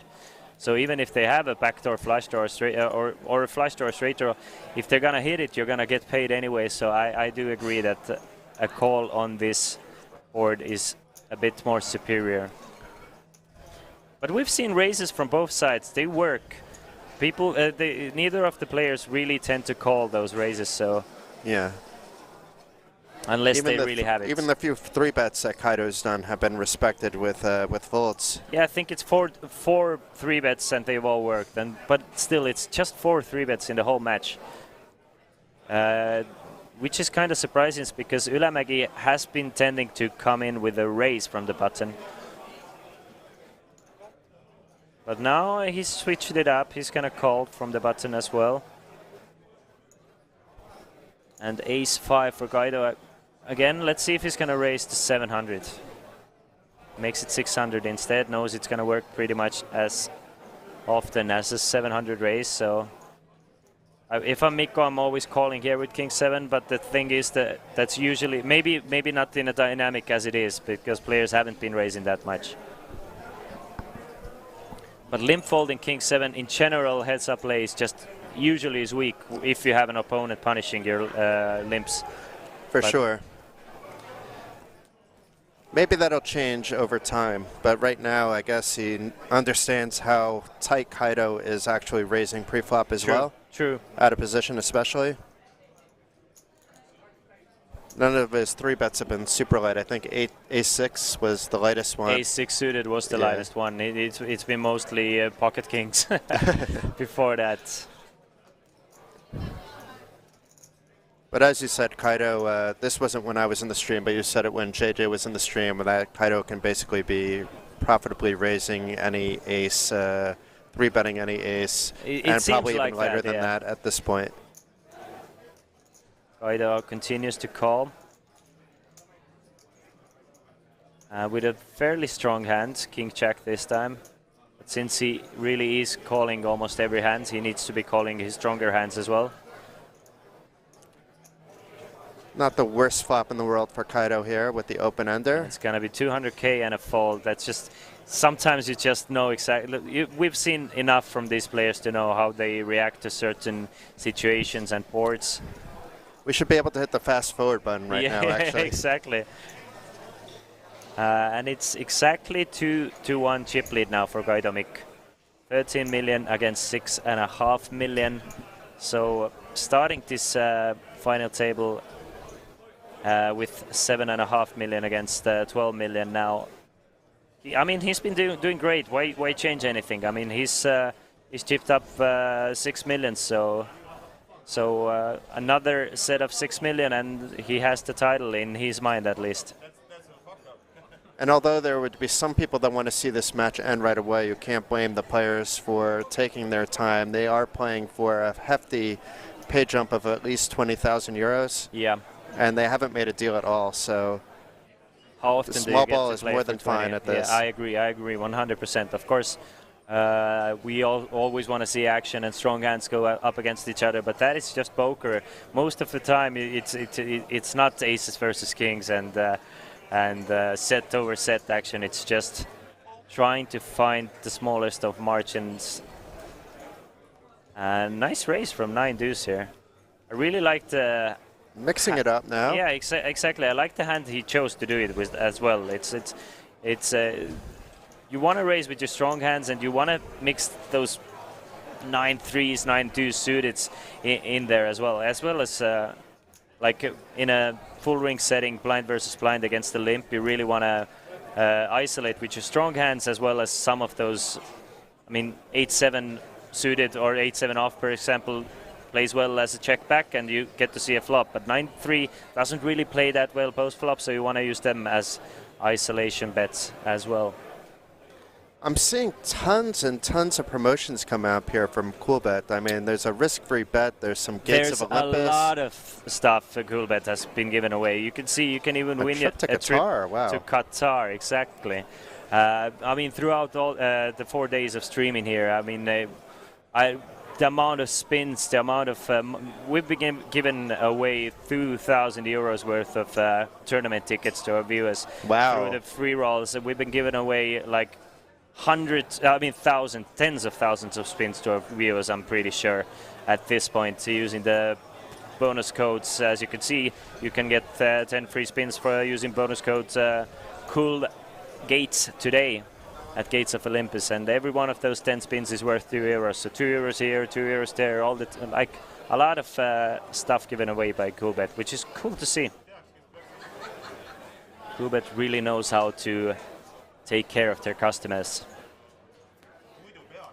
The other day, I think it was day 1B, but it could have been day 2, that Silja Nielsen, she was playing in the main event. Yeah. And I look down, I just go to say hi, and she's on the mobile phone. I'm like, this is a new multitasking. You're playing mobile slots She's like, Jason, I just got 100 free spins from the social media contest Coolbet's happening. So they're having so really? much stuff. That's so awesome, yeah. And she's like, and I just wanted to play. I'm like, you have the main event going on. Yeah, I'm paying attention. And spin. That is awesome. Not much of note. To be fair, players haven't been picking up too many strong hands either. I mean, it's Kaido Mick with a couple of kings, but in general, the hand distribution has been fairly low on the spectrum of hands. Not too many Broadway guards for players.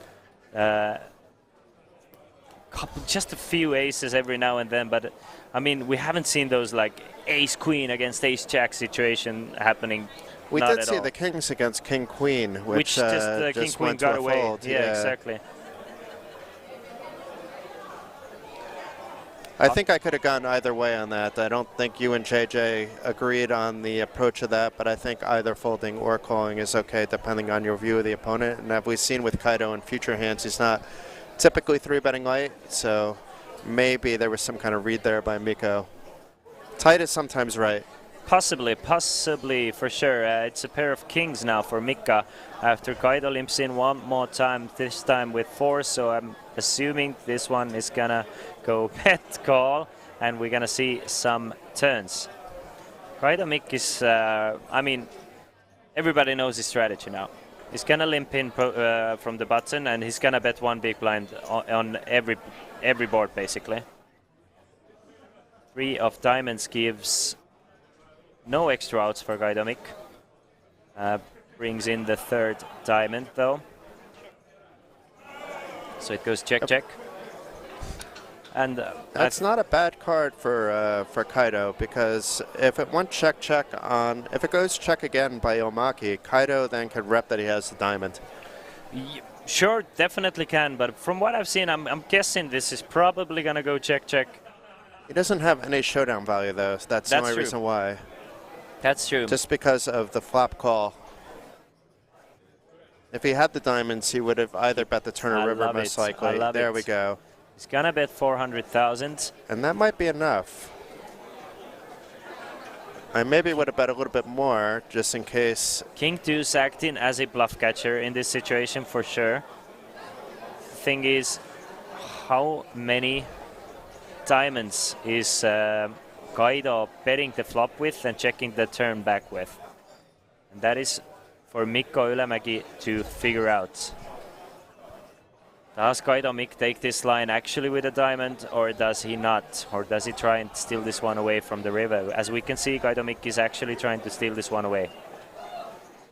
And I think Kaido might even be betting if he had like a small diamond for value as well, just because we've seen him try to get thin value out of similar kind of hands in the past, which makes this decision a lot more harder. It's not a polarizing bet at all. Exactly. It's almost basically any diamond there.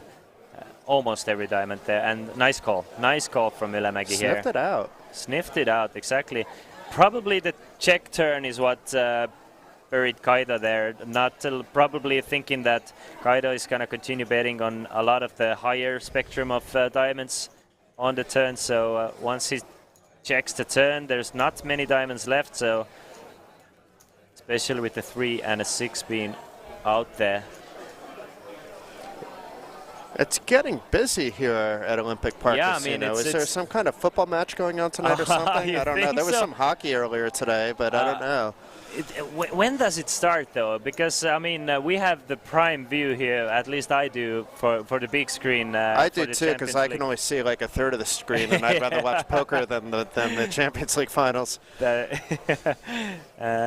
can see cumulative winnings in this, not just the heads-up play, obviously, but in total of this final table, Kaido Mick has added 5.7 million to his stack, and Mikko Ylämäki, who came to this final table with 5.2 million, he has added 1.7 million.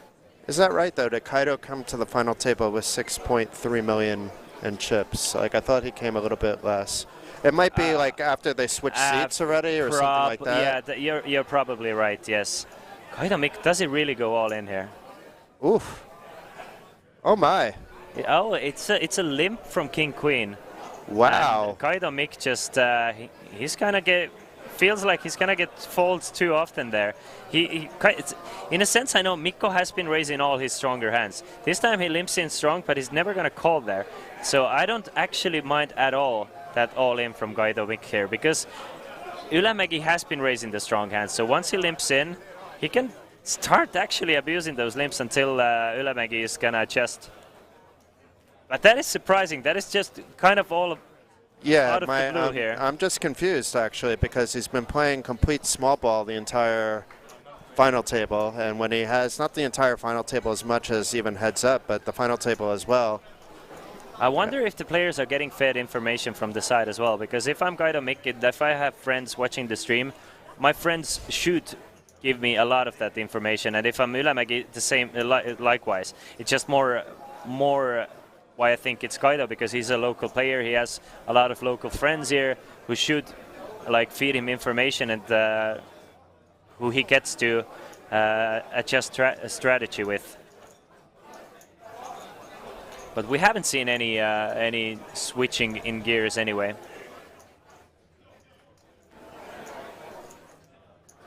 Players have been sticking to the guns. Both players with a gut shot straight draw on the flop. It's Kaido Mick with 9 high though, and Mikko Ylämäki ahead with queen high. What card do we want to see for some mayhem here? I guess a 9. I mean, that would be small honestly, mayhem. a 7 would be a best hand for a mayhem, if we're talking about mayhem here. Because that would give Ylämäki a gut shot straight draw, open-ended straight draw, and Kaido Mick a straight. But it's Kaido Mick betting one more time. And I don't think Ylämäki... No way you're folding. No way. Okay. That is a fold on the tighter side. I mean, it was just a pure gut shot to the 7, but still, I mean, it was only a min-bet too. It was a gut shot to do a check there for him, and one overcard. Oh, yeah, he had the queen 9, he had that's the queen right. 9, yeah. So that is a very surprising fold to a min-bet on the flop there. And it's little things like that why I think that Kaido Mick has a small edge there in this heads-up setting.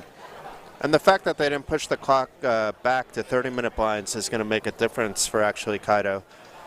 It already has made a difference. I agree. Ylämäki check 4, but still the chip stacks remain the same. I mean, we've seen them go a little bit one way, a little bit other way, but Kaido is definitely not running away with it. Ylämäki is very much still in the game, very much still playing, both players playing sneakily, trying to hit flops and playing those 600k bots that go one way or another way. Not the worst flop in the world here for Mikko. No, that is a fantastic flop for Jack 4 of spades.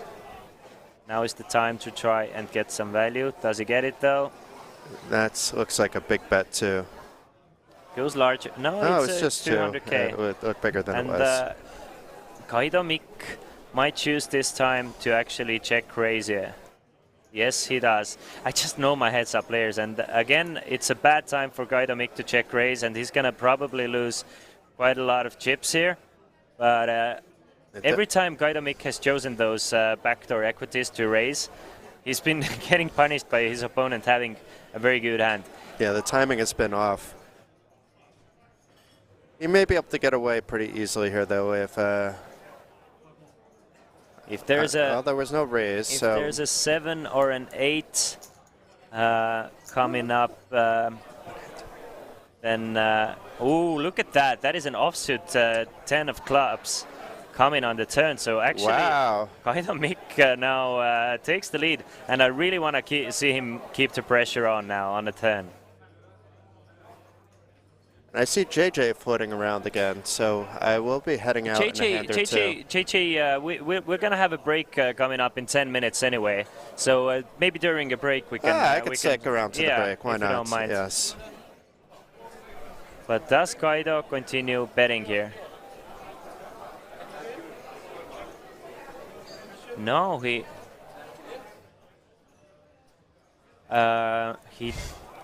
kind of gives... Now, that was to be fair, that was something I criticized Mikko Ylämäki for. I criticize him for making a raise and then turning top pair and giving up. And now I have to be fair with you guys. If I'm Guido Mick, he should have found value here on the turn and continue pressing, because there's not too many. I mean, if you semi-bluff with a hand like 10-6 there and you turn an offsuit 10, you really want to continue to start value betting now. Yeah. But decent-sized pot for Guido Mick now, and it's fine if you want to shut it down when you don't improve, and it's fine to shut it down if you face aggression or even if you're called on that turn bet. When you turn down. Your top pair, and doesn't really make too many 2 pairs for your opponent as well. So you want to press on, you want to put a bet in there, and otherwise, what's the reason of check raising with backdoor equities if you're not going to continue betting top pairs? Because that's the most likely outcome that you're going to get when you're going to be ahead. Not you hitting runner flush or runner straight. It's you hopefully getting that 10. It sounds like somebody won big on the roulette table. Yeah, the roulette table is just gathering all sorts of crowds, and there is a huge yelling there. I really wonder. Anyway, somebody got lucky. I'm pretty sure they did. Roulette's all skill, though. How could somebody get lucky there? Oh, that's true. That's true. That's a pure skill game. Call from 6-3. It's isolated from Ylämäki. We have lost connection. Oh, my man. Thank you, JJ, so much. JJ is treating us for a glass of beer. Thank you so much. It's not even a free beer, ladies It's a JJ sponsor beer. Thank you so much. This is why we love him.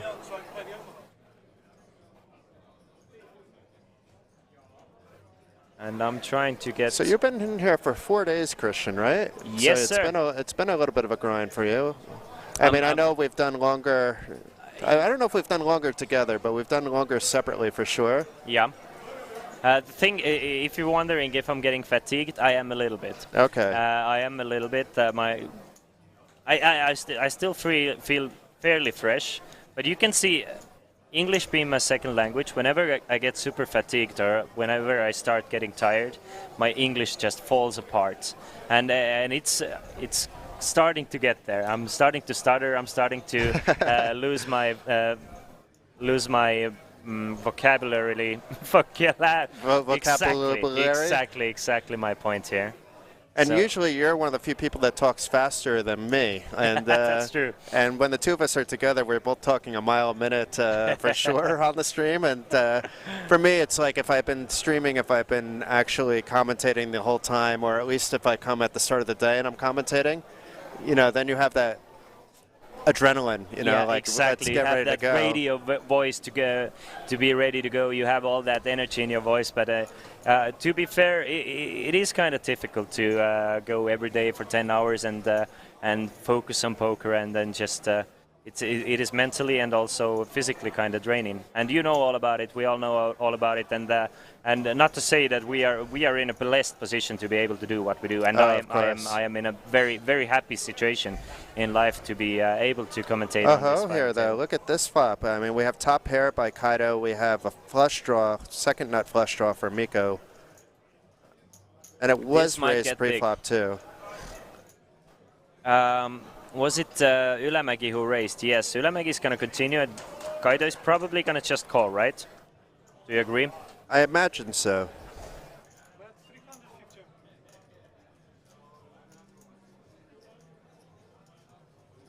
So I think it might be different if there were 2 timings on the board versus 3.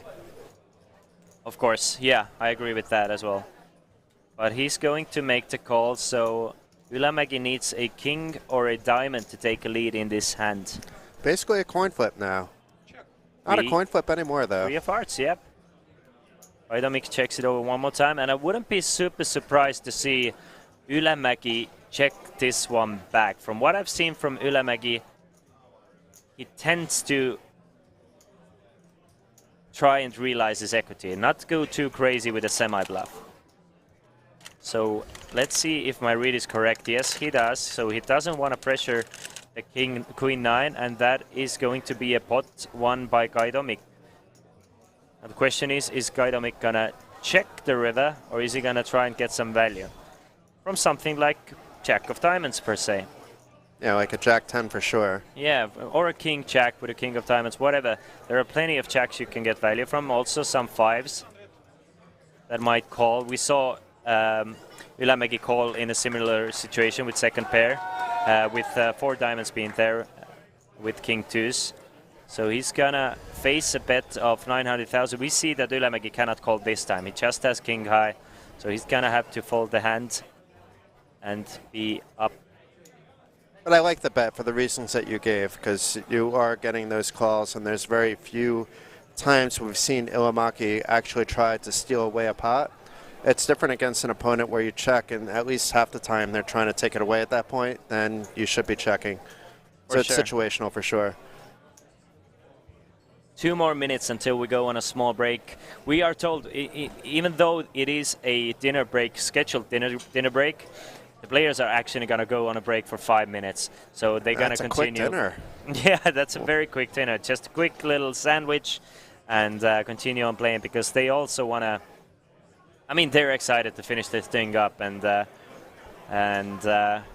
it's better for the stream as well. It doesn't kill the stream if we don't go on for sure, yeah. 1 hour long stream, heads up. But you need to eat. I do actually. I'm starting to feel a bit... I know you were talking about me, but the person does need to eat. No, I wasn't joking. I know what it's like to sit here for... I mean, how many hours have you been in here? You started at what time today? We started at 12 o'clock, so it's been 8, 10, almost 9 hours. So, I mean, it's still very manageable. It's still fine. I get... You know this. I know that this beer is not gonna go to waste, because it's gonna go on an empty stomach. Cheers. Always a pleasure, and it's gonna be working its magic. Flush draw for Ylämäki here. A King High for Gaidomik. So King High still ahead. Checked from Ylämäki, and is this the time where Gaidomik is gonna check back? Yes, he will. And unless it's a deuce or a 4 or a spade, then it would have been 2 pair now for Ylämäki. But I think Gaidomik is just going to check this one back, right? And the thing is, if this one would have went Gaidomik's way, then Ylämäki would have been in a dangerous situation, because he cannot lose too many of those 1 million chip pots. Yeah. But luckily for him, he stays in the game, still stays around 30 big blinds. So... I mean, I think that river card was very important for Ylämäki. Like, it's a big difference if he's sitting with 6 million there or with 5 million there, because all of a sudden with 5 million, you're gonna start to face shoves from Gaidomik. I'm sure he's gonna adjust once they get shorter. Last hand before we go on a break, so guys, let's see if we get to see some action. And your point is even more so considering it was the last hand of the blind level, so then he would have been down to just 20 bigs, which heads up is not actually as much as it sounds. Yeah, true. It's different heads up online where you're not doing the big blind ante, then, you know, 20 is a lot bigger than 20 live with the big blind ante, and you're putting 2 big blinds in every time. And the big blind ante does change a lot. Thank you so much for watching. We are still going to come back very soon, but we are going to go for a 5-minute break. I'm going to get a sandwich for myself, enjoy my beer, and don't go anywhere far until we find and crown the winner. Thank you for having me, Christian. You'll be having JJ back after dinner. Sir. I know it was quick, but I always love joining you in the booth, even for a short time. Cheers. Enjoy your quick dinner. Yes, I will. Welcome to final day of Coolbet Open. We have several side events, open face Chinese, a high roller.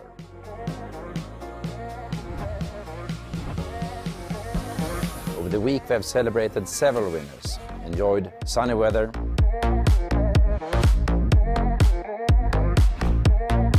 648 players are now down to 18, eventually down to 1.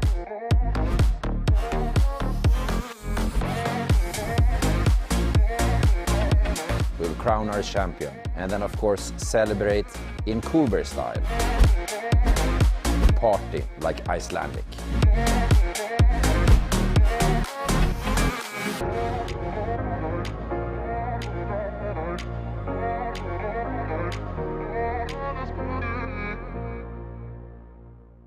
Hi, welcome to Coolbet Open and main event day 2. We have had plenty of poker action and we will have more to come. For example, today we have the 8th game. But when you are traveling for poker, don't forget to enjoy the city. Do like Coolbet, enjoy Tallinn.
Theme this year is travel. We haven't traveled for 2 years, finally we can. Me, I live in Tallinn, hence I have the microphone for the opening day. I walked here. Hilton, classic park casino. Today we have day 1A in the main event. We do have a PLO 220 tournament. Then we have the 2-day Coolbet Championship tournament. And of course the Nitro Turbo. Exciting day ahead and several days to come. Welcome to Coolbet Open 2022. I'm happy. 2 years of waiting is over. Coolbet Open, here we come.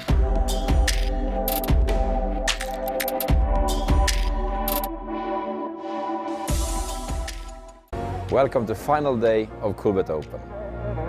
We have several side events, open face Chinese, a high roller.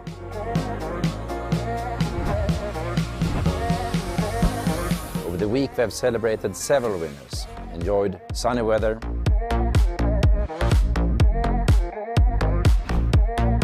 .648 players are now down to 18, eventually down to 1.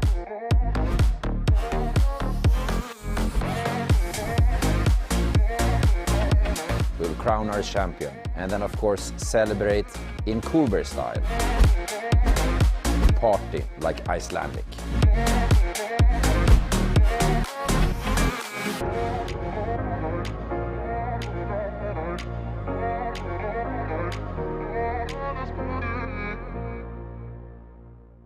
Hi, welcome to Coolbet Open and main event day 2.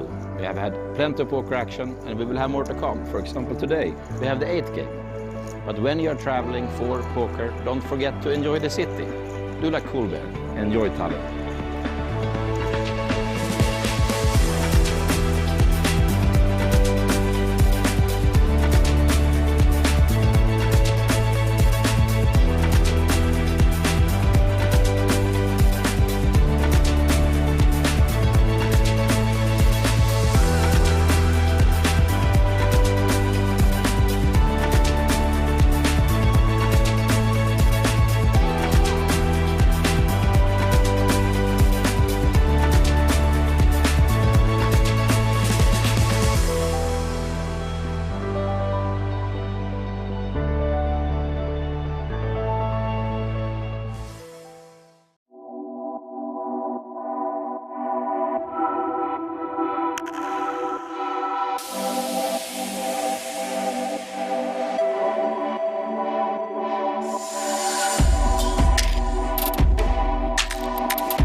Theme this year is travel. We haven't traveled for 2 years, finally we can. Me, I live in Tallinn, hence I have the microphone for the opening day. I walked here. Hilton, classic park casino. Today we have day 1A in the main event. We do have a PLO 220 tournament. Then we have the 2-day Coolbet Championship tournament. And of course the Nitro Turbo. exciting day ahead and several days to come. Welcome to Coolbet Open 2022. I'm happy. 2 years of waiting is over. Coolbet Open, here we come.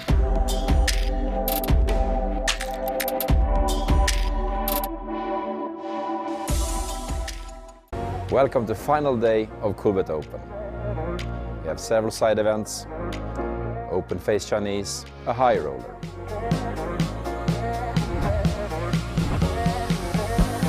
Over the week we have celebrated several winners, enjoyed sunny weather,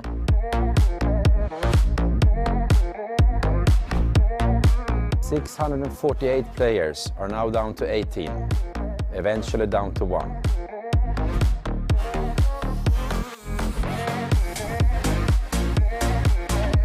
We'll crown our champion and then of course celebrate in Coolbet style. Party like Icelandic.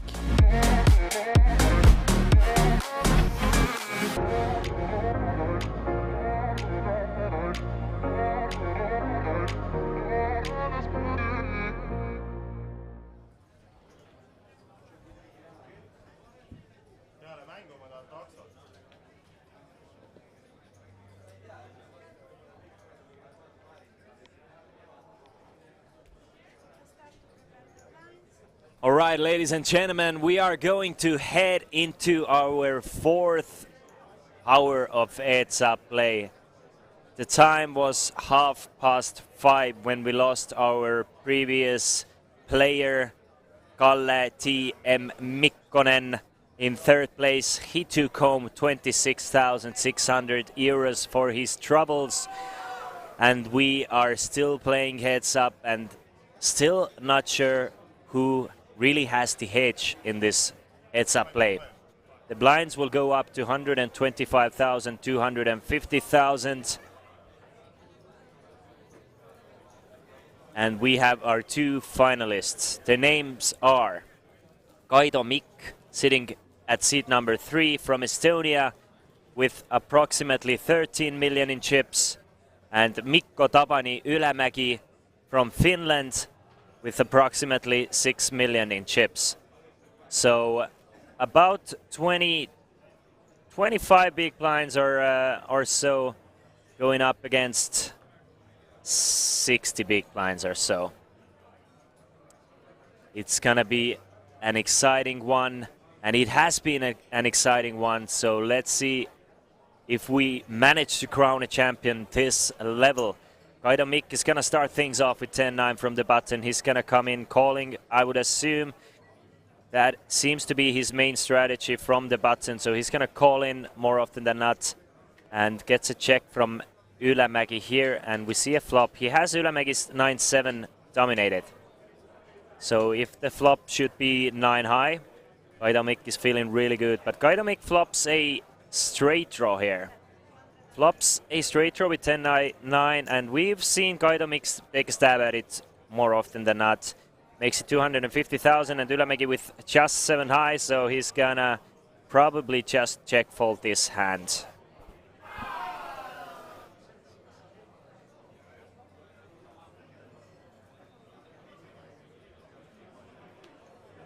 For now, I think JJ has moved on to the Omaha streets, but no, he is back. So we get JJ back to the booth. Don't you worry if you were missing JJ, he is here. Let me just put your microphone on real quick, because this exciting heads-up poker match is about to continue. Yeah, good. But no, I like timing it, just about right. I don't want to be early, don't want to be late. You have to be fashionably late, fashionably right? late. Exactly. Except I'm not. I mean, we just missed one hand, and that is fashionable. No, that's cool. I like that. And of course, so how was your break? I had pad thai, and that was lovely. I needed to eat, so Same. Otherwise the old blood sugar. Are you hungry? Have you eaten? I grabbed a sandwich as quick as I could during the break, and I am now feeling energized, refreshed, vitalized, and I'm ready to finally crown the winner. Do we think this is going to go any other way but for the last 2 hours? I think the thing is, the problem now is it's 9 p.m. local time. Yep. This might actually go for 3 more hours. Yeah. I mean, we are heading into our 4th hour. I mean, we're well into our 4th hour of heads up. Heads up, yeah. I mean, it does feel like that. It's like when you have a rock and you're just chipping away slowly. You at some point you'll get there, but it's still a rock, and it's still everything is. And sometimes your chisel is gonna break, and then you're gonna need Although, to. We've got a much bigger lead than Elamaki had when we started this. So. That's true. That's true. And how many big blinds has Elamaki got now? Ylämäki has, should he lose this spot, it's 25. The blinds are 125 and 250. And depending on the betting, he has lost this pot. Unless he, Yes, Kaido Mick. What I have not liked or appreciated is he just takes the conservative weaker option almost every time. And I think that's the same point as you made earlier about the changing gears. And I don't think, even with my limited knowledge on heads up, I don't think you can do that, Yeah, you need to switch gears. Yeah. I agree. I mean, if it's going to be 2 players not switching gears, then it's going to be up to the faith and up to cards. But yeah, and you can't rely on that, because then you're not, seriously, you're not playing poker. You're just kind of playing cards, relying on the world around you to favour you, and that's... karma goes a long way, but not in heads-up poker. As it is, let's see if we're going to start, if Ylämäki is going to fall under that 20 big blind stack, if we're going to see Kaido Mick start 3-bet shoving all in over his raises. Do you think he is aware of where he is and is ready to make the, really change attack? I would have to at least assume that Kaido should have different strategies for different stack sizes. I just don't know him as a player, and you know a lot more about him. But another good flop for Kaido Mick to win this spot. It really is, isn't it? It's just a queen high for him, but it's just nothing for Ylämäki. Ylämäki has not. I don't think he's hit anything except that one flop. 2 flops that he didn't make the most of. He really has hardly hit anything. Yeah, and so he's going to be feeling bruised, unlucky, dominated. There's not a lot of good going on at the moment in his world. The fact is, once there is a long heads-up battle, right, there's only one person who's gonna come out of it happy, because otherwise, if you're playing a 6-hour heads-up match and you come out losing, especially if it hasn't been a big of a battle, like it hasn't been a proper battle, it's just you slowly losing. Yeah. It's gonna feel awful. I think so. I mean, I'm trying to put myself in his head, and I know how I'd feel. And it's gonna feel great for the winner, because if you manage to win a long, grueling heads-up match and you've slowly chipped away, you feel like you did everything you had to do. Yeah. You followed your game plan and so on. And for the other player, it's just I've been there. I've been in both situations where I feel like the opponent is just kind of running over me, and I feel like I cannot do anything. But you at least have to try. You have to try and make a move. Otherwise, I know I would at least respond. It may not work or whatever, but I couldn't do what he's done.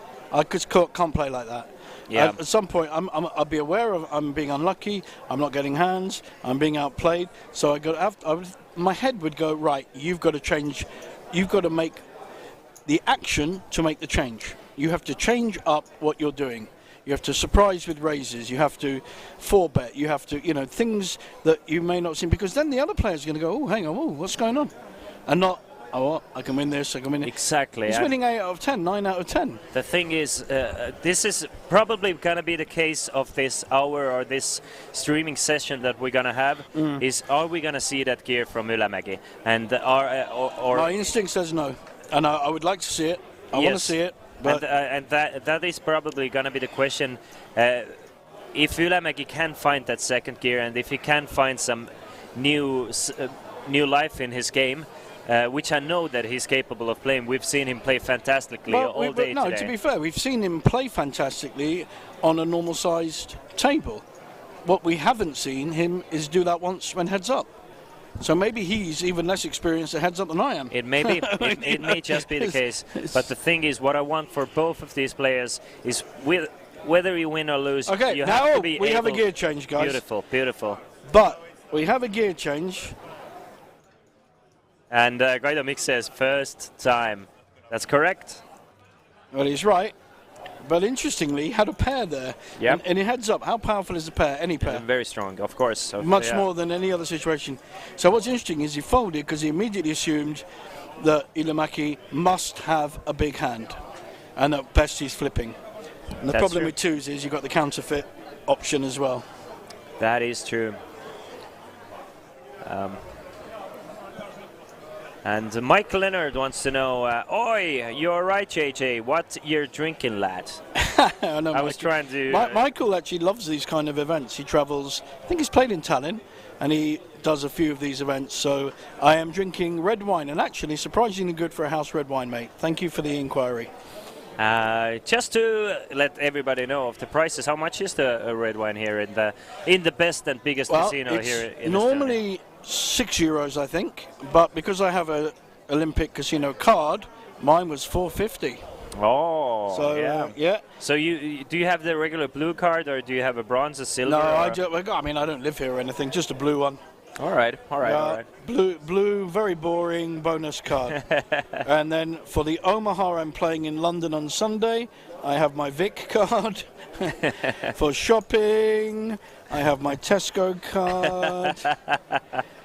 For bribery and corruption, I have my Revolut metal card. Always good. That's great. Yeah, I got lots. Yeah, library cards, the lot. So here we got a big hand. Now Ilimaki is raising, but is he telegraphing again his big hands? Yes. Yes. Whereas we know that Kaido mix position there. If he has ace queen, okay, he's just calling like he's done every time. Yeah.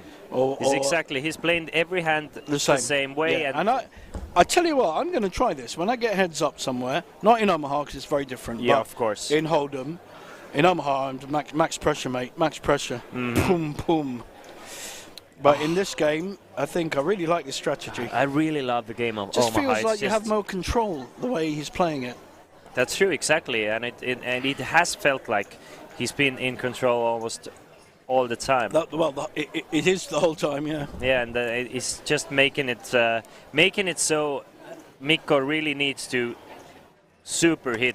be hit in the face with the deck of cards, unless or else he's just gonna take the pot 66% of the time. Every time Ylämäki doesn't. So they've both got a gut shot here, but only Ylämäki can only win because he's got the high end. So they both need a 6, but the 9 makes a bigger straight than the 4. I mean, that is just abusive. We've seen it. At some point I said that this is getting like kind of hard to watch because Ylämäki started folding bottom pairs. It's like abuse bet. Without the pawn. Yeah, but somehow Ylämäki has stayed in it. I mean, he's not losing as many flop pots as I thought he would. So I'm guessing. Oh, I think he has. I mean, what did we start on? Was he 12 million? Yes, he was 12 against 7 or something like that. Yeah, I think so. So he has lost 6. That's right. I mean, he's constantly losing and bleeding chips. That I agree with. But it has taken 4 hours for Mikko to. I mean. Yeah, but then you only bleed depending on how big the hole is. The way he's playing, the small hole is gradual. I agree. Ylämäki probably gonna fold this hand as well from the button. Yes, he's in a bad headspace. I promise you. He's, again, I've been in this situation. It kind of looks like cousins playing with each other. This is why they say that Estonians and Finnish people are very similar, right? It's kind of Estonian and Finnish version of the same person. Yeah. If you look at them from the wide and maybe a angle. Cultural clash would be a more interesting heads up. Different styles, different approach to the game. But probably Estonia's and Finland's most tightest players playing up against each other, because both, I mean, Finns especially, they're just known worldwide for their aggressive poker style. I mean, besides Juha Helppi, every Finnish person, Sigmund, just splashing chips around. My headspace is just empty right now. But you have so many. Other Finnish, yes. He makes some plays. Yeah, I mean, then you have this young fellow who made final table Barcelona, I think it was EPT Barcelona, together with Sigmund, that Joni Johkimainen, and who's crushing tables nowadays. super aggressive player, and as well as every standard Finnish person. It's just in their blood. They need to at least 4-bet bluff once. Right now, classic example. He's hit the absolute. Doesn't matter what Guido Mick plays. Good. At least he's checked. Thank you. Please. Thank you. At least he's checked. There's the bet come in. Please flat call. Do not raise. Do not raise if you want to win this tournament. We can't see the holding. Yes. But if it's beating ace-4, I'll eat your hat. That's true. That's true. I mean, and in case Guido Mick actually has an ace here, this actually might be it. Or if he has a flush draw and the flush comes. But I'll probably just random card for Guido. So now here. we've got 2 flush draws. 3 of spades on a turn. Yeah, spades and clubs now.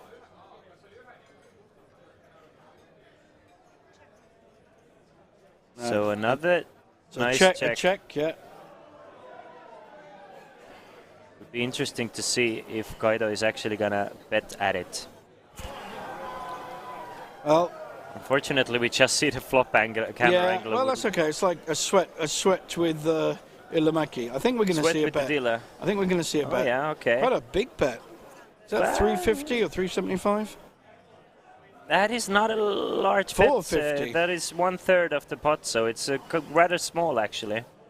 That's 450. That bet to me. Oh, it's Ylämäki betting.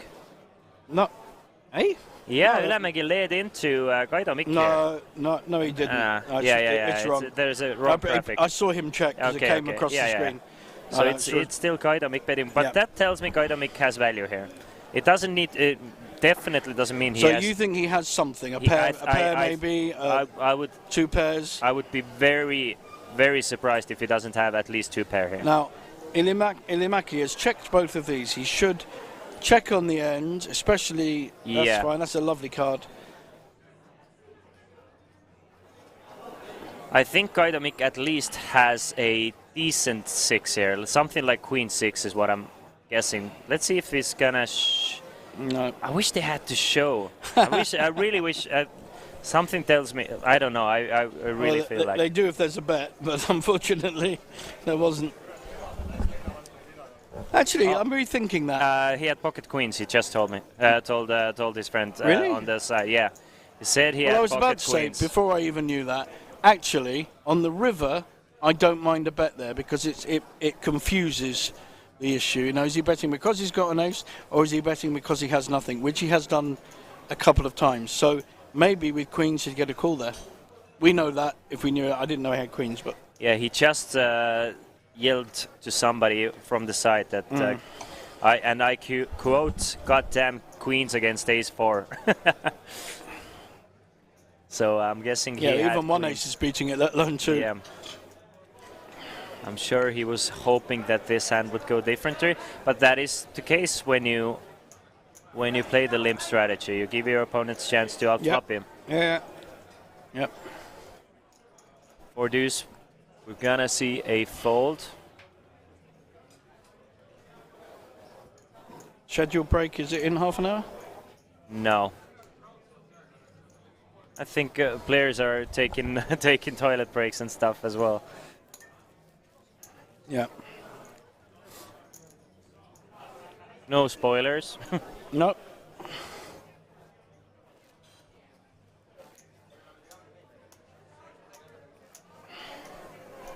This level is in about half an hour though. Still 30 more minutes of poker action.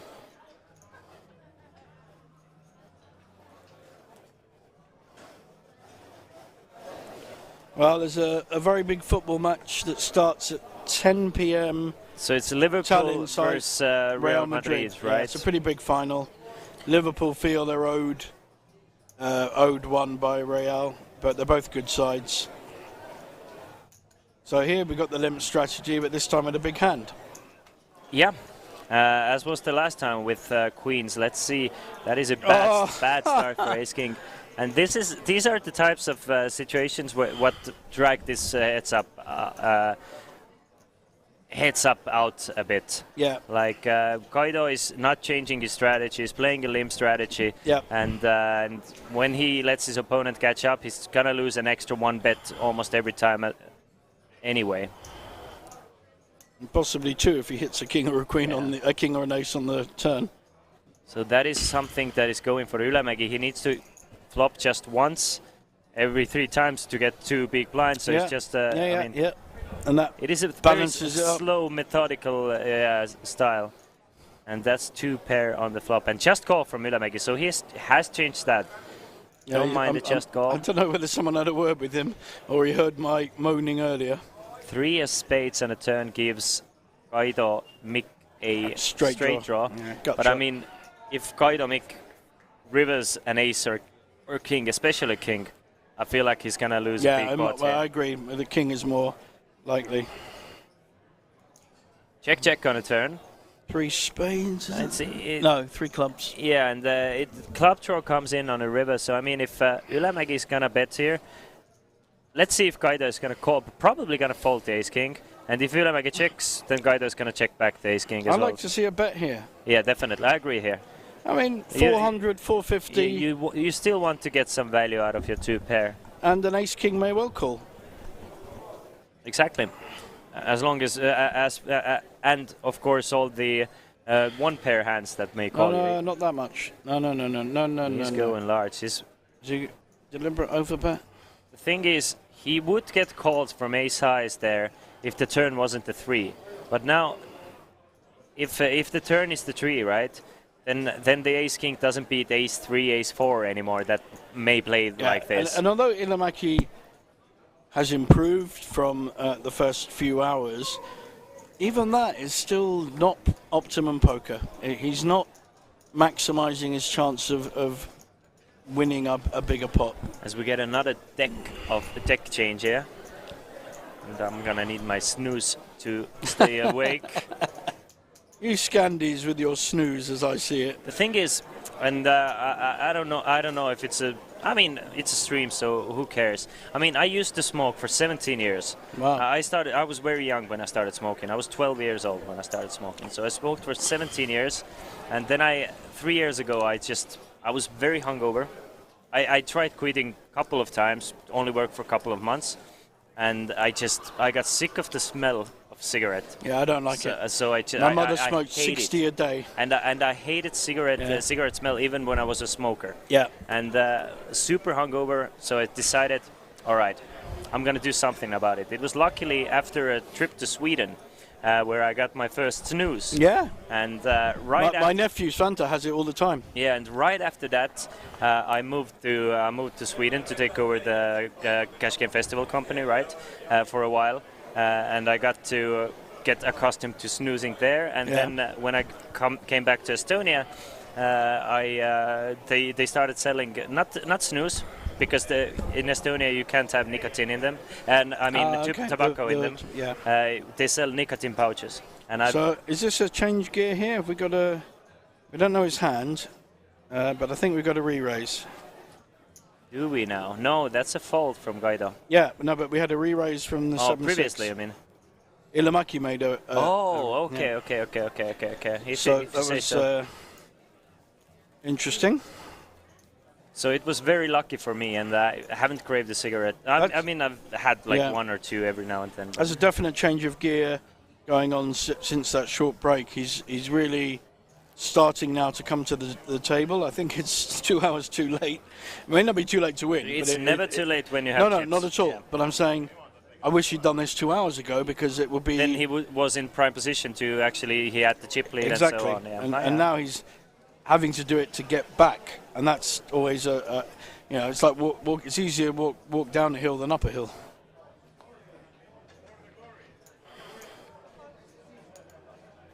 So Queen 5, another... let's see if Ylämäki is going to use the King 10 as a raise this time. Would really like to see him raise this. Yeah, 650 would do the job. I'd like to see that as well. No, it is just a check. So, I mean, the pots are quite large relative to stack. I mean, if just a limp and a check, there's 750 in the pots. Yeah. But it's just going back and forth and back and forth. And so there's no real... And again, by not raising there, this time he lets Kaido flop a pair of hit his second fives. pair. Ylämäki King does 10's have not folding here, though, is it? It shouldn't fold here. I mean, it definitely shouldn't fold here. Look, I mean, every time he does that, the thing is, when he picks up his hand and looks again, he usually folds. Yeah, I try not to be too critical, but King 10 definitely should not be a fold here. You still have 2 overcards, you still have a backdoor flush draw, you have plenty of equity. So every time he does his hand in a certain way, looks at it, he folds. Yeah. And I understand fully. I understand 100% why Kaido is choosing that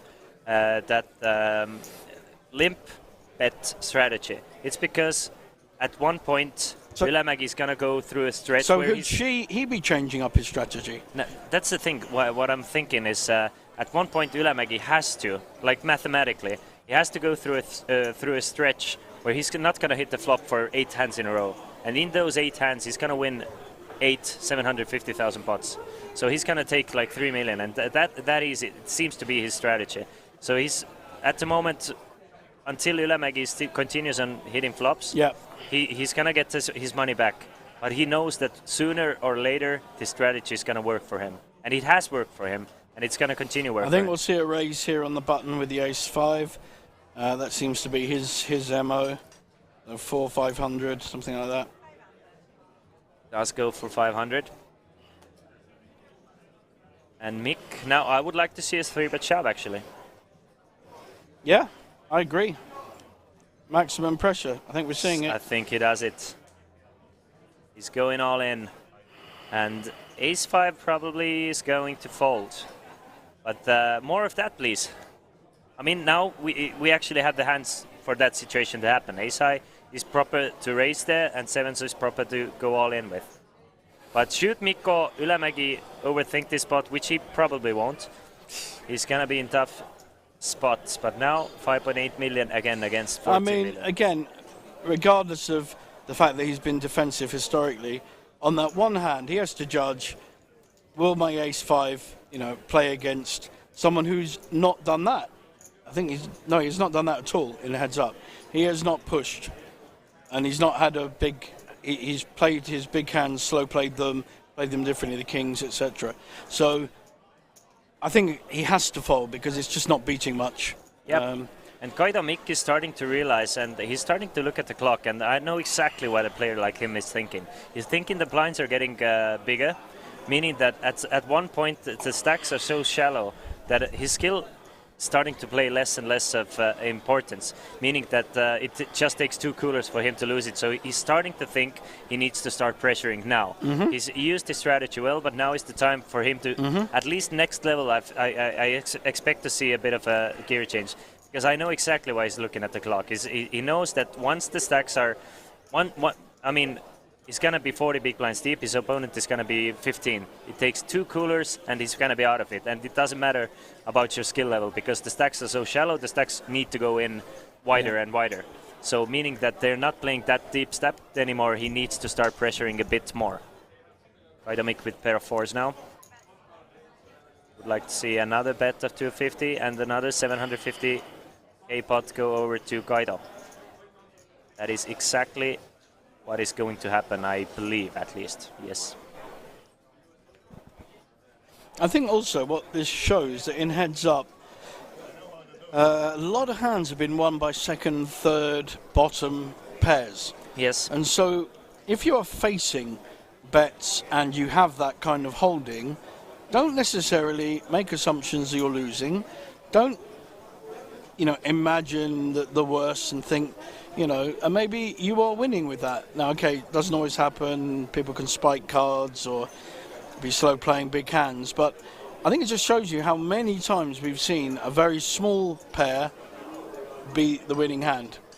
True. So, that's something I've learned from watching this heads up that I wouldn't necessarily have had in the front of my mind. And another thing is it's just so much more incentive to play your draws and semi-draws aggressively because it's very difficult for your opponent to have a good hand. Yeah. So this is why you need to Well, it has been the case for a long time, and it continues to be the case. Usually in a heads-up setting, the more aggressive player wins. Yeah, that that seems makes to be sense the to me. case. Yeah. And although we have a very different strategy here. That's true. That's true. Yes. And action board, Two kind hearts. of. Yeah. Flush draw for And Ylämäki. second pair. And a second pair. So how should Ylämäki be playing this? Ylämäki is He's definitely in the button. Knowing him, he's gonna bet, and Kaidomek is gonna feel fairly strong about his jacks. He's not gonna raise, but he's gonna feel good enough because Ylämäki hasn't shown that he's limping too many aces here, right? Usually when he gets an ace, and I'm sure Kaido has that information, he raises with an ace. Yeah, I'm sure. So there's not too many hands you're worried about. So he's going to make the call, and he's not feeling too bad about it. Of course, he's cautious a bit. There are a few better jacks you lose against, which you expect your opponent to check back on a turn, because Ylämäki hasn't shown he goes for 2 streets of value with the second pair. But Ylämäki's now hit the board. He's hit the 8, but he's still behind the jack, and he still has the flush draw. So he's drawing to quite a few, really. It's 10, and another 16 as cards. I said, a check back again from Ylämäki. Yeah. Once he doesn't get the nuts on a turn, he's going to check back. And if I'm going to make one thing I would adjust in that strategy, if I have a strong holding, I'm going to start leading turns, actually. Because I know if you were... if I'm going to make with a very strong hand in that situation, right? If I had Jack 8, per se, I know my opponent is very likely to check this one back, so I'm going to start leading turns and put my opponent in a bit more difficult spots. And just a little bit of adjustment, but lead a bit more turns for if I'm going to I think he's going to get a call here from the 8. It's not a big bet. Very small bet, but would be an important one, nevertheless. It's... every blind now for Ylämäki is important, and I do agree that probably gonna see a call. Would be sick to see a raise, though. Oh, here he goes. This is the folding one usually. That's true. Separates the cards and then. I spend a lot of time because my background is I have a degree in psychology and a master's in communications. So my skills are observing behavior, seeing if there's a pattern, and then using that as part of my read. Ally that to the poker, how to play the game. So something I'm pride myself on is putting people on exact hands, working out what I think they're going to do in terms of their behavior, calling out their hand, which really gets, if I get it right, which I do quite a bit, it really gets people's heckles out there. How does he know I got ace jack or whatever it is, Yeah. But sometimes it's kind of, people really do fall into patterns, and it's fairly obvious what they've got, what they're playing. Yeah, and you can do it's those a lot of fun. Daniel Negreanu-esque moves where you can just call out the exact hand and people are, what is going on? And then it makes people so uncertain, because if you then bet into it calling out a hand, what you're saying is, well, I'm beating that hand. Mm-hmm. Yeah. Whether you are or not. And Negreanu's done both ways, obviously, a lot. He made a career out of it. There was a period of time where he was basically the only one doing it. Nowadays, you can see how he does it, you understand it, but he was way ahead of his time in that sense. Yeah, I loved what he did. I really appreciated small ball poker and everything. He kind of revolutionized the game. I think so. I mean, we went to 4 or 5 betting and now back to small ball poker again. He might have been like 15 years ahead of time at that time, which is why he's probably 2 times World Series Player of the Year. And he's quite good, isn't he? And still crushing. He's quite good. Yes, he's quite good. That is an interesting board because Mikko Ylämäki now has a gut shot straight draw, but Kaido flopped 2 pair. And Kaido is gonna bet out 250, and if Ylämäki chooses this hand to... No, that is just... He keeps on surprising me. It really is weak. It's weak play, I'm sorry. But, he's got a gut shot, he's got an overcard. Even though we know he's, fluked onto 9-4-2 pairs. Honestly, what does he want? What I think it is, it might be 3 days of poker just getting to Ylämäki. Yeah, no, that's fair enough. It's just probably... He also played a lot of side events.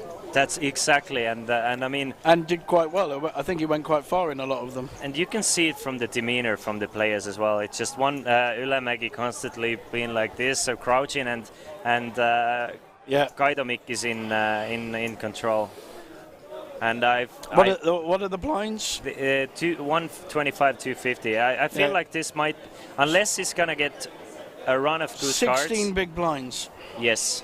Unless he's gonna get a run of good cards, I feel like this might be the So to slow me start here, of the end. with his blinds, I think he's pushing.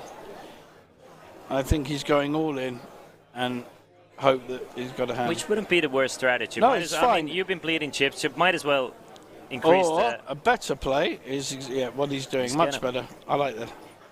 Ace 9 continues It's with a the min raise. raise, isn't it? This might be an all-in. I mean, this is definitely an all-in. Raidomik is going to go all-in, and we're going to flip for all of it. Unless Ylämäki folds somehow, but I don't see it's a Ylämäki flip, folding. and my money is on the ace 9.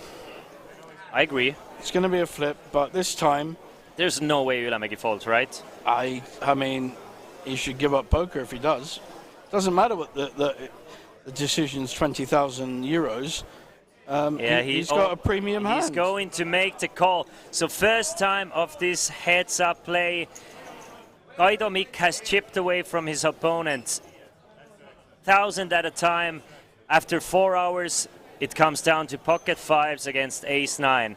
And Raidomik needs his fives to hold, and he will be crowned the champion of Coolbet Open Tallinn 2022. But Ylämäki can hit an ace 9 or some clubs to double up here. And let's see, 53%. If and when he doubles up, we're back to square one in terms of the tournament. And that is an ace on a flop, meaning that Ylämäki takes a commanding lead in this pot, and Raidomik is gonna need a 5. 7 will not do it, and 5 on the river eliminates Ylämäki, or else Ylämäki will double up. Ooh, that kind of looked like a 5, seemed like a 5, tasted like a 5, but it isn't a 5, meaning that we are back to Ylämäki's at 8.4 million and Raidomik from 11 million. So basically evened up the chip stacks quite a bit there. Great. I just felt, I don't know, it felt the way it was happening that the ace 9 would win. I don't know. There's I have no logic for it at all. It's interesting to see if this is going to give new life and new energy to Ylämäki. He has, the last hour has been a lot more impressive than the first 4. That's all I can say. And he's up to 8.4 million, and maybe Raidomik might feel a bit defeated. You know, he's been so maybe my guy will be beating your guy. Kind of. That's kind of how it's. Yeah. You never know. I mean, Raidomik must feel exhausted as well. I mean, he's been working 4 hours to get that chip lead. He still has the chip lead, but you know, it takes one flip and it's all back to even. Swimming against the tide. Yes, sir. So now back to deep stack heads up poker. Yeah, so they're now got 40 bigs each? No. It's 250. Yeah, closer to 35 for Ylämäki here, and 40 something for. Which is, Raidomik. you know, a lot of play, especially when you only have call bets and not raise. We're gonna be here for a while. I had the feeling for a long time, and I still stand by myself. You could be winning our non-side bet. I did like when I actually adjusted my thoughts after seeing that it's not gonna go until 4 a.m. probably. Then I said it's 22:30, and it's looking at least 22:30. Jack 8 flops a gutshot, but we've seen Ylämäki actually fold those hands. You can't have 22:30. You can't have before midnight. You can only have between midnight and 4. That's the 12:30 actually. It's not even midnight. It's 12:30. That is the split. That's the median between 9 and 4.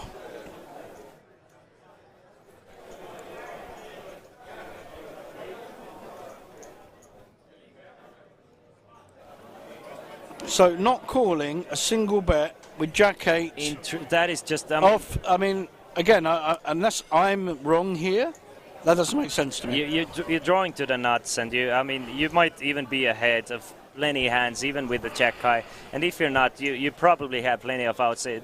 You should definitely go out there. Yeah. That's strange. It's a little bit of a like. I mean, again, not to be too critical. I know that the players, it's not easy to be in this situation, but it seems like the game of Ylämäki has kind of fallen apart, and he's kind of hoping to win a couple more of those flips. I mean, if I get called with 5 left on a final table by Jack 7 offsuit all in, how is he not calling a 1 bet with Jack 8? And I mean, you know, really. That's Let's see if Ylämäki is. Sometimes I really kind of despair, not of that particularly, but just like, really? That phrase comes out a lot in me. Really? You really called with that, or you really folded that? Well, this is interesting if both of them hit the flop, which of course they both could. So they're in the same region.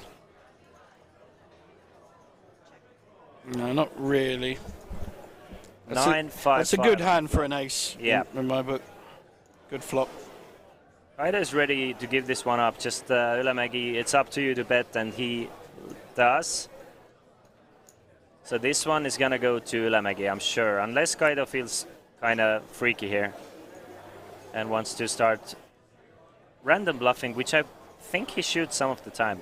But I'm sure he would rather have something like 6-7, but no, look at that.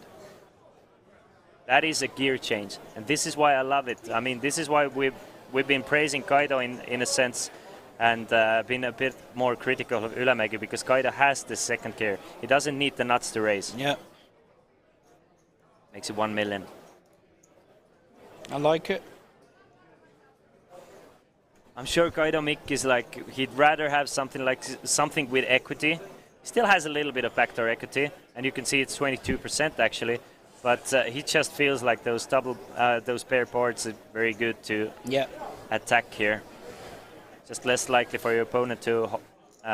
What would be the minimum you'd be calling with here? I mean, big ace or any pair? To be honest, against a competent opponent, you have to start thinking about calling with ace highs there. Yeah. Because there are plenty of semi bluffs there. But of course, it's not easy. But you have to stay afloat. And your problem with 2s, 3s, and 4s is being counterfeited with a 5-5-9 on board. So that would always worry me. Yeah. You know, so if I've got the 4s and I call, and then a 9 hits, or if it's like suddenly I can be counterfeited, which I don't like. If I'm Kaido mid, then I know that my opponent is never calling there without a 5 or a 9, right? Yeah. Then it's he can very profitably start just one and done raising the flops, and once his opponent calls, he can be sure he probably holds a strong hand. But every time he doesn't, he takes away a 1 million chip pot.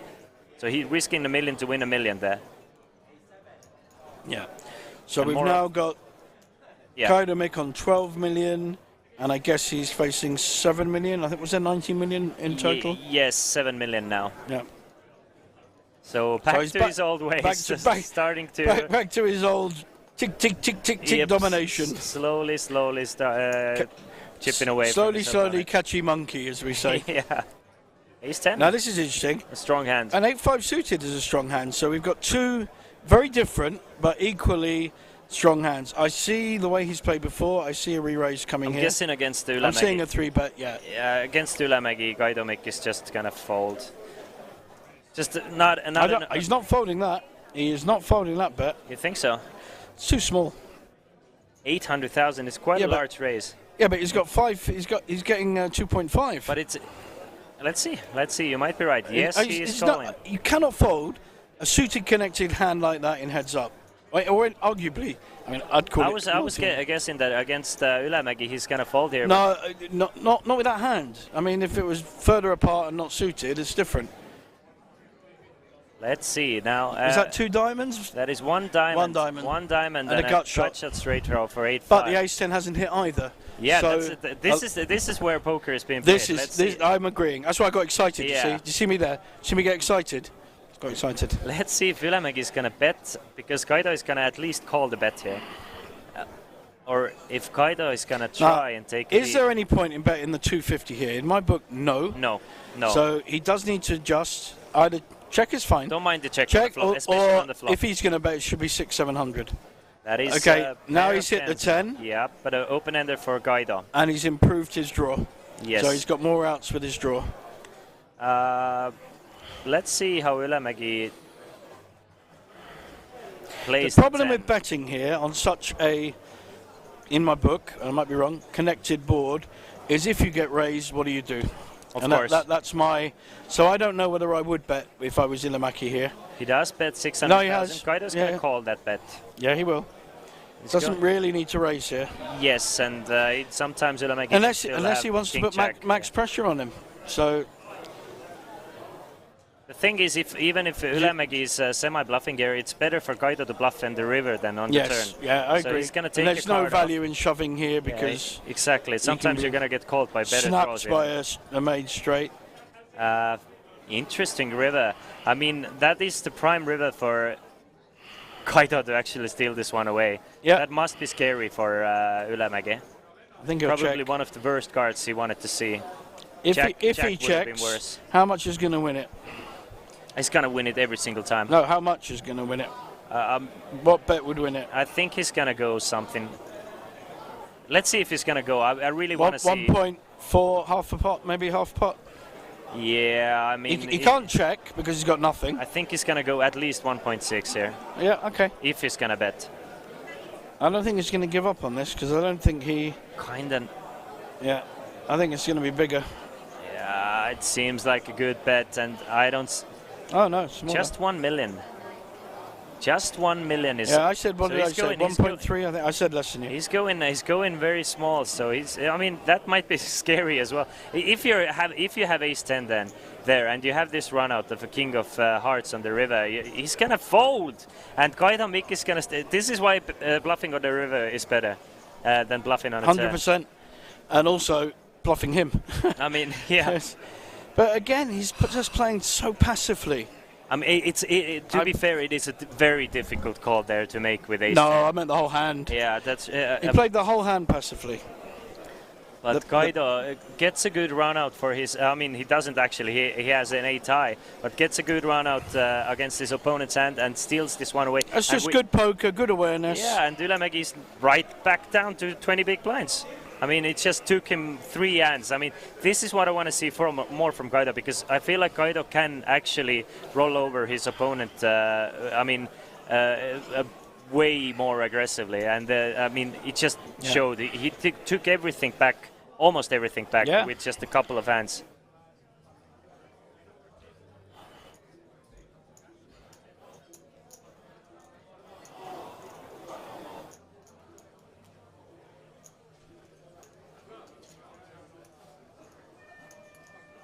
Jack 9 off now. Raises he to raised 500. or called? He's raised to and 500. Next hand, the blinds are going to go up to 150 and 300,000. Wow. So it's going to be 40 blinds versus... That's one of the first ones he's folded. Yes. So he had a very similar... They were on a quick break. Yeah, that was when we saw the players moving past 30 minutes ago. I remember. I'm guessing they're going to go have a quick... So I guess we get 5 minutes as well, do we? Or are we going to carry it, stay here? Yeah, let's go for a 2-minute break, ladies and gentlemen. We've all deserved it. Get some water, and we'll be back in about 2 minutes. Don't go anywhere far, because this is where the fun begins.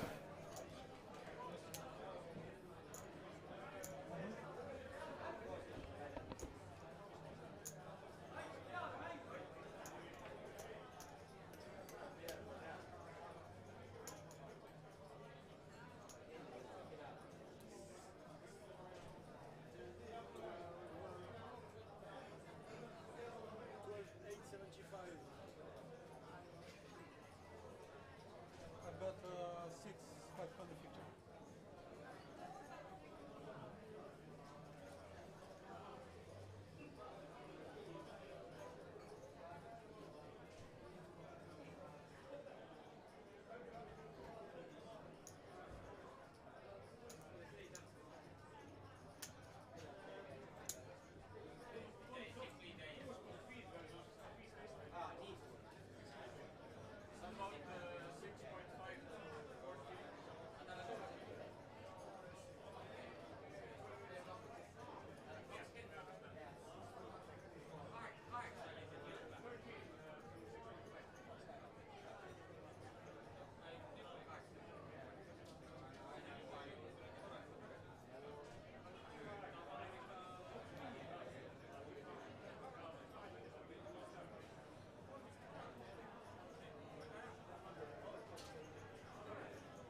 täna hommikul samamoodi, ega mingit vahet ei ole.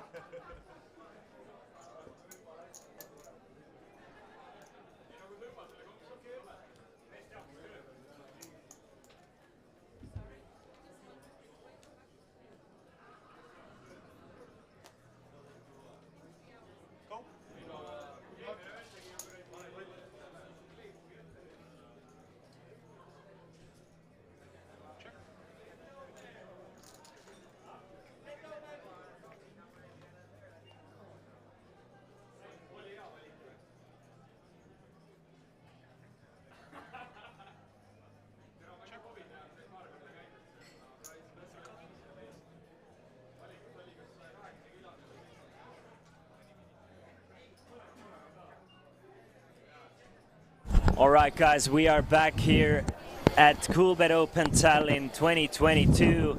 We are down to heads up, and we have been down to heads up for a while. What started as a very fast-paced final table just completely switched gears, didn't it?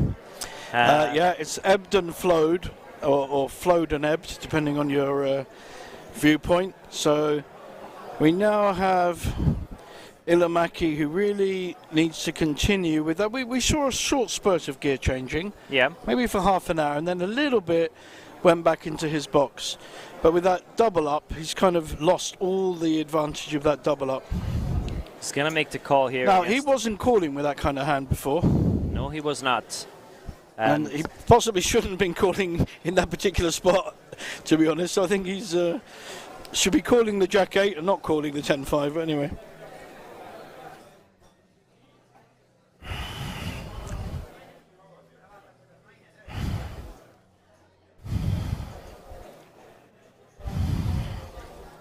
All right, Ilomäki does not hit the flush, so this one I would assume just gonna go check. Yeah. So he had a 10 flush draw on the flop, didn't he? So yes. Sorry, I didn't see that. So that, yeah, he's every right to call. Kaido might even go for value here a little bit, try and target Ilomäki's checks, try to get an extra 300, 400, 500k. Yeah, you're right. He does go for the I don't think he's going to get a call. And it's always surprising to me, like those, like Kaido Mick has been. We saw him in the featured table, like the final table, when there were more players remaining, players who are very active and willing to put their chips in. He was very. A lot of it changes in heads-up play. It's just kind of weird to me. In a setting where you really have to push your opponent, players just kind of rock up, and it's just not. I'm not talking about Kaido Mick specifically, but I don't think you can, because he's got a specific strategy in keeping to it, and that's not rocking up. It's a that's true. It's a positive strategic choice. But I'm just talking about in general. Yeah. The players are kind of afraid to play heads up, and it's kind of weird to see if two players are both afraid to play heads up how this thing works out. And Mikko Ilomäki takes his time and folds the 10 high. So blinds have gone up to 150,000, 300,000, meaning that Mikko Ilomäki now left with 19 big blinds against Kaido's 26 big blinds, right? 27 big blinds. I mean, the tournament I won in Bratislava, the Coolbet one, my winning hand, I think, was 4-7, and I hit my straight on the turn with a 4. But the fact that I played it in the first place compared to got me in that position. Yeah. Offsuit, but you know, and then I had a draw. I think it was only a gut shot. Hit that, and the other guy hit his 2 pairs, so it was kind of always going to go in. Oh, it is 2 trophies, as you were saying. Another win for the JJ. Winner, and the winner trophy, I still love it. It's very cool. The deck of Coolbet cards. Actually, was there another tournament here? They had 3 trophies for first, second, and third place. Someone got a third place trophy. I'm not sure. Was it here? It was somewhere recently. Might have been, but I'm definitely, because I think. They won the trophy and said, well, I've never won a third place trophy, and I've only won a first place trophy.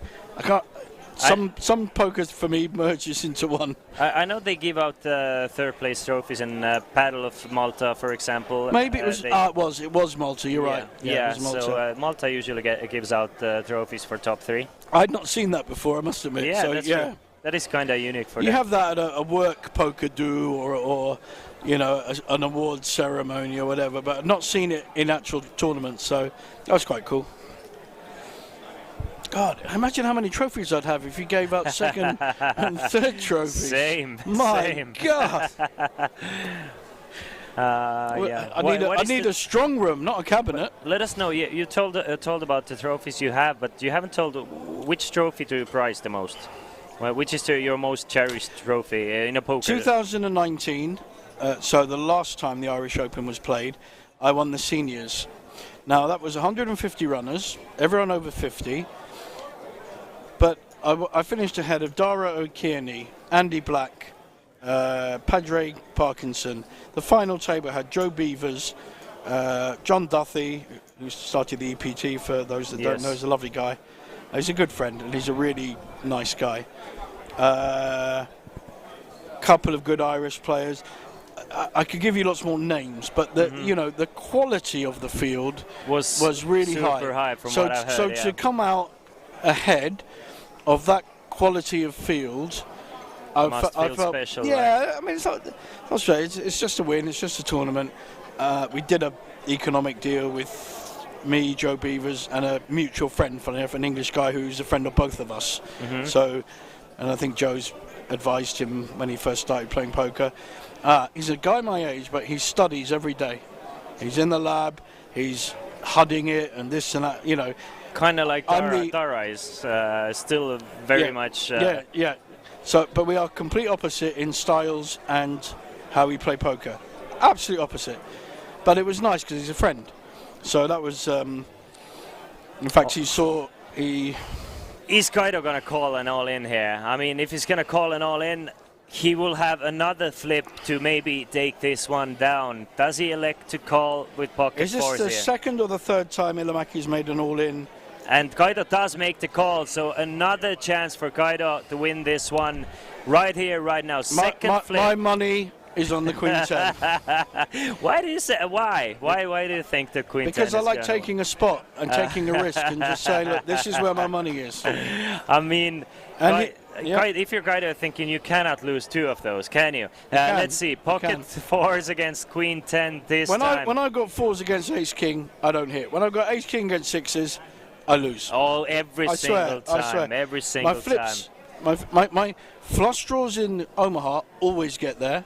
My flips in Hold'em rarely get there. It's a thing. He's a 10 on a flop.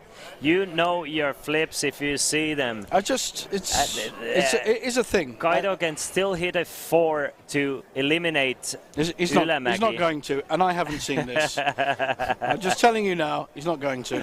That is a deuce. Another close one, but still not a 4. You said a set of 4s or a set of 6s is always coming, though. So is it? No. It's the 6 this time. So no, they're coming for me. They're coming for me. They're coming for everyone. I should have qualified that.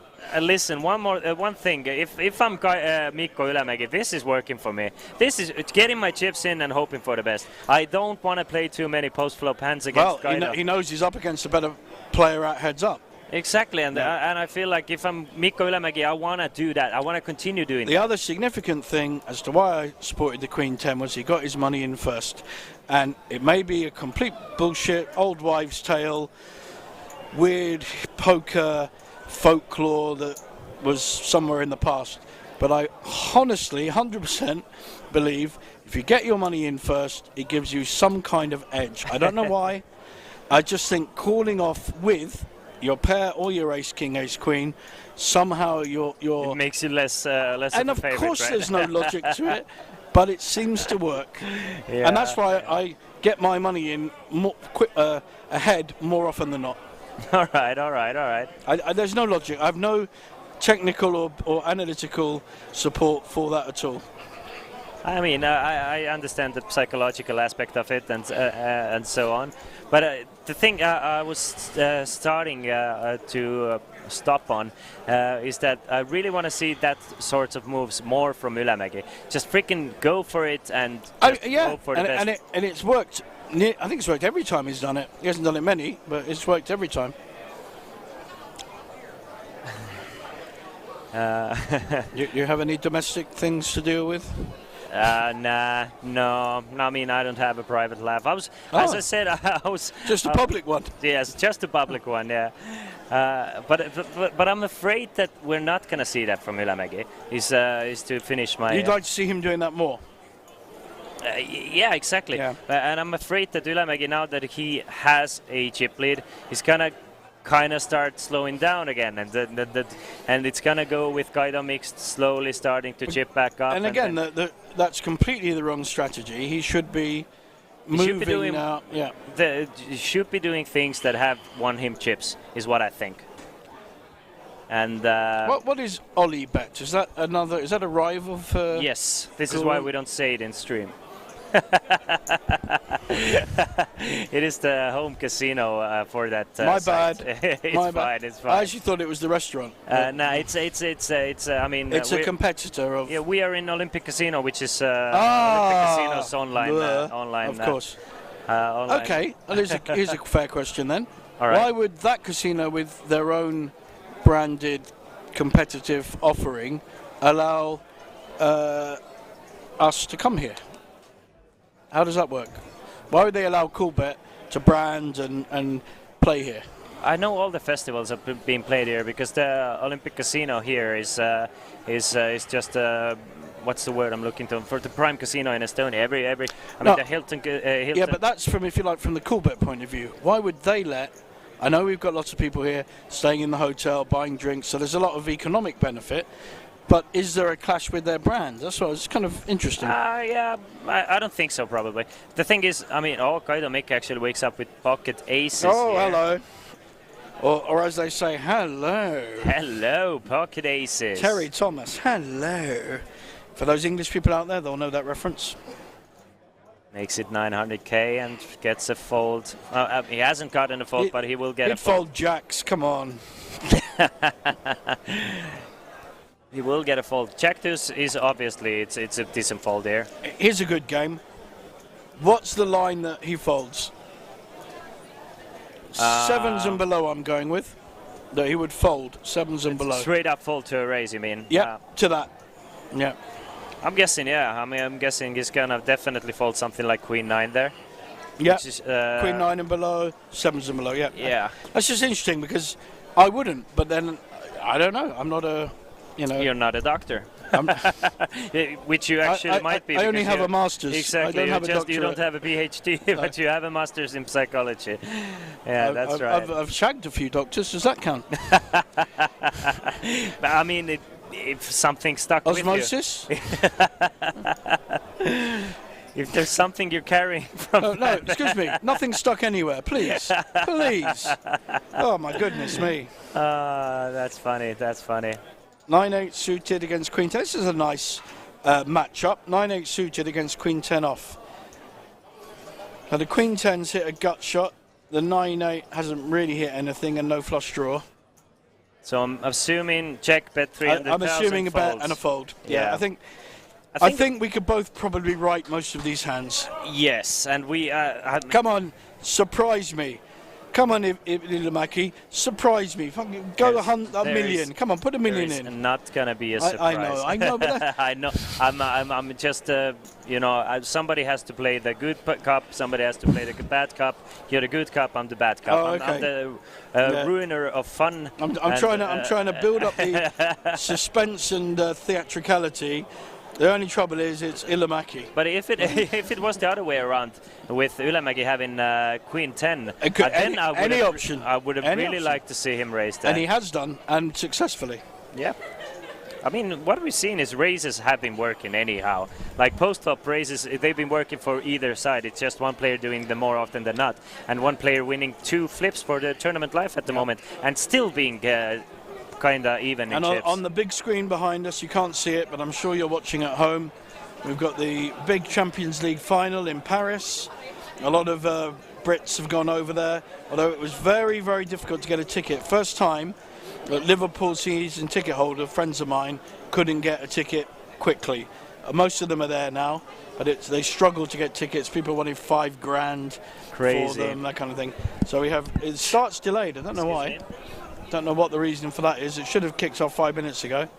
So we will be watching the wonderful heads up with a slight eye on the Liverpool Real Madrid. And it's an all-in, straight up all-in from Gaidomik. He is done with his opponent and now retakes the chip lead. I mean, doubled up his opponent twice and now still with the chip lead. And it's not like he's held a commensive chip lead all the way. Was that to a raise or was that just... to a raise, yes. Yeah. But the thing is, I mean, Gaidomik started the sets up being behind. He has grinded, lost an all-in. Moved ahead 3 times. Grinded again, lost an all-in, and now again he's ahead. I mean, it's gonna be the sickest bad beat story for Gaidomik if he's gonna end up losing this heads-up match. Do you agree? I do. Because I mean, there is a clear favorite. He's been the better player by far. And I think we're gonna refrain from criticizing because we've said from everything we need to say at this point, we've established that there is one clear favorite at this, one player playing on another level. And also on a equality basis, we have praised Ilomäki. I course. Did it before we even started, and we have said he's the strongest player on the table, he's playing great poker, plus he's getting hands in, but blah blah. So we've given him a lot of big ups, but in this heads up, it really has been dominated. Yeah, and if Ilomäki wants to improve on his game, which I'm sure he does, he knows which area to look at. Well, I think if he actually spends the time to go through this whole, not the final, doesn't need to, but the whole heads up stream, if he can't learn from that and just see, he definitely like can. we have seen, what is working and what isn't working, then I think he would be miss a trick. You know? Yeah, but I'm pretty sure Ilomäki has been playing fantastically, and he seems like a very sharp guy. So I'm sure he's gonna pick up on it. I mean, being at the TV table, playing a very big heads-up match for a lot of money. Have you been on many TV tables? A few, not too many. No. I'm usually working them, so I don't play too many TV tables. Fair enough. So I have my TV on a table. Does that count? I mean, it's a matter of glass half full, half empty, as you said. So I mean, the world is your wonderland, right? Yeah. No, I've going back to football while we wait for something interesting to happen in poker. You British people, right? And I say it with a loving voice. Hang on, just put an alert. Racist comment ahead. Racist No. I just meant the Brits usually they tend to follow a club. Yeah, I'm one club. Exactly, all my life. and until the end they follow very one tribal, club. Very tribal. And for me, I'm like more of a person who follows a player, not a club. So wherever this player goes, I follow that club. So my nephew loves the Turkish-Swedish striker, plays in Italy. Ibrahimovic. Right. He will follow him everywhere. Yes. Because Same with Ronaldo him. with me. With who? Ronaldo. Cristiano Ronaldo. Not Fat Ronaldo. No, not Fat Ronaldo. Or Toothy Ronaldo, not him. Yeah, no, I mean Cristiano Ronaldo. He's a fantastic player, still good. Of course. But no one in their right minds could actually support Manchester United, for God's sake. I used to when I was a kid because David Beckham played there. Well, in that era, they were good. I was a huge They had David the best Beckham, young players. The Ryan Giggs, Paul Scholes, David Beckham, that was the best team ever. Well, I saw the first England match that those players played, their first match. And Michael Owen as well. Yes. So it was the first time these young talent players, it was in north of England. I took my son is Mexican, he's adopted, and we saw England-Mexico, and England won 4-1, but it could have been 8-1. It was the first time we'd seen England play this amazing football. We see it at club level, but we hadn't seen England do it. It was absolutely brilliant. Yeah, that was, the golden age of. So we've got a made straight. I really like to see Gaidomik bet large here. I mean, I had the situation with 2 others in, a made straight to the jack, and I bet really big, and they both called. But at least I gave myself the opportunity. Exactly, and I mean, you're losing money there because if you're calling the chop, I mean. I love this, the fact that he's going big here. He's going 1.5 million, and if you don't have an 8, you're just calling this chop here. So I mean, every now and then you're gonna lose money. So I really like this large sizing. Yeah, he's still got a call though. Nah, I don't think so. What? I don't think so. Oh, he's calling. He hasn't done his trick. He's calling. We'll see. I'm going for a call. I think Ilomäki realizes that this is negative EV play for him. But I don't know. No, it might not be negative EV if your opponent is every time betting there. But I mean, he does call. He does call. So I'm guessing it's a straight versus same hand. And he was unlucky. Look. Yes. Two pairs. Mick got really lucky. 2 pairs on the turn against 1 pair with an ace. Very unlucky. That's true. I mean, you're risking 1.5 to win your 750 back. So you have to be right 1 in 3 times, right? Yeah, but if you the 2 in 3 times. Opposite to that is you're giving 750 up without a fight. So there's different ways of looking at it. Exactly. You need to be chopping there at least 2 times out of 3. Then you're plus CV calling there. But if you're chopping there less often, then you're probably not. In a heads-up circumstance, my poker gut said call, and I didn't even know his hand. This is why I knew he didn't. I knew the other guy didn't have. This is why I really wanted to see a slight overbet from Guido Mick there to really make it less. He made a pot bet, didn't he? Yeah, he made a pot bet. Go for something like 2.4, knowing your opponent probably is not going to check the river with an 8, so you can really just like make it even less incentive for your opponent to call. All-in's dangerous, but it's interesting. A bit too dangerous, probably, because your opponent can still check with an 8 there, but an overbet, it just prints you money from experience and in theory point as well. Yeah. We've got a raise here. A raise with 10-5. And he folds 8-2, which... So finally, Ilamaki has found that 3rd and 4th gear, has been there all the time. But he thought it just did 2 gears. Apparently there are cars in Sweden that only have 2 gears, and even though they look like a normal Beetle or a small car or whatever, are limited to like 40 kilometers an hour. Oh, we have them in Estonia as well. Quite a bit of them. 15-year-olds can drive them? Yeah, you don't need a driver's license for them. But then a load of people tweak them, so they do 100. Yeah, exactly. We have them here as well, and it's... I love that. We don't have that, so I love that. It's like a moped car. It's you don't need a proper driver's license for it. I could even drive it because I don't have a driver's license. Really? I never made it, never done it. I'm a taxi guy all the way, and I'm always the one who loves to sit in a car and have my beer and not worry about driving. So I'm the leech that see, lets I'm everybody different. else drive me around. I sit in my car, have my beer and drive. On the motorbike, it's even worse. So I drive a motorbike around London. It's like a big scooter. Yeah. And best you don't pay no taxes. It's cheap to get around. You can park for free, except Westminster where the Hippodrome is. So only one inner London area. Mm-hmm. It's only £1, but still There's a Hippodrome casino as well, right, in London? Yeah, that's what I said. The Hippodrome. Yeah. Sorry, okay. a casino, but yeah. And like I said, it used to be in the 60s and 70s. It was like one of the best places for singers and shows. Frank Sinatra, Tom Jones, Shirley Bassey, all the big numbers would be there. And then it was, I think, a cinema at one point and a downgrade club. And what they did was they bought it and they did amazing outside, but they spent £50 million. Yeah. Just on the inside, like literally what you see here. Yeah, I've seen it. It's beautiful. It's beautiful. Yeah. Stunning lights that hang down and then go up in like a tree, big tree. Just beautiful. Gold everywhere. Wonderful. Great steakhouse.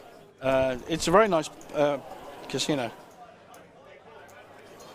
But when you play poker, we touched it slightly, but do you go to Aspers per se? For I your don't poker like action? Aspers, I'll be honest. I don't. Westfield area or just Aspers? No, I don't casino? like it's a bit of a soulless casino.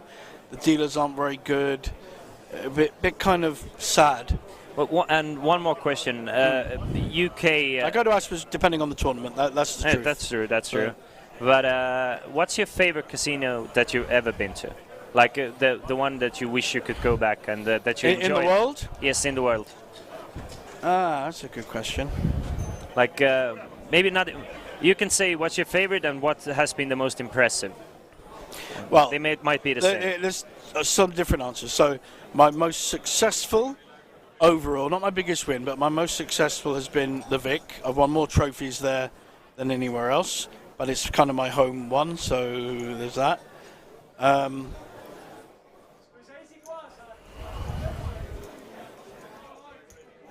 it's interesting.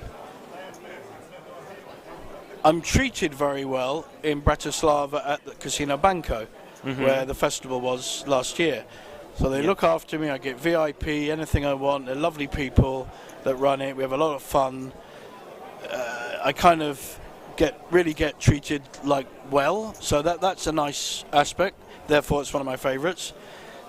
From a playing point of view, and I've had success there, that's the other thing, but from a playing point of view, probably the Venetian or the Wynn in Vegas. So the Vegas casinos have been impressive to you? I've been to Vegas for like 40 years on and off, you know, a long time. So, you know, I used to go for 5-day benders where there wasn't a lot of poker in London. I'd go and play and just not sleep for, 4 days. Yeah. And just play poker, because I could, whereas you couldn't do that in London or in England. So those are the old days. Go with 5 mates, just play poker all the time. They wouldn't always play poker. They'd go and do shows and stuff. Then... But in terms of the quality of the room, the dealing, the atmosphere, the fact the cafe that's right next door, the dim sum place, I really like the Venetian card room. Look at that, a big bluff from Kaido Mikk. Sorry for interrupting you. And it's gonna get called by Ylämäki, who rivered to pair with his ace-5 and bad timing. Kaido Mikk went for it, and this time didn't work out. I wasn't watching. Did he make big bets on the he bet the flop, turn went check, and the river was pot size bet from Kaido Mikk. That comes back to my point a few hours ago. Checking the turn and betting the river is usually weak, and yes, he got caught there. And okay, if he doesn't hit an ace, it gets through. But exactly.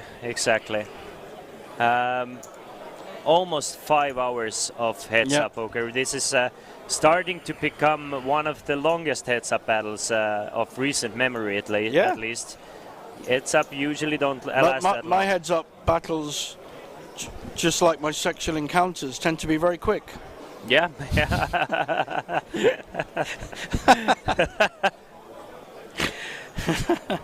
Yeah, we don't want any comments on that.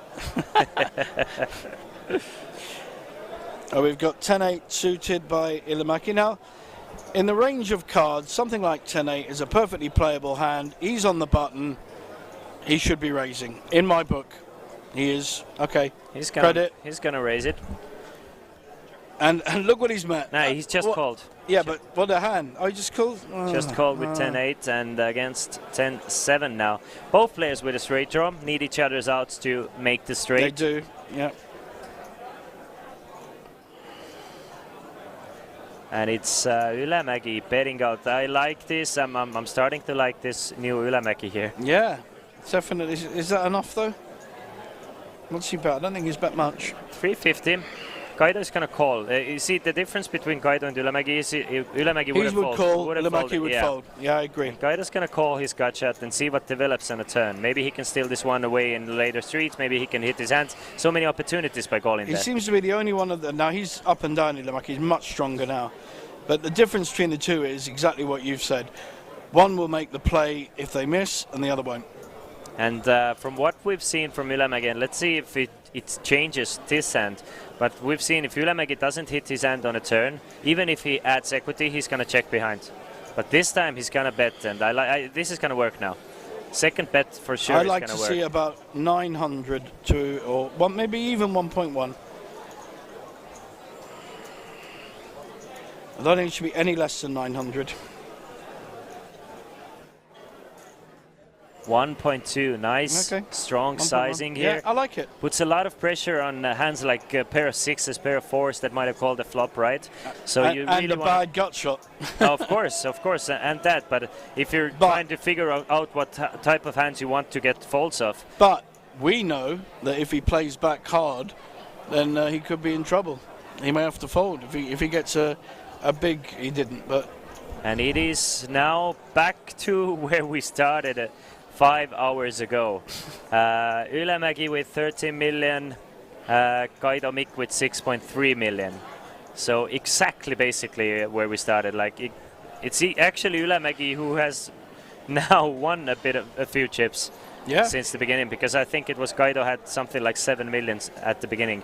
And that is maybe a problem from Kaido Mika and his limping strategy. It didn't work. I mean, there's no problem. He had in the long run, it hasn't worked. Yeah, he had his opponent all in twice with a flip. He just hasn't gotten lucky. And was winning both. But now the problem is he is the one down to 20 big blinds, and he's going to have to start taking some risks. Otherwise, it's going to be him who, if he catches it. I went over in one of our breaks, and he's got 4 lads right at the table, kind of here in front, you know, encouraging him and telling him things, not secretly but fairly openly.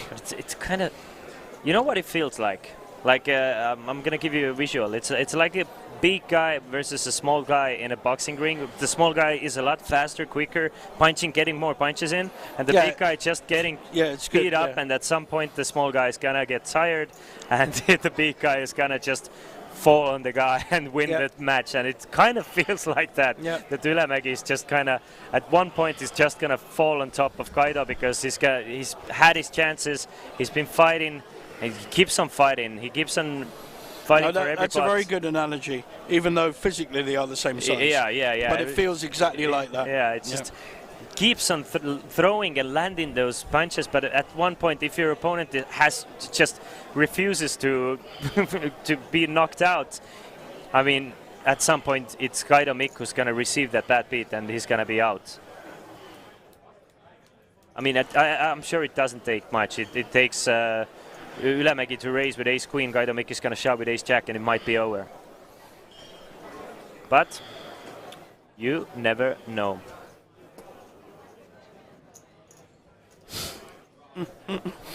Wow, really?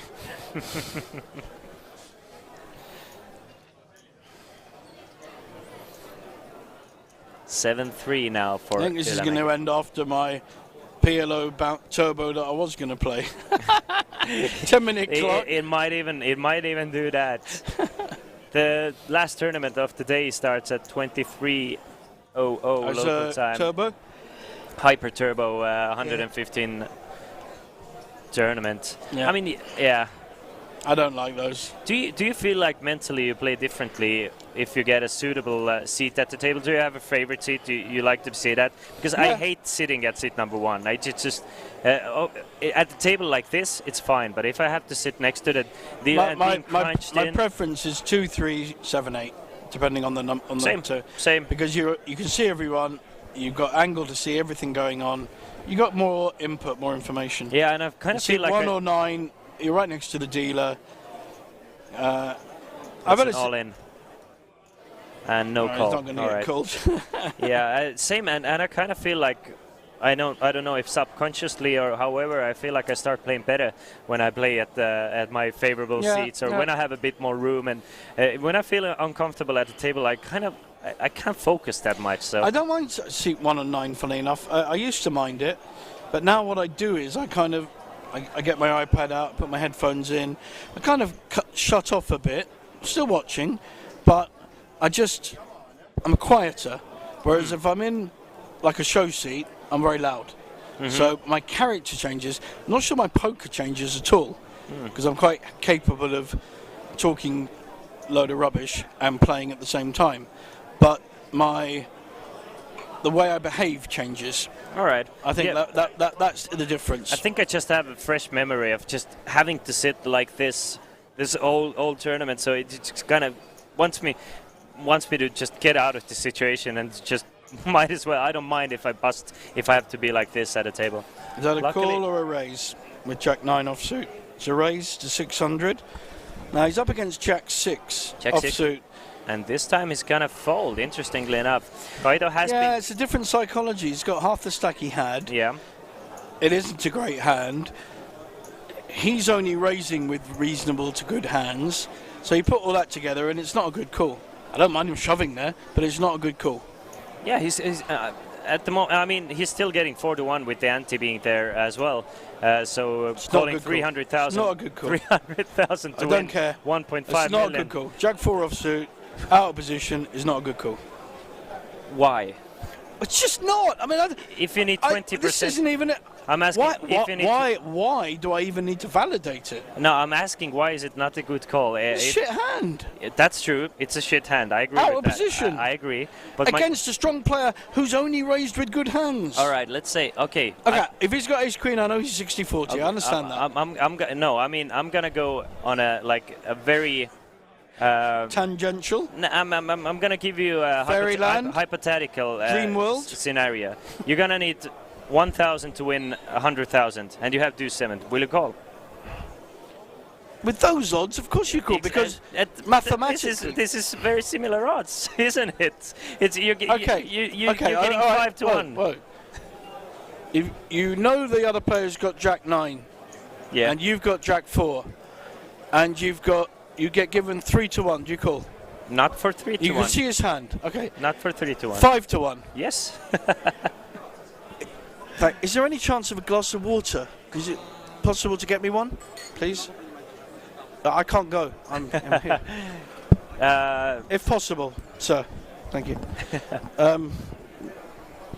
So 5 to 1, yes. Right. So that was my point. Yeah. Yeah. I get your point. That's why I'm almost. I'm putting it back to you. All right. So 5 to 1 because I'm saying he's got Jack 9. You know you've got Jack 4. Yeah. So 5 to 1 to hit your 4. Is that what you're saying? 5 to 1 to play the hand. Yes. I don't have to hit my 4 to win the hand every single time. You don't. There are other ways of winning your hand, and also you can play.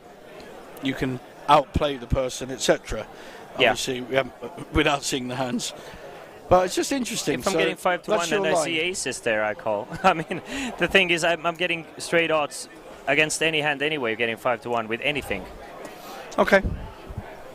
But I mean, I just think the thing is, you're gonna get how many 5 to 1s would you bet on in a 2-horse race? I do. Let's reverse it. I don't understand the question at the moment. You've got 2 horses racing. Yeah. One is odds-on favourite. The other's 5 to 1. How many times do you bet on the 5 to 1 horse? If I'm getting 6 times my money back, then I'm betting every time. 5 to 1. 5 times your money back. Then I mean, if they're... So if there's 2-horse race, the reason that the first horse is evens or odds-on favourite is because he's a better horse. Yes. And the other one is 5 to 1 because he's a worse horse. Yeah. So you would bet on the 5 to 1 every time. that is exactly opposite of what I'm trying to say. The point is, if I'm getting late 5 to 1 odds with a horse that actually has 4 to 1 chance of a win, then I'm definitely playing for the fight. That was my point. Is Jack 4 to 1 against Jack 9? At least. I don't know. At least I think. At least you think? At least I think Jack 4 against Jack 9 has something like 30%, maybe 27, but it's definitely more than 20. Okay. Anyway, that was a nice little ramble from us. I mean, and I'd just like to end with, it's a shit hand. And really doesn't play well unless you happen to hit 2 pairs. And that is another thing, which is why I agree with you in a sense that if you're getting even odds with a hand, but you have to play the hand out of position, you're gonna get outplayed more often than not, and you're not gonna get to realize those even odds. Yeah. So we've got King 8 suited and an 8-7, which is again quite a playable hand, but he has been raised. Is he going to go all in? It's a min raise, isn't it? 600, yeah, min raise, because the blinds are 150, 300. He hasn't raised that many hands, so it's definitely not folding. No. But I don't see a raise here. Let's put an 8-8-7 on the flop and let's finish this thing up. I mean, let's see some firework. That is unfortunate for Guido here. There's a 7, yes. So and his 8 is now redundant. No hearts for Guido, except for a gut shot, a runner. Interesting turn card. Both players with an open-ender now. And look at that. Ylämäki raised and checked back a top pair. I mean, come on, pressure. Yeah, I was going to say, why? Not sure. I guess for deception, but you don't have too many good turn cards either, don't you? I mean, it's not like you don't have anything to protect against, is it? So we should see a raise here. I'd like to see 2 million. Probably going to see just a call. Oh, no. Once he does. He's up and down with a pair. I mean, that's it. Oh, I mean, he did check the flop back, so I'm he's playing this kind of I don't know if it's Deceptive. deceptive/scare tactic. I So was going to say, is it deceptive or is it scared?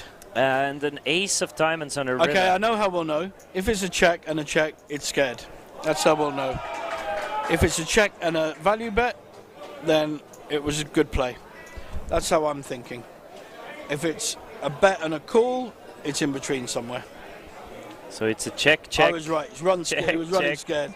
He checked. And of course, the ace of diamonds not the best card to bet for value there on the river. The flush did come in, another overcard. Validates my point. But on a flop, I would have definitely liked to see a bet. On a turn, I would have liked to see another bet. I mean, it's not a bad run out for 8-7, but as it is, it's Kaido losing another one. Kaido Mick now down to 6 million, I think, or close to it, and the blinds will go up. Blinds will go up to 200, 400,000. 4 minutes. In 4 minutes, meaning the Kaido, after the blinds will go up. Is the clock 45 minutes or an hour? Still 45 minutes, yes. Yeah. Should be 30 though, but let's give it a pass. Yeah. Not that anyone will remember, but we did do that one 2 hours ago. Yeah.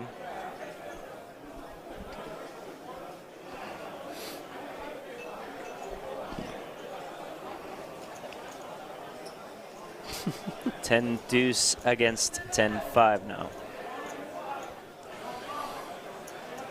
And the football game still hasn't started. But going I don't know what the delay was. Maybe as Mo Salah, best player in the world. Sadio Mane is also a very good player. Mo Salah is probably the only Liverpool player I understand. Is there any more like super world famous players in Liverpool at the moment? Besides that, because world famous. It was for a while that Mo Salah basically carried the whole Liverpool, right? There was like some very a couple good of years players ago. around him. I mean, Trent Arnold, the guy you just saw with the curly hair and the little beard, is the best attacking fullback around, and he also takes free kicks. He's an amazing player. His spot kicks are fantastic. But is it for Real Madrid? Are you familiar? Is it still Benzema and players carrying the offensive? And their best players are ex-Tottenham, Croatian. All right, lovely player, midfielder, little guy. Something that I've noticed, or from just reading the sports section of the news, is just that I've heard that Benzema is kind of in the best shape of his life. Benzema's a really good player.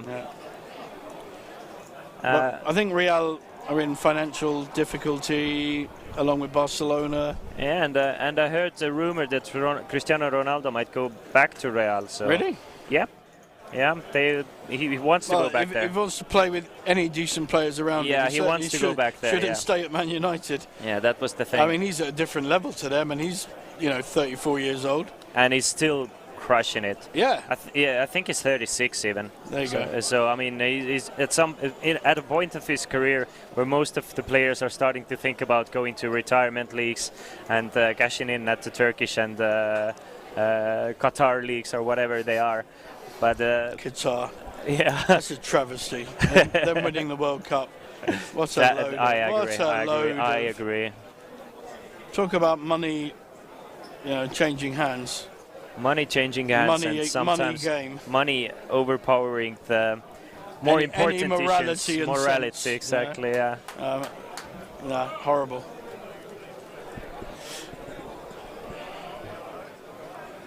And how many Middle Eastern countries have not been invaded because they haven't got oil? I mean, that's a good thing about being in Estonia. It's you got oil? No. It's like you're not one less thing to worry about, right? I guess. But we do have that big little big neighbor of ours that I've heard of them. sucks. Yeah. You heard of them? Yeah, heard of them. So in London, the British government have sequestered all the assets of Russian oligarchs, including Abramovich. I know there's problems with Chelsea, right? Yeah, and they've got issues now, yeah. I'm not unhappy about that. They were the first side that just threw money, bought every player they wanted and bought success. Yeah, now it's Man City doing the same as well. Well, they have done the same, but other teams have, Liverpool... Everybody's doing it now. Liverpool have caught up through good management and very good buying, not by... Just where other people didn't buy Virgil van Dijk, who was at Southampton. Mm-hmm. He was 35 million. Now, for a full centre-back, it's a lot of money. But it's the best 35 million they've ever spent because he literally knitted their defence. We can hear applause behind us. So there has been applauses for the past 5 minutes, though. We're not sure what it means, but I think. Well, I think we are. It means we don't know who's going to win. So no, we're not, but we know one there of is the a players winner. is going to probably win in the next 30 minutes. I reckon that's a good prediction. Well done. So yeah, we are 30 minutes behind, as you all know. We could hear applause. So stick to your TV and iPads and phones for the next 30 minutes. So we get to learn who will be the Coolbet Championship winner 2022. My God, that sounds like such a long year. We're also going to get background noise with the sound being turned up of the Champions League final. Yeah, I mean, so bear with us, guys.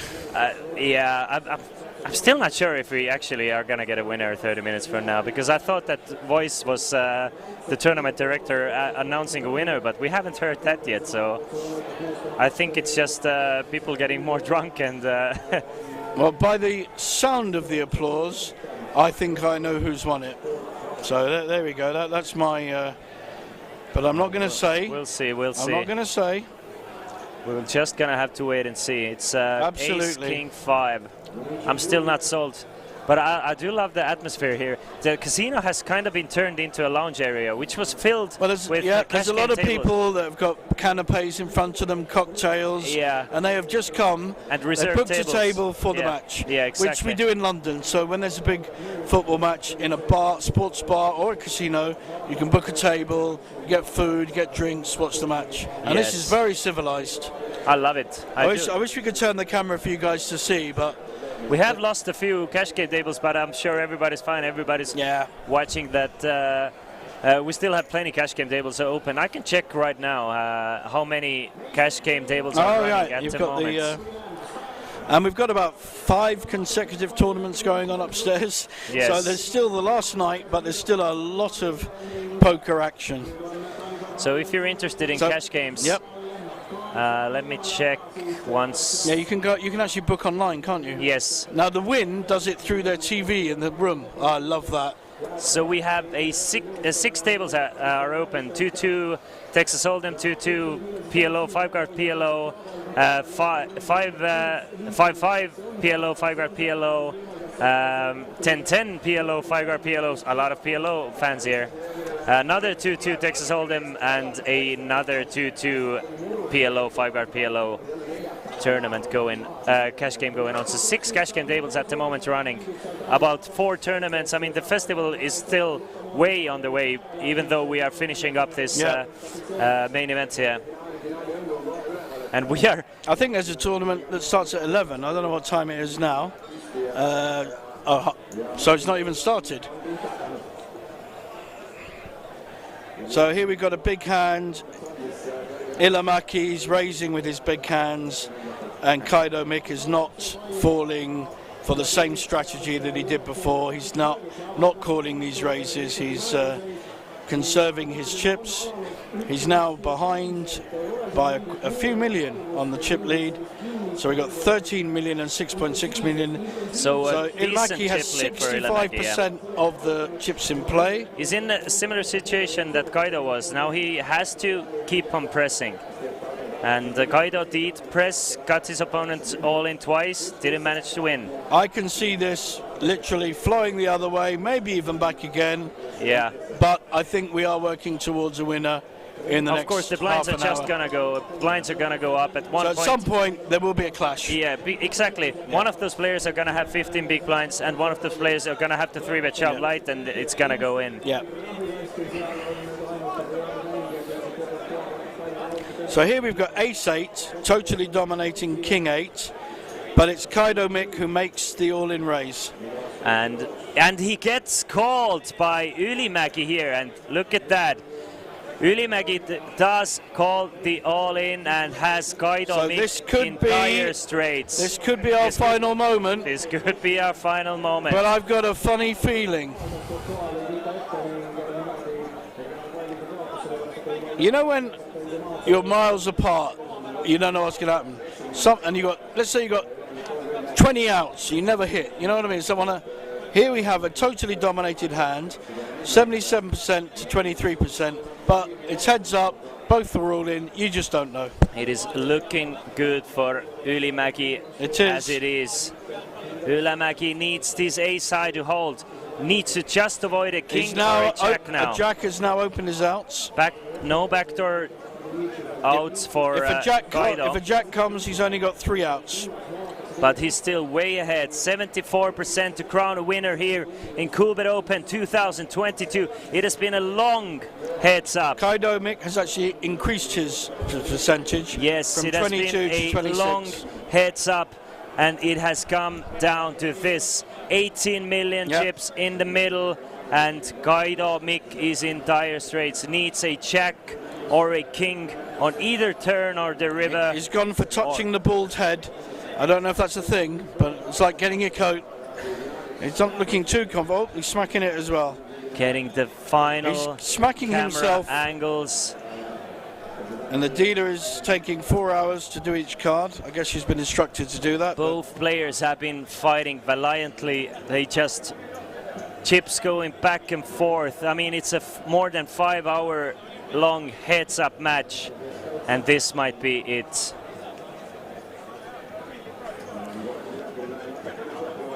What is going on? What is going on? The king. What? I have no idea what's going on. No idea what just. Was it a race to 5 million from Kaido Mick? Ylimäki maybe the graphics were reversed. Maybe there was a raise with King 8 and an all-in and he folded. Yes. That's the only thing that makes sense. Yes. Because we thought he'd push. But we saw a flop though. We see that Kaido Mick actually has. No, yeah, we saw Queen Jack 10. So what happened then? Maybe it was a raise and a call, and then a shove. Yeah, so that makes sense. But I mean, Kaido Mick is not folding for 1.6 million on the if he only has 1.6 million. I really don't know, and I can't quite work it out. All I can see is it is Ylimäki who actually has a lot of chips. He's now got 18 million, and he's going to get.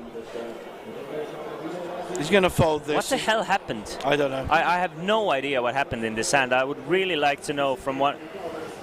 There must have been a glitch in the matrix or something. So it was, as Arko says, 5 million raise and a call, and flop is flop. Ylimäki went all in and kind of folded King 8. No way he folded one overcard. Not on that flop, no. For not for a million, no. I mean, there's 10 million in the middle. That doesn't make any sense. You're not leaving yourself with just 1.6 million behind. There is. And now Ylimäki's got such a bad hand. He wants to push, but he can't even call. And actually, that's right. It's fine. You don't need to just do it because you have. You don't have to double your opponent up with 7-3. There's no advantage with that. What was Kaido Mick thinking there? That is shocking to me. I don't know that that's what happened. So I don't know. Arko in the chat knows exactly what happened. It was exactly the way we called it. Really? Kaido committed himself with a 5 million raise and then folded to a shove on the flop. With that flop, that is when he's up and down? Not up and down, but still one overcard and a cut shot. It was a 9-10 queen flop. Gotcha. But still, it doesn't change much. And Ylimäki going all in there with ace-8. Must be happy. I mean, of course he must be happy. What happened? Queen 6 is going to go all in. That's certainly the strangest play. That is the strangest play, not just in this final table, so but he's I've gone all ever in. seen. Do we see a calling hand? Jack 4. Is he going to call with this? He's smiling again, which means he really doesn't know what to do. Yeah. Should you be calling here with Jack 4? You love the Jack 4? Yes, definitely. So that means he shouldn't, yeah?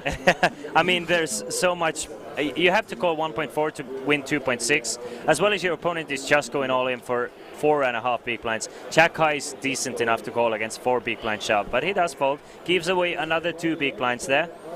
So a little bit of long term, in terms of winning this tournament, I don't mind that. I know we got very different views on it, but I don't mind that because it's going to happen again, but you may have a very different holding. I mean, you can't. It's going to happen most you hands. can't wait for aces No, in a situation well, like that's that. no. Come on, that's not fair. That's not what I'm saying. Yeah. A better holding. So what would you call there against the 4 big blind shot? 9-7 and above. 9-6 and above. 9-7 is a worse hand than Jack 4, isn't it? Not to me. I mean, Connected hand. in terms of playability, yes, deep stacked. But I mean, when you get so short stacked, then a high card plays. Okay, I agree with that. Ace 3.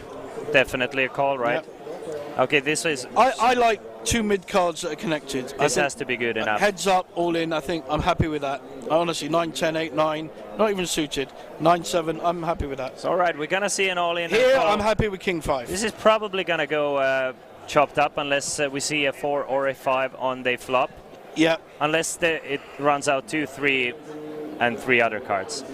So the King 5 is from the player that is threatened. So he's under it, but he has much the better hand. Yeah, Ylämäki needs a 4 to eliminate Kaidamik here. Otherwise... Or a lot of split opportunities. Yeah, it's most... Oh, look at that. That is a 2 fantastic... undercards. That is exactly the only possible way to 2 chop this one up. undercards to the 4. Wow. That is unlucky if you have King 4 there. If that 2 or 3 pairs, it takes away the strength. That is close to being as unlucky as getting your opponent flop at 5. I So mean... Now... Unless, if the board doesn't pair the or board the river pairs, isn't a 4. If the board pairs, it's a split flop. Yeah, and if the river is a 4, Kaidamik is eliminated. But it's looking good for Kaidamik again. Yes, it does. The 5 kicker plays. Both players play ace, 10, 8, king, and then the kicker was weird. 5. That was weird. That is good for Kaidamik. Kaidamik doubles up to 4.8, and all of a sudden, maybe you're thinking you should have called with Jack 4 pair. Because it's now Kaidamik doubles up one more time, they're back to even. And it looked like it was more than 10-1 the chip lead. And from 1.6 million that he had, which is what, 4.5 big blinds he had, I think you said? I mean, if Kaidamik is going to end up winning this after folding from one... This has been one of the weirdest final tables we've ever seen. Super fast, we get to heads up. Yeah, huge heads up, and then like super long heads up. It's like a roller coaster that gets stuck.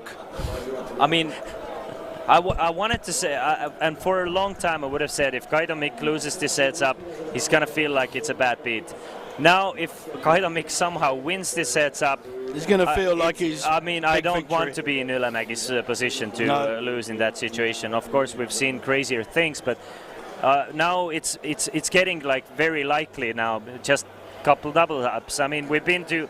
It's just a 3-1 chip lead for Ylämäki now. Yeah. Of course, still very healthy chip lead for him. Can pressure. They're both going to feel pressure. They're both going to feel quite short, even though he has a lot of chips. He really only has one move. He could go back to the nah, he's not short play, but he's really he's got a hand. It goes in. He hopes to double up. That's his strategy. There's no other strategy. If Kaidamik is going to double up one more time, he's up to 6.9 actually. So the stacks have been. That's a quadruple up from 3 hands ago. Yeah, I mean, I mean, did he just somehow? So I'm guessing he had a bit more left than 1.6, and then the fold is starting to. If he actually had something like 3 million left there. Well, he did, but before he doubled up, yeah. No, I mean, if he has 6.9 now, right? Yeah. Meaning that he must have had something like 3 million left instead of 1.6.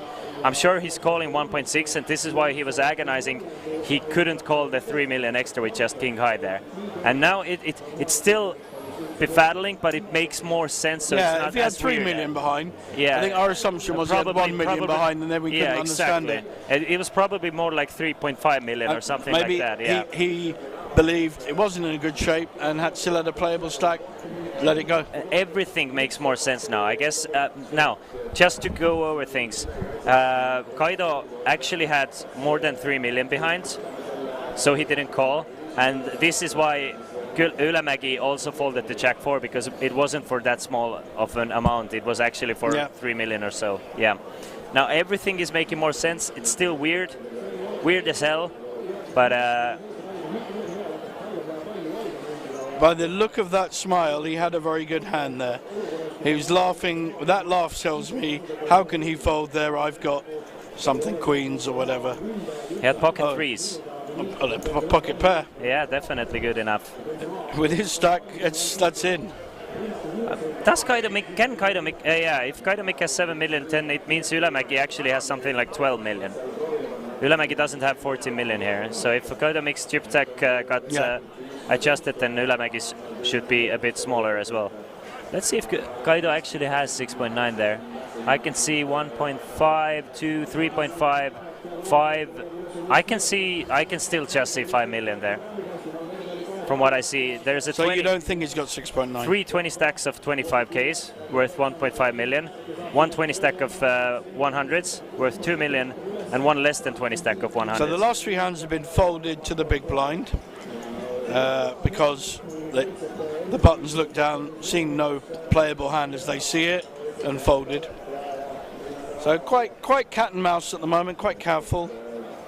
As it's been for 5.5 hours now. But Kaidomek is well back in this game. This is what we all can agree on. He definitely has a fighting chance again.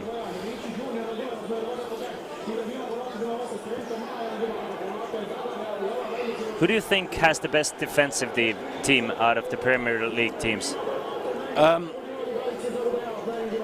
Actually, Tottenham's got a very good defensive record in terms of not letting many goals in. Although we're known for our attacking three.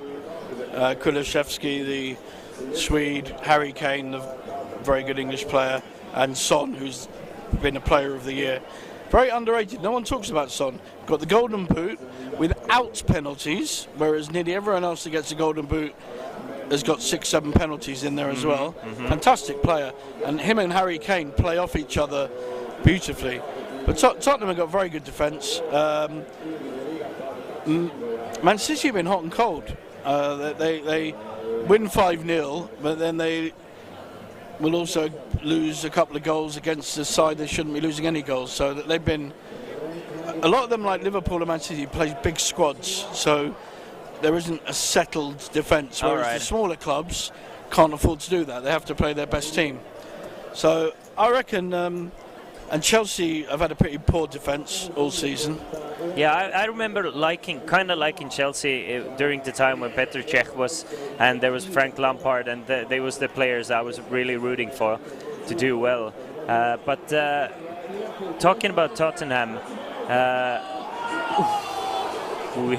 very close. I was looking at Liverpool and Real Madrid game here. That was a fantastic save by the keeper there. If you look here, I didn't know, but I'm right. You know, it's a pretty low goal difference. So it doesn't show. Okay, doesn't show the goals scored and against.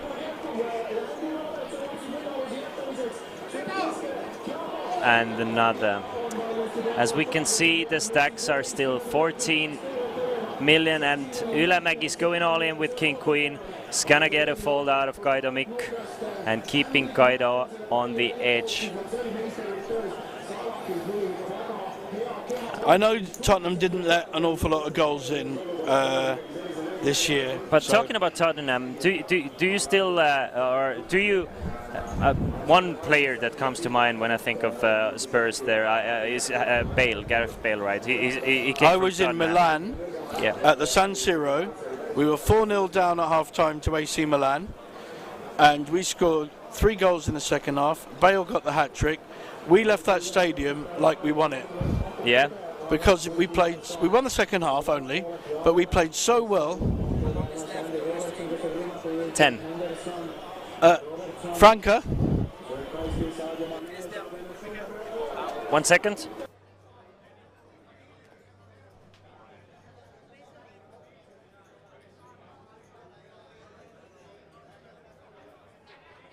So getting some information from Franke as well.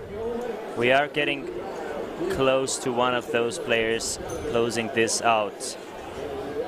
Not really sure when exactly, not really sure who, but it's looking like Ylämäki is in a prime position to win this one as of now. So again, Have we seen it? Yeah, again we've seen a fold, heads up with Jack 8. There was only a raise by Kaido Mick. He's got the chips. Wasn't in position, but he could afford the call with Jack 8. It's a very playable hand. How are you not playing that? Definitely good enough for at least a call pre-flop and see what develops. It was only 800. It's it's a raise of 2.2. But it has been the story of one player playing street poker in a sense, trying to play some streets, play flops, turns, and rivers, and one player just kind of playing card poker. The blinds were 2-4. The raise was 800. Yeah, exactly. So it's 2. It's a 2x raise. Yeah. Plus there's an ante in there and so on. King 5 good enough for raise now. So he prefers to come in with the raise himself. This is going to be an all-in. This is going all in. This is going, I mean... If he has not held on any of these 50-50. This is the same 50-50 as the ace-queen against the 5s and blah, blah. He's got 2 overcards. We can see that if he's going to go all in, it's probably going to work. But if you're Kaido Mick, you're going to hate your life. You've seen that 4. Is he going to call with King 5? Not again. But I think this is going to get through. Now, I think differently. I think he may call here. No way. King 5, Ylämäki. Who are we talking about here? He's calling ace-9 suited, maybe. Folding Jack 8 with 1 raise. Yeah, you're right. He's calling ace-9 suited. That was Luka Modric, who is the not him, but the previous ex-Tottenham player. Fantastic midfielder. I think he's been at least Ballon d'Or candidate for a couple of times at least been top 3. Great player. He knits the midfield together. Really good. Midfield general for a little guy, a bit like Napoleon. Okay, we're on to another hand. So slight raise there. Kaido's won the last 2, I think. Yes. Up to 8 million already. Yeah. So even 1 or 2 hands, and this goes the other way. Now this is an interesting hand. In reality, I think they're almost very close together because I can see 10 million in red chips for if he's got those Ylämäki here. I think that's 12. I think there's 6 stacks. Oh yes, you're right. Not bad for an old man. Yeah, it's 12. Yeah, it is 12. Yeah, meaning that Kaido should have less. Kaido going all in with ace-8, but does Ylämäki call with ace-4? He has to call with ace-4. I don't think it... Does he? I think so. He's got an ace. It's heads up. I mean, what are the odds the other guy's got a better ace? He doesn't. I'm not saying he will, but I'm saying... Okay, I'm asking. It's a question. Should he be calling with ace-4 in most circumstances? Should be calling him. The thing is, I really want to be the one going all in with ace-4. I really hate calling myself. Which is what I said earlier to do with that edge and that. Yeah, I agree. You win it 2 ways. You win it with the fold. You win it because you got a hand. The thing is, ace-4 is a good hand, but it's rarely like far ahead. It's like 55% ahead. You calling with King Jack? That's true. I'd rather call with King Jack than ace-4 personally. Okay. It dominates a lot more hands that my opponent may have. Ace-4 can be super dominated, or it could be flipping. So the only way that... Oh, this is a nice hand for Ylämäki here. The only way that he's going to get all of I'm not so bad. Ylämäki's chips is this kind of setup where he's got a big hand and he will call. So if he's got an ace or a King 10, King Jack, he's going to push again. He's going to push again with ace-9, definitely. He's going to push with ace-9. We know Kaido, and he's going to get snap called. Here we go. Snap called here with Ylämäki. Let's look at this. This should be all in. Let's look at this hand, because this is an important one to notice. We have got ace-9 suited, so he's got 30%, a little bit more equity. 32%, ace-9 suited against pocket queens here. Let's finish and watch this one out. Ylämäki has another could be our chance. last hand, people. I mean, this is either going to be Ylämäki crippled here with a very short stack, or he's going to eliminate Kaido Mick in 2nd place. The only problem is the dealer takes us a long time to deal. I think that's giving us space to talk, but we don't want to. We just want to see the end. And that is ace-9-5 on the flop, meaning that Kaido Mick does get lucky for a 2nd time here, and he is on a verge of taking a commanding 16 million to 4 million. commanding chip lead here. Only 10 of a queen. diamonds. Only a queen. Ylämäki needs 5%. a queen to eliminate Kaido Mick here in second place, or else Kaido Mick is gonna retake for third time or fourth time. There's 2 dames in the pack, but they're powdering their nose in the toilet. They're not coming out. You think so? I Yeah, think and so. that is a deuce of diamonds on the river, meaning that Kaido Mick doubles up one more time. We're gonna get the counts, but I'm sure Mikko Ylämäki is gonna be fairly short. Give me 1 second, I'll be right back. Okay, guys, we saw an amazing. We've seen 3 double ups from Kaido Mick, and he's now a significant chip leader over a battling opposition. He's the one making all the plays, all the moves against a very defensive heads-up player, and in many ways deserves to be ahead.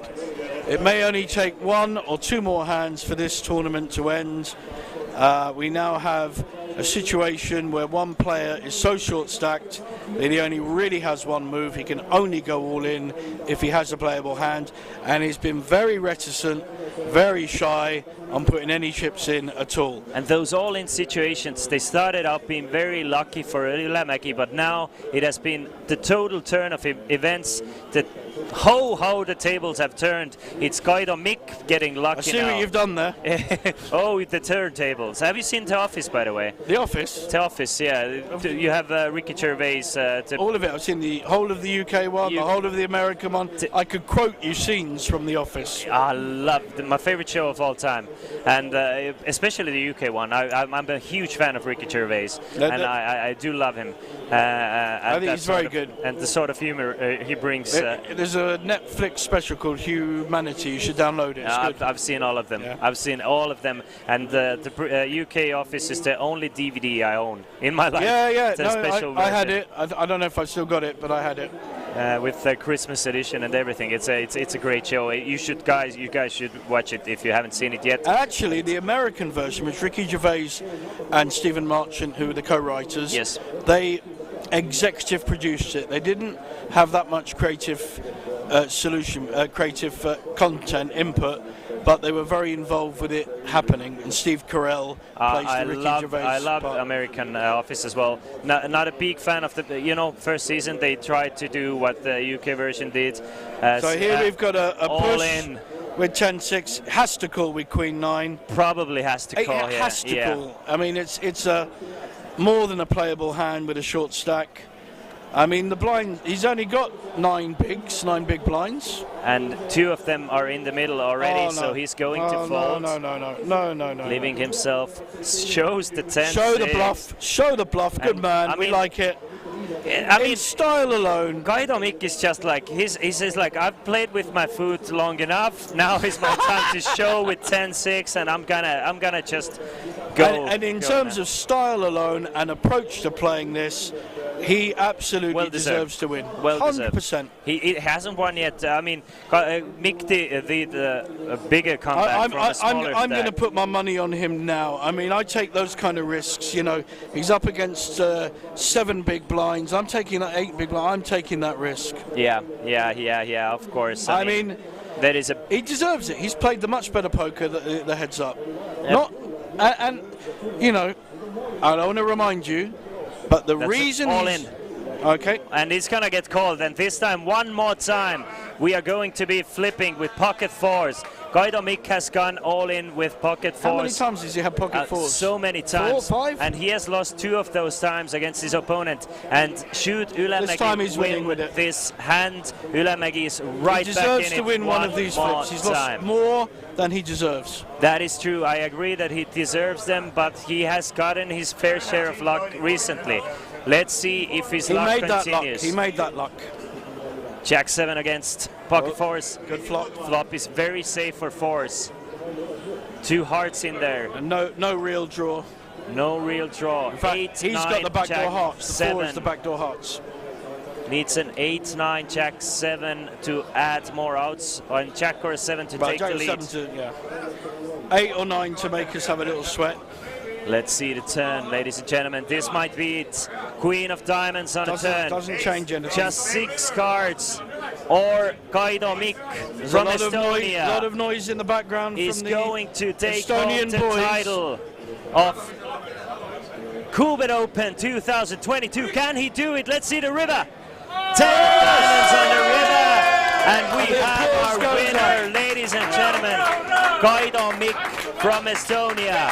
He finishes in first place, taking home 65,700 euros. A big and a fantastic battle from the Finn Mikko Tapani Ylämäki. He finishes in second place, takes home 42,800 euros, and I'm gonna give an applause for that battle. That was a 6-hour-long heads-up battle. And you know what? Unless the graphics were wrong, he was down to 1.6 million at one point. Amazing. And that wasn't that long ago. Not necessarily the decision on the 3, but the graphics said he had 1.6 million. 20 minutes ago he was down to 1.6 million. Amazing. And now he is crowned the winner of Coolbet Tallinn 2022. And what a story. His close friend won it last time. Oit-Karli Toomet, fellow commentator here, won, and now it goes to his friend. They both grew up studying poker together. Fantastic. And back-to-back victories for Estonian.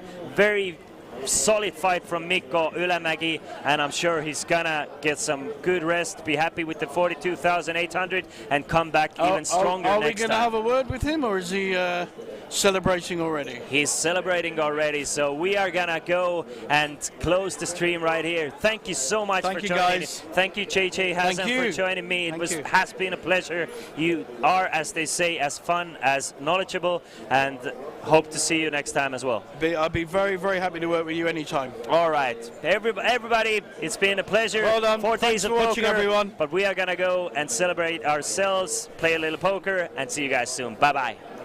Welcome to final day of Coolbet Open. We have several side events, open face Chinese, a high roller.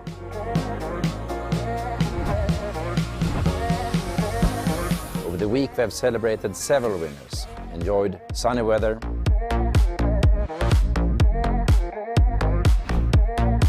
.648 players are now down to 18, eventually down to 1.